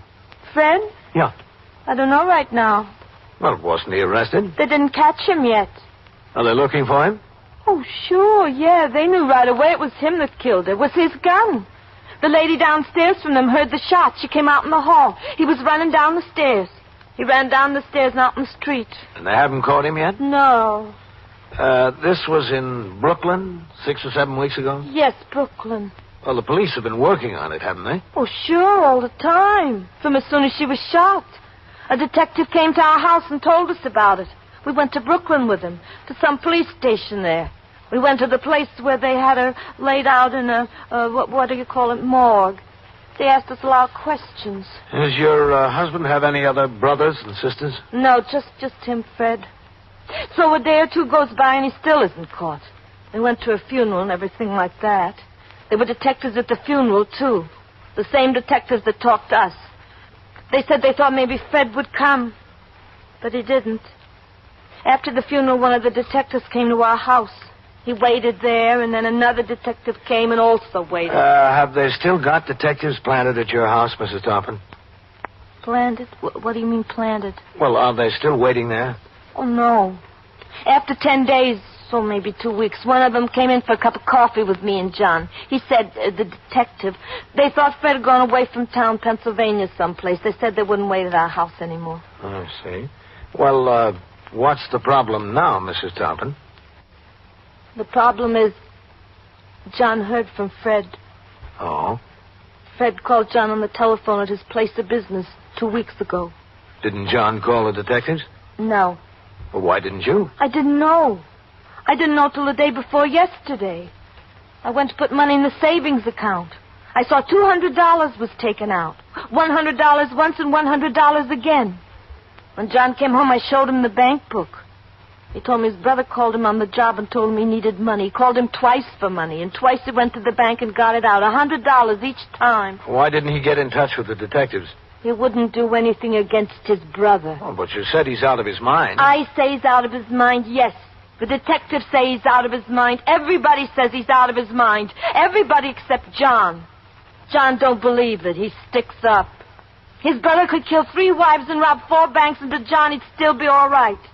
It's a loyalty. Stick up for the family. Doesn't he realize that his brother's liable to get violent with him? How could he realize that if he don't realize he's crazy? Yes, I see your point.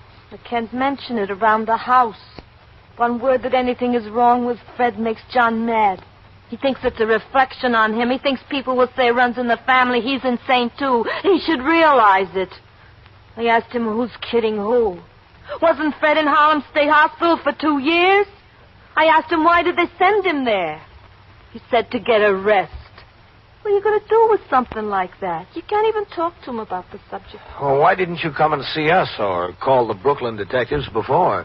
Because before he'd already seen Fred and the money was gone and so was Fred, so what good would it do? It just get me in a big argument with John, that's all. And now?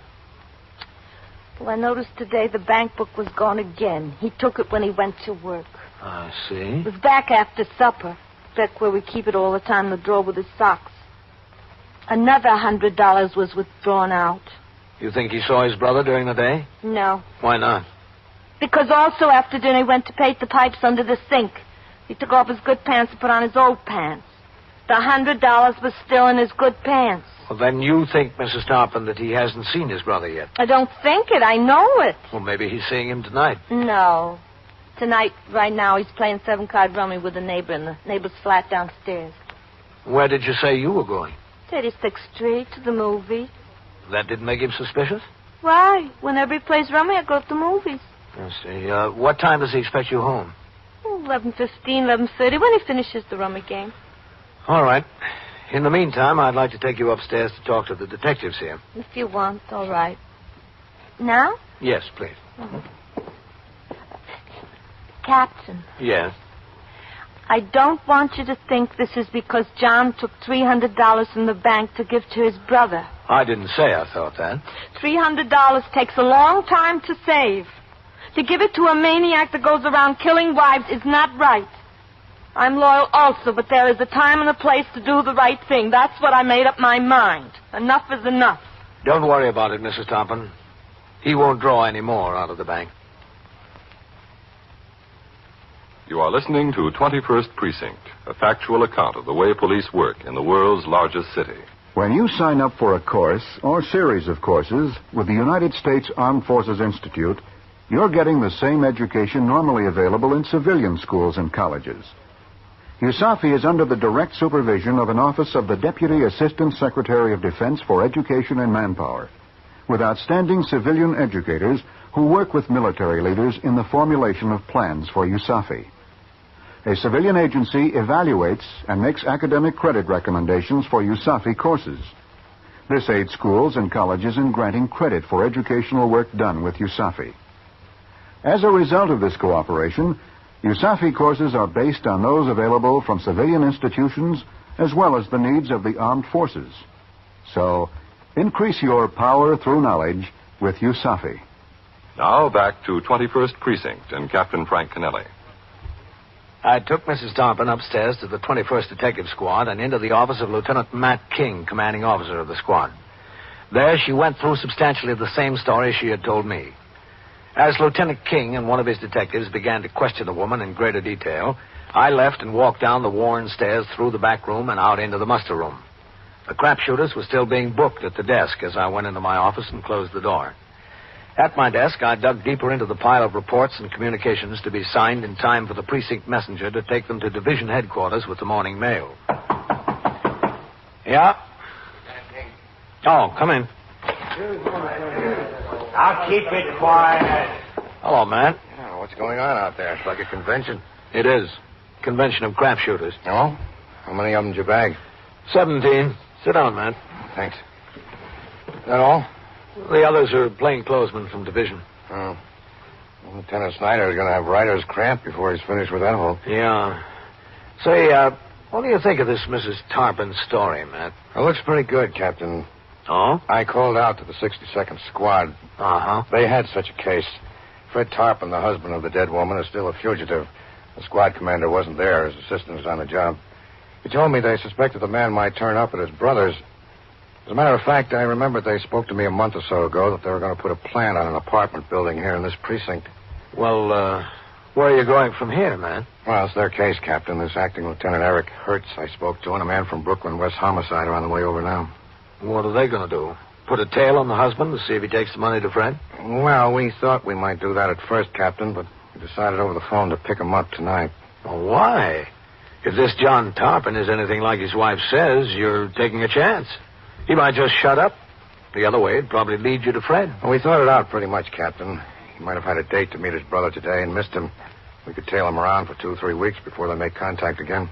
Yeah, maybe, man. Well, what I want to see about, Captain, is I sent Luca Novak over to the flat a little while ago to pick up Mr. Tarpon and bring him in. The wife's upstairs. Thought maybe I could talk to him in here for a few minutes before I took him up to the squad, if you're not too busy. Yeah, that's all right, man. I told the sergeant on TS to ring in here when they get back to the house with him. Or I can wait out in the muster room. No, stay where you are. Mrs. Toppin told me he was playing cards in a neighbor's flat. Yes, sir. She told me. I got the name and location from her.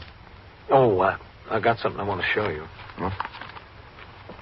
This, my recommendation for departmental recognition of Patrolman Weber in connection with the gunfight he and your Detective Cassidy had with those two hold-up men before Christmas. Oh, yes. I sent mine in on Cassidy yesterday. You ought to get commendations out of it, don't you think? Well, I think a commendation for Weber. Cassidy ought to do better. He ought to get honorable mention out of it. I wouldn't be surprised if he did. Excuse me, man. Yes. 21st Precinct, Captain Kennelly. Sergeant Waters on TS, Captain. Is Lieutenant King in there? Yeah, he's right here. DeLuca Novak are here. He asked me to stop them when I got back to the house and ring in here. All right, hold on. Matt, DeLuca and Novak are out at TS. We'll ask them to come in, Captain, if it's all right. Sergeant, have them come in here. Yes, sir. In the captain's office. And, Sergeant. Yes, sir. How are you doing out there with the dice players? The lieutenant's got about half of them booked in, Captain. It's slow. All right. Yes, sir. Come in. Come in, Louis. Go ahead, Mr. Toppin. Drag somebody away from a peaceful rummy game. Novak, you better go on up and catch while Whitey takes for his meal. Sit down here, Mr. Toppin. I know nothing. I told the detectives from Brooklyn I know nothing. I told this detective tonight I know nothing. I tell you I know nothing. You don't have to know anything to sit down, Mr. Toppin. This is Captain Kennelly. I'm Lieutenant King. How do you do? Hello. Mr. Toppin, I don't suppose there's any need for me to tell you how important it is for us to apprehend your brother. Everybody's already told me. As important as it is for us, it's just as important for him. His safety is involved. And his health. There's nothing wrong with his health. There was never anything wrong with his health. He's as healthy as an ox. Is he? As an ox. He looked well when you saw him, Yes, huh? when I saw him a week before his wife died. Do you think there's any doubt that he killed his wife? I think nothing. I only know what I know. It's been established beyond all doubt that he killed his wife, Mr. Toppin. You know that. I don't know that. I was not there. But he did. Were you there, Captain? The evidence is quite conclusive, Mr. Toppin. I don't give this for the evidence. Is that why you've seen your brother on several occasions? When? Since he's been a fugitive. Who said I saw my brother? Didn't you? Eva has been talking to you. You saw him on two occasions. I know it was Eva. I know it was her because that's what I said to her. I saw him twice. Man can't even lie to his own wife without the police becoming involved. Why did you lie to your wife? If it was a lie? Sure it was a lie because I had to tell her something she'd believe about what I did with the money. You know about the money, too? Yeah. Sure. Tell a woman a secret. I took the money out of the bank for other personal reasons. What other personal reasons? To pay someone I owed. Who'd you owe? My place of business, the shipping clerk. He takes bets on horses. I owed him. $200. $200, yeah. And why'd you draw it out of the bank $100 at a time if you owed him $200? Because I told him I'd pay him $100 at a time. To settle the $200 you owed? That's right. 1 and 1 is 2. Then what was the other $100 drawn out today for? Oh, so she sneaked a look at the bank book tonight, too, huh? Where is she? I could give her a piece of my mind, that woman. Is she here? What was the $100 today for, Mr. Toppin? Also for the bookmaker? Yes. But you only owed him $200. I was trying to win back the $200, so I lost another $100 also. $300 altogether. That's what you paid him, is that right? $300, yes. Except I didn't pay him the last $100 yet. I still have it in my pocket. Do you want to see? No, that's all right. What's the name of this shipping clerk? The bookmaker? Yes, what's his name? Al. What's his last name? I don't know. You work in the same place? You don't know his last name? Well, we're in different departments. It's a big place. All right. We'll find it out. Woman who runs to the police with lies. Her husband tells her wife a lie about some money. She runs to the police. Did you ever hear of anything so ridiculous? That's what's the matter with lying, Mr. Toppin. Keeps getting people in trouble. The interrogation of John Toppin continued for some minutes. Now, when was it? It was a difficult job for Lieutenant King. He needed information regarding the whereabouts of the killer, but he could not afford to press too hard for fear that the witness would stop talking entirely. He skirted the subjects that were touchy to John Toppin and kept going over and over the ground previously covered in the hope that the witness would be hopelessly caught in the tangle of his own lies. It didn't work. At 11:15, Lieutenant King and Detective DeLuca left my office with John Toppin and took him out into the muster room where the process of booking the gamblers was continuing. I stood in the doorway of my office and watched them go into the back room, up the stairs to the second floor on their way to the office of the 21st Detective Squad. All right, Mr. Toppin, inside. I have to be at work at 8 in the morning. I hope you're not... Eva. Family secrets. family secrets, you tell them, huh? Family secrets about a wife killer? All right. Family secrets. About a maniac? The maniac part and the wife killer part don't bother. All right, let's settle down. It's the money, the $300. You are crazier than he is. He is not crazy. Louis. Just get it through your head. I got enough through my head already. He is not crazy. Now, Mr. Thompson. Now, let me go. I can talk to my own wife. Your wife, yes, but not for long. What do you mean, not for long? I mean not for long. Only for as long as it takes me to pack my clothes and go to my sister. After 15 years? After 15 years. Why? Because I can't live with a man who don't know right from wrong. Even after 50 years. It's right. I know it's right. How do you know what he's doing? Maybe he's killing somebody else. Maybe right this minute. Eva, please. Please, not after 15 years. Sit down, Mrs. Tarpon, please. I'm not going to sit down. Sit down, Eva, please. I'll talk to him. I'll tell him. All right. If you'll tell him, I'll sit down. I met him, yes, twice. He called at my place of business, and he said he needed some money. I went to the bank and got it. And he called again, more money. Where's he living? I don't know. I didn't ask. You have more money for him now, don't you? Yes, he called on the telephone yesterday, another $100. I took it out of the bank today. When are you supposed to give him that? Tonight, midnight. Where? He told me to be on the subway platform, the 77th Street station. He's to get off the train and meet me at midnight. You'll be met. He's got a gun, a pistol. He said he'd shoot anybody. He don't care. He said if I didn't get him the money, he'd hold up places and shoot the people. That's why I got it. I didn't want anybody to get shot. That's why. John. Poor John. I'm sorry. I'm sorry, too. I'm very sorry. You'll be on the subway platform, John. We'll all meet him. No. I'm not going. Not me. We need you to point him out. Not me. I won't point out my own brother. Don't ask me to do it, please. Let me be that loyal. All right. We'll get him without you. Arrangements were begun immediately to plant the 77th Street subway station of the Lexington Avenue line in order to apprehend the fugitive when he stepped off the train at midnight. Lieutenant King conferred with me and requested assistance in the form of members of my command to cover the stairs leading to the street on both the uptown and downtown sides of the station. Additional detectives were called in from the 19th and 23rd squads to aid in covering the subway platform. Detectives from the 62nd and homicide squads in Brooklyn arrived. With them, they brought photographs of Fred Tarpon. All the men assigned studied these pictures. Before leaving for the plant, Lieutenant King informed all members of the detail that Fred Tarpon was armed and apparently deranged. They were cautioned that the safety of subway passengers was more important than the immediate capture of the fugitive. At 20 minutes to 12, the detail proceeded to the subway station in several squad cars. Patrolmen in uniform were posted out of sight to avoid suspicion. Detectives were posted near the change booth, at turnstiles, and at frequent intervals along the 100-yard underground platform at which the trains pulled to a stop.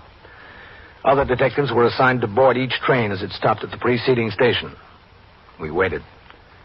Several locals stopped at the station. Several express trains went through on the inside track. No one resembling the fugitive had gotten off a train by 12:10. Here comes another train, I think, Captain. Looks like an express, Matt. Yes, sir, it is an express. Well, the locals shouldn't be far behind it.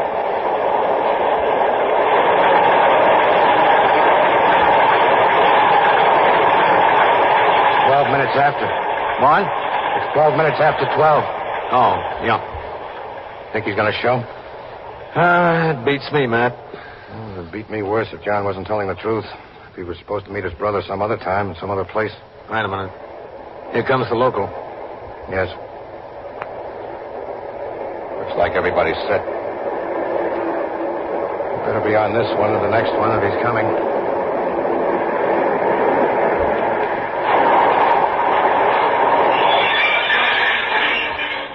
6 cars. Not many passengers, Captain. No. Way down there, the last car. Look. Could have been him getting off. It's him. Come on.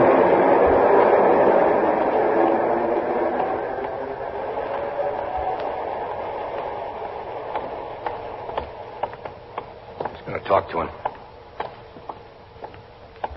Crying out loud. Lou, watch it! Come on. There he is. That way. On the track! He jumped on the track! Lou, you all right? You got me with one in the neck. Ring in for an ambulance. Come on, Captain. Bring in for an ambulance! Bring in for an ambulance! He's on the track! Look out, jumping down, Captain. All right. Watch the third rail. There he goes! Hold up there! Hold up! He's crossing over. Watch it. Hold it, Matt. I'll see if I can stop him. Get out! Get out! He's on the downtown side! Come on. There he is!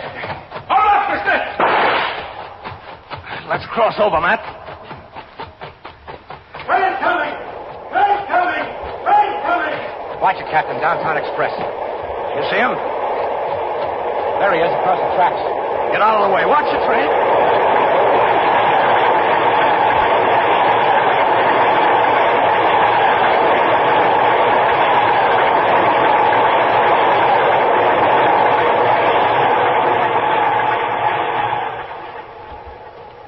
See him, Captain? No. There he is! Come on! Stay away from me! Come on.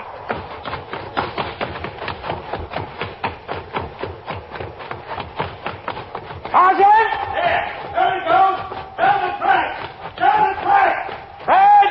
Hold up! Get off the tracks! He's going to hit the third rail! Oh, my God. Where is he? He's down!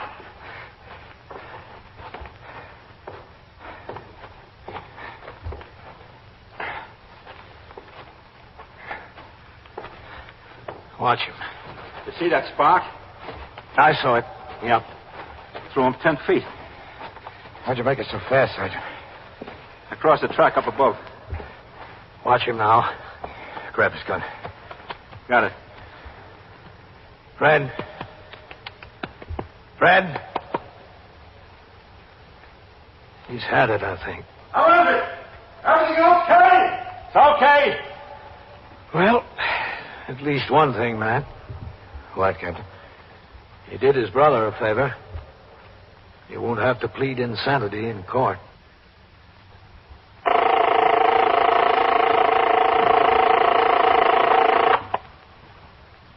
"21st Precinct, Sergeant Waters. Well, where was the car parked? The 61st and what? Were the doors locked? Well, what kind of a car is it? What year? Well, what's the registration number? Yeah? Yeah? And so it goes. Around the clock, through the week, every day, every year. A police precinct in the city of New York is a flesh and blood merry-go-round. Anyone can catch the brass ring. Or the brass ring can catch anyone. 21st Precinct, a factual account of the way the police work in the world's largest city, is presented with the official cooperation of the Patrolmen's Benevolent Association, an organization of more than 20,000 members of the Police Department, City of New York. Everett Sloan in the role of Captain Kennelly, Ken Lynch as Lieutenant King. Featured in tonight's cast were Barbara Weeks, Scott Tennyson, Santos Ortega, Larry Haynes, John Sylvester, and Harold Stone. Written and directed by Stanley Niss. Produced by John Ives. Art Hanna speaking.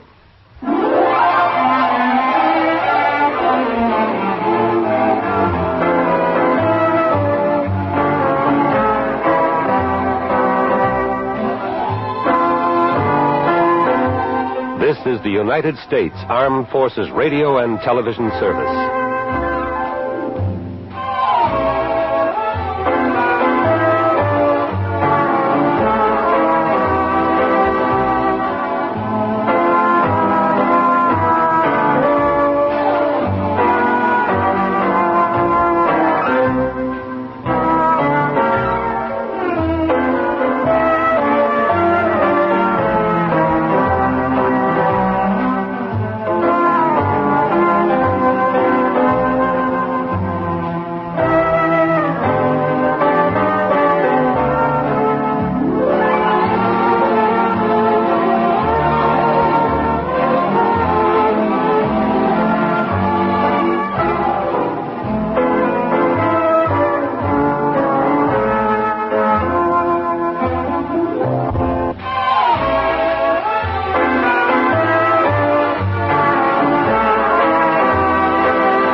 precinct, Sergeant Collins.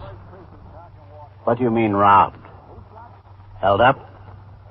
Where is this? The what, Bar and Grill? Oh. What's the address? Yeah. Did they have guns? How many? You're in the muster room at the 21st Precinct, the nerve center. A call is coming through. You will follow by transcription the action taken pursuant to that call from this minute until the final report is written in the 124 room at the 21st Precinct. All right, just wait for the officers. They'll be right there. Yes, right away. They'll be right there. 21st Precinct. It's just lines on a map of the city of New York. Most of the 173,000 people wedged into the 9/10 of a square mile between Fifth Avenue and the East River wouldn't know if you asked them that they lived or worked in the 21st. Whether they know it or not, the security of their homes, their persons, and their property is the job of the men of the 21st Precinct. The 21st, 160 patrolmen, 11 sergeants, and 4 lieutenants, of whom I'm the boss. My name is Kennelly, Frank Kennelly. I'm captain in command of the 21st. It was 2:20 p.m. I had just returned from patrol of the precinct, and I was in my office speaking to a photographer who had his studio near the station house in regard to arrangements for making new individual pictures of the members of my command, which are required for departmental files every 5 years. And here are some samples of my work, Captain. Oh, excuse me a second, Mr. Bell. Oh, sure. Go right ahead. 21st Precinct, Captain Kennelly. Sergeant Collins on TS, Captain. Yes, Sergeant. The paychecks are here, Captain. All right. Tell Lieutenant Pope to assign a man to make distribution. Yes, sir. I'm sorry, Mr. Bell. Well, that's perfectly all right, Captain. The samples. Oh, yeah. This is the size we require, isn't it? Yes, that's the exact size. Mm-hmm. Well, looks like you do very nice work, Mr. Bell. We try, Captain. Well, what do you think you'd have to charge each man? Let's see. You told me you had about 175 men to be photographed? Yeah, that's right. Plus about 15 members of the 21st Squad, the detectives. I imagine most of them might want to take advantage of the convenience. Well, to be perfectly honest with you, Captain, I'd be willing to give a very good rate to make the pictures and hope to make my profit in case any of the men want to buy prints for their own personal use, the enlargements. Oh, well, that's understandable, but I don't want you pressuring anyone around here to buy prints. Oh, no, I won't. Oh, what do you think you charge each man? Well, let's say $2. And included in that, I would furnish them with one glossy, the same size as the official picture. All right. That sounds fair enough, Mr. Bell. Good. We'll get you a room to work in on the 3rd floor. Oh, fine. Come in. Excuse me, Captain. Come in, Sergeant. Signal 30 just came over the air. 3rd Avenue near 68th. An armed robbery at a bar and grill. Bartender and customers are holding a suspect. All right, I'll go. Captain? Mr. Bell, Sergeant Collins will take you to see Patrolman Archer. He's the 124 man. Sergeant, tell Archer to get Mr. Bell set up and going with the photograph. Yes, sir. I'll get a car in for you, Captain. All right, you do that. Cassidy. Yes, Captain. Are you going over to that armed robbery? Yes, sir. Goldman and I. Do you want to ride? Yeah, okay. Never mind the car, Sergeant. I'll go over with the detective. We're parked right on. Hi. You certainly move fast around here, don't you? When things happen fast, you move fast. Well, I guess that's life. Yeah, life and then some. We were at the scene of the holdup within 5 minutes. Patrolmen Owen Kenny and Ernest Pagano in sector car number 3, the first to arrive in response to the radio signal, had taken custody of the suspect being held by the bartender and 2 customers. She was a young woman, hardly 20 years old. The victim and witnesses had told Sergeant Waters and other officers that the young woman, in the company of 2 men, also in their 20s, came into the place shortly after 1 o'clock and ordered drinks. When the lunch hour rush had dwindled to 2 patrons, the men got up from their booth, walked to the bar, flashed a gun, and held up the place. They took $230 from the cash register and fled, leaving the young woman, who said her name was Edith Hargrave, seated in the booth. Detectives Cassidy and Goldman began the investigation, and Edith Hargrave was taken from the scene of the holdup to the 21st Squad, where Detective Cassidy was in the process of making her fingerprints. All right, honey, it's not that bad. Just hold the handle limp and let me do the work. Don't stiffen up like that. I'm trying. That's it. Limp. Now give me the whole hand. Limp, that's it. Relax. Okay, that's all. Wash up over here. Where? Over here, Edie. Yes. There's soap and there's towels. Yes, sir. What about the lieutenant? Is he still tied up? Yes, he is. Just plenty of that soap, Edie. That stuff comes off hard. Yes, sir. Very hard. Want to change your mind about anything, Edie? What do you mean, change my mind? There's towels. I mean about how you told us you were never arrested before. I never was. Use the towels. Your hands will get chapped. Never was. Honest. All right, we'll see. Honest. Well, like for everything, there's always got to be a first time in there, in the trash basket. Okay, Edie, come on. Yes, sir. Oh, I can take my purse, can I? Sure, bring it along. You're sure now before we get any farther? All right, sit down here. Yes, I'm sure. Here, Edie, sign this card here. What is it? What am I signing? Just says that you verify that these are your fingerprints. Oh. Where am I going now? To jail? No, not just yet. I want to go home. Yes, So do I. Yes, sir. Okay. All right, Edie. In the office. Over there, to the desk. Yes, sir. Edie, this is Lieutenant King. He's the commander of the 21st Squad. Sit down, Edie. Yes, Well, I understand you picked yourself some fine company. How was I to know? A smart girl finds out before she goes bar hopping with two guys like that. I didn't have a date with the two of them. I only had a date with one, Dick. That's the only one I knew. I didn't know the other. Honest. Did he ever tell you where he lived? Dick? No, he never did. Didn't you ask him? No. Why not? Well, if I asked him, I thought he might think I was curious about going there. Didn't care to have one thing lead to another. You met him when? 3 or 4 nights ago. I told the detectives. He came into the place and... Place where you work? Yeah, place I work. Sat down at the counter and he ordered a cup of coffee, and I served it to him. Things were slow. Before you know it, we got to talking.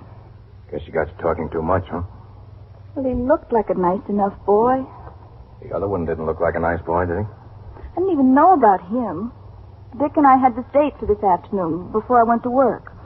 He came by for me, and the other boy was in the car. He said, we're all going out for a good time. I said, has he got a date? And he said, he'll get a date. Meanwhile, we'll all go out and have a couple of drinks. So we went to these places, and you know. Are you in the habit of drinking in the daytime? Well, I worked night. You were out with him Sunday night? I told the detectives I was off Sunday night, didn't I? Yes, you told us. Where'd you go Sunday night? Went to a few places. Where, for instance? Gee, I don't know. A couple of bars, 3 or 4. Well, where first? Down Times Square. Where in Times Square? Well, on Broadway, I think. Maybe 7th Avenue. I don't know. It was one of those places where the bars are circle-like and people sit around watching musicians play on a stand-up behind the bar. Did he talk to anybody in there? Just me. And the bartender to order drinks. Oh. Where else did you go? After that? Yes. To another bar near there. We had a couple of drinks there, too. I think I had a sandwich also. The only place he talked to somebody was much later. A man. Somebody he knew? Oh, yes. Where was this? Another bar. In Times Square, too? No, as a matter of fact, it was up around here someplace, because I remember we came uptown through Central Park in his car, and we came out of the park at 65th Street, you know? I remember that. It wasn't far from there, on Lexington or 3rd Avenue, something like that. I had a few drinks. Well, who was it he talked to? Friend of his. Nellie. I remember Nellie. Thought you said it was a man he talked to. Nellie was a man. That's how I remember. I thought, how funny, a man named Nellie. Isn't that funny, a man named Nellie? What? I don't know. I didn't hear. You're going to have to help us more than this, Edie. Those 2 boys are wanted for robbery. I didn't have anything to do with it. I don't know anything about it. Well, you know something about it now. I hope it's not long before we all know a lot more about it. I returned to the station house at 4 p.m. in time to turn out the platoon for the night tour. Lieutenant King was waiting in the muster room for me. He said that he had already talked to the desk officers at the 19th and 23rd precincts. He would like a description of the man Nellie announced at each of the turnouts in the precincts on the Upper East Side in the hope that some patrolman on post was acquainted with Nellie or had heard of him. I invited him to make the announcement himself. With Lieutenant King, I stood behind the desk. It was exactly 4 o'clock. The 53 men who would patrol every inch of the precinct between that moment and midnight were lined up in the back room awaiting the signal of the desk officer. On the sound of the bell, they marched out into the muster room in a military manner and formed ranks facing the desk. Saunders? The roll was called for entry in the Scully? blotter. Present.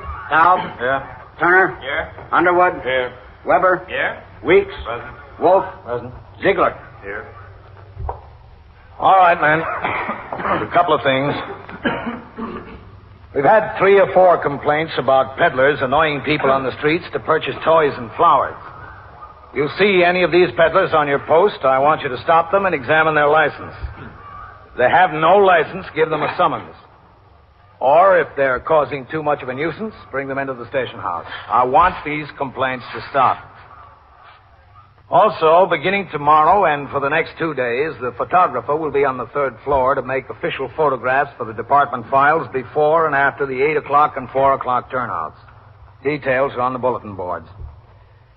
Now, Lieutenant King has something to say to you. Pay close attention. Lieutenant. We had an armed robbery in the precinct this afternoon.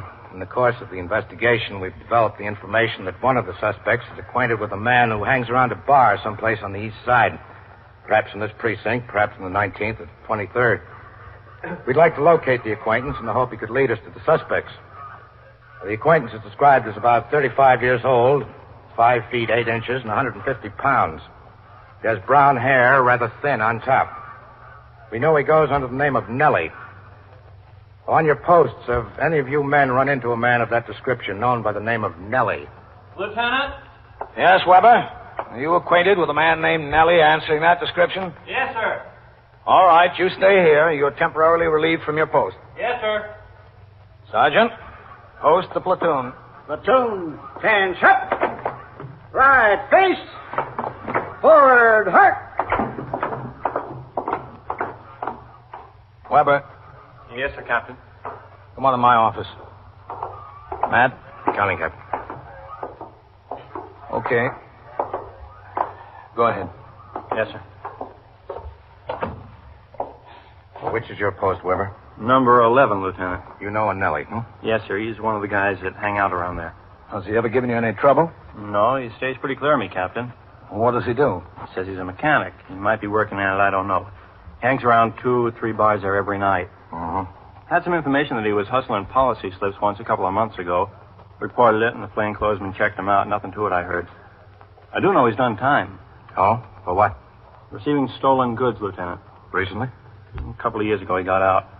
Wouldn't be surprised if he still gets into a deal once in a while. That's not his real name, is it, Nellie? No, sir, it's a nickname. His name's Bevan. Nelson Bevan. Captain, could we borrow Weber to work with us tonight? Oh, sure, Matt, if you need him. I'd like to send him up there with either Cassidy or Goldman to look around for Nellie. Know where he lives, Weber? No, sir, just where he hangs out. All right, that's good enough. We'll find him.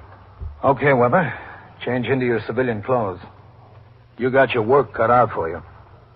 You are listening to 21st Precinct, a factual account of the way police work in the world's largest city. Men, we're offering you an opportunity to study the various operations and applications of the Mannheim slide rule. Well, perhaps this offer wouldn't appeal to the average clerk, journalist, or administrative specialist. But to the man engaged in technical or scientific work, it would mean something. If he were not already familiar with the Mannheim slide rule, he would be interested. He'd want to know how he could take advantage of the offer. He'd know that a working knowledge of the slide rule would be of considerable help to him in his job. He'd learn that the person to see is his education officer, who would tell him that the course in the application of the Mannheim-type slide rule is offered by USAFI. He'd fill out an application to enroll in the course and take the first step toward power through knowledge with USAFI. Yes, he'd do that, if he were smart. Now back to 21st Precinct and Captain Frank Kennelly. As instructed, Patrolman Weber changed to his civilian clothes to assist detectives in their search for Nelson Bevan, also known as Nellie. While Detective Goldman sought information on Nellie through other means, Patrolman Weber took Detective Cassidy to the bars where he thought Nellie was a regular patron. The proprietor of one place told the officers that Nellie was indeed a steady customer and that he came into the place late almost every afternoon between 5 and 5:30. The 2 officers took a booth in the back of the place and waited.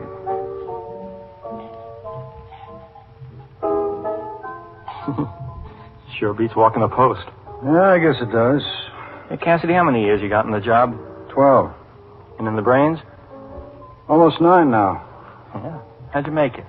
Well, I made a good collar. I almost had my head blown off. No kidding. I was walking a post. It was late to a dark and cold. The only thing open on the block was this drugstore on the corner. I rang in for a personal. Well, I figured I'd go in there and warm up a little bit and maybe sneak a smoke. So I started into the drugstore. There were these 2 guys in there, and the doc had his hands high in the air. Wow. So I get out my gun. I don't ask any questions. They start shooting at me, and as soon as I come in the door. But I dropped one of them with my first shot and hit the other one with about the 4th or 5th. One of them was dead by the time the ambulance got there. The other's still in Sing Sing. Just got a letter from him last week.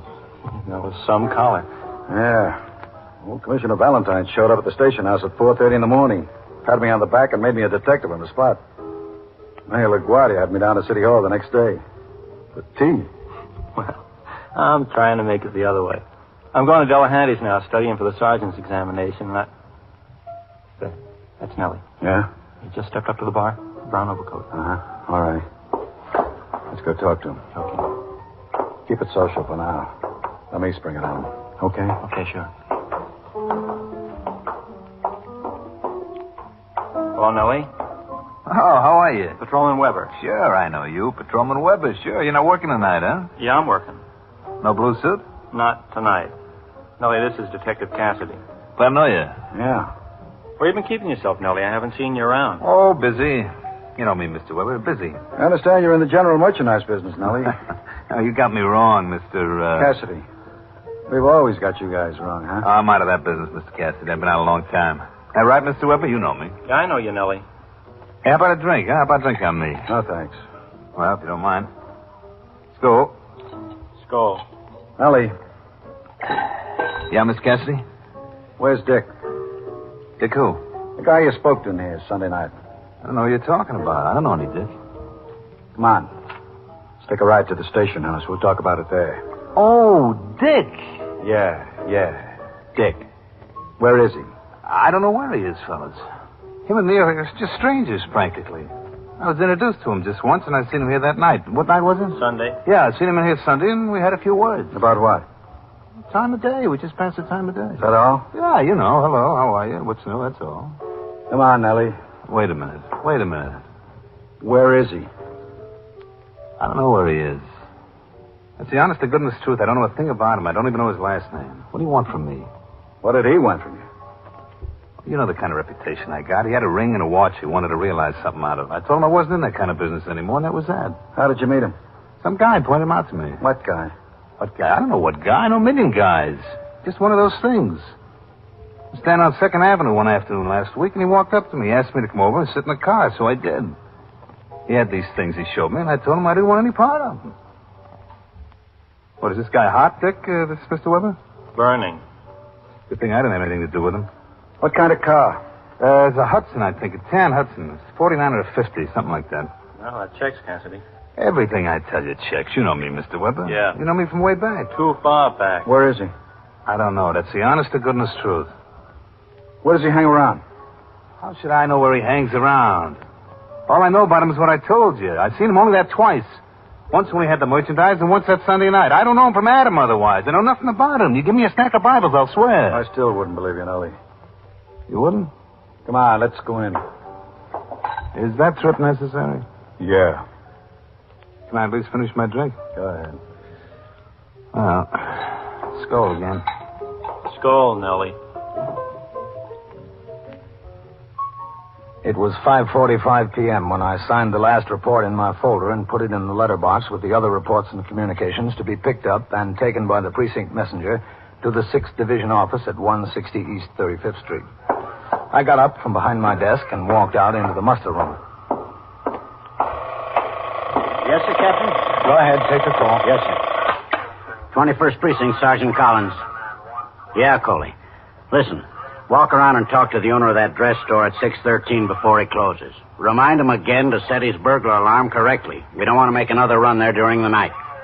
Yeah, all right. Yes, sir, Captain. I'm going to sign out, Sergeant. Yes, sir. Well, what time are you going out on patrol tonight? Sergeant Rosen is going to relieve me on TS at 8 o'clock, sir. All right. Take a turn by that ballroom on York Avenue sometime during the night. Make sure they've corrected the conditions we talked to the manager about, all right? Yes, sir. And leave a report for Yes, me. sir. All right, Nellie. Step right up there. Where, here? That's all right. Hello, Weber. Captain? Sergeant, would you bring up to Lieutenant King for me? Oh, you found him, huh? Yes, sir. What kind of job is finding me? Who was hiding? Lieutenant King. Think I was the hottest guy in New York. Cassidy's here. He wants to talk to you. Okay, Cassidy. Take it over there, huh? Good job, Weber. Thank you, Captain. We got Nellie, Lieutenant. Yeah, downstairs. He hasn't been much help to Cassidy, though. Who said I haven't? I can't tell him what I don't know. What do you want me to do, kid him? Yes, sir. He's here. I don't kid anybody. Yes, sir. I'll ask him. Thanks, Sergeant. Okay. Captain, Lieutenant King wants to know if you've got a minute. Oh, what's the trouble? Didn't say. All right, I'll come up. Okay, Nellie, let's go. Pillar to post. I'm going to the detective, Sergeant. Yes, sir. So I get shoved around. Pillar to post. We'll try to make it post to pillar, Nellie, just so things don't get dull.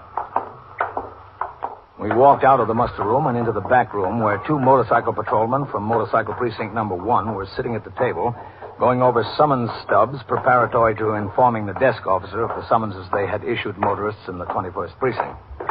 Then we climbed the rickety stairs to the second floor and walked into the 21st Squad office. All right, Nellie. Sit down right there on the bench. Listen, Mr. Cassidy, got any idea how long I'm going to be here? Why? I got a business appointment. What kind of business? On a bench, huh? Yeah. Sit down. That's what we want. Captain, am I supposed to stay around here, or do you want me back on my post? Well, you see what Lieutenant King has to say, Weber. Yes, sir. Whatever he wants. Hello, Captain. Thanks for coming up. Oh, it's all right, man. Weber, good job. Thanks, Lieutenant. Keep him there a minute, Cassidy. Yes, sir. Captain, it's that Edith Hargrave. Oh? We checked out her prints. She's never been in trouble. I'm sure she's telling a straight story about this fellow, Dick. Uh-huh. Her boss called me. He says he knows you. A fellow named Audley. Runs a restaurant up on Lexington Avenue in the 80s. Oh, yes, I know him. She waits tables there. Audley said he'd vouch for her. What kind of a guy is he? He's all right, man. Been in business there a long time. He's never had any trouble that I know of. He's okay. Edie, you remember Captain Kennelly?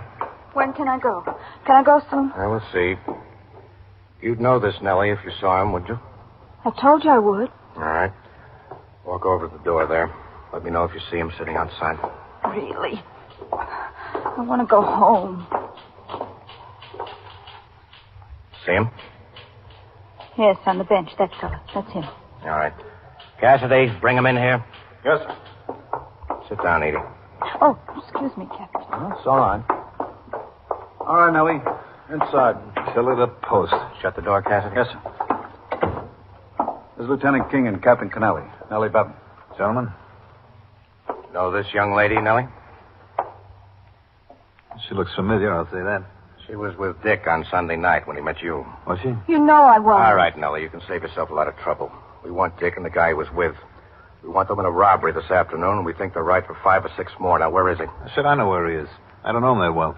Look, mister, I don't want to waste any time with you. You told the officers he drives a 1949 or 50 Hudson painted tan. If you know that much, you know a lot more. How could I know a lot more? I seen the car. You know where he stays.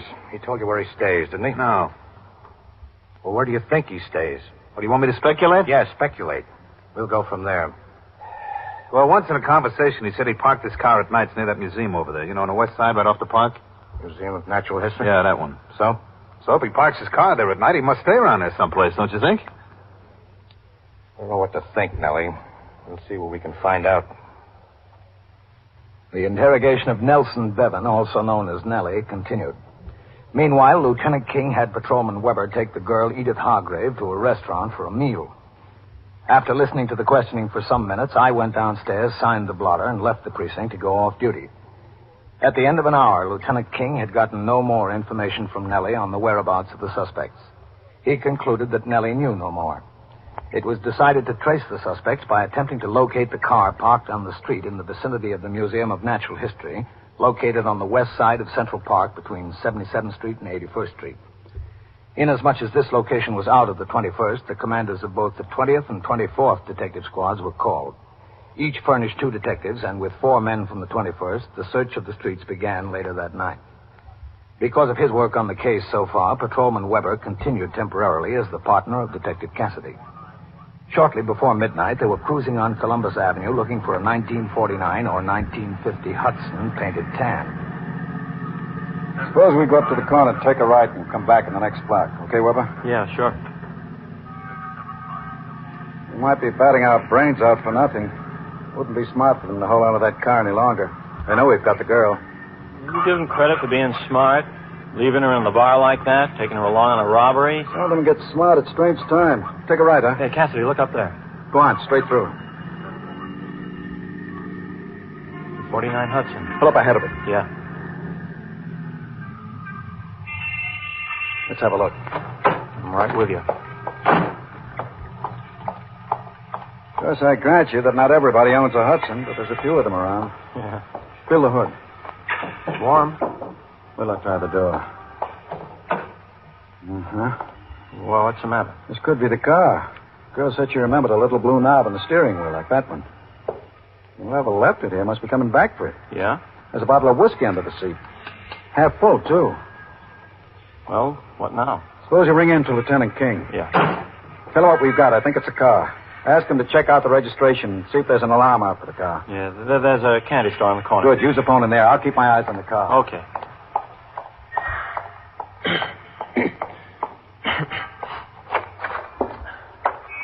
Good evening.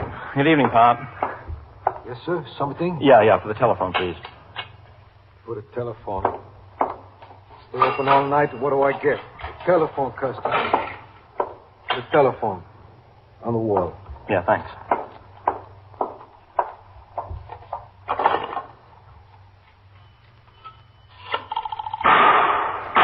Hey, what's that? I'm a cop. Get help. Hey, listen. Cassidy!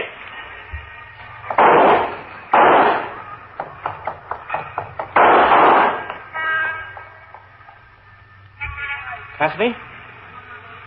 Here. Behind the car. Get that one's gun. How is he? Through the neck. Don't bother with that other one. I got his gun. You hit? Yeah. Not bad, I don't think. Here, let me see. In the shoulder, that's all. They came back as soon as you went inside. They started blazing away. You sure handled them, though. Yeah. Well, here I go again. Tea with the mayor. 21st Precinct, Sergeant Collins. What is it? A kid? Who's the driver, you? He was what? Riding a bicycle? And so it goes, Where around the clock, through the week, every day, every year. A police precinct in the city of New York is a flesh and blood merry-go-round. Anyone can catch the brass ring, or the brass ring can catch anyone. 21st Precinct, transcribed, a factual account of the way the police work in the world's largest city, is presented with the official cooperation of the Patrolmen's Benevolent Association, an organization of more than 20,000 members of the Police Department, City of New York. Everett Sloan in the role of Captain Kennelly, Ken Lynch as Lieutenant King. Featured in tonight's cast were Elaine Rost, George Petrie, Jack Orison, Santos Ortega, Mandel Kramer, and Michael Dreyfuss. Written and directed by Stanley Niss. Art Hanna speaking.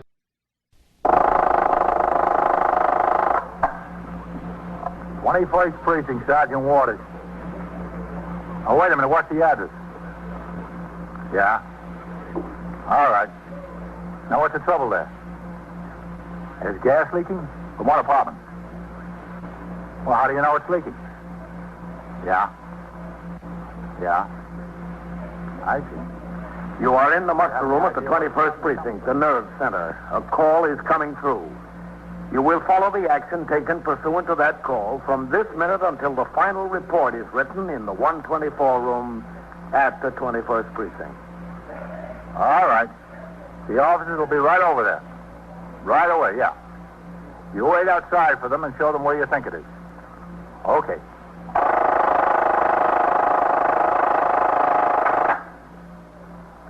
First Precinct, just lines on a map of the city of New York. Most of the 173,000 people wedged into the 9/10 of a square mile between Fifth Avenue and the East River wouldn't know if you asked them that they lived or worked in the 21st. Whether they know it or not, the security of their homes, their persons, and their property is the job of the men of the 21st Precinct. The 21st, 160 patrolmen, 11 sergeants, and 4 lieutenants, of whom I'm the boss. My name is Kennelly, Frank Kennelly. I'm captain in command of the 21st. I was working my night tour, 4 p.m. to 8 a.m. It had been a busy night in the precinct. Before midnight, there was a 3-alarm fire in a tenement house on 76th Street, a mugging in the 77th Street station of the Lexington Avenue subway, a pedestrian struck by an automobile on Park Avenue, and an armed robbery of a bar and grill on 3rd Avenue. With the exception of the mugging, in which case the victim took a cab to the station house, I had rolled on each of these calls. Following the last, the armed robbery, I got into sector car number 2, in which I was on patrol as recorder.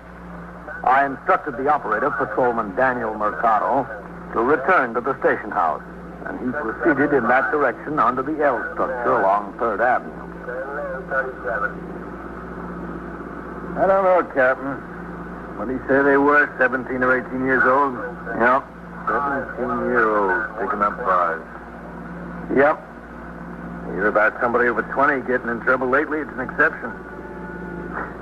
What's the matter with these kids, anyway? I wish I knew, Mercado.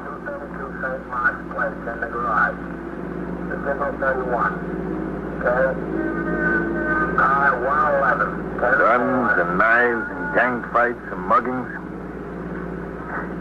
How will they have to get before they learn? Well, I've got to have somebody to teach them before they can learn. Yes, sir. I guess that's the answer. Central is 681. Hey. That's one for the 21st. 681 and 78 East Madison Avenue, engaged.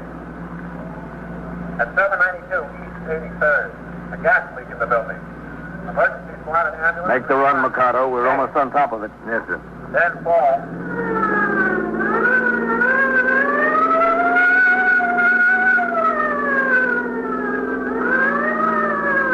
Go ahead. You're in the clear. Yes, sir.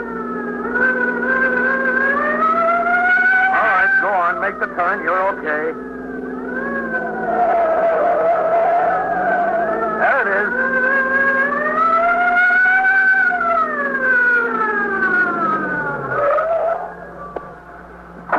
All right, come on. Yes, sir. Officer, this house. Did you call the police? Yeah, I'm the super, John Parazzoni. This is the house, Captain? Yeah. What is it? What floor? I don't know. One of the tenants called me upstairs. He smelled gas in the hall. I was up in the hall, and it's lousy with gas. I couldn't tell where it comes from. You see? Lousy with gas. All over the place. Mercado. Yes, sir. Stay down here. Help the people out. Don't let anyone in. Yes, sir. And keep them away from those mailbox bells. Come on, John. Sure. Let's find it.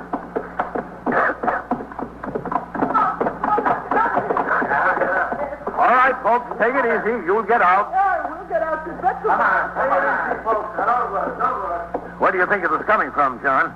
Well, it smelled to me like the second floor, but I don't know. It smells the same all over now. How many tenants in the building? There are 4 floors, 2 families to a floor. That's the Moors. I got them out. I thought at first it was from them. I knocked on the door, but it wasn't. What about the family in front? There wasn't no answer there. Captain Ellie. Who's that, Sergeant Waters? Yes, sir. Well, send somebody to get the people off the first floor. See they open their windows. Yes, sir. And then come up here. It's up here someplace. Yes, sir. Over here. There's no doors down here. Right, the people out. Open their windows. There wasn't no answer. Second floor front. See? Well, I don't think it's from here anyway. I think it's from upstairs. Wherever it's from, it just smells lousy. I was going to say ring all the doorbells and get the people out. No, that's no good. A doorbell might cause a spark. Could be an explosion. Oh, yeah. Never thought of that. Oh, those people left the door open. Well, it's not there. No. What about in front there? That's the Rosses. They could really cause an explosion, huh? The doorbell, I mean. Well, they have caused explosions. Doorbells and telephones. Captain, are you there? Yeah, here, Sergeant. They're all on the first floor. Windows all open. Where is it? Either here or on the fourth floor. Police officers. Anybody in there? Mikado, I thought I posted you down at the mailboxes. I left Farrell at the mailboxes and told Mikado to come up with me. Oh, okay. Sergeant, take Mikado and go upstairs. Yes, sir. Come on, Mikado. Okay, Sergeant. Sergeant. Yes, sir. Be careful about causing sparks. Yes, sir. Don't worry. Police officers, open up. Could be in there. Is that what you're saying? Well, it could be. Yeah, I'd say so, too. It just smells pretty lousy here. You got a pass key, John? No, I don't have pass keys to these apartments. They all got special locks in this building. Captain, it's up there. Okay, coming. Where? In the front. What? That's the Heppels. Did you see them go out? No, as a matter of fact, I didn't. Didn't see the Heppels at all. Police officers! Open up. You sure that's it, Sergeant? Yes, sir. Coming out from under the door, Captain. This is it for sure. He's got no pass keys. Shall we kick it in? Yeah, I guess we'll have to. Hey, listen, you're going to break down the door. I'm responsible for that. The landlord will be around here shooting all kinds of questions. Never mind the landlord now. Okay, Sergeant. Yes, sir. Hit it right at the lock. One good one ought to do it. Yes, sir. Need more than one good one, Captain. All right, try it again. Now, listen, be careful, will you? Go ahead. Yes, sir. Once more. It's going. Try again. Yes, sir. Yes, sir. That's got it. All right. Easy now. Easy. This is it, all right. Where's the kitchen? That way. Sergeant, get the windows. Yes, sir. Mikado, turn off the burners. Yes, yes. This is Heppel. Yes, yes. The burners are all off, Captain. She's dead. The burners are off, Captain. All four of them were on. Heavy evidence. Mrs. Heppel, all right. Mikado, get the emergency squad up here. Yes, sir. Right away, Captain. What do you think, Captain? How far gone is she? She looks pretty far gone to me. You better get over and stick your head out that window, John. Get some air. Where's the phone in here? I don't know. In the living room, I think. Hey, you don't think it's going to explode, do you?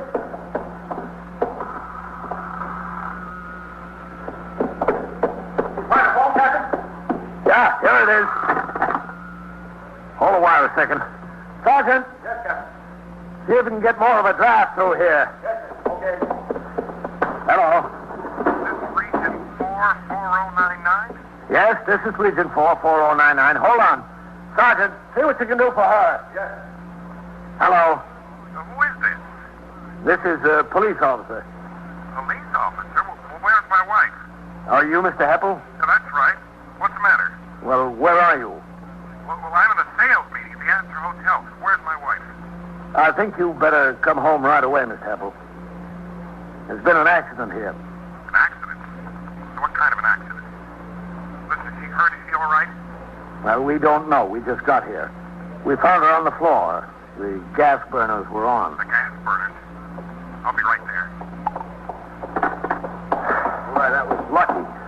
Lucky there was no explosion. Yeah. You never think it from her. Nice woman. Very nice woman. You'd never think she'd do away with herself. Or try to. Any response from her, Sergeant? No, sir. Have they lived here long, John? The Heppels, you mean? Yeah. How long have they lived here? Oh, they were here before I came to work. I've been here 3 years. It's clearing out in here now. Yeah. John, what does he do? Mr. Heppel? Yeah, Mr. Heppel. He's a salesman. He sells something. I don't know what. He does all right, I guess. I think maybe they might have a cat with her, Captain. Good. That's with her. Boy, after all that gas. I'll check on the emergency squad. Yes, sir. You come with me, John. I'm right with you, Captain. Now, look at that door. Landlord ain't gonna like that. Mikado! Yes, sir. Did you check on the emergency squad? Right here, Captain. First arrived. I'll be up as soon as I get the equipment out of the car. Okay. Everything under control, Captain? Yeah, it's okay. Okay, I let the people back in their apartments. It's beginning to rain outside. All right, let him in. But no smoking. Yes, sir. John, did Mrs. Heppel seem despondent to you lately? What do you mean, despondent? Well, depressed. in a mood that she might do something like this. No, I wouldn't say that. Is the emergency squad on the way up, Captain? Yeah, of course, I couldn't tell when anybody is depressed or despondent. I wouldn't know that. Is she going to be all right, you think? I don't know. Why would anybody want to do something like this? That's what I can't figure out. What could be a reason? I don't know, John. Let's hope we get a chance to ask her that.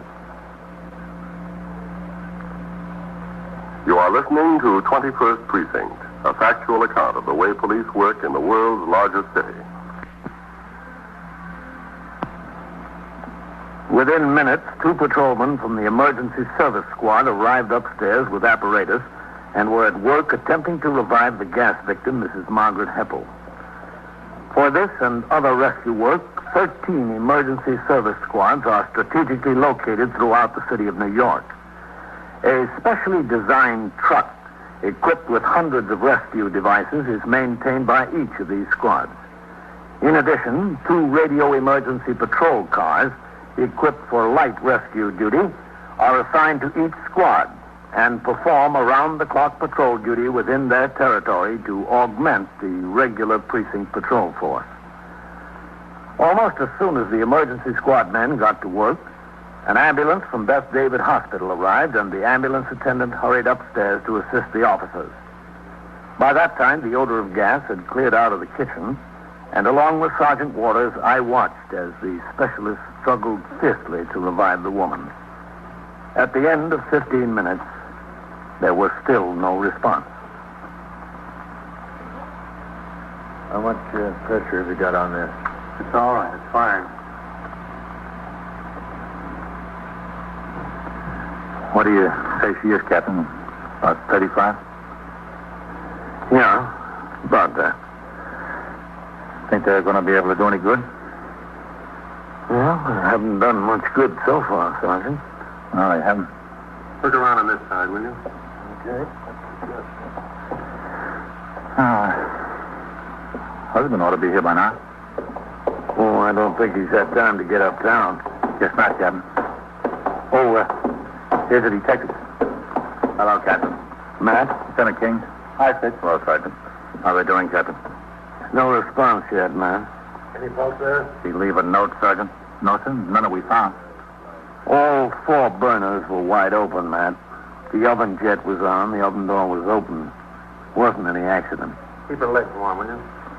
What's her name, Sergeant? Mrs. Margaret Heppel. Age? We don't know. Oh, looks about 35. Where's Mr. Heppel? Well, the phone rang almost as we hit the door, man. The phone? Yeah. Lucky the roof didn't blow out. Sure is. Who was it? The husband. Oh, was it? Yeah. Is that pressure still good? He said he was at a sales meeting at the hotel after. He's on his way here now. Why did he call, did he say?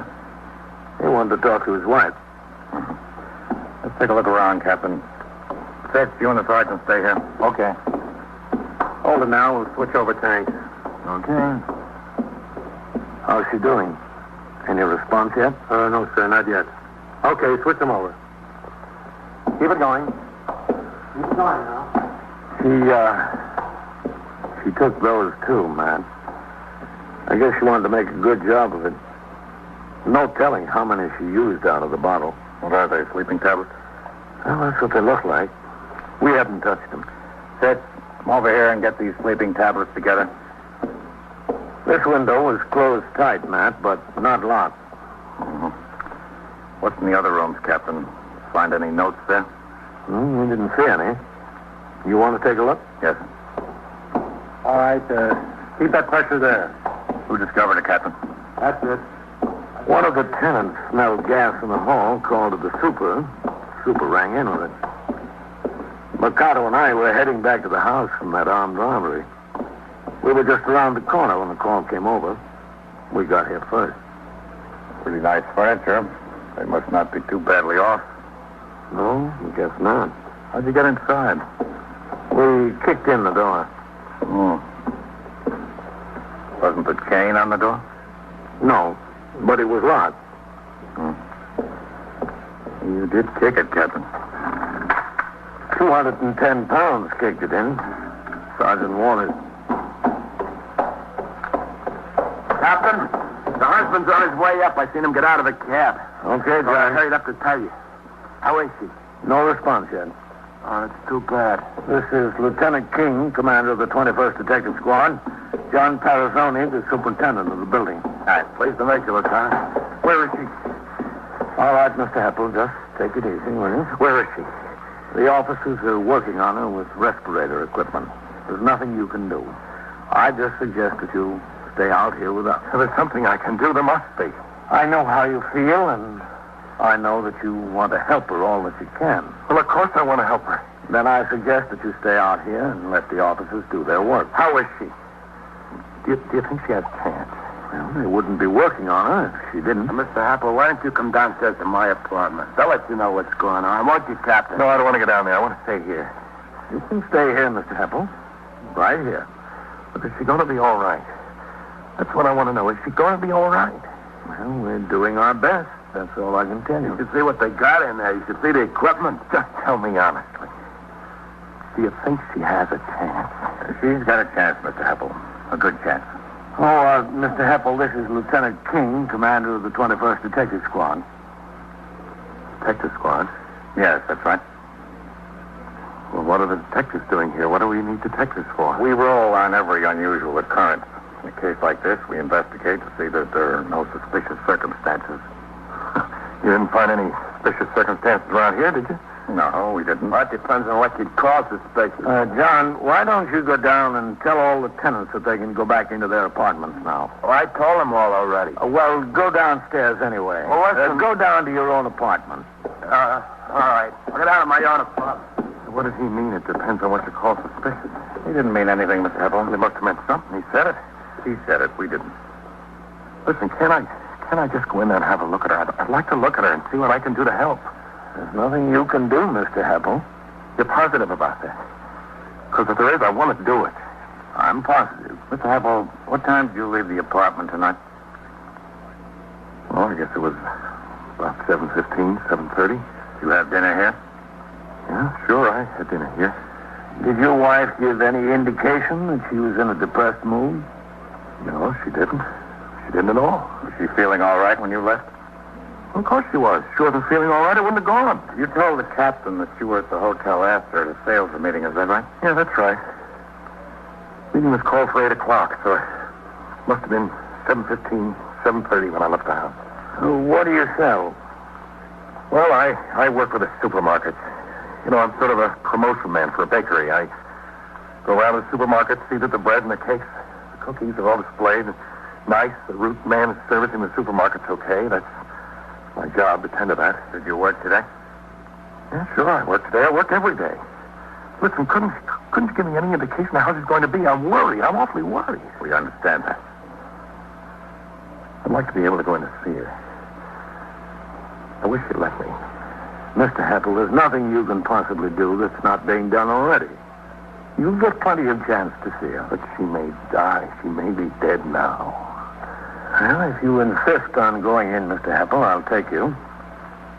But I think you're better off waiting out here with us. Well, all right, if that's what you think.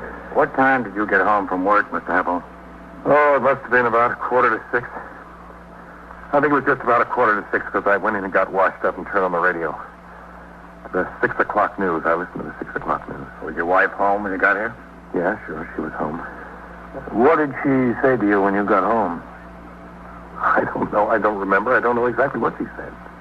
Did you notice whether she was troubled about anything? No. But I told you if she was troubled about anything, I wouldn't have gone to the sales meeting. What time did you have dinner? Well, it was about 6:30, I guess. The news was over. I sat, read the paper for a few minutes, and she called me to come in. What did you have for dinner? Meatloaf. Just meatloaf? No, that was the main dish. She had a vegetable, some coffee, something else, some dessert, some cake I brought home. What'd you do after dinner? I helped her with the dishes. Do you help her with the dishes every night? Well, most every night. Did you have any kind of an argument with her before you left? What do you mean, argument? Were you quarreling? No, we weren't quarreling. Why do you ask that? We weren't quarreling. We had no argument. I just helped with the dishes, put a fresh tie on, and I left. Go to the sales meeting, like I told you. I don't know what makes you think we were arguing. I was just trying to find out why she would do this, Mr. Heppel. You don't seem to have any answer. Oh, I don't. That's the truth. I don't. Has she ever tried anything like this before? Margaret? Yeah. No, she hasn't. Not that I know of. I'm sure she hasn't. You know, they're taking an awful long time in there. I wish you'd do something. I wish they'd get something done. They're not going to give up hope, are they? No, they won't give up hope. Not while there's a chance. Has she been in good health, Mr. Heppel? Oh, my wife? Yes. Well, she's been all right, I guess. Just all right? Well, like anybody else, she's had her bad days. Feeling bad, you know. Has she been under the care of the doctor? Well, as a matter of fact, she has. Is she really ill? She never told me what was the matter. She went to this doctor 3 or 4 times. Whenever I asked her about it, she wouldn't say anything. I didn't think it was much. She wasn't in a despondent mood when you left the house? No, she was all right. She was fine. Are you sure about that? I'm positive. You don't have any idea why she'd do something like this?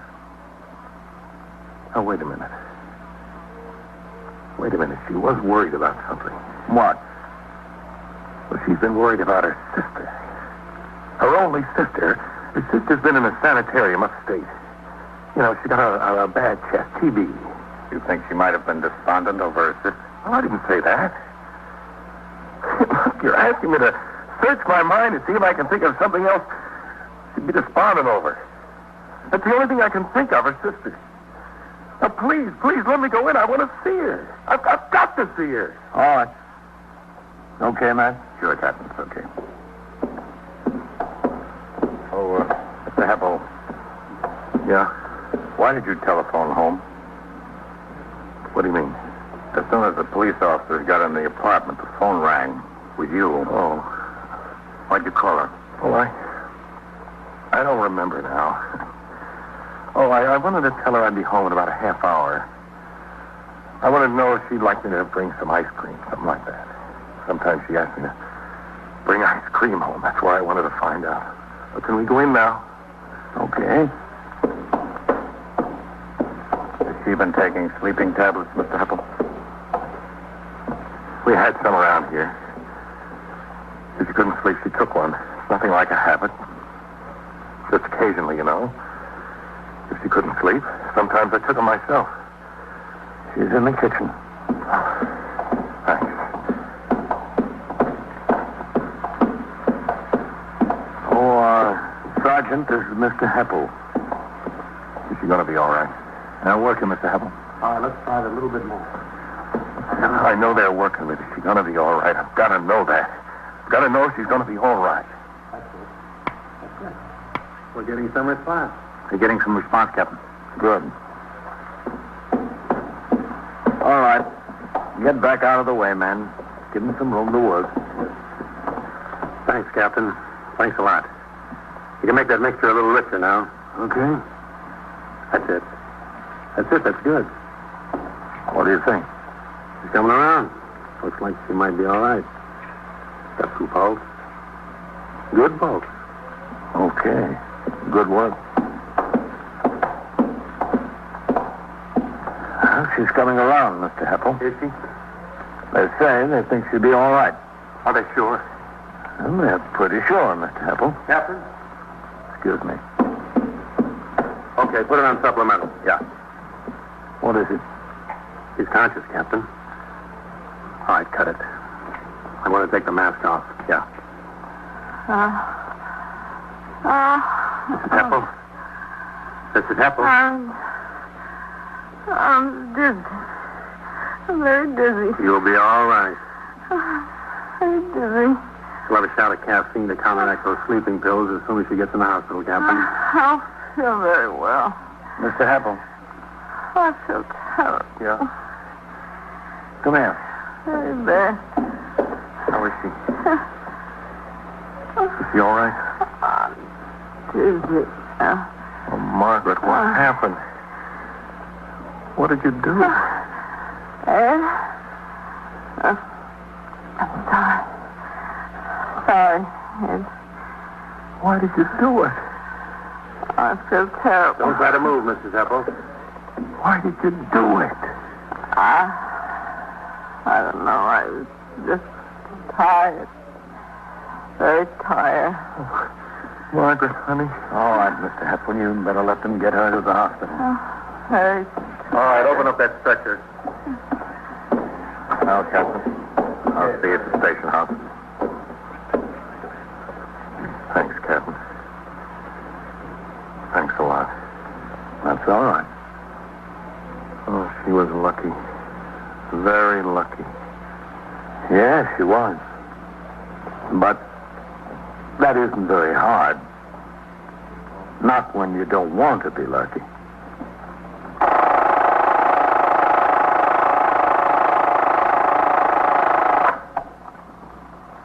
"21st Precinct, Sergeant Waters. Shooting where? Who's shooting? Well, are there police officers there? Yeah? Yeah? Where are you? Are you upstairs or down on the platform? Well, which way did he go? Oh, he did, huh? And so it goes. All right. Around the clock, through the week, every day, every year. A police precinct in the city of New York is a flesh and blood merry-go-round. Anyone can catch the brass ring, or the brass ring can catch anyone.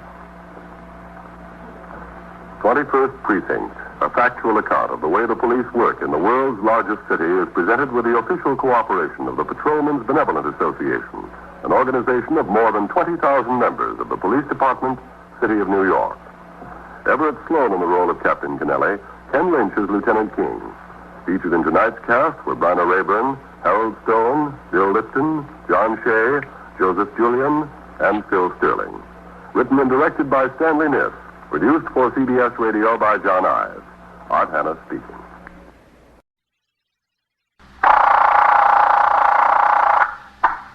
"21st Precinct, Sergeant Klein. He's jumped or he's going to jump. Where is he? On a ledge? Where is it? He's 71? What floor? You are in the muster room at the 21st Precinct, the nerve center. A call is coming through. You will follow the action taken pursuant to that call from this minute until the final report is written in the 124 room at the 21st Precinct. Yes, sir. I'll send assistance right away. Right away. You just stay there, wait for the officers. Yes, sir. 21st Precinct. It's just lines on a map of the city of New York. Most of the 173,000 people wedged into the 9/10 of a square mile between Fifth Avenue and the East River wouldn't know if you asked them that they lived or worked in the 21st. Whether they know it or not, the security of their homes, their persons, and their property is the job of the men of the 21st Precinct. The 21st, 160 patrolmen, 11 sergeants, and 4 lieutenants, of whom I'm the boss. My name is Kennelly, Frank Kennelly. I'm captain in command of the 21st.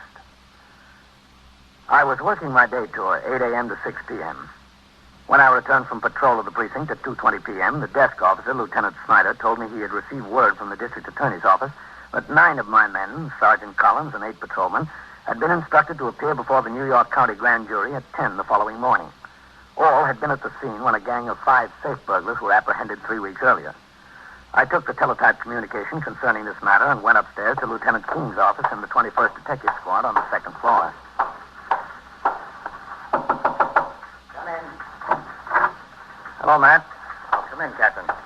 How are you, Captain? Oh, all right, except for this communication we got. What communication is that? This.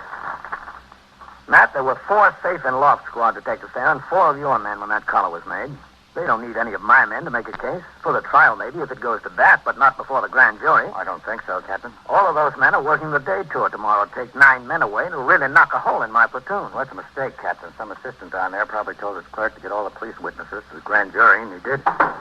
We'll get it straightened out. Come in. Captain, Sergeant Fine on PS calling you. Oh? He's on 1. Taken on my desk, Captain. Thanks, Coleman. Captain Kennelly. Sergeant Klein, Captain. How soon will you be downstairs? In a few minutes. Can you come right away, Captain? It's important. All right. I'll be right there. I left the 21st Squad and went downstairs through the back room where the attendant was sweeping up. He nodded at me, and I nodded back. I stepped out into the muster room. Lieutenant Snyder was talking to a couple of complainants who stood before the desk. I walked over to the telephone switchboard. 21st Precinct, Sergeant Klein. All right. You take your meal now. What is it, Sergeant? Got a piece of bad news, Captain. Yes? What? A woman called in here from Queens. She said she was a neighbor of Sergeant Burns and his wife. Yes? She said that Mrs. Burns just got a telegram from the Army. Their boy was stationed at Fort Devens. He was killed in an accident this morning. That's too bad. A neighbor said she was calling from his house. Doctor's there for Fred's wife. They think he ought to come home right away. Where is he? On patrol, Captain. All right, you better call him. Yes, sir. Communications Bureau, Patrolman Nelson. This is Sergeant Klein at the 21st. Would you have 651 call the 21st? Yes, sir. How did it happen? Did they know? No, sir. Just a telegram notifying them so far. Neighbor said it didn't say much. Car 651, call 21st Precinct, Dave. 651. 10-4, 11. How old was the boy? About 19, 20.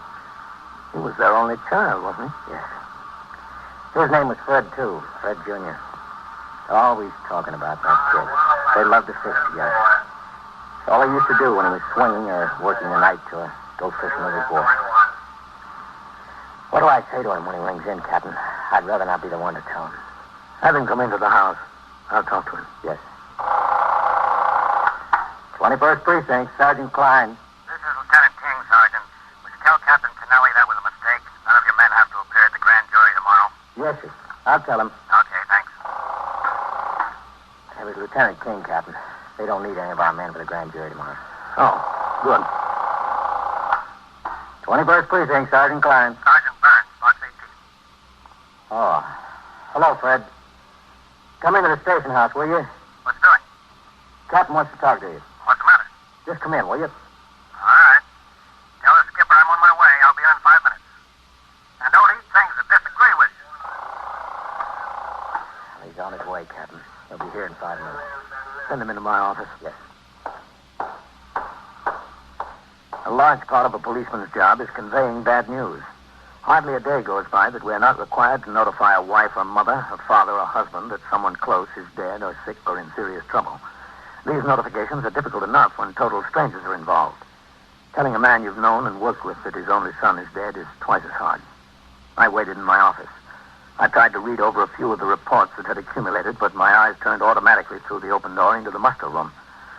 Finally, I saw Sergeant Burns walk in. He approached the desk, talked for a few seconds to Lieutenant Snyder. Sergeant Klein busied himself filing aided case cards. When Sergeant Burns crossed the muster room toward my office, my attention turned to the file of reports in front of me. Captain? Come in. Yes, sir. Shut the door, will you, Fred? Lieutenant Snyder says you wanted to see me, Captain. Yes, that's right. Sit down, Fred. Yes, sir. Yes, sir? I've got some bad news for you, Fred. What kind of bad news, Captain? A neighbor of yours called in. Nothing happened to Ruth. My wife's all right. She's all right, yes. It's your boy.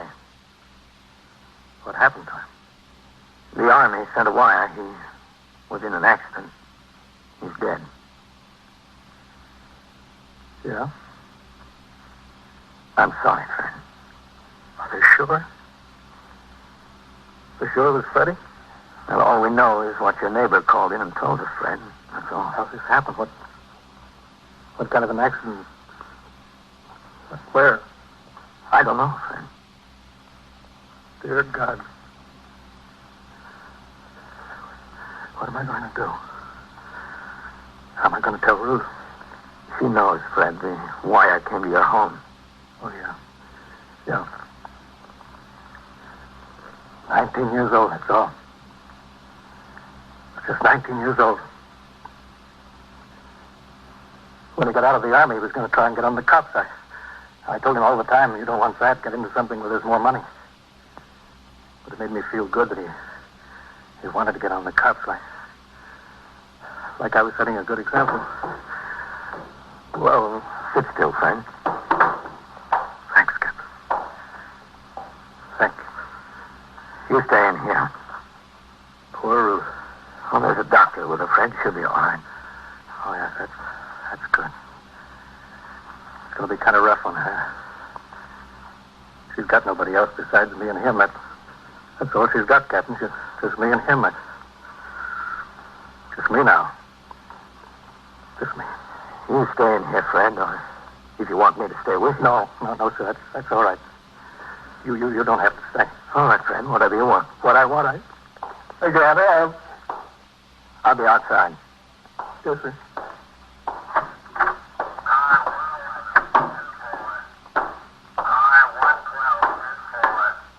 How is it? You all right, Captain? Yes, I think so. 21st Precinct, Sergeant Klein. All right, 15. You think somebody ought to stay in there with him, Captain? He wanted to be alone. Oh. Hello, Captain. Matt, you got my message about your men not being needed at the grand jury tomorrow? Yes, sir, I gave it to him. You know what happened? It's a laugh. Somebody down at the DA's office. What's the matter? Fred Burns just got word his son was killed. Oh, that's rough. Yeah, he was a nice kid. I met him once. We went fishing. Captain, don't you think somebody ought to be in there with him? I don't know whether it's good to leave him in there alone. You ought to have company. This is one time a man doesn't need company. Not when he's crying. In about 20 minutes, Sergeant Fred Burns came out of my office. He changed to civilian clothes. I offered to have a man accompany him home. He refused. The rest of the afternoon was quiet. I turned out the platoon for the night tour at 4. From 4:30 to 6, I completed my paperwork and dictated a special report regarding changed conditions in the precinct in connection with the reopening of the schools. Shortly after 6 p.m., I signed the blotter and left the precinct to go off duty. The following day, before I reported for my night tour, I drove to the home of Sergeant Burns in Queens. I found the street with little difficulty, but every house was alike, except for the numbers on the doors. I parked my car and headed up the flagstone walk. Number 72 was a little different than the rest. There was a black wreath on the door.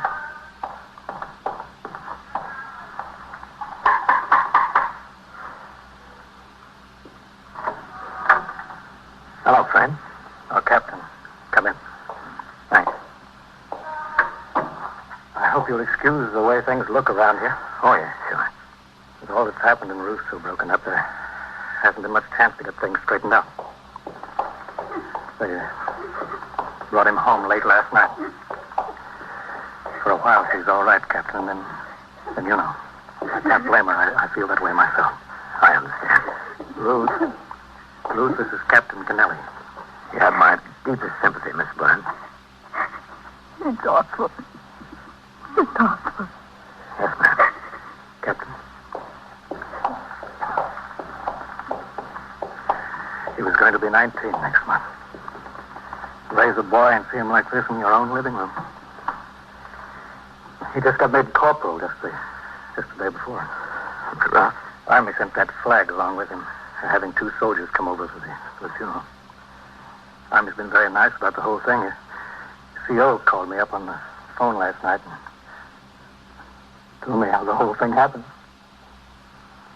Would you like a cup of coffee, Captain? No, thanks, Frank. There's some on the fire in the kitchen. No, never mind. I think I'll have some myself. I haven't had a thing hardly since I first found out. Would you come in the kitchen with me? Sure. I'm just going in the kitchen, Ruth. I'll be right back. She's in bad shape. She's in terrible shape. I don't know how she'll be able to get through this, Right in here, Captain. You sure no coffee? No, I don't think so. 19 years old. That's all. Just 19. It was a hit-and-run driver that did it. Yes, I know. Lieutenant Gorman told me when I called the station house. Oh, yes, he was here last night. Well, sit down, Captain. Yes, he and everybody from my squad, everybody to a man. That makes you feel good. As good as you can feel. Did they get the driver? No, it was in town. You see, Freddie was made corporal, and the next night he got a pass, went into town to celebrate. You know how a kid is. Everything calls for a celebration. Yeah, I know. He had this other soldier with him, and they went out and celebrated. I guess they had a beer or two. I don't know. He wasn't much of a drinker, just a beer or two. That's all he'd ever touch. Anyway, they were walking back to get the bus for camp. I guess he stepped out into the street, and this car came along fast around the corner. The other boy got out of the way, all right, but Freddie didn't. Did the other boy get a look at the car? Yeah, he got a look at it. He said it was a black two-door. That's all he could see. The only thing he did say is he thought it was the soldier who was driving it. He couldn't even be sure of that. They're working on it, the MPs, the state police up there in Massachusetts. I hope they get the guy. You sure no coffee, Captain? No, thanks. I hope they get him. I raised that kid from nothing to 19 years old. I put about half of me into what's laid out there in that living room. Whoever it is, I want him to pay. I wouldn't want him to do it to another man's son. I want him to pay hard. I talked to Sergeant Burns a few minutes more. Finally, his wife came into the kitchen. She was a little better. He stayed out until Monday. When he reported back on the job for the night tour, I talked to him in my office for several minutes. He seemed fairly composed considering the circumstances and told me his wife had overcome the initial shock. After I turned out the platoon, I met with a committee of 3 Lexington Avenue merchants who complained of high-pressure solicitation of funds by little-known charitable organizations. I referred them to the Department of Welfare and phoned for an appointment for them to see the deputy commissioner the next day. At 5:30, I went on patrol and returned to the precinct house at 7:10 p.m. and walked over to TS. A couple of messages for you, Captain. Yeah?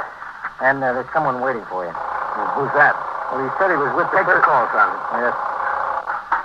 21st Precinct, Sergeant Klein. Where is that? Yes, ma'am.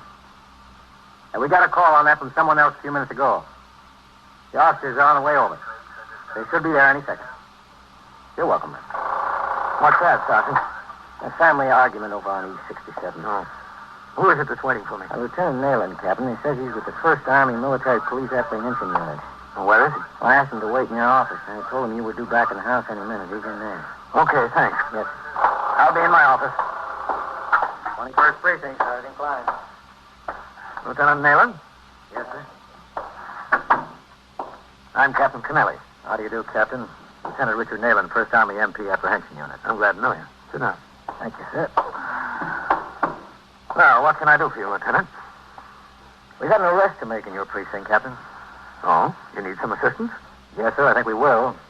But that's not the problem right now. What is? This fella's AWOL. We've had the house staked out since last night. His wife's apartment, that is. Mm-hmm. We're 90% sure he's up there, but nobody's shown their head out of the place since we've been watching. Yes? We thought either he or his wife would come out today. We'd like to wind it up, but we don't have a warrant. And being federal officers, we can't go in there without a warrant. We can't go in there either, Lieutenant. Not under these circumstances. We've got to have reason to believe that there's evidence of a crime or a fugitive from a crime inside. And by crime, I mean a felony, not AWOL. He also is a fugitive in connection with a felony. Is he? Yes, sir. The Massachusetts State Police have got a warrant out for him on manslaughter. He's suspected of driving a hit-and-run car that struck another soldier and killed him. What was the name of the victim? And we got the request to apprehend from the MPs at Fort Devens. I didn't notice whether it was mentioned in the report or not. Oh, yes, sir, here it is. Corporal Fred Burns, Jr. I think we can be of assistance to you, Lieutenant. Thanks, Captain.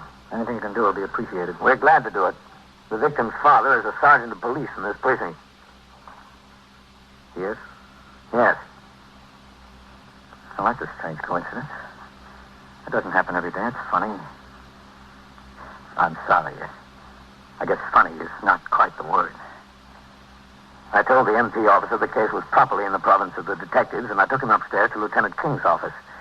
There, he said the suspected soldier's name was John Escher, private, 1st class, age 22. He said that Escher had a 24-hour pass on the same night Corporal Burns was run down. Escher borrowed a car from a friend. He returned it early the next morning. There was a large dent in the front right fender, and the headlight was smashed.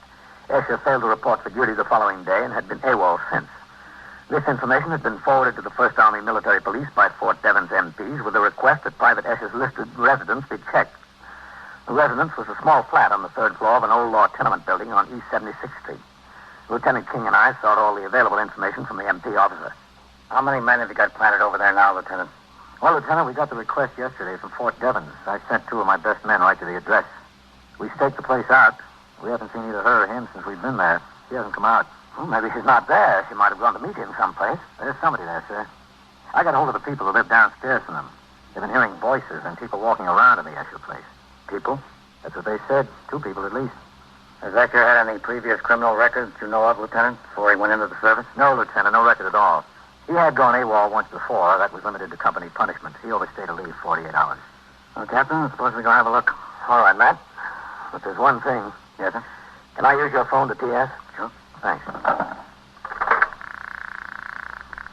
21st Precinct, Sergeant Clarence. This is Captain Kennelly. Put out a radio call for Sergeant Burns. Yes. Tell him to come into the station house. Yes, sir, right away.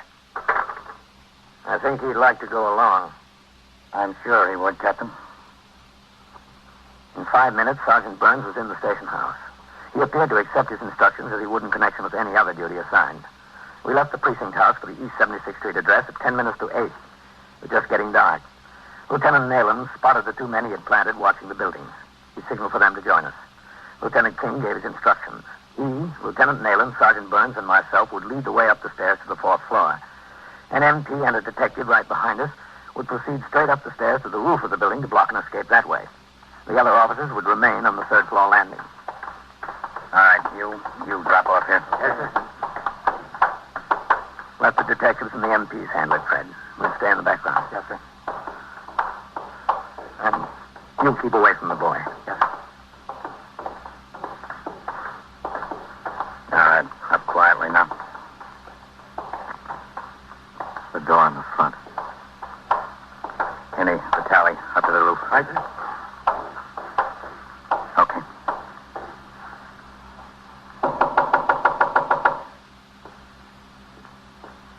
They're in there, I hear them. Yes? Who is it? I want to talk to John. John isn't here. And I want to talk to you. Open the door. I'm a police officer. What do you want? Open up or I'll kick it in. Open up. All right.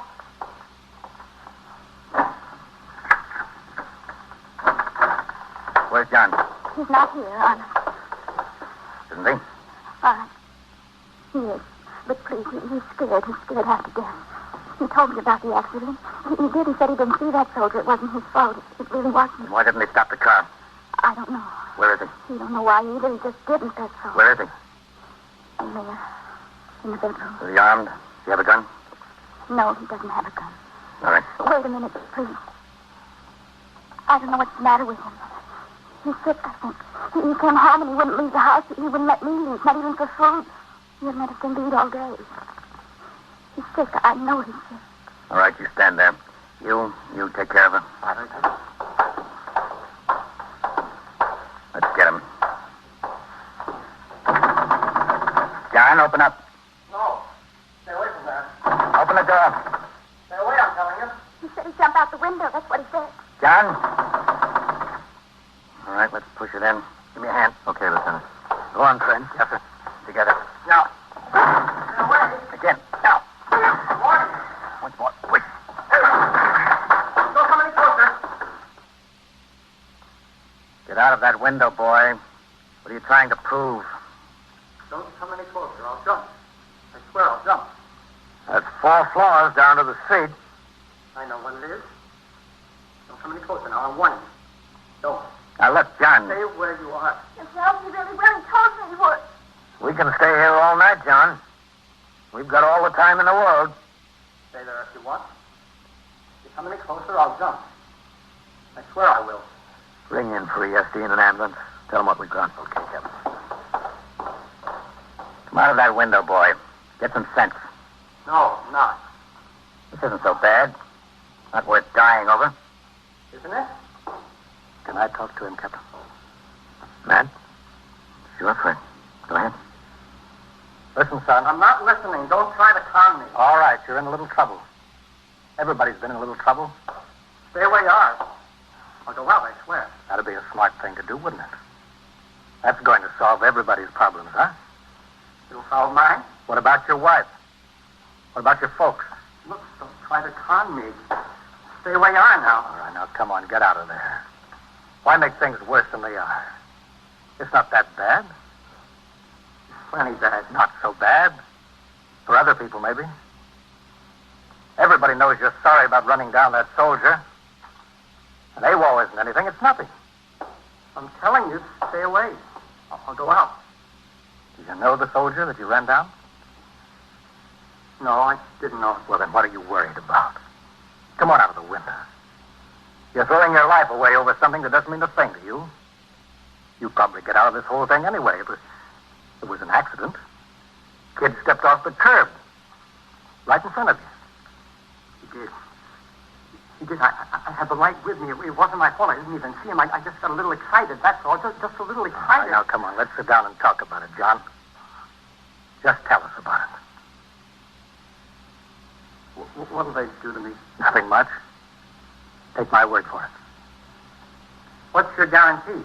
I don't have any guarantee. You'll have to take your chances. But look at the chance you're taking going out the window. All right. Now close the window. Sit down in that chair. Yeah. All right. Here's a cigarette. Smoke it and relax. All right. Get back on the job, you men. Show's over. All right, sir. Good work, friend. Thanks, Sergeant. I really didn't want to go out the window. I didn't know what else to do about it. There just wasn't anything else to do. I'm Lieutenant Nayland of the MPs. Well, I figured. Your prisoner, Lieutenant. Sergeant, you're all right, Sergeant. You okay? Thanks. I just got away with boys. Yeah. You must have one yourself. No. No, I don't, Johnny. No children. 21st Precinct, Sergeant Klein. What's the matter there? How do you know? And so it goes. Around the clock, through the week, every day, every year. The police precinct in the city of New York is a flesh and blood merry-go-round. Anyone can catch the brass ring, or the brass ring can catch anyone. 21st Precinct, a factual account of the way the police work in the world's largest city, is presented with the official cooperation of the Patrolmen's Benevolent Association, an organization of more than 20,000 members of the Police Department City of New York. Everett Sloan in the role of Captain Kennelly, Ken Lynch as Lieutenant King. Featured in tonight's cast were Wendell Holmes, Lawson Derby, Ralph Camargo, George Petrie, Michael Dreyfus, and Elaine Ross. Written and directed by Stanley Niss. Produced for CBS Radio by John Ives. Gaylord Avery speaking.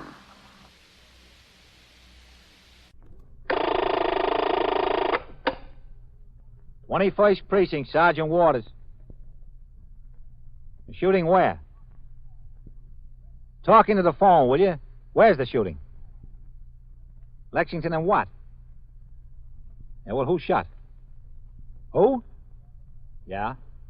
You are in the muster room at the 21st Precinct, the nerve center. A call is coming through.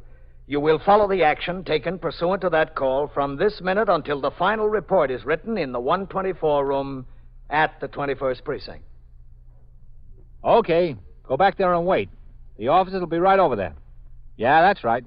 I'm sending them now. Right now. 21st Precinct, transcribed. It's just lines on a map of the city of New York. Most of the 173,000 people wedged into the 9/10ths of a square mile between Fifth Avenue and the East River wouldn't know if you asked them that they lived or worked in the 21st. Whether they know it or not, the security of their homes, their persons, and their property is the job of the men of the 21st Precinct. The 21st, 160 patrolmen, 11 sergeants, and 4 lieutenants, of whom I'm the boss. My name is Kennelly, Frank Kennelly. I'm captain in command of the 21st. I was working my night tour, 4 p.m. to 8 a.m. I had come into the station house at 3:25 in order to give myself enough time before the turnout of the platoon to change to uniform, read reports and communications, and confer with the desk officers, Lieutenant Gorman and Lieutenant Snyder, who were coming on and going off duty, respectively. When I turned out the platoon, the most important instructions I gave the men concerned a series of armed robberies of liquor stores which had plagued detectives and the patrol force of every precinct on the east side of Manhattan, uptown from 34th Street during the last 3 weeks. The two armed men had hardly missed a night. Sometimes they hit twice or 3 times in the same night. The victim was always a package store. The time was always between 7 and 10 p.m. The score was 19 robberies and $3,300. It didn't look like they were ready to quit. Of the 19 robberies, 6 were in the 21st Precinct, and Lieutenant King, the commander of the 21st Detective Squad, hadn't been home in a week. Neither had most of his men. After the 62 men who would patrol the precinct until midnight marched out the front door of the station house to take over their posts, I returned to my office, closed the door, and walked over to my desk to more thoroughly read the reports waiting for my signature. 21st Precinct, Captain Kennelly. Sergeant Waters on TS, Captain. Yes, Sergeant. Lieutenant King is down at the desk. He wants to know if he can see you a minute. Yeah, sure. Tell him to come in. Yes, sir. Okay, Lieutenant, go on in. Sergeant. Yes, sir. Have a car come by the house for me at 4:35. I want to go out on patrol. Yes, sir. Come in. No, come in, Matt. Hello, Captain. Saw the door closed. I thought you might have someone in here. Sit down, Matt. Yes. No, I've been keeping it closed when I'm in here. Some psycho has been wandering into the station house and heading right for my office before anyone could stop him. He's got some story about the flying saucers being after him. Oh, him. We had him up in the squad, too. Well, how are you doing on those liquor store robberies, Matt? Get any line on them? Well, that's what I want to talk to you about, Captain. Yeah? The borough chief called all the squad commanders concerned to a meeting this afternoon. What do you have to say? Well, he had plenty to say for a half hour straight. 19 armed robberies, he said. Same 2 guys. Always in liquor stores, always between 7 and 10 p.m. Nobody's been able to get a line on them, he said. Nobody's been able to get to first base. Well, you can't say you haven't been working. No, sir, you can't say that. We've been running down every angle we get. We've been planting a few stores we thought they might hit. They've been doing the same thing in the other squads. What'd the chief say? 19 robberies and no shooting yet. He said to stretch it to the 20th would be going too far. Said if we don't get them right now, they're going to kill some victim. Yeah, well, I don't think he's far wrong about that. Well, sir, neither do I. I've been worrying about it all along. Well, what are you going to do? We're going to put almost 100% plant on package stores between 34th Street and 96th Street. Plant all of them? Well, there's a couple of hundred. Well, we're narrowing it down some. In the first place, these guys haven't hit a store where there's been more than 1 clerk. Always only 1 clerk on the job. Well, that takes it down a lot. Yes, sir. And out of the 19 jobs, only 2 of them were on cross streets. The rest were on avenues. Why do you figure that is? I don't know. Must be something in their mind, I guess. That takes it down some more, eliminating all the stores on the cross streets. Yeah? And they haven't yet hit a store that's been on a corner. Oh, haven't they? No, sir. Every one of the 19 has been in the middle of the block, or at least away from the corner. Well, I guess they figure there's more chance for someone to see inside the store if it's on a corner. Yes, sir, that might be it. So we've got it down to within reason. Well, are you going to plant 2 men in each? Yes, sir. There's been 2 stick-up men in every case, both of them armed. We'll need 2 to handle them. That'll take a lot of men. Well, everybody from the 5 squads is working. Yeah? The chief is putting half the men from the Manhattan East Homicide Squad and half the men from the Youth Squad on the job. And the chief of detectives is sending as many men as he can spare. 5 here, 6 there, 10 there. Yeah? The central office bureaus are giving us about 12 men. We've got a couple each from the safe and loft and narcotics squad. Mm-hmm. The chief got hold of every division commander in Manhattan East, and they're giving us about 20 plainclothesmen. And, we're asking the precincts concerned to furnish 4 or preferably 6 patrolmen to work in plain clothes. You caught me on a night when I'm kind of short, man. Well, I won't ask you for 6, Captain. How about 4? All right, I'll get you 4 men. Each of them will be assigned on a plant with an experienced detective. Yeah, that's the way it should be. When does this go into effect? Tonight. We've got the surveys made. We know the stores we're going to plant. It's all set for tonight. And how long do you expect it to continue? I don't know, Captain. Depends on when we get them.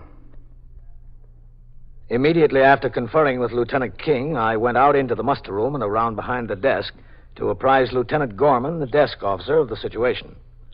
After considerable discussion, we determined the names of 4 patrolmen to be assigned to work with the detectives on this case. They were called in off their posts, told to change to civilian clothes, and report to Lieutenant King forthwith.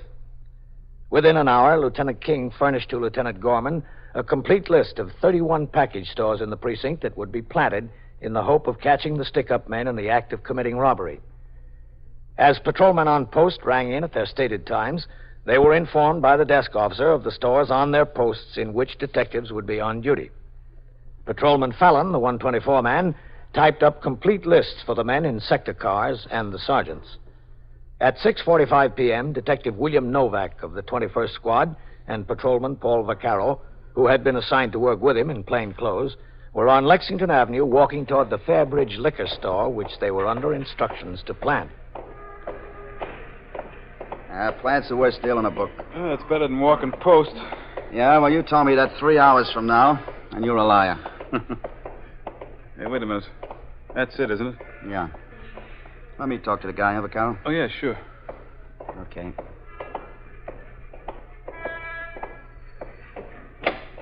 Go ahead. Uh-huh. What do you say? What did you have in mind? We've got a special in rum. We're detectives. Oh. My name's Novak.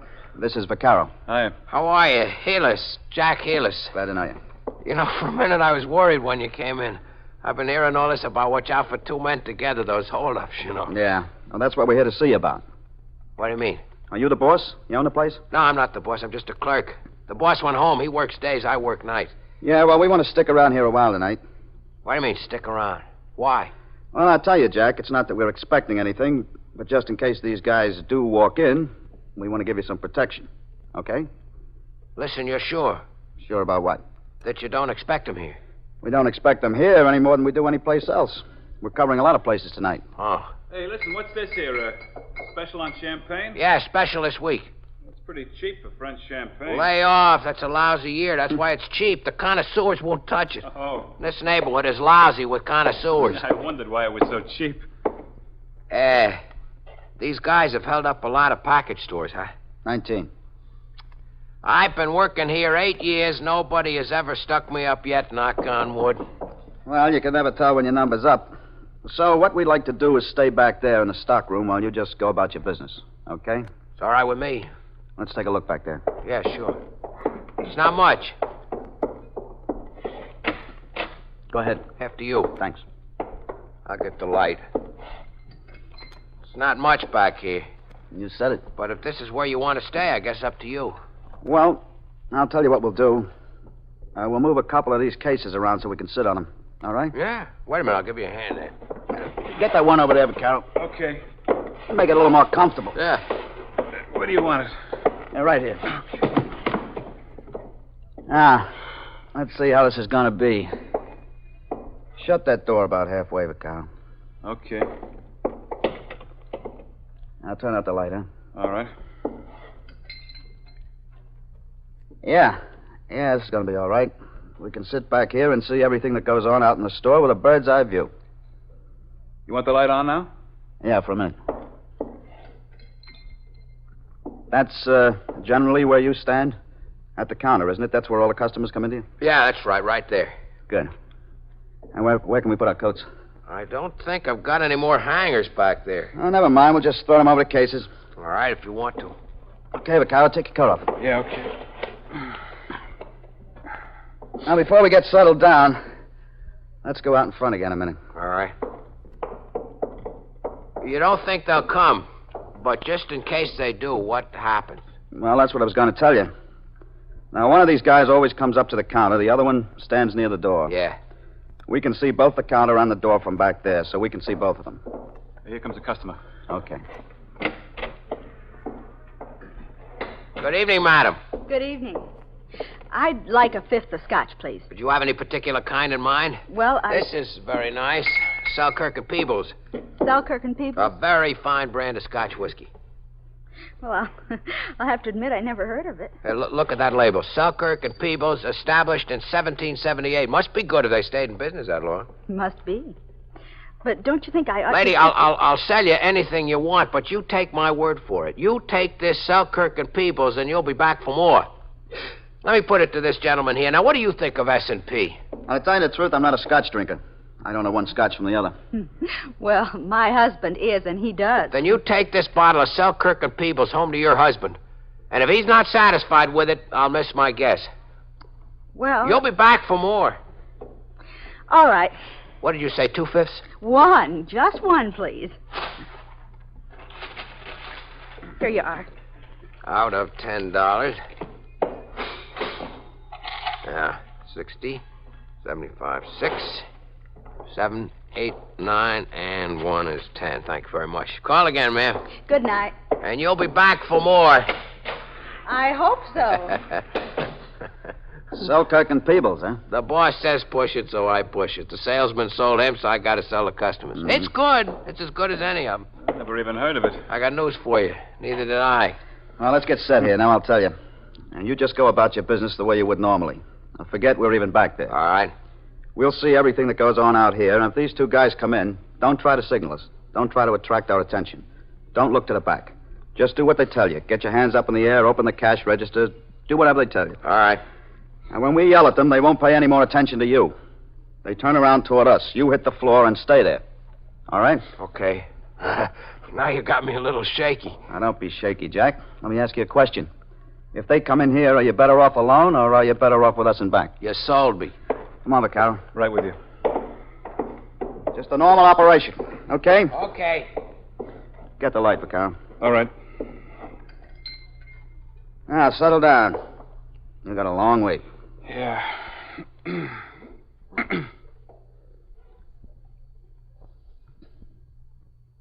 Think we ought to smoke back here?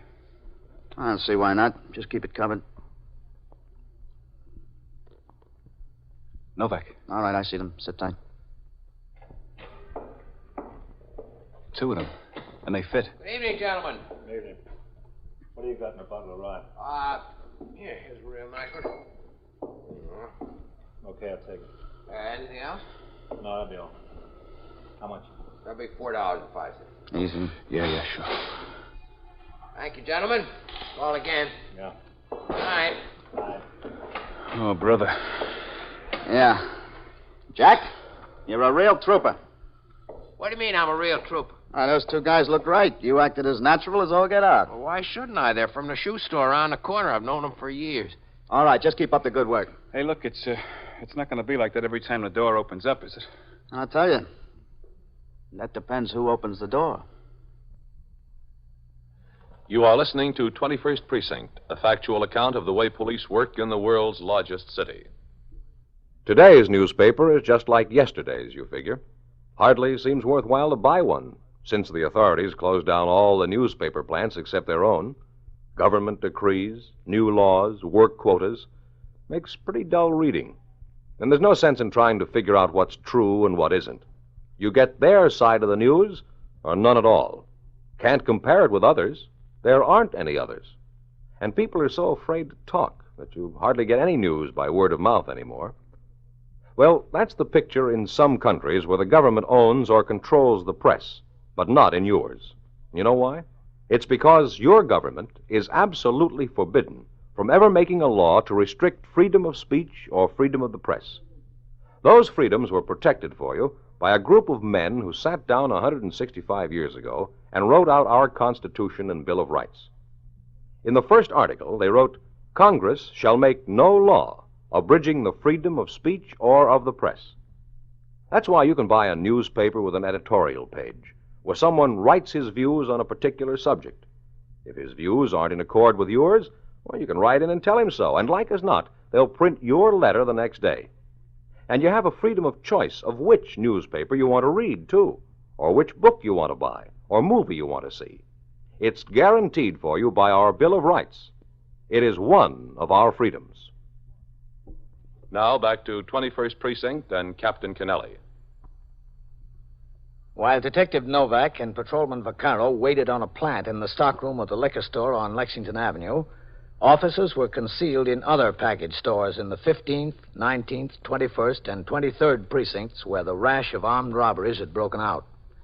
Meanwhile, the entire patrol force in these districts, which together comprised the 6th Division, was on the alert for the stick-up men who had committed 19 robberies in 3 weeks. As part of this alert, I remained on patrol for a longer period than usual and was still out at 9:40 p.m., nearly 3 hours after Detective Novak and Patrolman Vaccaro first went on the plant. During that time, the front door to the shop had opened nearly 30 times. Each time, the officer tensed. Then they relaxed. Well, tell me, Vaccaro, what's better? Walking the post or sitting on a plant? Well, this sure isn't any pleasure. You said it isn't. Oh, Jack, Yeah, when's closing time? 10 o'clock. Good. What? I said good. Want another cigarette? No, no thanks. Hey, look, tell me something. You pull down this kind of a job often? I mean, sitting on a plant like this? No, not too often. Oh, that's good. Stop complaining. You've only been here 3 hours. Wait till you've been on one for 16 hours straight. On your feet, out in the cold, waiting for some guy to show up who's never coming. Then you can complain. You fellas gonna be back tomorrow night? We don't know yet. Well, you made nice company. Thank you. Oh, my aching back. Stand up a while. Yeah, I tried that. Nothing helps. Hold it. Customers. Evening, gentlemen. They don't fit. Quiet. What'll it be, gentlemen? What do you got in a rye? Rye whiskey? Well, we've got those over here. Never mind that. Just put those hands on the Take it easy. Yeah, all right. Hold it now, hold it. Now, just be a good boy. We both got the difference here, and you could get your head blown Now, off. take it easy. Come on, let's get the door. Easy. Hold it a second. Wait till I kick the door open. Yeah, sure. Come on, move out of the way. All right. Set. Yeah. That's pretty good, eh? All right, now. Police officers! Cut! Get him! Get him up! Shoot! Duck! Watch it! Get him! Get away from me. You got him! Hold up there! Hold up! All right. All right. Now get the hands up. All right, get him up high. Drop that. Vaccaro, take a look at one that's down. Yeah, all right. All right, now you. Kick the gun over here. Go on, kick it. All right. I think this one's dead. Caught one right between the eyes. Jack, you all right? Yeah. Where are you? On the floor. All right, you can get up now. Yeah, I got the other one's gun. All right, hold on to it. Okay, you. Lean up against the counter. Go on. Go on, lean up against it. All right, take it easy. See what's on it, Vaccaro. Yeah. Take it easy. Shut up. Boy, what a mess. You better get over there out of the way, Jack. Oh. Over here, all right? That's fine. Yeah. Money's in his top coat pocket. Yeah, I got it. All right, hold on to it. Here's the cop on the beat. What's going on there? What do you got? The liquor store bandits, we're okay. Post yourself out front. Keep the people out. Okay. All right, let's get the cuffs on them. All right, put your hands behind you. How am I going to lean? Lean with your head. Get your hands behind you. Okay. All right, he's set. All right, mister, straighten up. Listen, what do you want from me? I want plenty from you. Sit down on the floor there. Go ahead, sit down. All right. Keep your eye on him. I'll ring in. Yeah, all right. Gonna use the phone, Jack. Help yourself. Boy, that was close. Pretty close. Sure was. Hello, CB. Detective Novak, 21st Squad. Send an ambulance to 3302 Lexington Avenue. Yeah, 3302. We were sitting on a plan at a liquor store. 2 men attempted to commit an armed robbery. One shot, we're holding the other. No, I think he's dead. Yeah, all right. Will you connect me with 21st? Yeah, thanks. How many shots were fired around here anyway? I didn't have time to count them, Jack. Hello, Sergeant, Detective Novak. We're on a plan at 3302 Lexington. Yeah, Vaccaro and I. Yeah, that's right. They came in. One dead, I think. We got the other one. All right, good. Will you ring upstairs? Okay, thanks, Sergeant. That was good work. That was good work. Thanks, Jack. I knew you were back there. I knew everything was going to be all right. But I was still scared to death. Well, I don't blame you. I know how you feel. All right, where do you live? What's this slob got to say for himself? Nothing yet. Just that his name is Earl Creedy. Earl Creedy, huh? Where do you live? Downtown. In the village. Well, you've been living up here on the east side lately, haven't you? What do you mean? 19 stick-ups in 3 weeks, that's what I mean. You're out of your mind. Don't tell me I'm out of my mind. All right, what's your friend's name? Nathan. Richie Nathan. Where does he live? In the village, too. How old are you? 24. How old is he? Oh, no. Same age, I guess. I never asked him. You been in trouble before? Yeah, I've been in trouble before. How many times you arrested? I don't know, 4, 5, 6, something like that. You ever do any big time? Yeah, I did some big time. What for? Grand larceny. How much did you do? 27 months. I got news for you, mister. You're gonna do some more. Yeah, guess I am. Well, listen. Is he dead? Yeah, it looks that way. It's too bad. He was a nice guy. Yeah. A sweetheart. Listen, Mr. Novak, I better call my boss, don't you think? Now, wait a while. I'd like to keep this phone open. Well, he's entitled to know. Well, it won't hurt him if he knows 5 minutes later. Got some of the money out of the cash register. One put in his pocket. No, we got it. Started stuffing in his pocket. I don't even know how much was in there altogether until I total it up. I gotta let my boss know how much it was. Well, whatever it is, you'll get it back. It wasn't much. It was enough. You better go stand over there, Jack. Brother, what a mess around here. Who is it, Vaccaro? Yeah, Sergeant. Vaccaro and Novak. Well, looks like you hit the jackpot. Yeah, I guess we did, Sergeant. This is a lucky one, huh? Yeah, lucky. I'm the luckiest man in the world. You sure are. Sure the other one's dead? Yeah, you got one right between the eyes. Well, 20 was your magic number, huh, mister? What do you mean, 20? You guys sure get dumb in a hurry, don't you? What happened? Well, we got on a plant here at 6:45. We sat in back there. These two guys walked in about 9:30. We didn't think too much of them at first. No, sir, we didn't. They're not very close to the description. What description? You just sit there and keep your mouth shut. But we kept our eyes on them anyway. They asked for a bottle of rye, and they walked over to the counter. And that one there stayed by the door, and this one talked to the clerk. This one pulled a gun out and started threatening around. We got set and came out after them. We told them we were cops. They turned on us. This is how it wound up. I don't see how it could have wound up any other way. You guys just pressed your luck too much. Did the call come over ambulance responding, Sergeant? Yeah, Vaccaro, there's an ambulance on the way. Well, let's go over and take a look at the other one. Well, what does he mean, press my luck?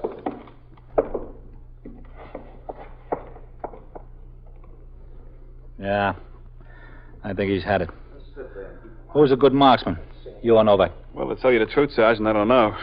I was shooting at both of them, first one and the other. How many shots you fire? Well, I think I got a 4. I don't know. Let me take a look. Never mind. Sit still. Yeah, 4. What's this one's name, you know? Well, the other one says this one is Richie Nathan. Poor Richie, huh? Yeah, poor Richie. Well, he looked for it. And he got it. Well, let's talk to the clerk. That's the truth. It's the honest-to-goodness truth. You wouldn't know the truth if it had a neon sign on it. Hello, Jack. Oh, hi, Sergeant. Well, you hit the jackpot tonight. I guess I did. And I want to quit while I'm ahead. Well, there's a captain.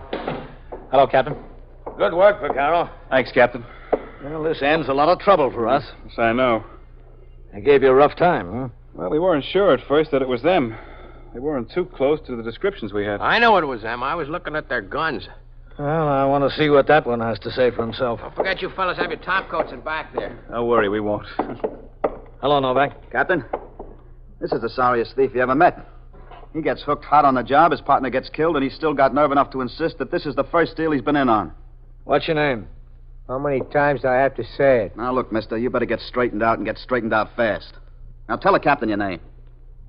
It's Creedy. Earl Creedy. You and your partner been pretty busy boys, haven't you? Just met him today. Look, what do you want from me? Sure, you just met him today. And you dreamt about those 19 other stick-ups. I don't know anything about any other 19 stick-ups. He hasn't given us a hard enough time already. He wants to make it harder. Where'd you meet him? I told you you wouldn't believe me anyway, so what's the use of telling you? You tell me and let me make up my own mind. Where'd you meet him? In a bar down in the village. What bar was that? I don't know, some bar on 7th Avenue. When? Today, this afternoon. And you got to be such good friends that you just decided to go out together and stick up a liquor store, huh? Well, it's not exactly the way we decided, but it'll do. Now, why don't you tell us the truth? I am telling you the truth. What have I got to hold back? Who do you think you're fooling? Not us. I'm not trying to fool anybody.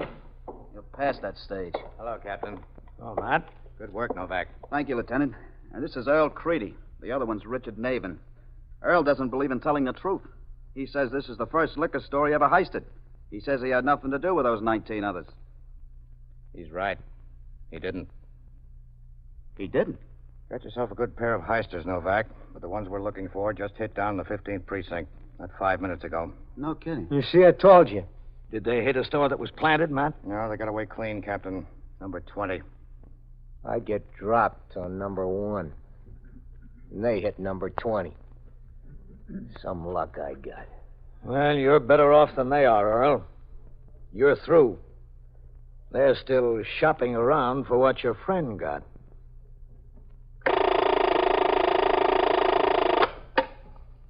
"21st Precinct, Sergeant Waters." Yeah? Yeah? How many women? Well, what is it, a bargain sale there? What do they want? Yeah? Yeah? And so it Have goes. we opened the store? Around the clock, through the week, every day, every year. A police precinct in the city of New York is a flesh and blood merry-go-round. Anyone can catch the brass ring, or the brass ring can catch anyone. 21st Precinct transcribed, a factual account of the way the police work in the world's largest city, is presented with the official cooperation of the Patrolmen's Benevolent Association, an organization of more than 20,000 members of the Police Department, City of New York. Everett Sloan in the role of Captain Kennelly, Ken Lynch as Lieutenant King, Harold Stone as Sergeant Waters.